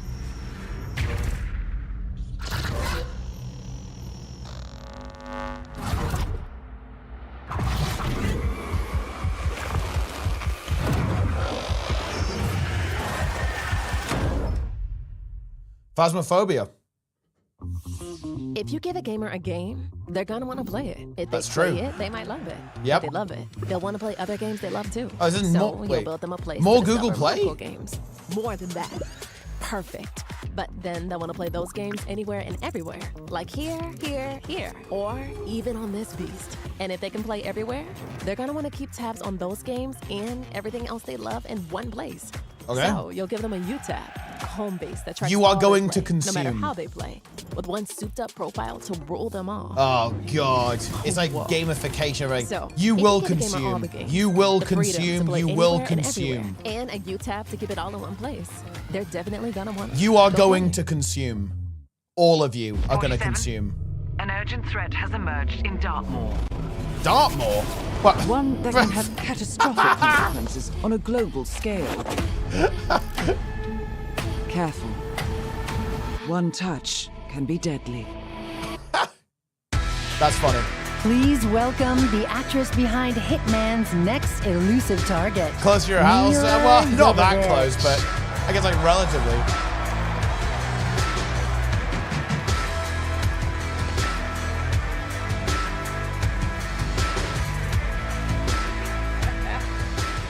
Hi, Los Angeles!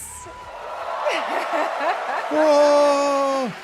And hello to gaming fans around the world. I'm thrilled to be making my debut in a video game as the next elusive target kind of fumbled in there a bit. Hitman World of Assassination. The hunt begins February Right, yeah, 2026. I mean, she's got the big shoulder pads going. Now, I'm happy That's to kind of present like a WoW the angle. Game Maybe Award she's a for WoW Best player. Multiplayer. Modern multiplayer represents a monstrous challenge in game design. I mean, imagine having to develop games that account for the absolute unpredictability of thousands of live opponents, or even worse, the persistent dumbness of a human teammate. It's no easy task. And tonight's nominees all pull it off in their own inspiring way. Here they are. Best multiplayer game. Oh, World of Warcraft. Guild Wars 2. RuneScape. Battlefield 6. Jess would vote for that. tragedy must be averted. Elden Ring. I need your help. Oh, Night Rain. You have to do a sprint jump. Peak. I mean, it's literally a peak game. We sure cause a lot of explosions. All I know about Elden Ring Night Rain is that Wow. Tom ints Zillion constantly. Perma-int. I see people have a lot of favorites out here. Who do you want? All right. I got it right here. And the game award goes to... All right. Arc Raiders! I mean, look, dude, people love that shit. They love the extraction games, right? I mean, people go for this stuff. They do go for this. It's a pretty recently released game as well, right? Congratulations! Yeah, dude, Lara will be happy. Lara mains the Arc Raiders.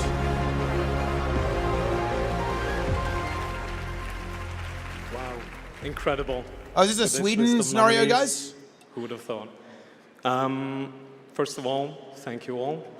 And on behalf of the Arc Raiders, yeah, it's very futuristic, isn't it? This it's quite sci-fi. Team, we'd like to thank our loved ones for supporting us and cheering us on along the way. Embark Studios as a whole, because as we all know, it takes a village. Yeah, for to make a video the game. Fearless leadership of our dear Patrick Sutherland. The partners in Nexon, whose unwavering trust in us took us all the way here and made it all possible. And of course the players, whose love and engagement just means the world to us. Thank you all. Incredible.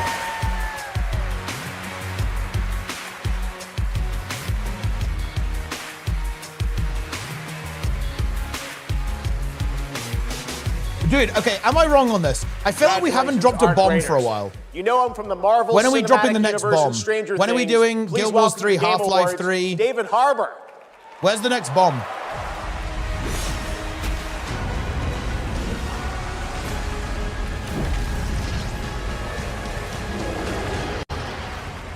Where's Gabe? When are they bringing Gabe on?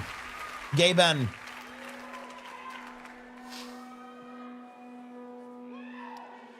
For 25 years, Creative Assembly has entertained millions of people all around the world with the Total War franchise. Yep. Today, I'm here to help announce where Total War is going next. Uh-huh.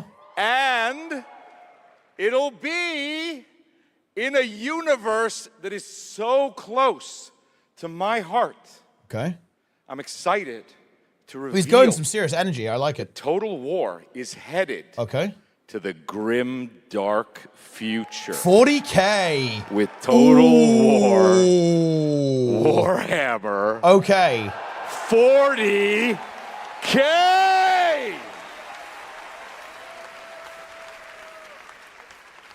Some of you may know this, but some of you may not know this, but I am a huge fan of tabletop gaming. I've painted endless miniatures, spent a crazy amount of time dropping dice under a table. Yeah, dude, Total Warhammer course, as you 40K, might that would be pretty high expect, tier if they went that way with the I'll branding. be in the game. It connects to some of my favorite aspects of the universe, but more details on that later. Okay. Let's take a first look at Total War Warhammer 40K. Let's do it.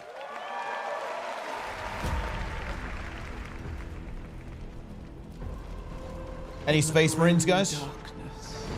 God King, God Emperor. Of the far future. There is only war. Every soul's survival hangs by a thread. Did they get the Astartes guy in on this?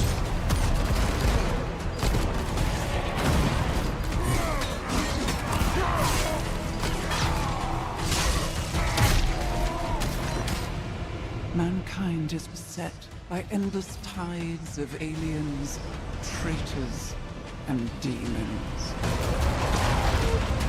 Yo, orcs.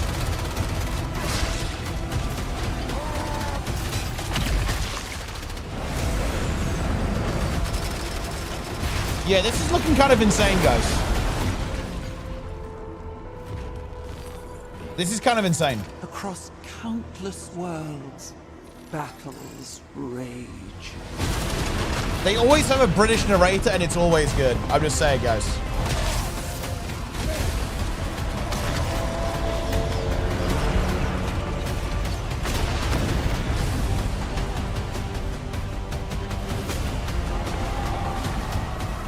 Ooh. I wonder what factions they've got in at the start. Orcs and Spacemarines, obviously. I'm assuming Chaos as well. Lead your armies.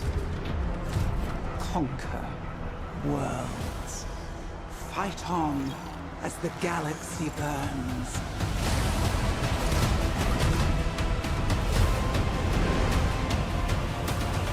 For there is no peace amongst the stars. There is only war. Yeah.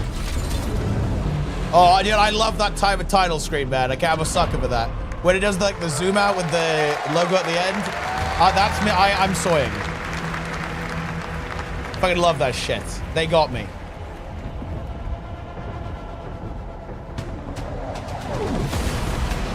Oh, now we see some gameplay, right?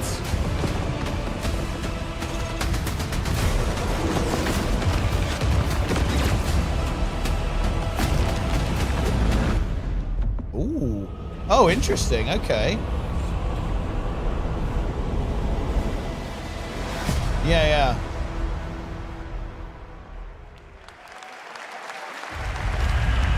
30 seconds to target. Oh?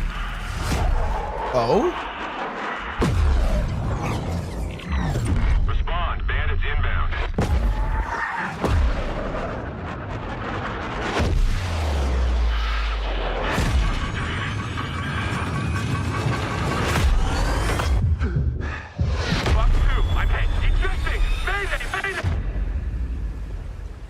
Take a look. What a sight to behold. Wait, you guys think this is Call of Slop 17? It's all over. The last lands of the FCU. The Federation of Central Usia. First of all, thank you for joining us on this ship. Hello there, my dear newcomer. You are very lucky, you know. Yes. Very lucky. We are critically undermanned on this ship. Don't worry at all. The man in front is Jan Rexco, the Wings of Thieves. Bird Simulator Plane Edition. The legendary Ace of Aces. He's a mass delusion fabricated by the rumor mill of social media. Radar contact. We think it's the shadows. Our lone target is Wings. I'll draw its fire. Time to pull out. 22. Roger that. God damn it. War video game. Guys, I can't wait to play War video game 13. I'm hyped for that. Let's keep at it, Rex. Ray, heads up! On your orders, Rex. To keep hope alive, Wings of Thieves must stay on the mission. They dropped Divinity, Treg. Divinity 3 is coming. Right. From now on, you'll be the greatest ace pilot this war will ever know. I guess that's the really big one, is Divinity 3.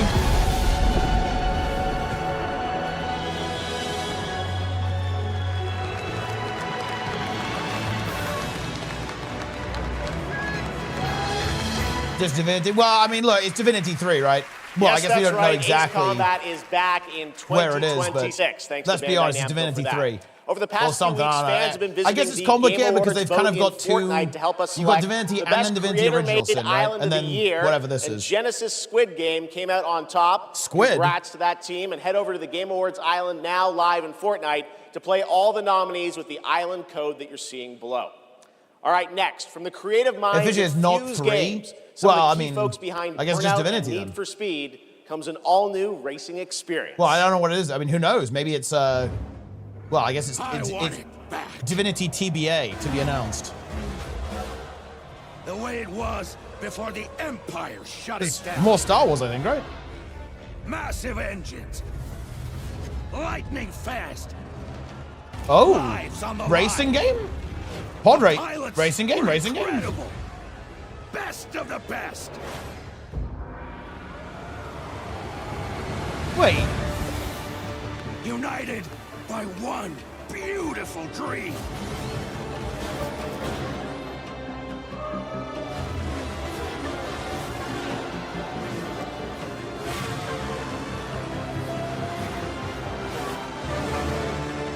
The galaxy needs racing.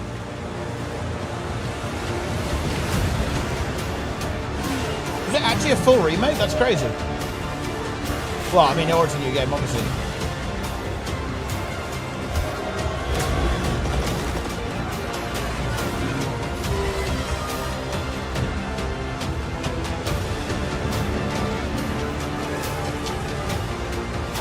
Okay.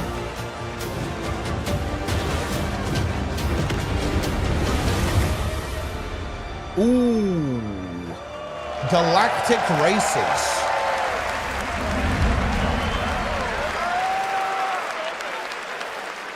Yeah, I mean, it's generic racing game, but with Star Wars. Ooh. Epic Games. Stop motion situation. You? What were your names again? Well, I can't call you and can I? I shall. It's very cute art style. Naomi. You think they have many mouths? Yes, Naomi. And you, Backboy. Yes, children, I have a feeling. It's a feeling of destiny. Follow me, Naomi and Bagboy. Destiny awaits. Okay. Wow, it looks really nice. What a cool art style. Oh wait, hold on a minute. Is it from the guys who do the co-op ones? The co-op games. Out of Worlds. Such a beautiful game. That was Out of Words, a stop-motion co-op game being developed over in Denmark, and it's a great game coming next year. And now I'd like to welcome back an icon, a legend who pushes entertainment forward with each of their new projects. It's Todd. Someone I consider a dear friend, it's Todd. A friend of the show. Please welcome Miss Piggy. Yeah. I knew it was either be fucking... yeah. So sorry. Who could have seen this one coming, bro? I'm so sorry, everyone, but I will not be performing a song this evening. No. So sorry. It's all because of my accompanist. My accompanist. Accomplice, this dog was late, as usual. Hey, sorry, I lost track of time. I was out taking myself for a walk. Oh, ha. Same old excuses and jokes. Hey, they liked it. Let's go. It's time for you to sing, Pig. Sing? Sing what? We haven't rehearsed anything. And where's the grand piano, huh? Yeah, wouldn't fit in my hatchback. Listen, what are you worried about?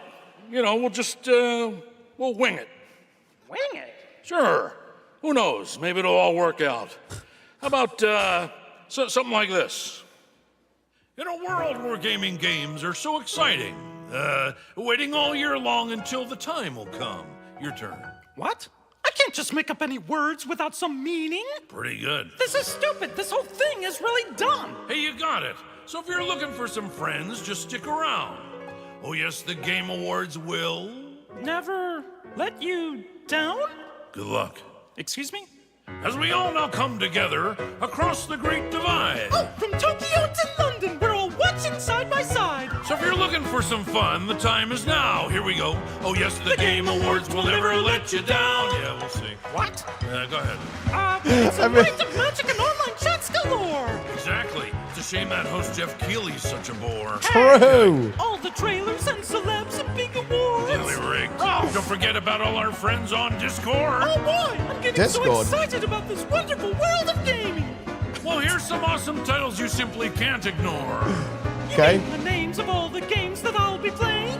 Yeah, now let's get ready, let's get set. You guys keep score. Let 'em have it. Oh, there's Mario, Minecraft, Legend of Zelda, Nominee, Donkey Kong, Bonanza, Kingdom Hearts Peak, Shovel Knight, Fortnite, Overcooked, Tomb Raider, and Tomodachi Life, Indiana Jones, Marvel Robinson, Shenmue, Fall Guys, XCOM, Undertale, It Takes Two, and I know you've all been waiting so long for the delayed release of Hollow Knight Silk Song. A 2, 3. So when I'm Princess Peach wearing my super crown, Oh yes, the Game Awards will always let you down. Stop it. Your turn. Oh, I can't think of anything now. I need to know. Oh, the Game Awards will never let you down. But the pig just did. You'll have a place to wear your sparkly gown. Everyone. Oh yes, the Game Awards will never let you down.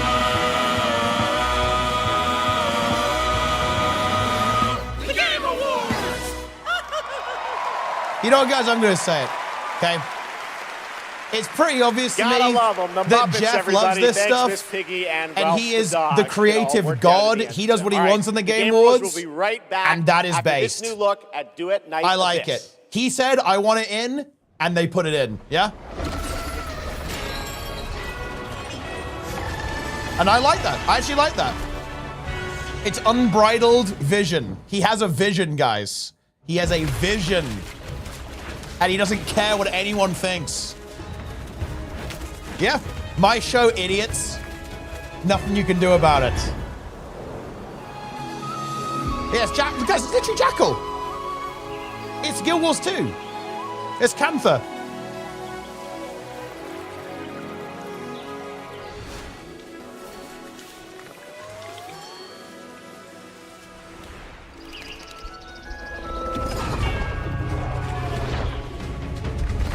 It's that Suwon. That's Suwon.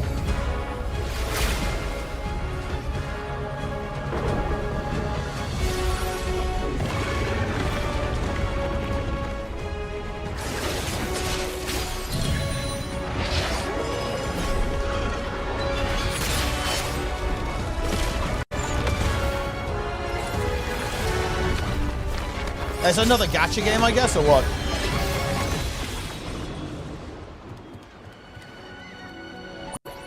Ah, you can play as 2,000-year-old child.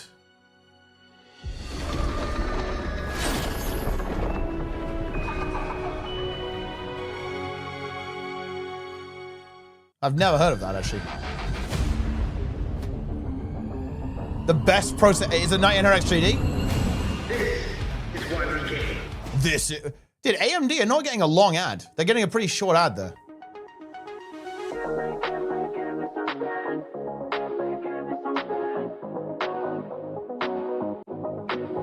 Switch the light, cracked the door, started wishing, found a mission, break a glass, okay. Ring a bell.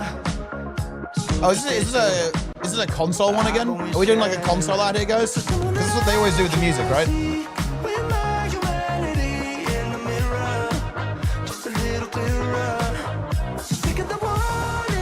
No, it's actually all pretty consistently anime here, so this could be a video game.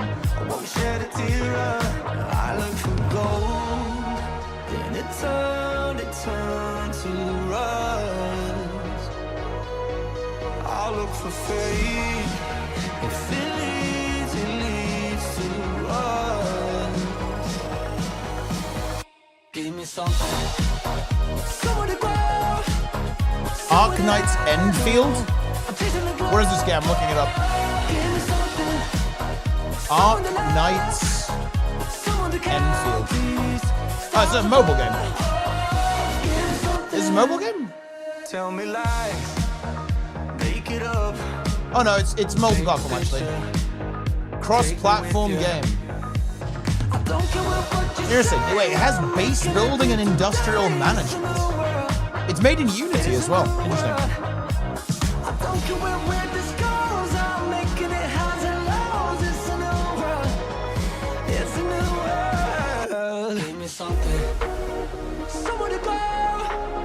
Dude, you know, I feel a little bit bad kind of like semi-writing off a lot of games that have kind of like the weeb aesthetic. But bro, the reason why is because it feels like this entire genre is goddamn infested with gacha and pay to win, you know what I'm saying? So it's hard not to.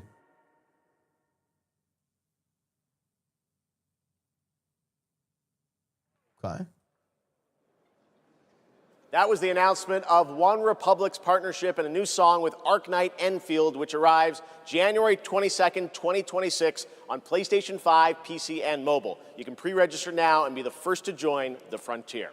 Okay, here's another world premiere only for you here at the Game Awards. Dude, where is Todd? Where is Gaben?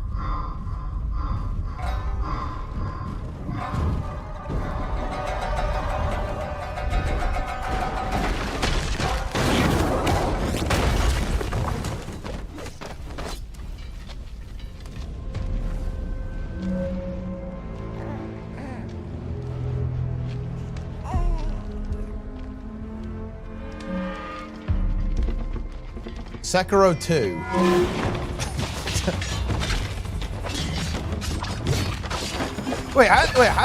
Is Kojima dropping something today? There's been, you know what's weird, guys? Have you noticed this? There's a lot of babies in these trailers. Do you guys, is that normal? There's like perma children. This is like the third game where you've like carried a child around in combat. S game. New World. New World. I knew it. You'd never break so easily.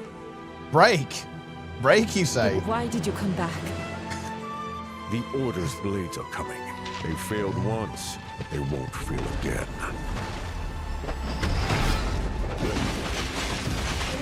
Whoa.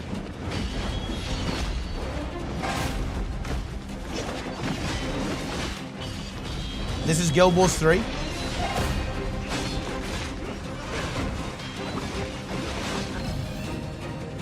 Whoa. Giant man.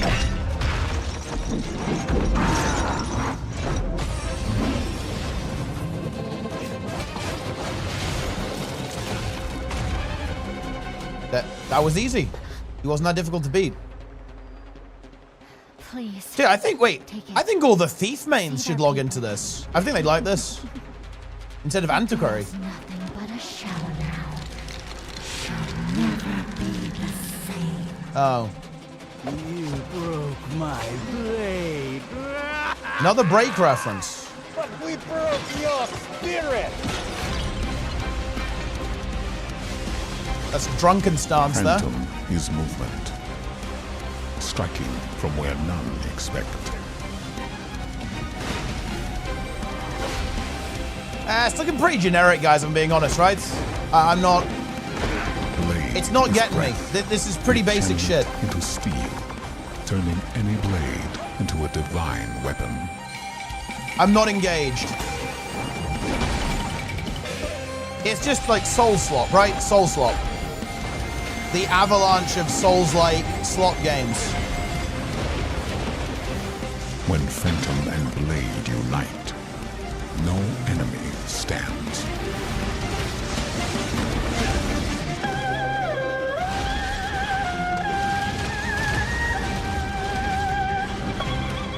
Yeah, guys, look, I don't want to be that guy, but I'm going to have to do it. Okay, I'm going to have to take one for the team here, guys. The music's pretty hype, actually. A little, you know, I like that little heavy. We have not had a fat trailer for a long time. We have not had a fat trailer for quite a while now. So I do think the Game Awards, they need to focus less on Miss Piggy and more on dropping some big bombs.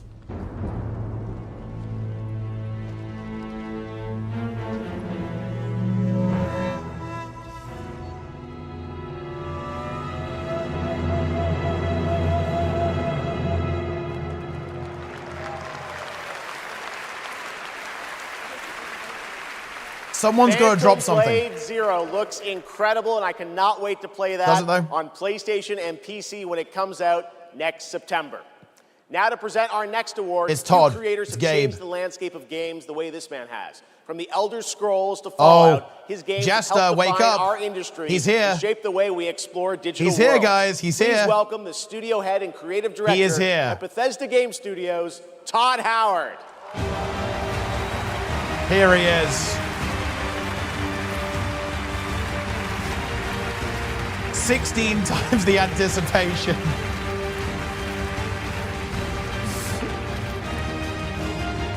Okay. Dude, what if he drops it? He's dropping it. Game development. He's gonna hit it. Ultimate team sport.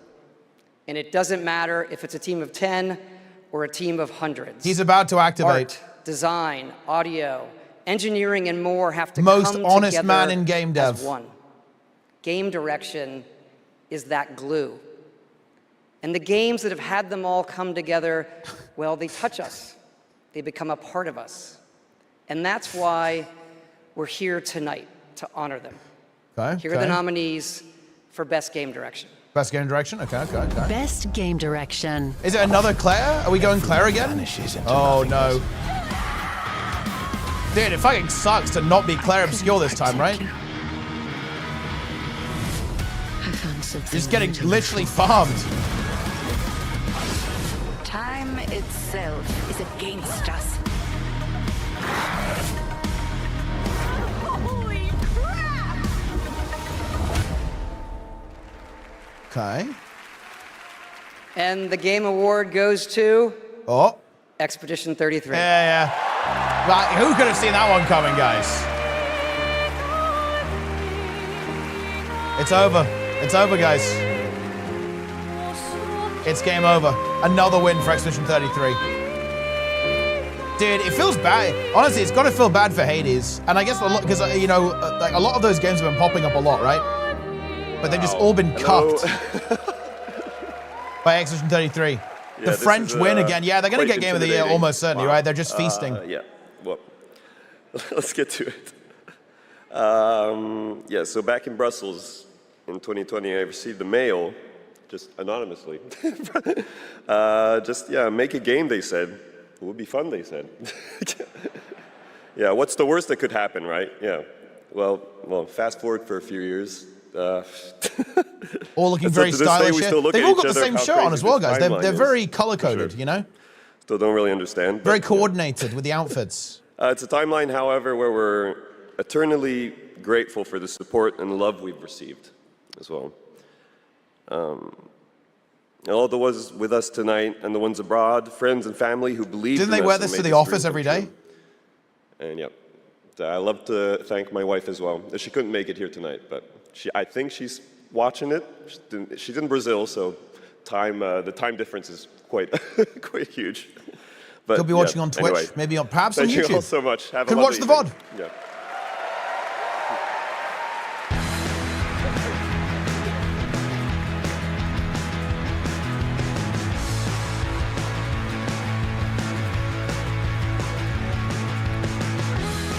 Congratulations, Sandfall, a big night for independent games. All right, we've come to a very special point in tonight's show, especially for those of us who have been playing games for decades. Over the years, there have been many games, characters, and franchises we've all wished would return, and certainly many I'd hoped that would be ready to announce at an event like this one day. Tonight, I'm excited to share this piece of news with all of you. Oh? Guild Wars 3?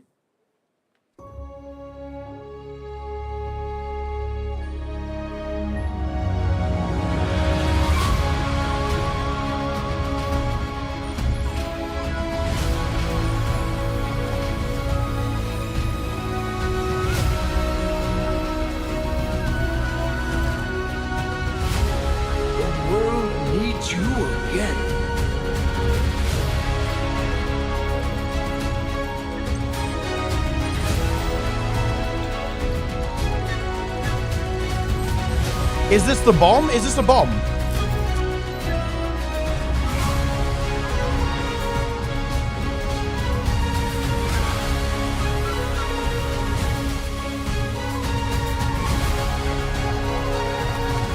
Mega Man? Yeah, Mega Man.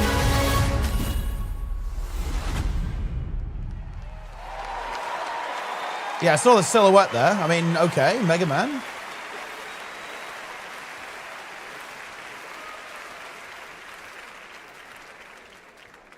Okay.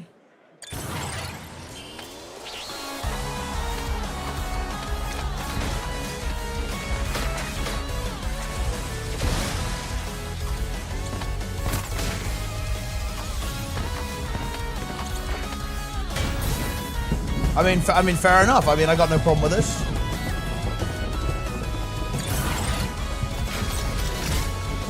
Classic game, obviously. Mega Man Dual Overdrive. 27? Dude, why are we dropping these games in 27, dude? Imagine coming to Game Awards 2025 and you're not dropping in 2026. Finally, I've been asking Capcom for years. That's this crazy. Was the year in 2027. Yeah, dude, this is, I can't. I'm with Awesomes. I can't. I actually can't. I can't. At first gameplay, the team really wanted to share that with you tonight to show the classic 2D style that they're returning to. Coming up, Game of the Year, but first an exclusive new look at the Super Mario Galaxy movie coming to theaters next April. Is it? Have they got Chris Pratt for this one as well? As featuring Chris Pratt as Mario. Bowser Jr. And I'm gonna be taking my father. Is that Jack Black again? Hi, I'm Luigi. Wait, was he cancelled? Wait, Chris Pratt was he cancelled for? Dude, I'm so out of the loop with like culture, dude. I'm not paying attention with like celebrities and shit. I trust you'll be able to rid us of this crucible. The light, who traverses time. The light. Team Ninja. Ninja's in the streamer. He made this one.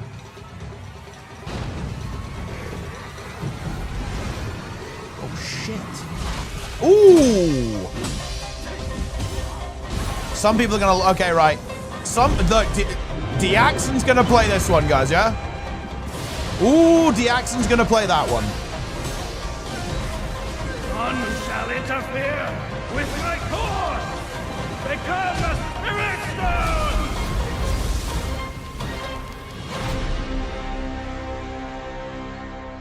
Well, there you go.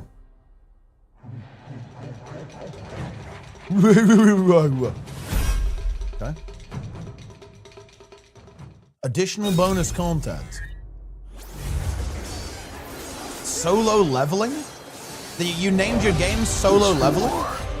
As an inevitable conclusion, one that is only a matter of time, and the culmination of my journey. Wait, is he running with his hands not in the jacket? Bro, that is a clown world.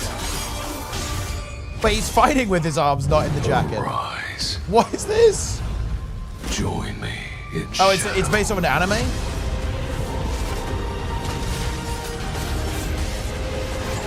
Aura farming? Is that really aura farming? I don't know about that one, guys. So leveling, guys, I'm not into anime, right? I'm not into anime. I'm not. I don't know anything about anime.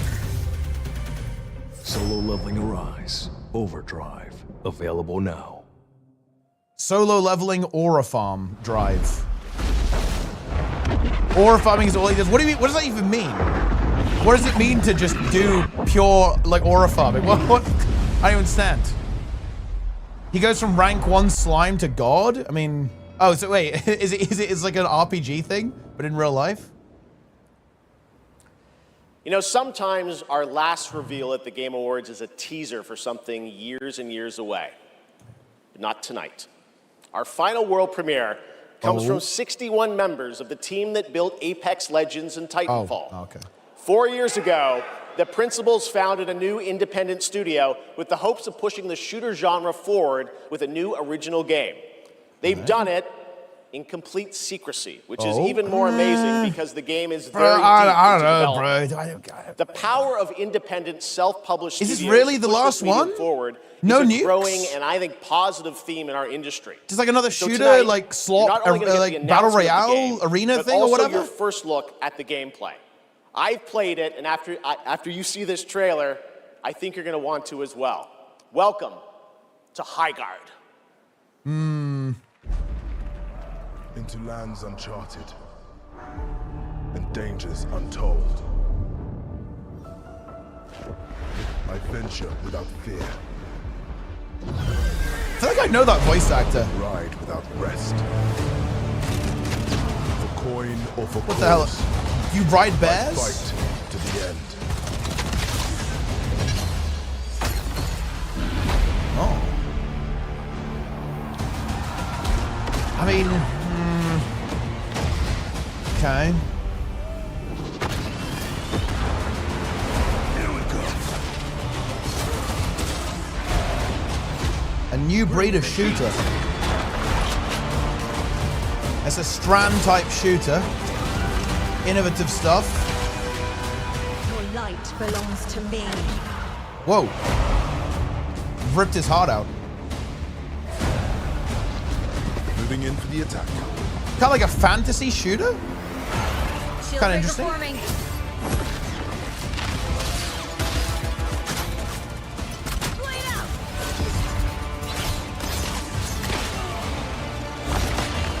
Looks to, wait, is this kind of like class-based as well? Strike fast. Siege tower coming in.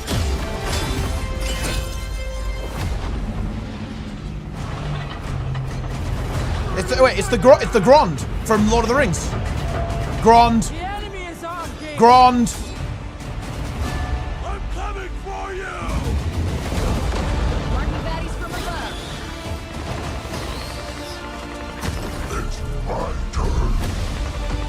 Be an Iceman. Underwatch. I am the current storm.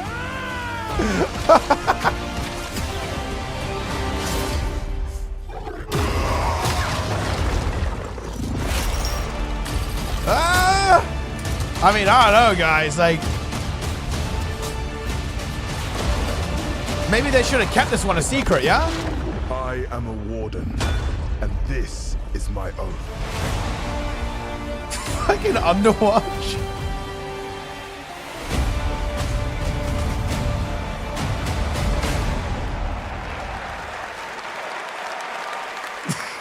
Pretty crazy, that's right. High Guard launches in just 7 weeks on PC, PlayStation, and Xbox. It is insanely fun Well, to it's see. free to play, so you saw in that give it a trailer. go. And now it's time for our final award. Last year, Astrobot. Yeah, took it is home from the Game of Apex Year. dev, so it makes tradition sense, goes, right? This year, we're lucky to have that game's director present Game of the Year this year. I mean, they came out Team swinging, right? Asobi, please welcome Yeah. Nico Duce. I don't know what to tell you. They really came out swinging. They went massive with Divinity, and I guess that was kind of like the really big hitter, right?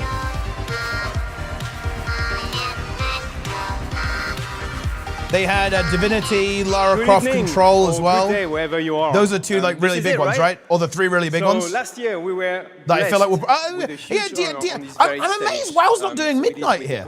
I don't know why is WoW not. Well, I guess they've already. I guess it's too late for midnight, really. They've already shown it all, right? They've done their cinematics, right, and reveals. Congratulations to It's not the all right nominees time for tonight WoW, I with your guess. games. You made us travel, dream, Oh yeah, sweat, Warhammer actually. laugh, The Warhammer and one was sometimes pretty big. Very often cry, actually. From kids to hardcore gamers, there was truly something for Teaser? everyone. No, this year. ArenaNet were here. Like ArenaNet didn't And do a have you teaser, noticed but they showed BOE, and I think it was pretty good. nominated this year were created by teams from all over the Didn't world. wait? Someone told me Lara This is a thought they were testament dropping Half-Life that 3 here. industry What feeds happened to from that? various world cultures. Wait, what if they're And actually ArenaNet, dropping which it is something we should secretly really, after? really Maybe they think that appreciate and celebrate. they make us think that it's over, but it's not over. Dude, someone actually told me each Lara of these said they're games dropping had Half-Life 3. amazing music. I was So actually without coping a further bit. ado, please enjoy the nominations for Game of the Year, Guys, courtesy do of we- the Game Awards Orchestra. Dude, this bro's Maestro, literally take French. it Are away. you kidding me? Like, we all know who's going to win here. This is game over.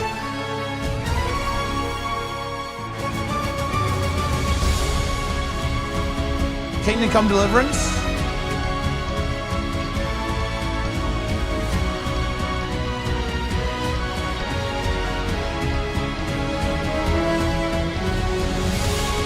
That guy's going hard on the percussion. I like it. Dude, look, he's going berserk. Check him out. Man's completely unchained. That's what Trig looks like when he's right in the balance patch.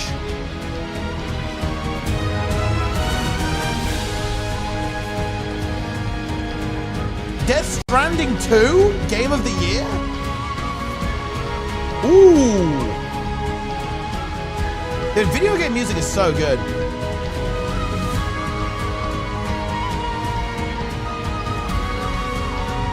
He's got the shades on as well.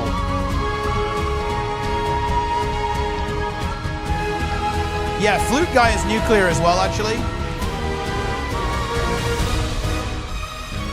Look, just wrap it up. Wrap it up. We know it wins, guys. We know it wins. We know it fucking wins. Yeah? Whoa. Ooh. This is the best part of the show. This is more interesting than the actual fucking award. And yeah, guys, this is actually a preview of the balance patch for Troubadour. Yeah, PVC Pipe Guy is here.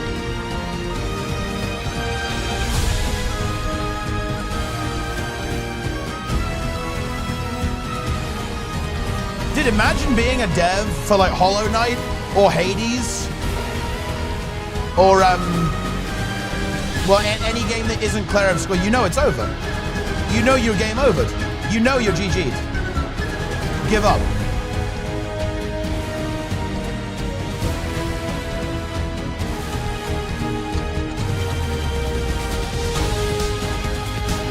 Yeah. They're playing your theme now. Dude, Hades is good music too. Dude, the flute guy is absolutely going insane. Look at this energy.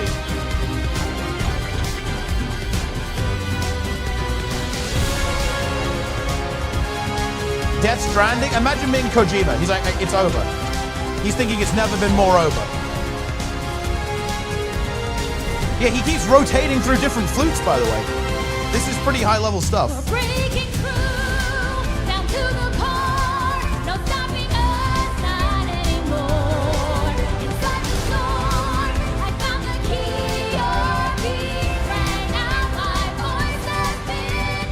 Wait, didn't Kojima say that he made Death Stranding 2 like worse on purpose? Or was that Death Stranding 1? Didn't he say that he got feedback it was too good, so he made it worse intentionally? He probably regrets that now, right?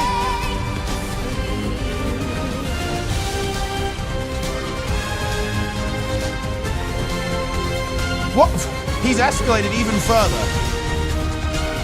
It's completely out of hand.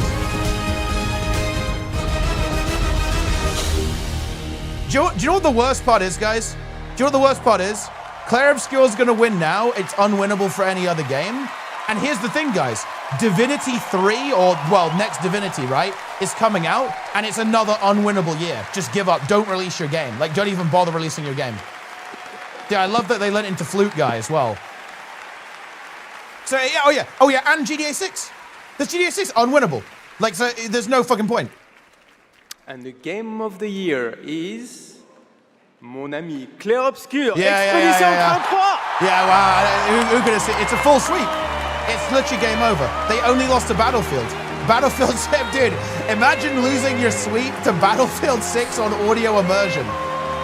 And look, honestly, hey, as I understand it, I haven't played the game, but look, memes aside, it's deserved. Everyone fucking loves this shit, okay? Everyone loves it, so it's deserved, yes? It really is that simple. Honestly, I'd love to see it. Smaller studio, right? Smaller studio, bringing new ideas to the table, innovating, bringing new ideas, doing something a little bit different. It's that simple. Love it. So that's just the way it is.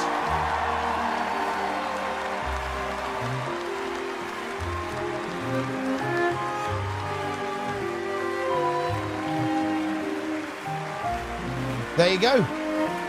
Do they not get a special one? I feel like it's the same as all the other trophies. They should get like a special one for Game of the Year.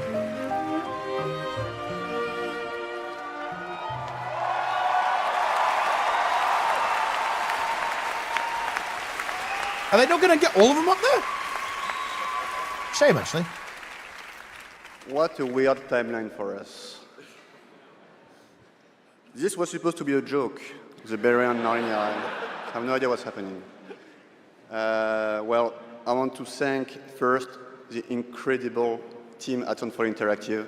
They are not watching from home as we brought literally everybody here to celebrate with us. So I love you guys.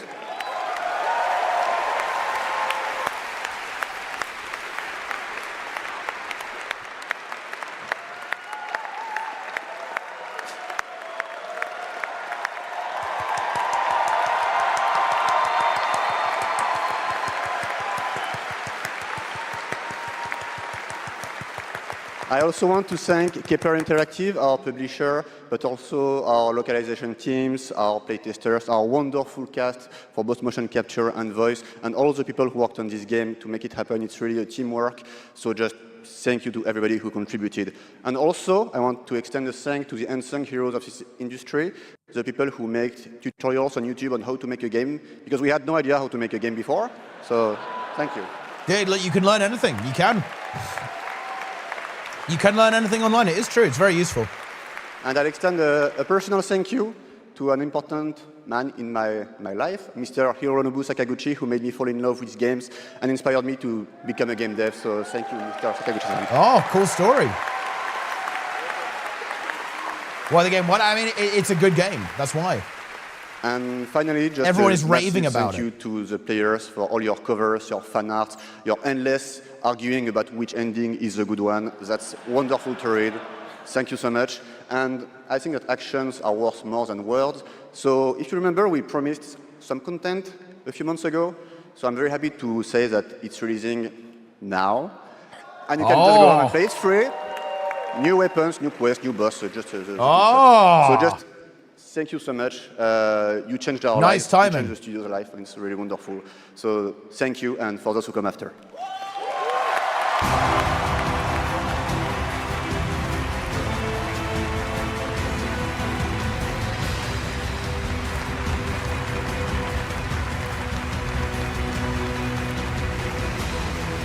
Log in. Congratulations to Sandfall, an amazing Game of the Year Okay, so winner, now we're doing and like that a is gonna secret do it for the reveal? Game Awards 2025. Thank you all for watching, voting, and being a part of this community. No secret reveal? And congratulations to all the nominees, winners, and teams who debuted new games tonight.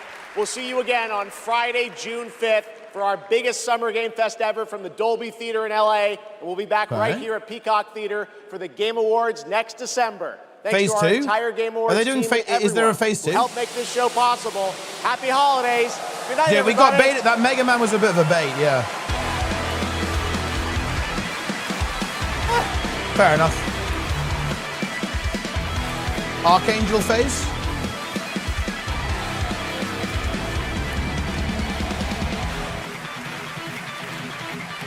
I think that's it, guys.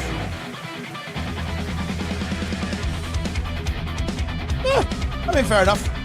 I actually haven't ever watched one of these from start to finish, really. I've only seen, like, the edited highlights. Yeah! I mean, look, the Divinity was massive, guys. Let's be honest, right?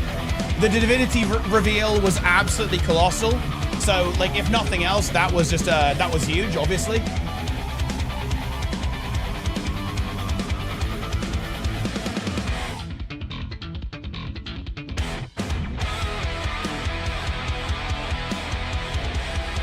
The gods are silent, Rivellon bleeds, new powers stir. Did they actually say, like, when, is there, like, a year for Divinity, actually?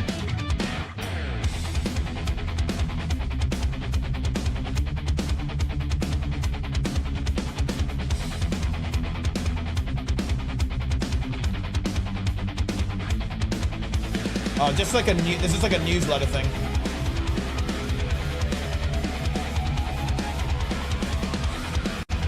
Dude, nice outro music.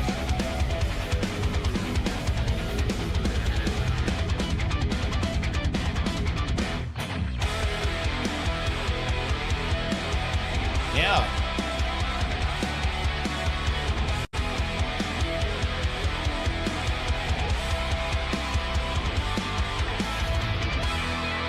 Yeah, no, I completely agree, kiddo. Like, I feel like the ordering was weird. Like, I would have saved Divinity way more. That's one of the reasons why I didn't think it was Divinity. It's like, there's no way they're dropping it this early. But yeah, they just, boom. Just, yeah.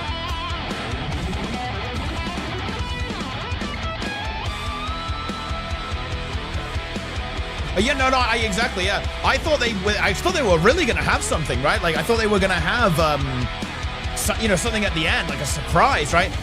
Also, I got a bit baited because I feel like Jeff was hyping up. He was like, "Oh yeah, there's gonna be big surprises, right? Stuff you're not gonna see coming, right?" And then I was kind of waiting for it, right? I was like, "Okay, it's gonna happen, right? It's happening, it's happening, it's happening, it's happening." But then it kind of didn't happen. Yeah.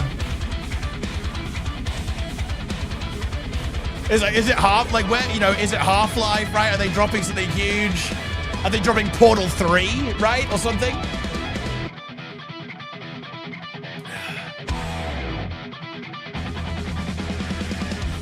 Yeah, exactly. What, you know, Todd was there, but Todd, you know, everyone wants to hear about Elder Scrolls, right? There's nothing. And the song is still going hard, though.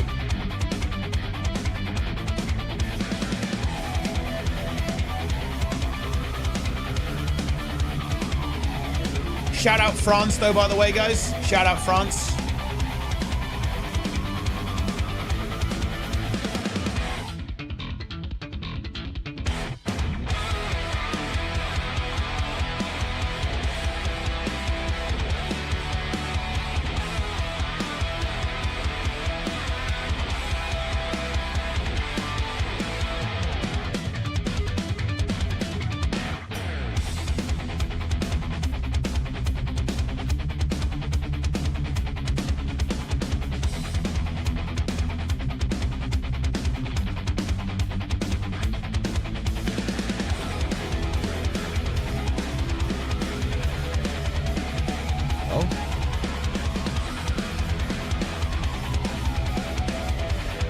Frame show about the ArenaNet, I'm thinking about it. It wouldn't be in Elder Scrolls 6. The environment was different. Wait, that was kind of weird. It flickered for some reason.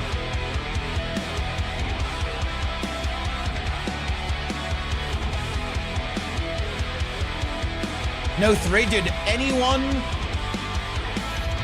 who says why would anyone expect 3 today? Obviously not.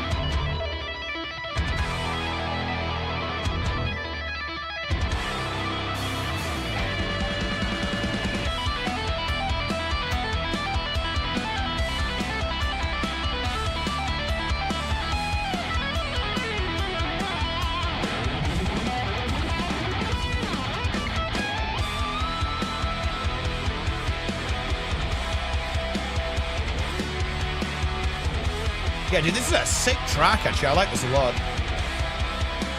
Yo, shout out Darren's. Yeah, the trailer was good, yeah.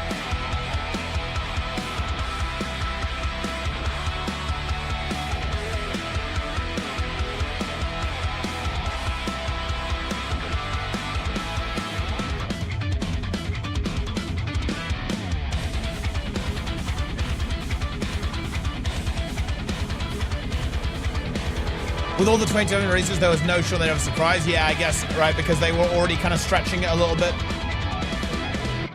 to fill the schedule, I guess. Well, there's going to be a studio update next week, so we'll probably get we'll have some insight into what's happening.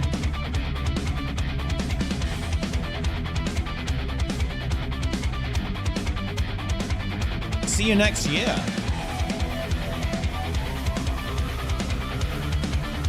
Dude, it's a good thing. I'm glad I was able to co-stream. It's a good thing that I did check for that form.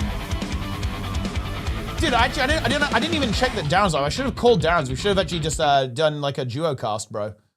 Were you streaming as well, Darren's? Oh, I'm not sure you were actually. I don't see you.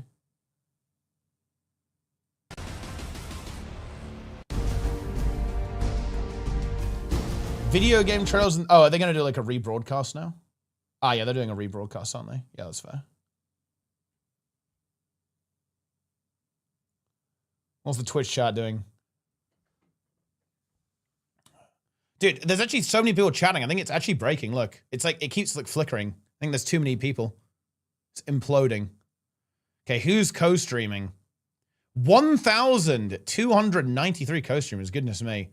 Top co-streamer with actually more, well, check that out, guys. Top co-streamer, Zachra Asmongold. I actually think the co-stream feature is good, by the way. It's basically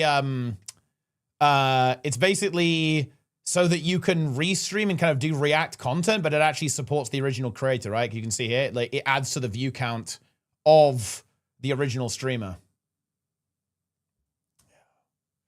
Largest political streamer. It's true, yeah, it is true. It is crazy. But yeah, no, I actually think co-streaming is a good feature.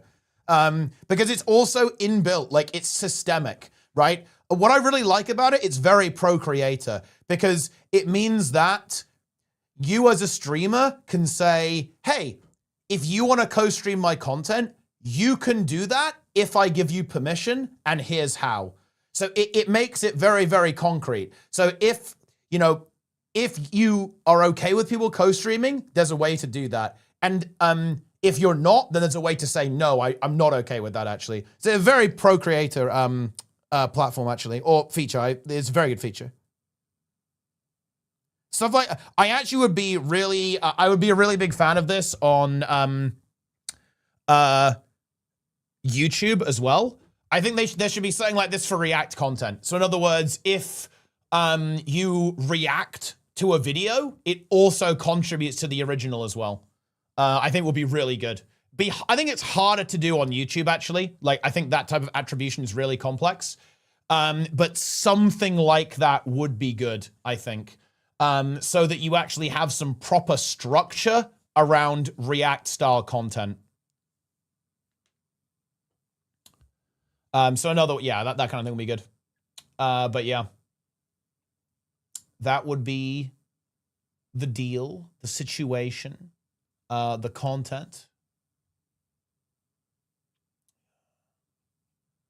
Okay.